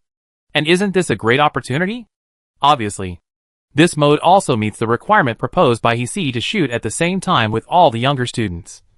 So he didn't say anything else, but just looked at Jianghui quite deliberately. Although the person he was staring at happened to be distracted at this moment, staring at the positioning network without knowing what he was thinking. He's felt a surge of anger rushing from his chest to his mind. It was like this again. Why is this guy so irritating? In the past, he was the only one who was indifferent to others. In the words of those people, he never looked at others straight in the eye. Although he's felt that this matter was doubtful, he actually had not thought about it.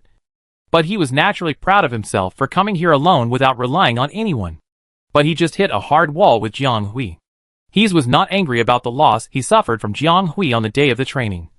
Nor was he jealous of Jianghui's superior shooting talent, but that this person seemed to have never seen him in his eyes. He was so obvious that even the instructors and other students noticed it.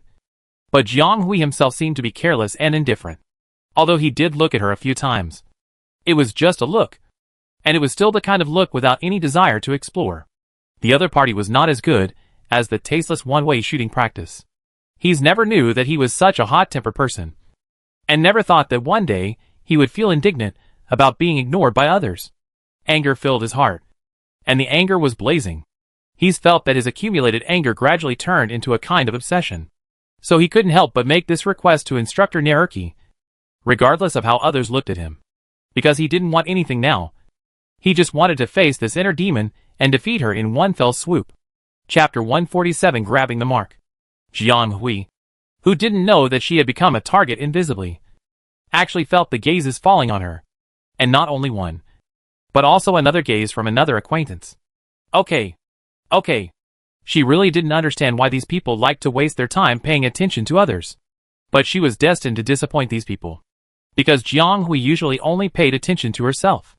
After all, didn't everyone come here for shooting training? Wouldn't it be better to practice well? Why do you like to set up an imaginary enemy for yourself? And she really wanted to say, young people, you have seen too little of the world. And you just want to catch someone you meet in your life and make him an imaginary enemy. Can't you have a bigger ideal? There are so many geniuses outside. And the stars are shining. If you are really jealous, how can you be angry? She tightened her calm expression on her face, and then forced herself to calm down. She couldn't be dragged down by others, because the orienteering race would start in 2 days. Stark had mentioned it to her several times in the past few days. It felt like a very important project. So it was better to practice quickly while time was limited, and not waste time on exploring other people or things.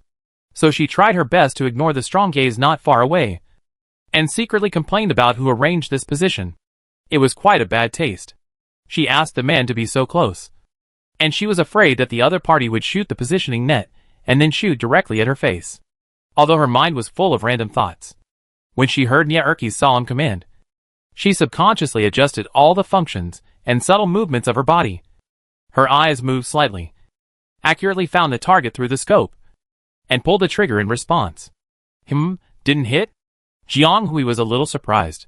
She had been practicing for these days, and gradually found the feel of shooting. Although she dare not say that she is a sharpshooter. She has her own set of standards in shooting, especially the inexplicable intuition hidden deep in her mind, which allows her to vaguely judge her degree of completion in a matter. And it is very accurate. She just felt that the path of her shooting was exactly right, and it should be able to hit the marker. But why didn't it hit in the end, and there was no number on the marker? Which means that no one hit the marker. Jiang Hui was a little confused. She was too focused just now, and didn't pay attention to the latter part of the shooting. Naturally, she had no way to analyze what happened in the middle. Is it really that her aim is not good? More than 40 people, including 3 elite second-year students. Only 3 of the 10 markers hit. The strength of this group of students is weaker than Ye Erqi expected, and he is a little disappointed. He thought he should have hit at least 5. But 2 of them went wrong in the middle. So it was just barely enough with these 2. Thinking of these 2 troublesome ones, Ye Erqi couldn't help but pinch his eyebrows. Jiang Hui didn't see clearly, but he saw clearly. In fact, Jiang Hui's operation was extremely precise, and the series of actions were so standard that it was not too much to use for demonstration, and judging from her shooting path, she would definitely hit the marker in the center. But someone didn't intend to let her succeed. He Si and Jiang Hui chose the same marker. Obviously, from the perspective of He Si's shooting range, choosing Jiang Hui's marker was a bit disadvantageous, because the distance and angle were different, and the shooting process would face greater variables. But he still chose it. Moreover, this guy is also very capable. He actually calculated it accurately. 2 color bullets collided just 2 or 3 centimeters in front of the marker, and finally the 2 canceled each other out without leaving any trace. Isn't this nonsense? Ye Erqi felt a little headache about this student named He's. He thought he looked calm, but he didn't expect that what he did was not reliable at all. He turned a good sparring into a one-man show. Why can't he just blend in with the crowd and compete in the last round? Isn't it the same to qualify in the end? In the end, he had to use such an extreme method. Ye Erqi wanted to come forward and stop the other party directly, asking him not to do such behavior that interferes with teaching again. But he was stopped by Stark, who was watching nearby, and shook his head at him. Since Ye Erqi took over Class 2 and gave them special shooting training, Stark has been observing the class and rarely spoke or expressed any opinions. He really watched the students get started with shooting under Ye Erqi's guidance. The other party asked him twice in private after the training class. He never interfered with the training in such occasions, but he made an exception today. Although I don't know why Stark indulged that kid to make trouble. Let him be. Besides, this guy seems to be very obsessed. If he is not allowed to achieve his goal, he will make trouble later. It is better to let him compete. If we don't compete, we don't know who is better. And Ye Erqi really wants to know what the other party cares about Jiang Hui. He is actually a little curious. Failure in the first battle. It would be a lie to say that I am not disappointed. Jiang Hui herself knows that her level is still too unstable. When she saw that the accuracy rate was gradually increasing yesterday, she thought she had made a lot of progress. Unexpectedly, she immediately returned to the original state today. However, her sight towards the front slightly tightened, and she pursed her lips unconsciously. There are 9 more rounds to go. After scoring the people who hit the target in this round, Ye Erqi ordered everyone, and then quickly entered the second round of shooting. This time, Jiang Hui was more focused, even more than the previous round. As usual, she prepared and operated the shooting. At the moment when she pulled the trigger, Jiang Hui instantly felt as if she had entered an indescribable and wonderful realm. Her entire sight seemed to be pulled by some strong force into a wide-angle vision, attached to a fast-moving object, with a loud sound of wind in her ears, and a faint sound of breaking wind in the air. In this way, she followed the bullet with a strange sight and senses, heading straight for a predetermined and undeflected route. 2.8 star meters, 1.6 star meters, 0.8 star meters, 0.56 star meters, 0.3. It was almost there, right in front of her. This time, she would definitely hit it. Bang. A swift shadow hit her pigment bullet from a sideways angle. Jiang Hui felt dizzy. Her senses and thoughts were thrown out. Shaking, rolling, and finally returned to reality. Her mind was still buzzing for a long time. When she recovered from that bad state, she immediately looked in a certain direction along the residual track she vaguely felt. And then she met a pair of dark eyes. Chapter 148 Competing. Call Lao Yi. Jiang Hui was so angry that her dialect almost came out. What kind of person is this? Can't she hide? She doesn't do her own things properly. But she has to mess up other people's things. Does she owe this person money or something? Since she was reborn into this world, Jiang Hui's characteristic of focusing on herself has become stronger and stronger. As time goes by, the outline of this world becomes clearer in her consciousness, and she gradually integrates into this world. Unconsciously, Jiang Hui's temperament has undergone some changes that she may not even notice. She is becoming more and more hardline in her behavior, and often cannot tolerate others interrupting and interfering with her original plan. She naturally saw the strange look that the man had been looking at her from the beginning. But she didn't take it too seriously. Or should it be said that she didn't want to care at all?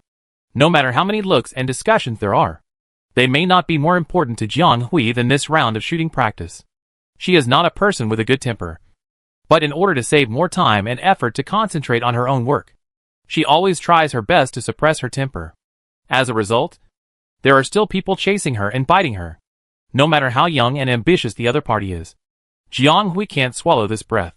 Since you like to fight so much, let's fight. Let her see what kind of ability this person has to be so arrogant. I hope she won't be too disappointed. When Ye Erqi issued the next round of orders, Jiang Hui shot a shot expressionlessly. And it was in this round that the roles were completely reversed.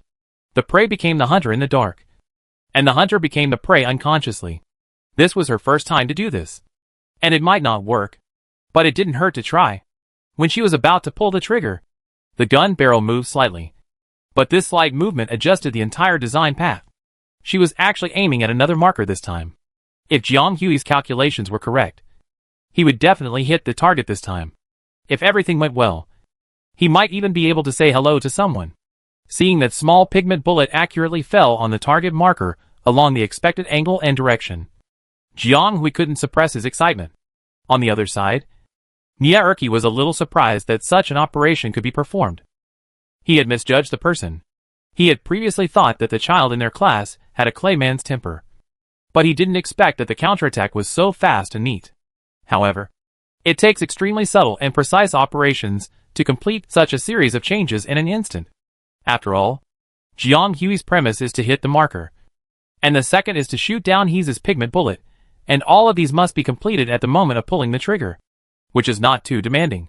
Jiang Hui's talent can be seen by the fact that he can accomplish such a temporary change. Even Ye Erqi, a veteran who is good at shooting, can't help but be moved. It's getting more and more interesting. This series of operations is still a bit impulsive, and Jiang Hui's mind that wants to focus on practice is also distracted a lot. It's hard to distract himself to look at the original attacker. I want to see what kind of expression he has on his face at this moment. What kind of expression does he have? Not only is he not angry because Jiang Hui deliberately shot down his plastic bullet, but he is a little excited. Jiang Hui, what's wrong? She vaguely regretted responding to the other party. She wasn't afraid, but she always felt that she had caused herself a big and thorny trouble. It turned out that the other party was just fighting with her. Turning away from the other party's gaze, Jiang Hui returned to the next round of shooting with a blank expression. Only this time, both of them started an extremely subtle I guess mode. Seeing that Jiang Hui discovered his trick, the guy blocked her shooting route even more undisguisedly. If Jiang Hui wanted to hit her own marker in every round, the other party intended to make every one of her color bullets miss. This guy is quite arrogant. Jiang Hui was patient enough to play with him calmly for the first 2 shots, secretly covering up her operation. But she simply lost her patience later and turned right before shooting. So such a weird phenomenon appeared on the scene. 2 guys with unique styles appeared in the line that was originally squatting and shooting neatly. They were not really out of line, but they always made more exaggerated movements than others when Ye Erqi gave the order, such as suddenly turning the muzzle to shoot at the farthest marker more than 10 meters away from them, or suddenly aiming in the opposite direction. And they always hit a marker accurately. The 2 of them seemed to have calculated each other's movements, and they acted almost in opposition. Over time, everyone could see that the 2 were clearly fighting against each other and competing secretly. and their tense atmosphere still disturbed the students who were standing on the same line, attracted the attention of many people, and caused onlookers to watch them openly or secretly. At the end, some people even forgot about their own rounds of shooting, and only focused on watching the two people fighting secretly. Of course, let alone them. Even the two instructors in charge of teaching were a little distracted. Not for anything else. Because the two people were so good at operating. They thought about stopping them. But the two guys were getting more and more excited. So they couldn't interrupt rashly. Yet Erky actually wanted to see the result. So he turned a blind eye to the freshmen who were taking advantage of the situation. Forget it. At most they can practice more later. Of course, these two culprits will definitely not be able to escape. They have to be disciplined and let them experience what it means to obey the orders of their superiors in advance. Now it's the 8th round of shooting. And the results are unexpectedly half and half. In addition to the first and second rounds, has successfully intercepted 2 rounds. That is to say, he intercepted Jiang Hui's color bullets 4 times. And Jiang Hui avoided it 4 times and successfully hit the marker. Although the result seemed to be a tie, Erky knew that Jiang Hui had the upper hand. After all, the first 2 rounds were not based on martial ethics at all, and were completely operated without Jiang Hui's knowledge. She suffered losses in 2 rounds in a row. Jiang Hui was the one who was completely unaware, and was inexplicably disturbed. But the more this happened, the more unwilling he was. And he was furious. It was because Jiang Hui didn't care about this matter or him at all. And because he tore off a piece of face, he barely had this duel. But it was just such a result. He suddenly felt that he was really just like this in the place where he always boasted of his strengths. At this moment, no matter how much regret and shame there was, it was useless. Even if he thought that he was a real villain, he was so obsessed with this point. And he just wanted to use these eyes to confirm a conclusion that he might not even be able to explain clearly. Chapter 149 End. Compared to he's full of ideas, Jiang Hui is obviously much simpler. After a while of tit-for-tat with that person, she gradually found some fun. Of course, the fun that Jiang Hui said was the fun gained from shooting rather than the meaningless fight with others. She still didn't like the feeling of being forced to do something. But since she wasted her time on this, she had to go all out and do one thing well.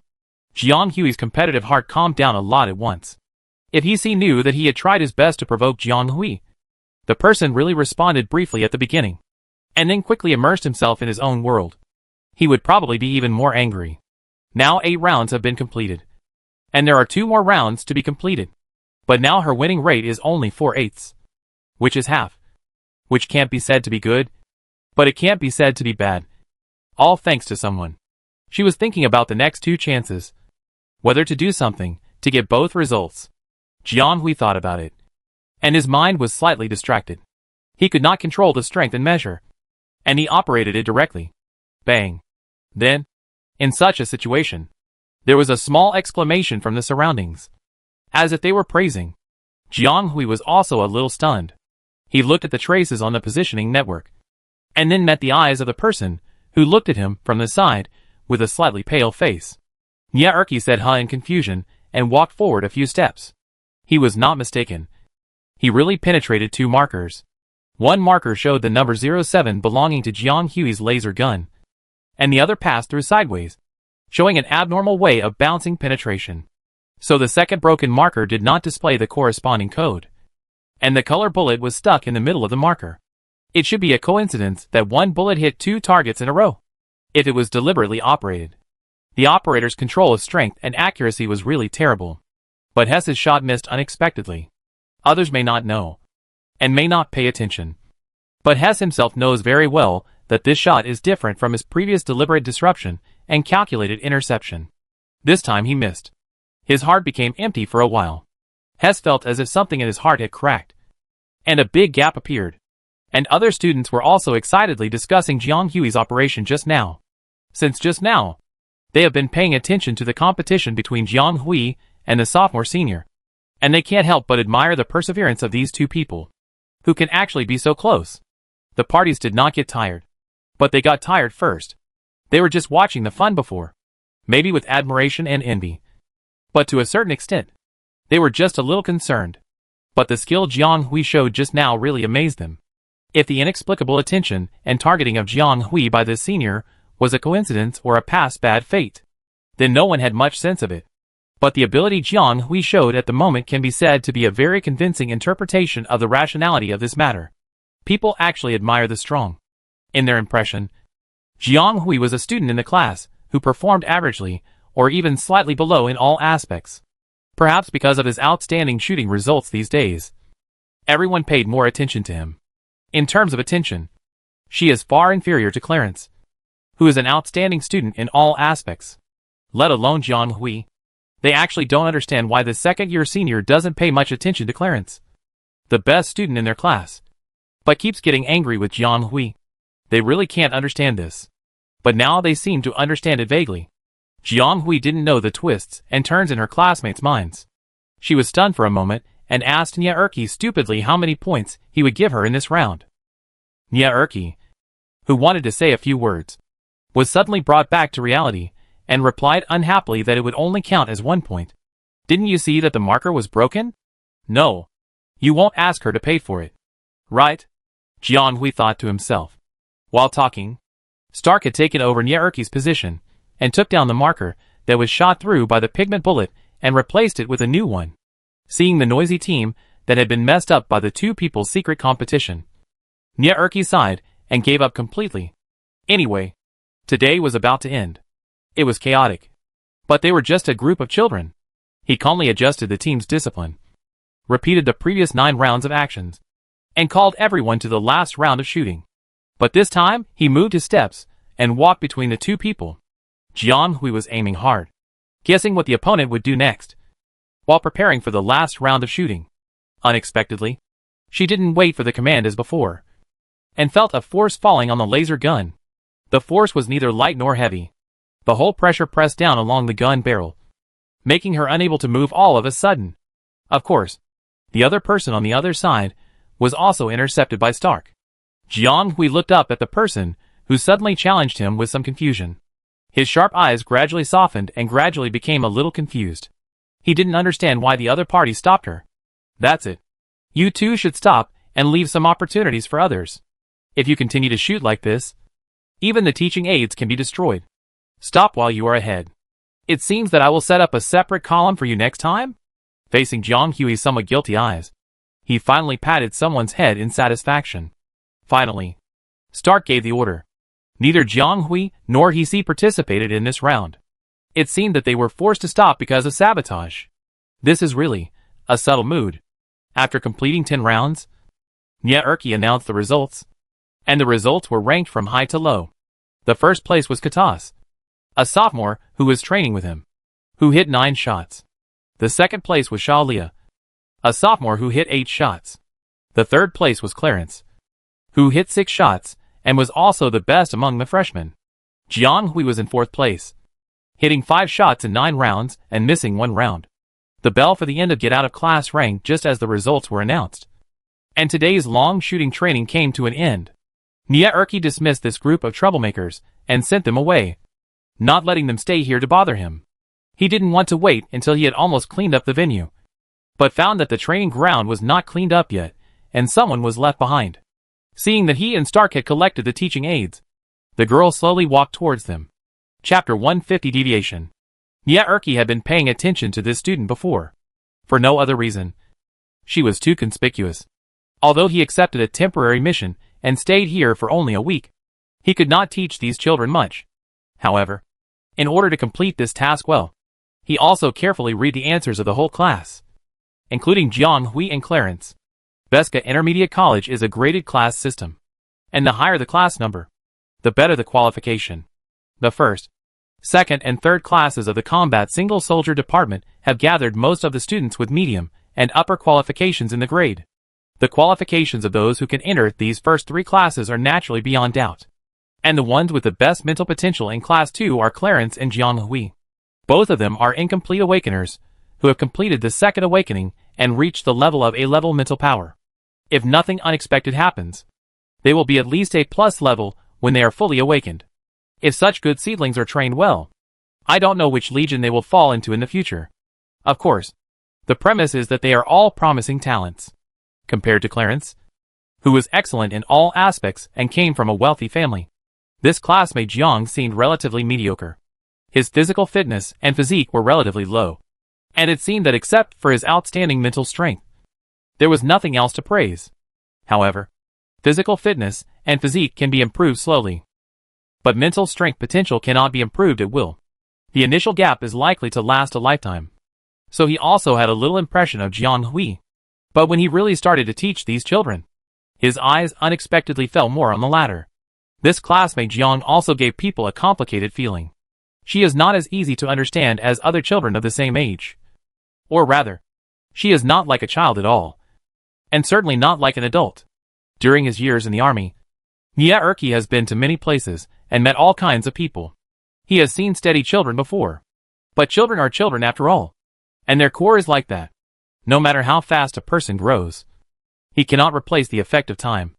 Jiang Hui's indifference is not caused by her personality, because that kind of indifference has temperature, and the state presented externally is like this.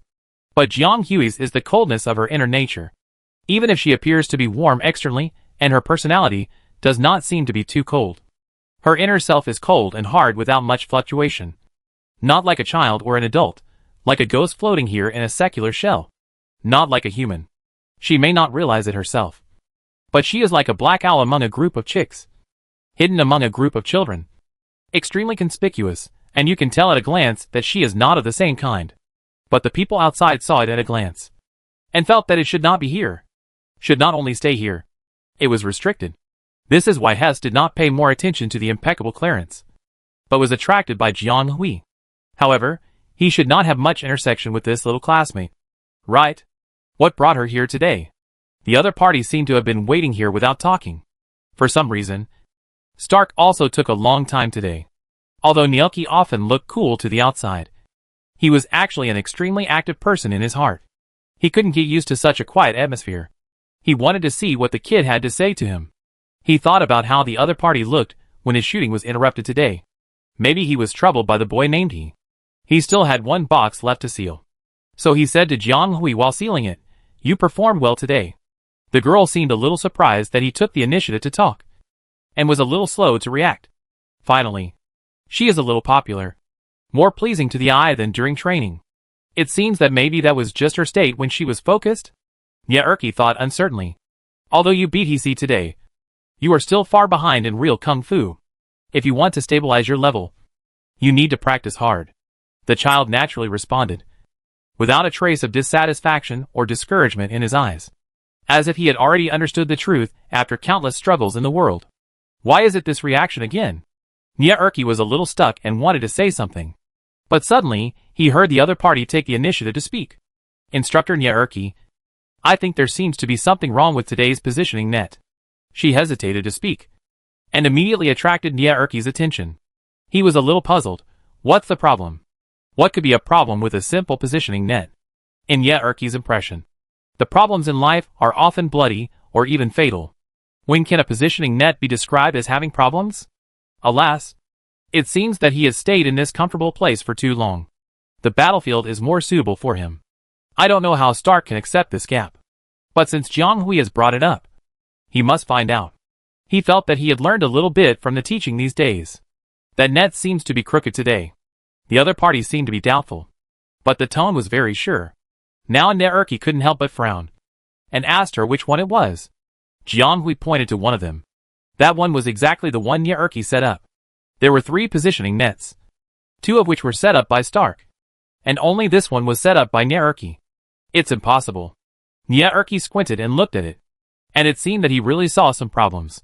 He couldn't help but walk up to take a look, and found that one of the wedges used for fixing the bottom was really crooked. Slightly crooked. Not obvious. But with this wedge as the base, the whole net would naturally have a little deviation.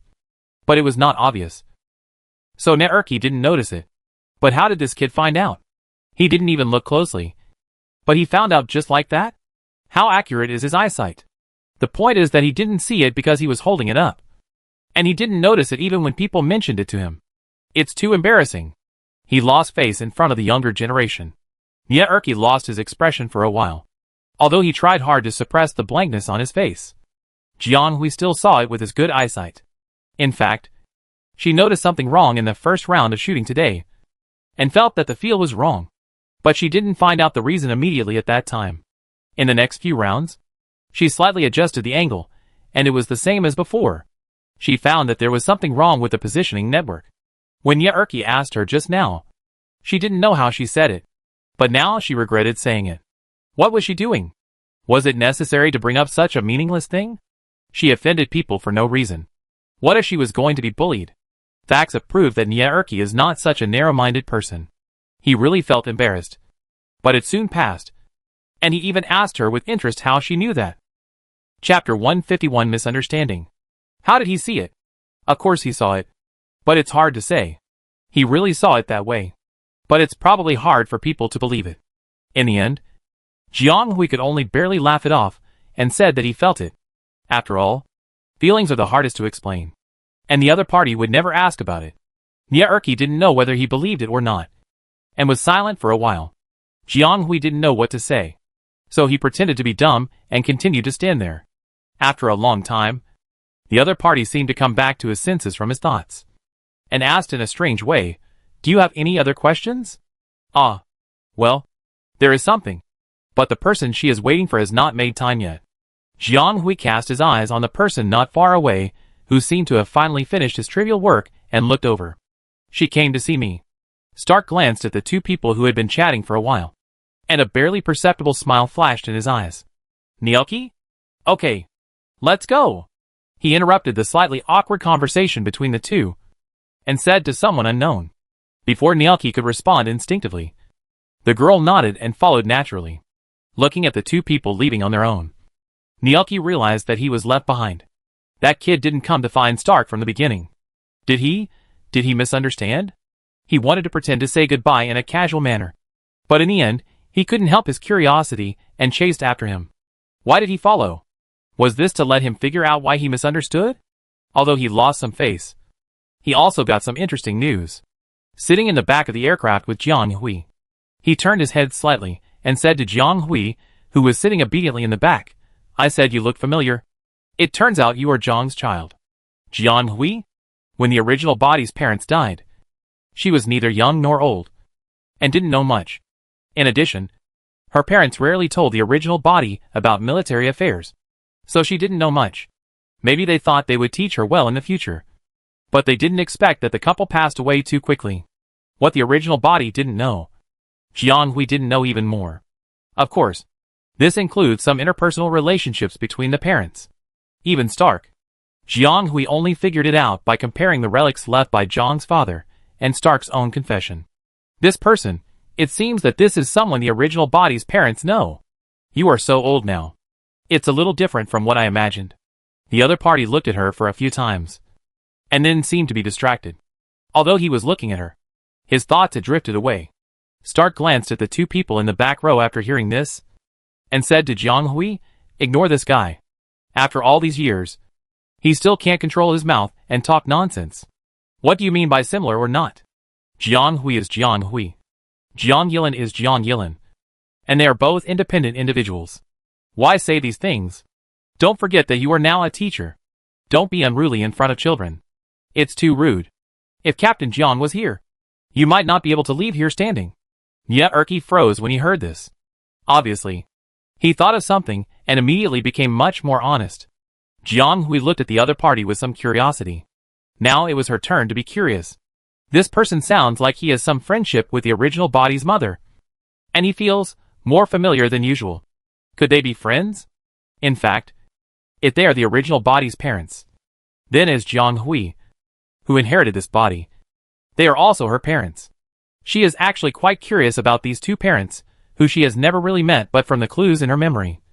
She can also see that they love their children deeply. The image of Zhang's father is easier to understand. He is a person who can separate work and family very well. In front of the original body, he is completely a silly father. In her memory, the other party is happy all day long on the rare days when he is at home. Like a big boy. His favorite thing on weekdays is to take his daughter to various places for fun and shopping. It seems that he wandered around a lot when he was young. He is a typical rich kid. But when Jiang Hui, who inherited the memory of the original body, flipped through the record book left by the other party, She saw the image of a father that the original body had never seen on the thin paper. He was a confident, calm and powerful soldier, with a strong sense of justice and fearlessness. The emotion of being willing to sacrifice everything for the country. Family and blood relatives can be deeply felt through the thin font. But Zhang's mother was complicated. Yes, in the memory of the little original body, this mother was cold and strict in her impression, and even seemed a little unapproachable. But it is undeniable that even so, the original body can still feel the other party's deep love, which is obviously different from her attitude towards other people. This is an absolute preference, which is the instinct of all mothers in the world. The original body wanted to get close to her, but was a little afraid to be too presumptuous. But deep down, she deeply admired her powerful mother. It was hard to imagine that such a proud and powerful mother, who kept people at a distance, would have such a lively friend. Well, not necessarily a friend, but the other party's tone did seem a little intimate. So Jiang Hui would just think so. Her thoughtful expression was not too obvious, but the curiosity on her face could not be concealed. Stark knew what the other party was thinking at a glance, but he didn't want to say it directly. Otherwise the harmonious atmosphere would probably become awkward again. The very famous military flower in those days always liked to be alone and didn't like to communicate with others. Even falling in love was a one-man show pursued by Jiang Hui for a long time. And the two went through a lot before they came together. Where did she get any friends? Nie Erke was indeed very familiar with Jiang Yilin, the one-sided kind. He was a fanatical pursuer of that jailing flower in those days. Although he failed in the end, it was because he was too stubborn. Later, somehow, he became familiar to Jiang Yilin.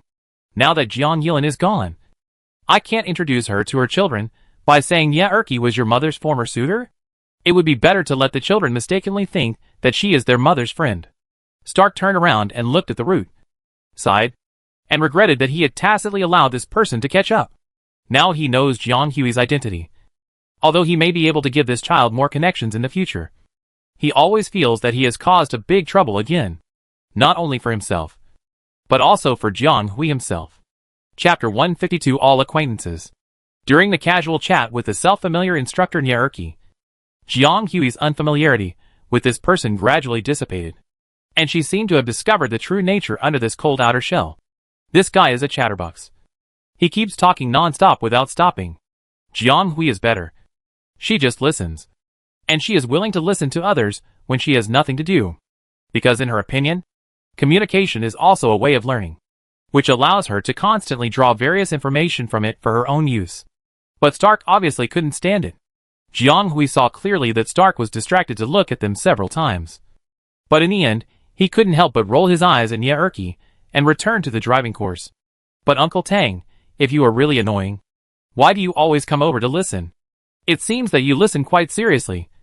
And the relationship between you two is really good. The school is really far from the main continent. Even with such a high-speed aircraft, it took a while to reach the destination. It was already dark. They hadn't done what they came here for yet, so they didn't know how long it would take to finish it. It was conceivable how late it would be to fly back. Fortunately, tomorrow is a special day off from school.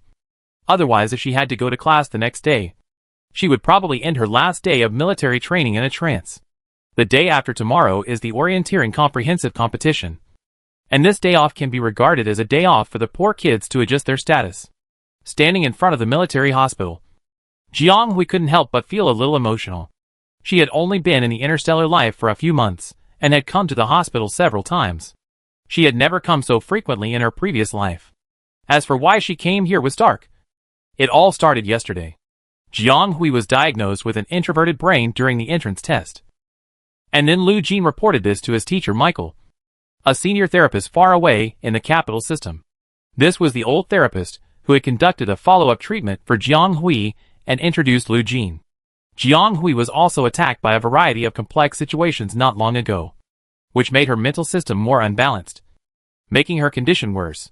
So the very kind old therapist knew about it and moved up his schedule. Arriving at the residence system this morning, Stark got the news from Lu Jin, and naturally didn't want to delay. Seeing that he had time, he dragged Jiang Hui here directly. As for Nie Erke, he was just a byproduct, because he knew this guy's temperament. Whether he told him or not, he would probably ask, so it would be better for him to follow. So Naerki was right. He just misunderstood. Jiang Hui had been told by Stark to wait there after class. Jiang Hui's medical records had been transferred directly from the district intermediate hospital to the military district hospital by the system. When they entered the special treatment room, Michael had already read the medical records again. When he heard the movement at the door, he raised his head and faced everyone. Michael's eyebrows flashed a trace of doubt. Why are you here too? It showed that Naelki himself was also a little surprised. He knew that Stark brought his child to the hospital for a follow-up visit. But he didn't know that it was this master who treated the child. Isn't the old man from the capital star? He is busy to death on weekdays. How can he have time to run to this resident star system 108,000 miles away today? All of them come here for no reason. What is so special about this planet? I was asking you why you were here. Grandfather was very angry because he didn't invite you to his birthday party the other day. He kept complaining for days. It turns out that you left the capital system. Therapist Michael was very upset. Are you here to settle accounts with me for your grandfather? I told him before that I couldn't go because of an important meeting that day. And it's been a long time. How long have you not spoken to your grandfather? Michael and Naelki's grandfather are good friends. So he has watched this guy grow up. It's natural for him to exchange pleasantries with the younger generation now. Jiang Hui, who didn't know the situation very well, could only silently listen to the chat of these two elders, who were not familiar with each other. Stark obviously didn't mind it too much. He stood by with his hands folded, and waited for the two to end this short conversation. Naelki glanced at Stark, and said a little embarrassedly, No wonder you brought me along today. He had told Stark about this elder before. I should think about bringing him along and doing a favor to the old man. Well, Jiang Shueijie treated him well in the past. And the army also helped him a lot. So I am naturally willing to take care of her daughter. The old man happened to be here. So I asked him to help take care of her. Of course, Michael did not forget why he came here, but just chatted with the worrying boy for a few words. And then his attention returned to Jiang Hui. Jiang Hui could not go directly to the hospital for treatment, and needed to undergo accurate physical examinations again to obtain the most accurate and comprehensive data. This is also the reason why her historical medical records were transferred from the district secondary hospital to the military district hospital. Because only here has the most advanced medical equipment and technology on the entire planet. The first round of inspections took more than an hour. And there were still various nerve and brain area details to be detected. Not only did the two parties feel tedious and tortured, but the people waiting outside were also a little impatient. They were also prepared to spend some time here. Stark wanted to ask Naerki to go back first, but the other party did not agree and just waited here with him. What happened to that child? How could the brain be injured? He thought it was just an ordinary problem. Yes, if it was really an ordinary problem, Stark, who followed the rules, would not have brought the person out at this time. Stark was silent because he knew it was his fault. If he had not been unable to split himself from the army and put Jiang Hui on hold for several years, the other party would not have left the inner galaxy in anger because of the awakening problem. He felt that he was unworthy of his friend's trust. Naerki rarely felt such vivid emotions from this old friend. The other party had always been like a robot, taciturn, and was actually the same as Jiang Yilin. But Stark was more introverted. The other party didn't care much about his own life and death. But he was so serious about Jiang Yilin's daughter. Probably because of Lieutenant Jiang. Naerki had never met that person.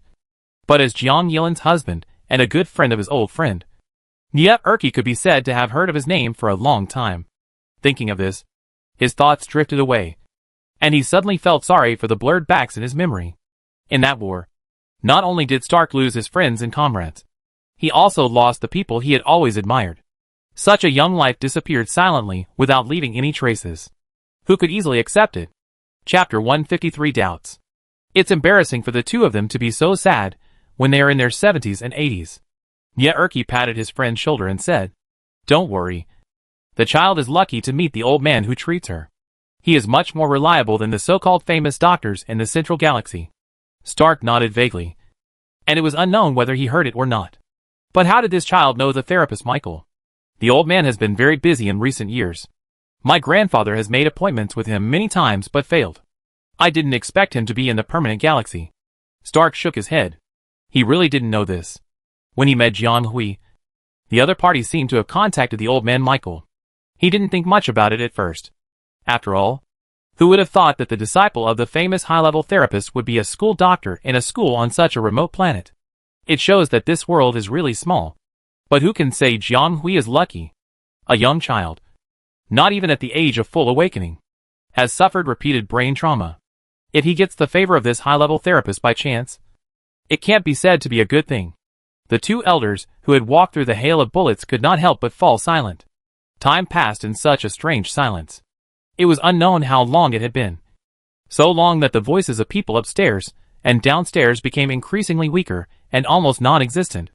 It was late at night, and Michael took Jiang Hui out of the special testing room. The old therapist held a thick document in his hand, frowning, and seemed to have no time to greet people. Jiang Hui couldn't hide his tired look, whether he was tired or sleepy. One look at this situation told him that the test results were probably worse than they thought. The two exchanged glances and quickly followed Michael to the meeting room next door. Michael slammed the thick documents on the table and used his fingertips to call up a piece of information on the shared system in the meeting room.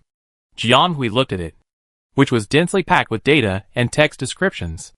There were many completely incomprehensible terms and images and models that were similar to those built based on data. Anyway, he couldn't understand it. Of course, Michael didn't expect outsiders to understand these complicated data, so he explained it to the group straight to the point.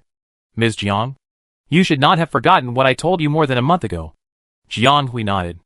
That was the first major event she had faced since she arrived in the interstellar space, and it was something related to her own physical health.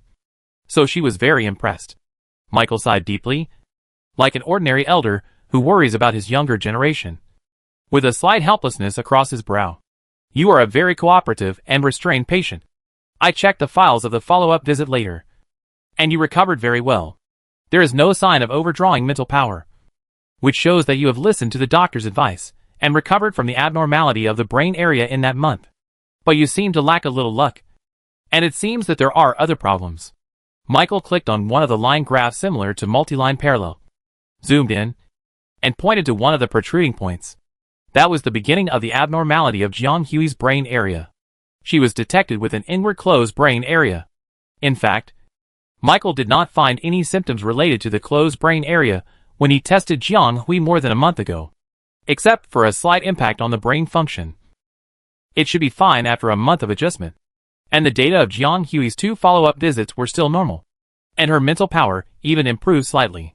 She was still normal until the start of school. The test at the beginning of school is a fork in the road. The data collected from Lu Jin clearly showed that the mental power transmission and reception status collected by Jiang Hui that day and the changes in various brain data showed that it did show symptoms of the closed brain area. And the degree was not low. Even with the power of high-precision instruments, it is impossible to accurately detect the upper limit of the mental power reserve in Jiang Hui's brain area. This is an incompletely awakened person with extremely high mental potential. But her current situation does not seem so optimistic, and even seems a little precarious because of the unknown. At that time, Michael had returned to the central galaxy because of work problems. He was reading the students' urgent reports on this matter in his spare time, and he couldn't help but feel a little worried. Michael has devoted his life to the medical profession and has treated countless soldiers. For such a person with obvious talent, obviously, the incompletely awakened people who will also and are very likely to embark on such a path in the future also have a different kind of talent. He couldn't bear to see the other party die in an inconspicuous corner, so he left a message to Lu Jin saying that he would take time to go to planet 732 in a month to consult for Jiang Hui again, who knew that in less than a month, the child encountered a lot of things again. Although it can't be said to be worse at the moment, it completely disrupted the state of the brain. There is no conclusion about the closed brain area for the time being, but he is sure that this guy has to make another round of adjustments to his mental power and brain balance to treat the damage caused by mental power overdraft. Michael couldn't help but want to scold him, but he thought that the student's description seemed to be several accidents that she didn't want, so he didn't bother to talk. He began to analyze the mental power peak point chart for several people based on the data from all the peaks and trends. Her mental power is obviously showing an upward trend, although the entire rise is not large. It is abnormal for an incomplete awakener who has completed the second awakening, because it represents an unstable mutation. And the entire chart can see that the highest points can match several events, including the school opening test, training and sneak attacks. Among them, the peak point that was attacked showed the steepest slope, rising sharply, and then falling off a cliff. The highest point even exceeded the range of Class A, and the explosive power was extremely impressive.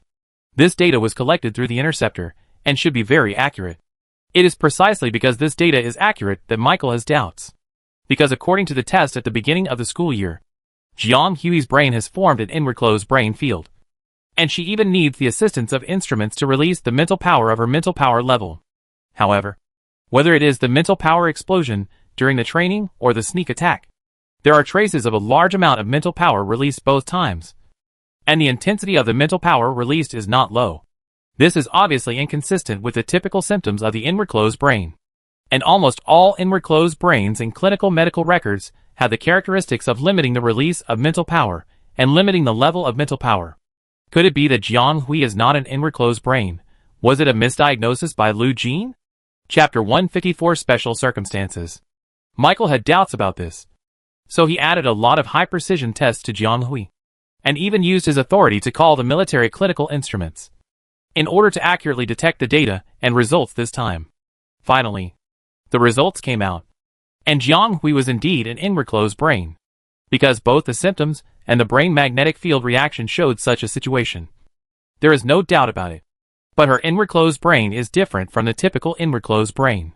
According to the flow of the mental force magnetic field detected by Michael, Jiang Hui's brain does have symptoms of limiting the release and level of mental force. But her limitation is stable and inherent, not a sequelae caused by brain mutation and imbalance of brain state. Some people wonder what is inherent. Since they are all limitations, are they still divided into inherent or something else? Let's put it this way. In the vast majority of clinical cases, the inward closed brain is a symptom of power system disorder caused by acquired brain injury or imbalance of brain power. Once it occurs, it is extremely difficult to adjust, and it is extremely unstable and can easily cause adverse effects on the mental system. This kind of inward closure represents forced closure and unstable factors. And if you are unlucky and another abnormality occurs, it may turn into another mental abnormality. But Jiang Hui's is different. Her inward closure brain area seems to be caused by the brain area structure and the inherent special magnetic field. Although it is not known whether it is congenital or acquired, it can be determined that it is stable, and it is almost impossible to change or deteriorate. Of course, this is also difficult to adjust and cure, because in essence, this is not a treatable symptom at all, and it may be a lifetime once it is discovered. This was the first case Michael had encountered in his hundreds of years of medical practice. Of course, there were examples of this in the history of the empire. He had seen a case book in the collection of the Capital Military Academy, which contained several similar cases, and the protagonists were all extraordinary people. Therapist Michael just didn't expect that he would encounter such a rare case himself. From the perspective of the therapist, this treatment journey that began with compassion and took time out of his busy schedule was worth it. After talking about the key closed brain area, the old therapist roughly explained the current situation of Jiang Hui's brain magnetic field and the recovery of overdrawn mental power. Without any ambiguity, the meeting room was very quiet, and the three people in the group looked very solemn and listened very seriously. I don't know if they all understood. Of course, not everyone listened and remembered silently like Jiang Hui and Stark, thinking first and then asking questions. Someone took advantage of his close relationship with the old therapist and asked directly his doubts. Then according to you, how should this child's closed brain area be treated? I have listened to you for a long time, but it seems that you haven't mentioned the point. Mia scratched his head. There was a moment of silence in the air, and 3 people and 6 eyes looked at him expressionlessly, making someone uncomfortable, thinking that he asked something he shouldn't ask. Therapist Michael first glared at the other person unhappily. I know that you have been a guy who doesn't like to use your brain since you were a child. I thought that as you get older, you should have made some progress. But I didn't expect that after all these years in the army, you didn't make any progress at all in your marching experience. Where did your time go? Did you listen to me carefully? Even a kid of any age can understand. And you still have the nerve to ask? Jiang Hui actually didn't quite understand. But if you focus on the key points, you can roughly understand. And every time the other party talked about the key points, he would look at her, perhaps to take care of her. The real patient, Mia, who was scolded for no reason, suddenly felt like a dog with its neck pinched, and dared not say anything. It was obvious that he was often scolded by the old man when he was a child. Michael squeezed him unhappily, but still explained it to others.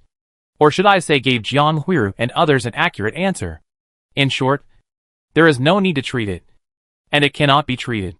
Jiang Hui, this is a rare case, and he is not sure if there will be any bad effects. I dare not start to treat her casually. Although she meets the characteristics of the closed brain area, her mental power output, use and burst are normal. Jiang Hui can output mental power below the normal level, and can also burst out super strong mental power at a certain point, which is no different from normal, except that the detection of mental power level will be a little unstable and inaccurate. Everything else is normal. So why do we need to treat this? We can only do what we should do. Lu Jin actually misdiagnosed it. He was too young and followed the teachings of the academy completely. He didn't know how to think flexibly. Once he detected that Jiang Hui was in closed brain area, he naturally took the code and put her into various worse situations. But the fact is that Jiang Hui's condition is special. Just a special case. And it is difficult to use as a reference. The few people who heard it thoroughly were shocked and relieved. I'm glad you're fine. In fact, the brain is a very delicate organ. Even if it can be treated, it's hard to guarantee absolute safety. Therefore, both Jiang Hui and Stark were a little nervous when they came. Now that the other party told her that she didn't need additional treatment, it was naturally the best. Seeing that Jiang Hui seemed to be completely relieved, Michael had to interrupt her optimism and reminded her, but don't think that everything will be fine. Your case is special, and it's difficult to refer to ordinary situations. I can only infer and analyze based on your current mental power data, and I can't guarantee that it will always be the same in the future. According to the mental power slope imprint, you have a strange situation in the process of using mental power. When your mental power is overdrawn to a certain extent, there will be a small strange breakpoint moment. This point shows that no data has been intercepted. The breakpoint. Immediately afterwards, a small amount of mental power quickly returned. This is very strange, because it is impossible for mental power to return when the mental power is overdrawn. And it is impossible to produce such an abnormal increase until it is supplemented. I suspect that this is also caused by the special structure of your brain. Alas, it's too tricky. There are too few clinical cases at present, and I really can't get an accurate conclusion in a short time. You still have to pay attention to it yourself in the future. Overdrawn. Breakpoint. Strange return. Why does this string together feel a bit subtle? Jiang Hui had a flash of thought. The mental power returned without any supplement. This situation out of nothing easily reminded her of several impressive binge eating in the mental space. Chapter 155 Eve. In addition to the temporarily doubtful inner closed brain area, the wear and tear caused by the overdrawn mental power cannot be ignored. The original body in Jiang Hui left a lot of holes. This consultation was too long. Even when she took a nap in the test room and turned around in the mental space, it was not over yet. As expected, when Jiang Hui and the other two finished the consultation, it was already late at night, or it should be said that it was almost the next day. There was still an hour or two before the sky curtain would be removed and it would be bright. Jiang Hui thought that Stark would take her back to school directly and let her go back to the dormitory to rest. Of course, they also needed to rest. This round trip took nearly 10 hours. Even as a soldier with a strong physique, it was not like this. Jiang Hui felt embarrassed to drag others to accompany him all night just for his own little thing. Unexpectedly, Stark did not immediately drive the spaceship back to the school. Instead, he led the two to find a night restaurant in the center nearby. It seemed that he finally remembered to fill his stomach with a group of people. Jiang Hui suddenly realized that they had been running non-stop to come to Michael's consultation, and had not stopped at all along the way. So naturally they had no time to eat dinner. Several people used nutritional supplements on the spaceship.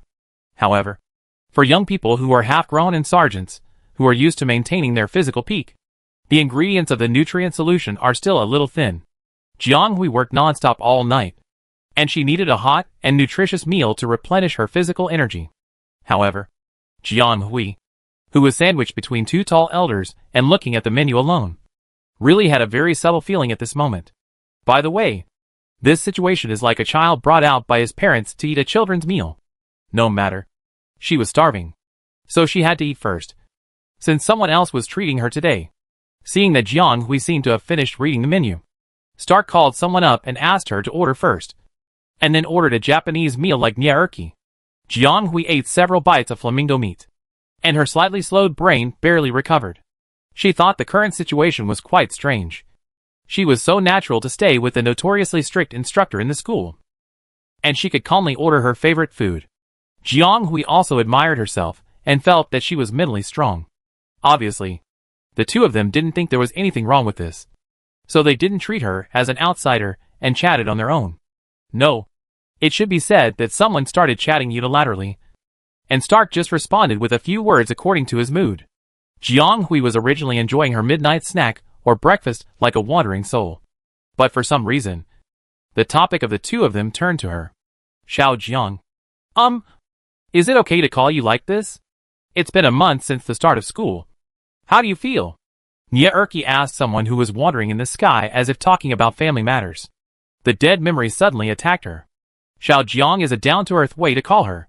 It seems that she has never heard anyone call her like this since she came to the Interstellar.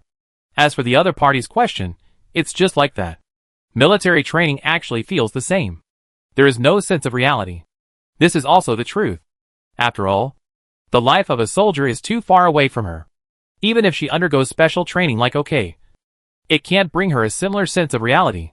Perhaps only when she really chooses to embark on this path, and needs to start these trainings for survival, can she really understand the meaning of these. But for now, Jiang Hui is really just experiencing it. Naturally, she does whatever the instructor says, and practices well if there are projects. It is a bit hard and tiring, but there is nothing worth lamenting or saying. However, Jiang Hui still chose a relatively compromised statement. Well, it's okay. I feel I have learned a lot. Well, this is also the truth. But I don't know if she has seen his carelessness. Nia Erki sighed. Forget it. You don't care about this from the look of you. I also think too much. At your age, there is really no need to think about these. Just follow your Uncle Tang well. He will teach you well. He forgot that when he didn't know her identity before, he thought the child was calm and a little weird. Now it seems that she is really a bit like her mother. Both of them have their own ideas. This kind of people often have their own set of ideas, and it is not good to interfere too much. So it is better to ask her to be serious about her current life. Everything will be discussed later, and the future will be clear. Jiang Hui? Didn't you ask me? I haven't answered yet. But you answered it yourself. Jiang Hui's face was full of question marks. But just as mentioned above, she really didn't have any feelings to express. So she was happy with it. He added, I heard that tomorrow is the last orienteering event of the military training, and I don't know what the method will be. Hearing this, Stark glanced at Nia Erki unhappily. What else can orienteering do? It's just a formality for children to experience it. If nothing unexpected happens, this guy will be able to take the task back in the afternoon. He can't stay until the end of the orienteering. Why is he talking about this now? Nia Erki touched his nose and answered automatically, I was going to leave. But I received another order the other day, saying that I have to stay on this planet for a few more days to wait for arrangements. You should be able to go and see it tomorrow anyway. Hearing the word order, Stark's fingertips behind his back trembled slightly, but there was no abnormality on his face. The other party smiled and said to Jiang Hui, so you have to perform well. If you can get the top 3, I will give you a good thing. How about it?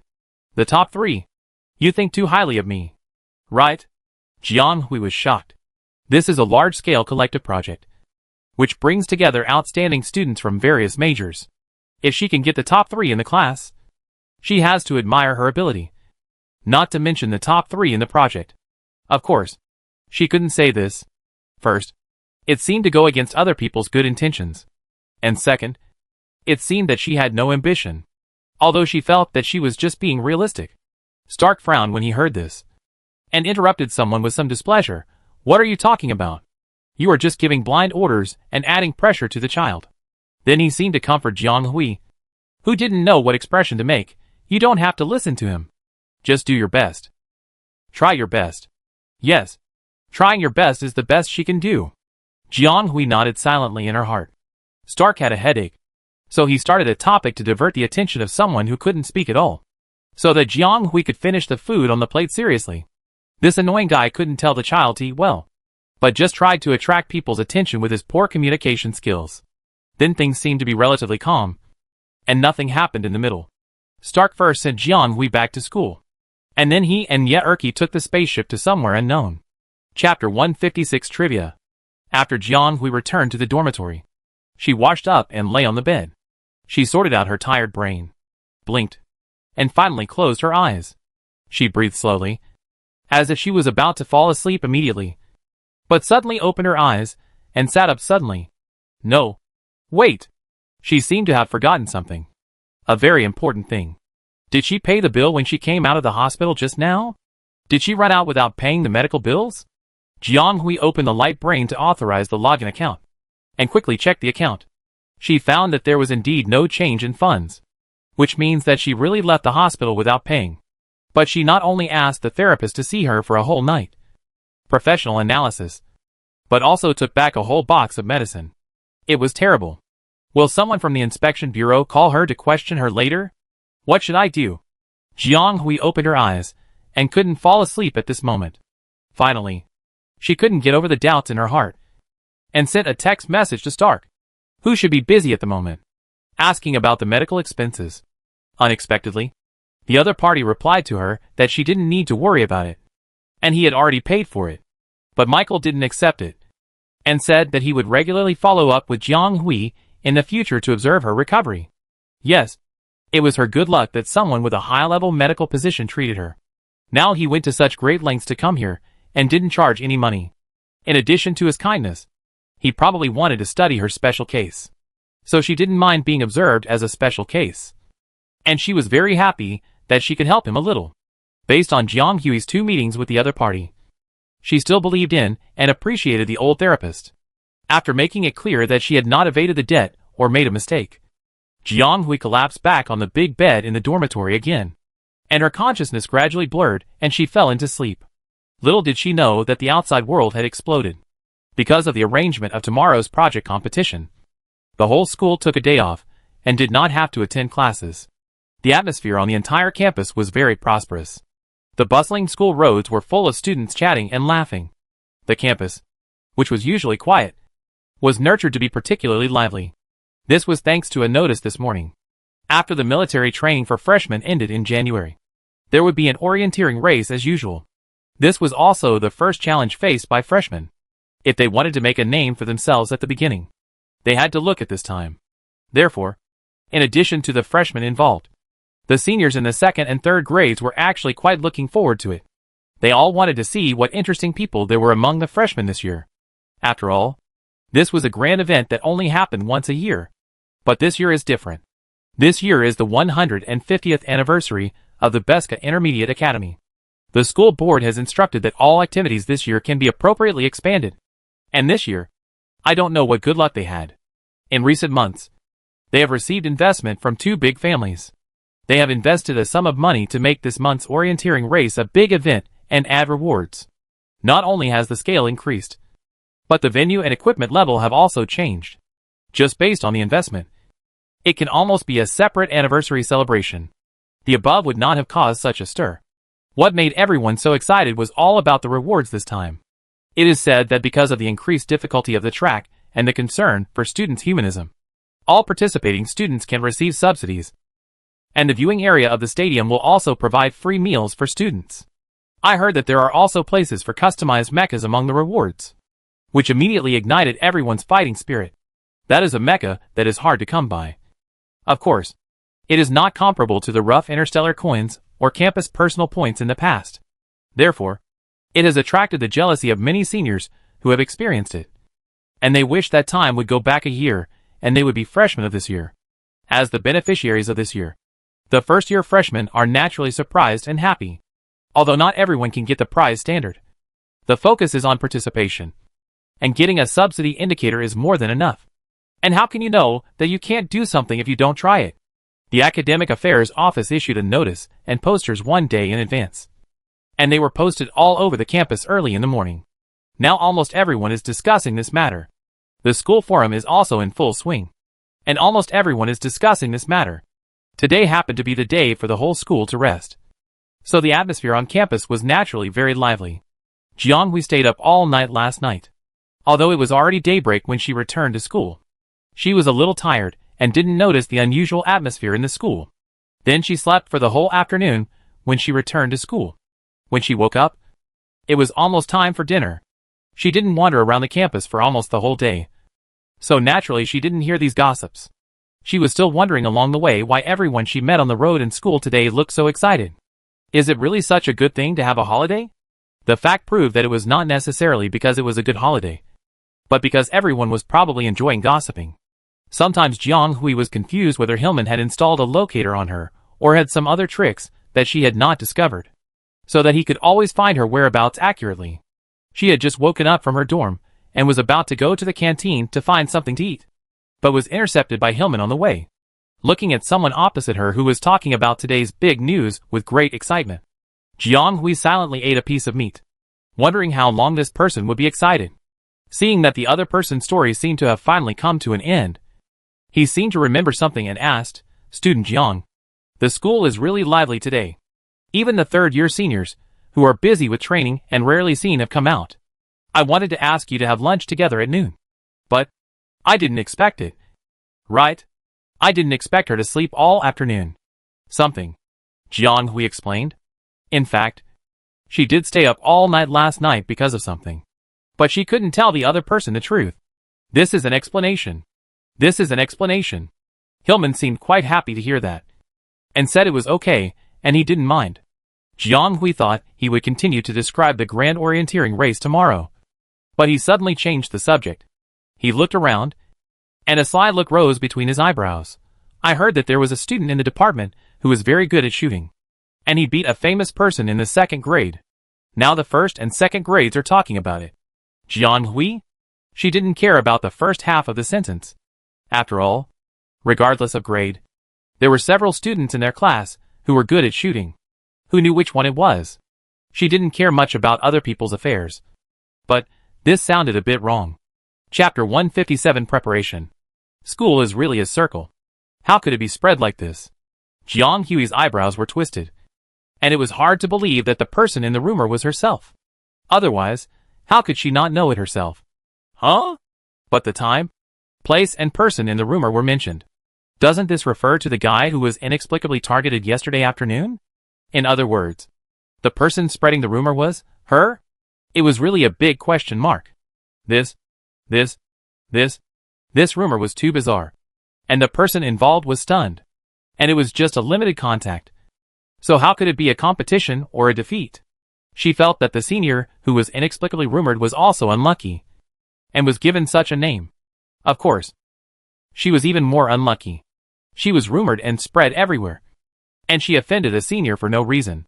What if the other party thought that she was the one who spread it? Although she was upright, there was no need to worry about what she did not do. She was really happy about her abnormal reputation. Forget it. The rumors were so widespread that it was hard to get back now. There was no need to explain, lest it make things worse. But she still had to explain the matter clearly. Jiang Hui really couldn't stand Hillman's inexplicable enthusiasm, because she knew she wasn't a powerful person in his eyes. It would be bad if she added a weird filter to him because of this matter. So she had to make it clear. Unexpectedly, Hillman's brain circuit is different from that of ordinary people. When he heard Jiang Hui's correction, he asked indifferently, "Then you still won?" "Jiang, you are too modest. It's not a win. It's just that I had a little advantage in a small game. If it's a formal competition, he should be much better than me." Jiang Hui commented objectively. Nye Erki chatted with her last night and discussed this issue with her. The other party told her that as a beginner, although she has excellent talent and has the ability to become an excellent shooter, Jiang Hui has only been in contact with this subject for a short time and lacks training and experience.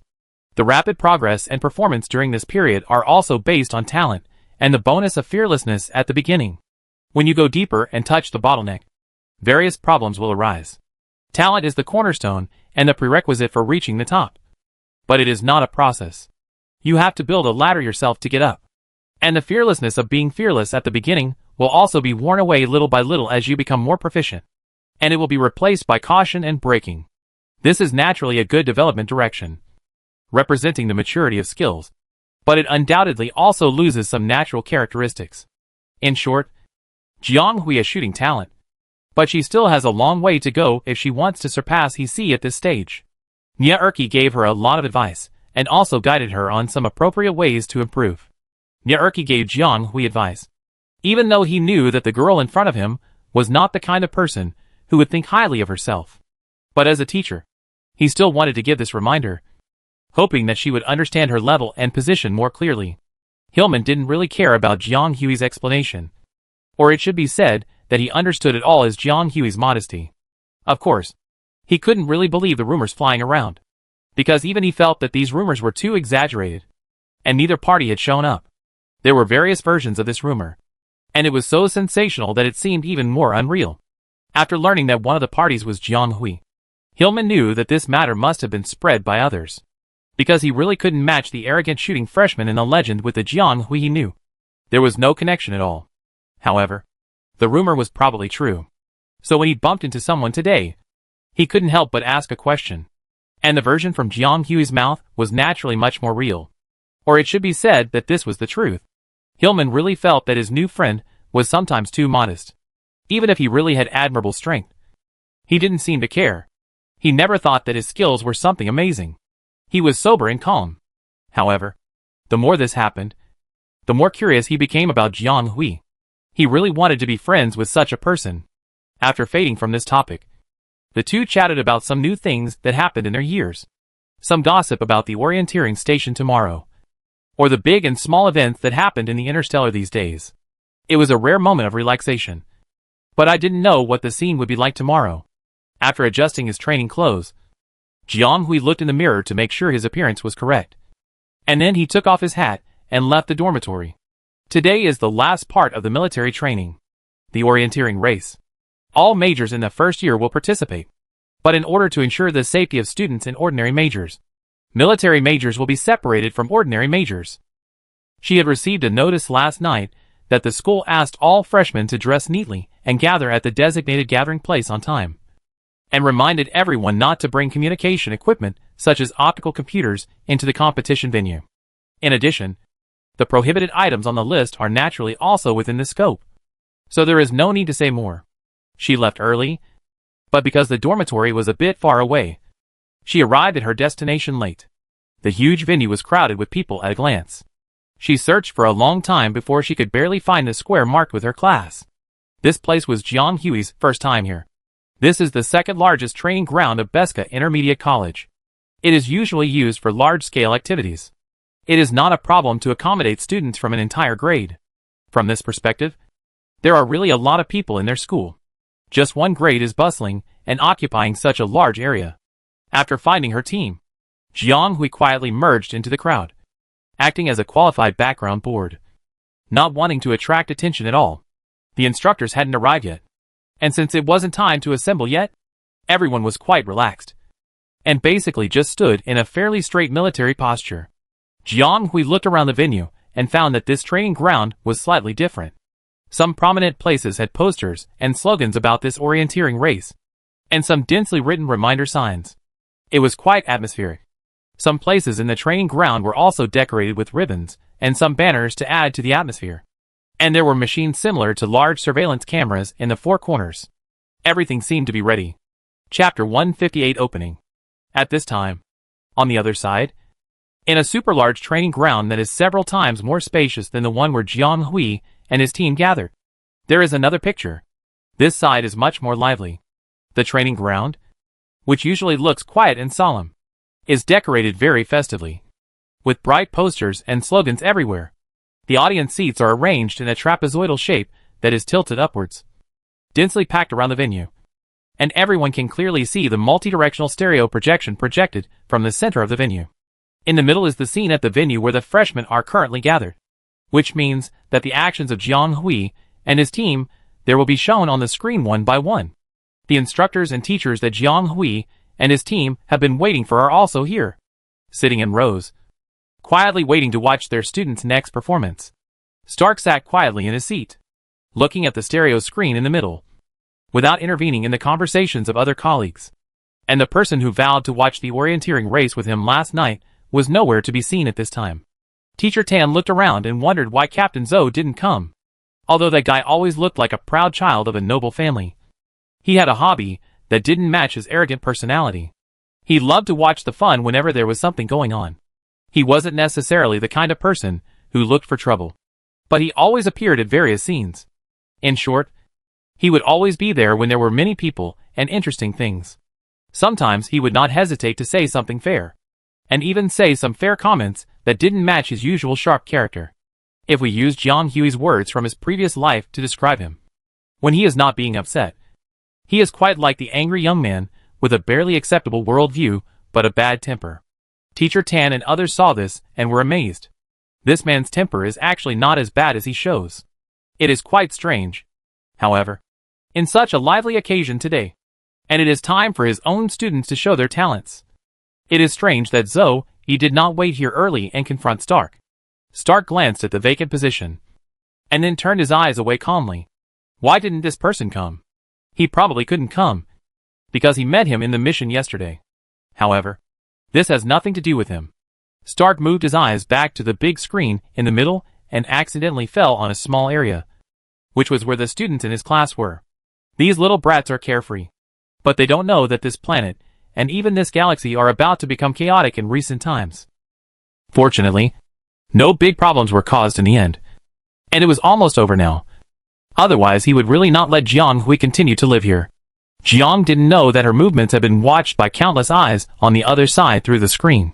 She was also waiting for the next instruction in boredom, like her classmates. But as time went by, everyone gradually realized that something was wrong, because they found that they had been left in this training ground for too long. They all suspected that they were forgotten. At first, Jiang Hui was still wondering if this was similar to the previous secret observation level.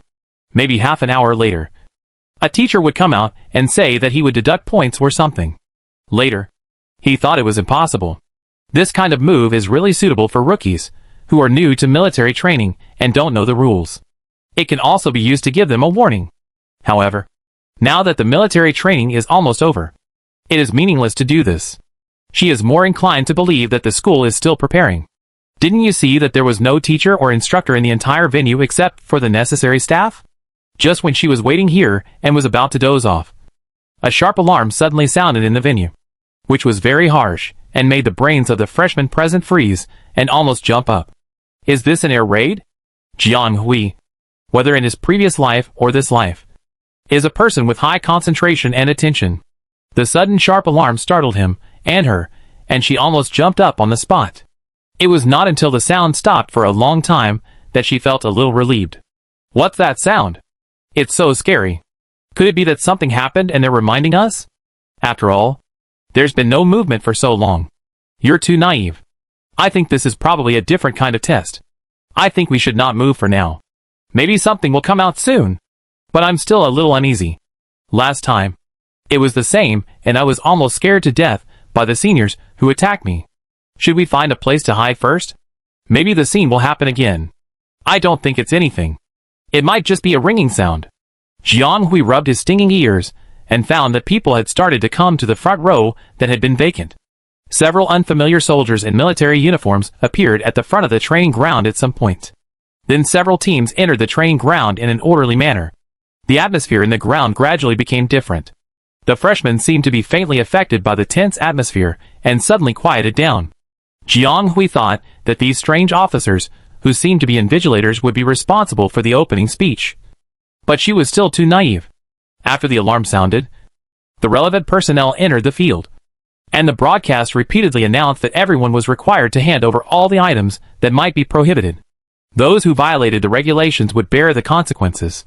After confirming that no one had surrendered voluntarily, these sergeants held instruments similar to explorers and began to shuttle and detect in the training ground.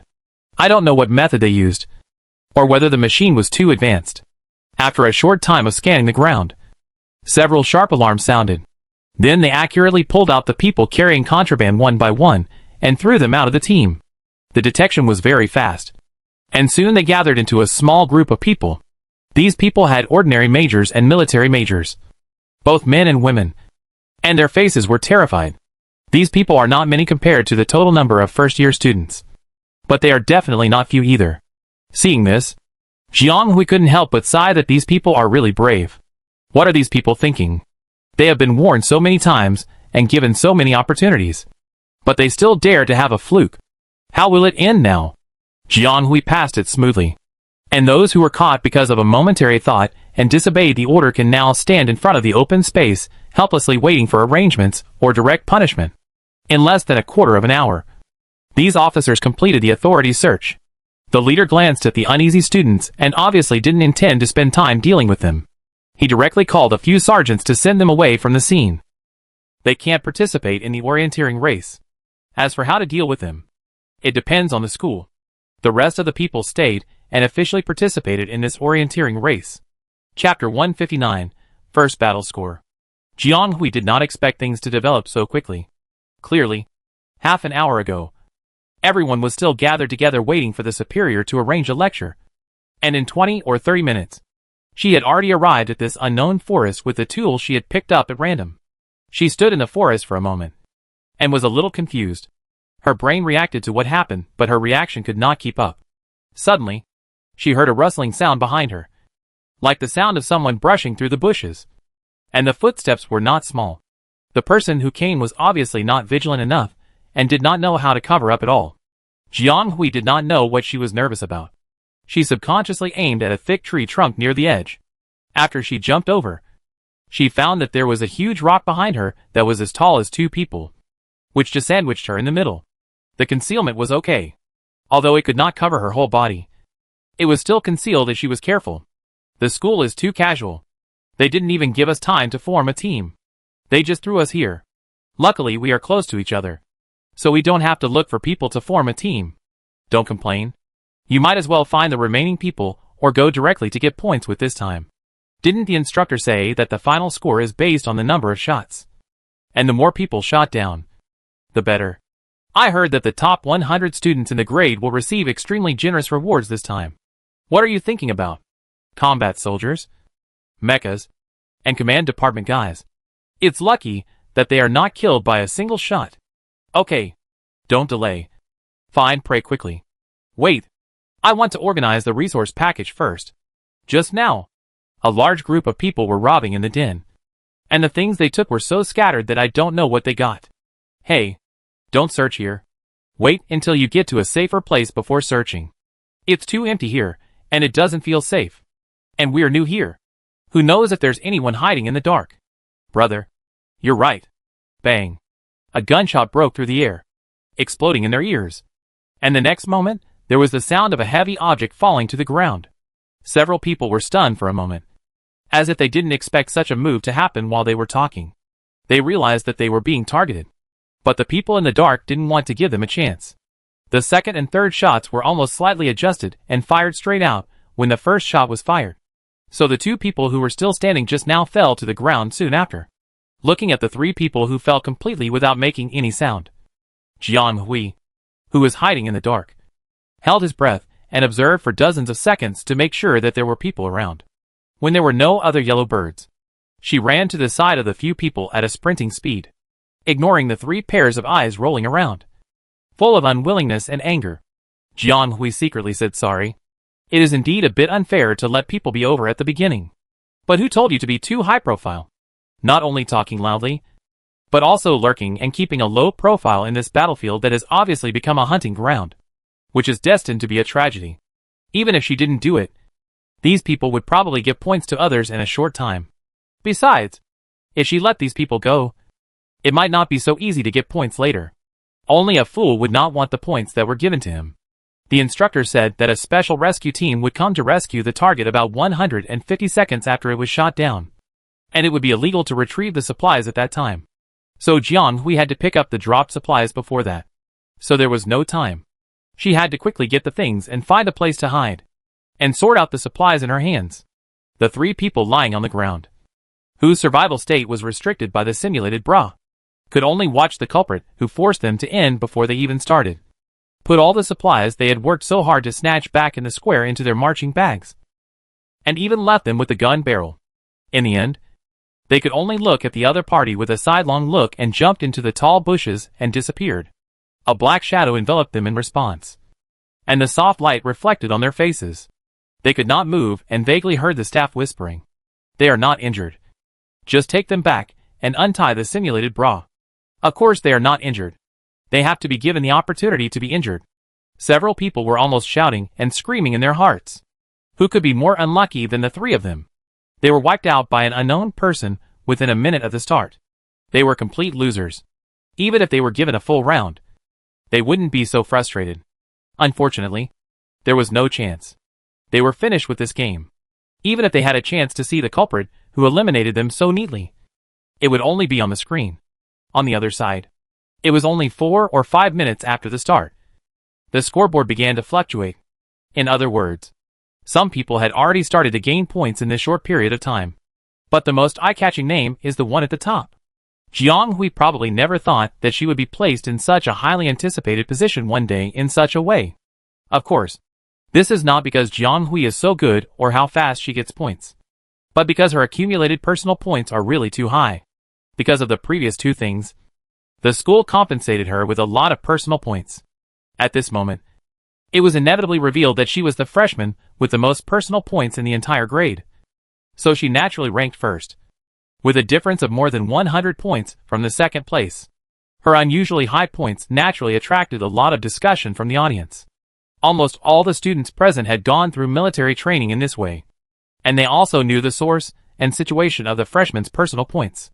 It was precisely because of this that they found it difficult to understand how this person got so many points in just 1 month after the start of school, and they had never heard of this person's name, which was indeed a bit strange. Of course, the class teachers present were also clear about this matter. This was also noted by the school and various faculty members, and there was nothing to discuss.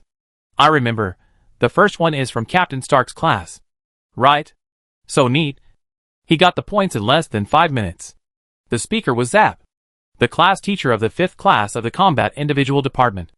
Unlike most of the class teachers of officers in the grade, who were either impatient or arrogant, this one was a rare kind-hearted person with a good temper. He had a good relationship with everyone in the grade. Hearing this, Stark nodded slightly, and then after the other party's attention was diverted elsewhere, he slowly used the teacher's authority to call up the scoring video on the workbench in front of the position.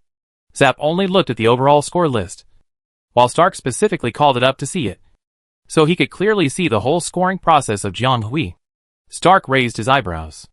It can't be said to be amazing, because the enemy was too stupid, but it can be seen that the guy is indeed a bit courageous. While some people were still struggling to form a team and failed to completely change their status, she immediately figured out her position and got all the points she could get in the first place. And her performance was acceptable. Chapter 160 Inventory of Supplies. The site returned to Jiang Hui. After completing the first round of shooting after entering the venue, Jiang Hui hid in another more concealed blind spot that she had just discovered during the interval between shooting, taking the first wave of supplies snatched back from the unlucky trio. Although it was impossible to achieve absolute concealment in the current situation, she would sooner or later be treated as a retail investor as a single person. Or she could just stay here until the end of the game. But what would be the point of doing it this way? It would be better to do something exciting, since there was no danger to life anyway. As for the spaceship that came to retrieve the 3 unlucky guys, she naturally saw it and expressed her appreciation for the school's unprecedented high efficiency. It seems that the school learned a lesson from the previous few problems with the monitors, and knew the principle of being foolproof, which was immediately effective in terms of safety awareness and prevention. Very good. The eliminated players completed their exit in less than 3 minutes, so their safety was guaranteed. This also made Jiang Hui feel more at ease. After all, she didn't know when she would be shot. If she was unable to move for 10 or 8 hours, she would really collapse. Jiang Hui took a quick look at that place and ignored it. He quickly sorted out the things that the 3 people had obtained to confirm his current inventory. In fact, there were not many things. Although she had robbed 3 people's things, they were careless and looked like they were shopping. It was clear that they were not capable. The quality of the 3 people's supplies was quite low. As for the supplies, we have to start from half an hour. After completing the inspection, the presiding instructor announced the rules and reorganized the team. And then the school directly released a big move. Just now Jiang Hui was still thinking that it would not be an air raid. And the next moment, dozens of sharp alarms sounded in the sky, accompanied by a long roar. Now distribute various materials. Please follow the broadcast instructions to collect materials for orienteering in various distribution areas. Please collect materials in an orderly manner during the collection period, and no bad fighting is allowed. Please use materials safely during the cross-country race. And do not hurt others. Violators will be expelled from the race on the spot. And the school will reserve the responsibility for serious cases. The first batch of materials is now ready for delivery, and will be distributed within 5 minutes. Firearms, medicine, tents. The whole training ground was filled with such mechanized sounds. Mixed together. In chaos. More than a dozen small spiral helicopters were circling in the air. And things wrapped in foam packaging fell down from the gaps. Large and small. Long and short. Thick and thin. In all shapes. Some necessary, and some scattered things that could not be imagined to have any use. The things distributed by each helicopter were different. Because the situation changed so quickly. Everyone present was a little slow to react. And by the time they reacted, someone had already jumped up to grab things. Jiang Hui was the type who was neither fast nor slow. By the time she reacted, there were already crowds of people around her. Some standing or squatting in circles of various sizes, trying to grab things, and some flying from one side to the other, roaming around to grab things. The scene was a mess. She was thin and not very tall, so she could only be pushed and shoved if she got in. And time and things were limited, so she just looked and took them. So she picked up things in a few small circles nearby. Jiang Hui was lucky enough to find a simple nano backpack. Although it couldn't hold much stuff. At least the things he got had a home. Otherwise, Jiang Hui couldn't imagine the scene of a pair of scissors and a piece of rope stuck on her belt. There were also a few things that she didn't know whether they were nutrient solution or physical supplements. She hoped it was the latter. The rest were just odds and ends, such as bandages, ropes, scissor covers, and even needles. These things didn't know how to use or what they could be used for. But she just picked them up from others. Maybe they could be used, right? Then she got a rifle from a guy who had so many things that they were messy. Before she could feel happy, she was teleported here like a duck on a shelf. It was a pity that she didn't get any bullets, but she was lucky to get some odds and ends in the situation where the group of locusts were passing through. She saw that some people were even more unlucky than her, and ended up with nothing. Jiang Hui roughly sorted out the supplies confiscated from the 3 good-hearted people, and found that although the quality of the things these people had was poor, they actually got some of the essence. One person even got 2 rows of spare bullets, although 1 row was of pistol specifications. She didn't have a gun that could be used with such bullets, and neither did the 3 guys. But it didn't mean that she couldn't rob now. If she continued walking, she would always get something suitable. So she accepted the things with a smile. In addition, Jiang Hui got back all the guns of the 3 people. 2 of them were rifles, of the same specifications as the one Jiang Hui got, and they should have been obtained from the same drop zone as hers. And none of the bullets were used. The specifications of the other rifle were different from the rifle in his hand, and the appearance was slightly different. With her current knowledge, she couldn't tell them apart. Let's keep them for use first. They should be used in the same way? Finally, there was a row of 12 bottles of nutrient solution. Because this row was complete, there were still untorn instructions on it, and it was packaged the same as the one she had snatched. Unfortunately, it was not a physical supplement, but a nutrient solution with a slight physical supplement component. It was mainly used to fill the stomach, and the physical supplement effect could only be said to be a byproduct. But if you want to replenish your physical strength, drinking 7 or 8 bottles of this would barely be enough for a round. Jiang Hui knew that she couldn't be so lucky. It would be outrageous if she really picked up 12 physical supplements. But she was able to grab it in the end. Whether it was a physical supplement or a nutrient solution, it was better than nothing. In this way, she didn't have to starve during the orienteering race. It was still useful. Although there weren't many supplies, they were just not usable. They were piled up in a mess and couldn't be moved away. Jiang Hui couldn't help but feel lucky again that he got a nano backpack at the beginning. The backpack, which had a memory space of half a cubic meter, was almost full, and even the small things were about to be squeezed out. Jiang Hui hurriedly checked the things in the bag and stopped paying attention to it. He waited here for a long time. The 3 people had also been taken away, and the scene was cleaned up very cleanly, as if no one had ever been there. So now it was her turn to ask, where should she go next? Should she stay here and wait for another wave of rabbits to come to her door, or... Jiang Hui's eyes fell on the fork where the 3 people had just come in, and hesitantly,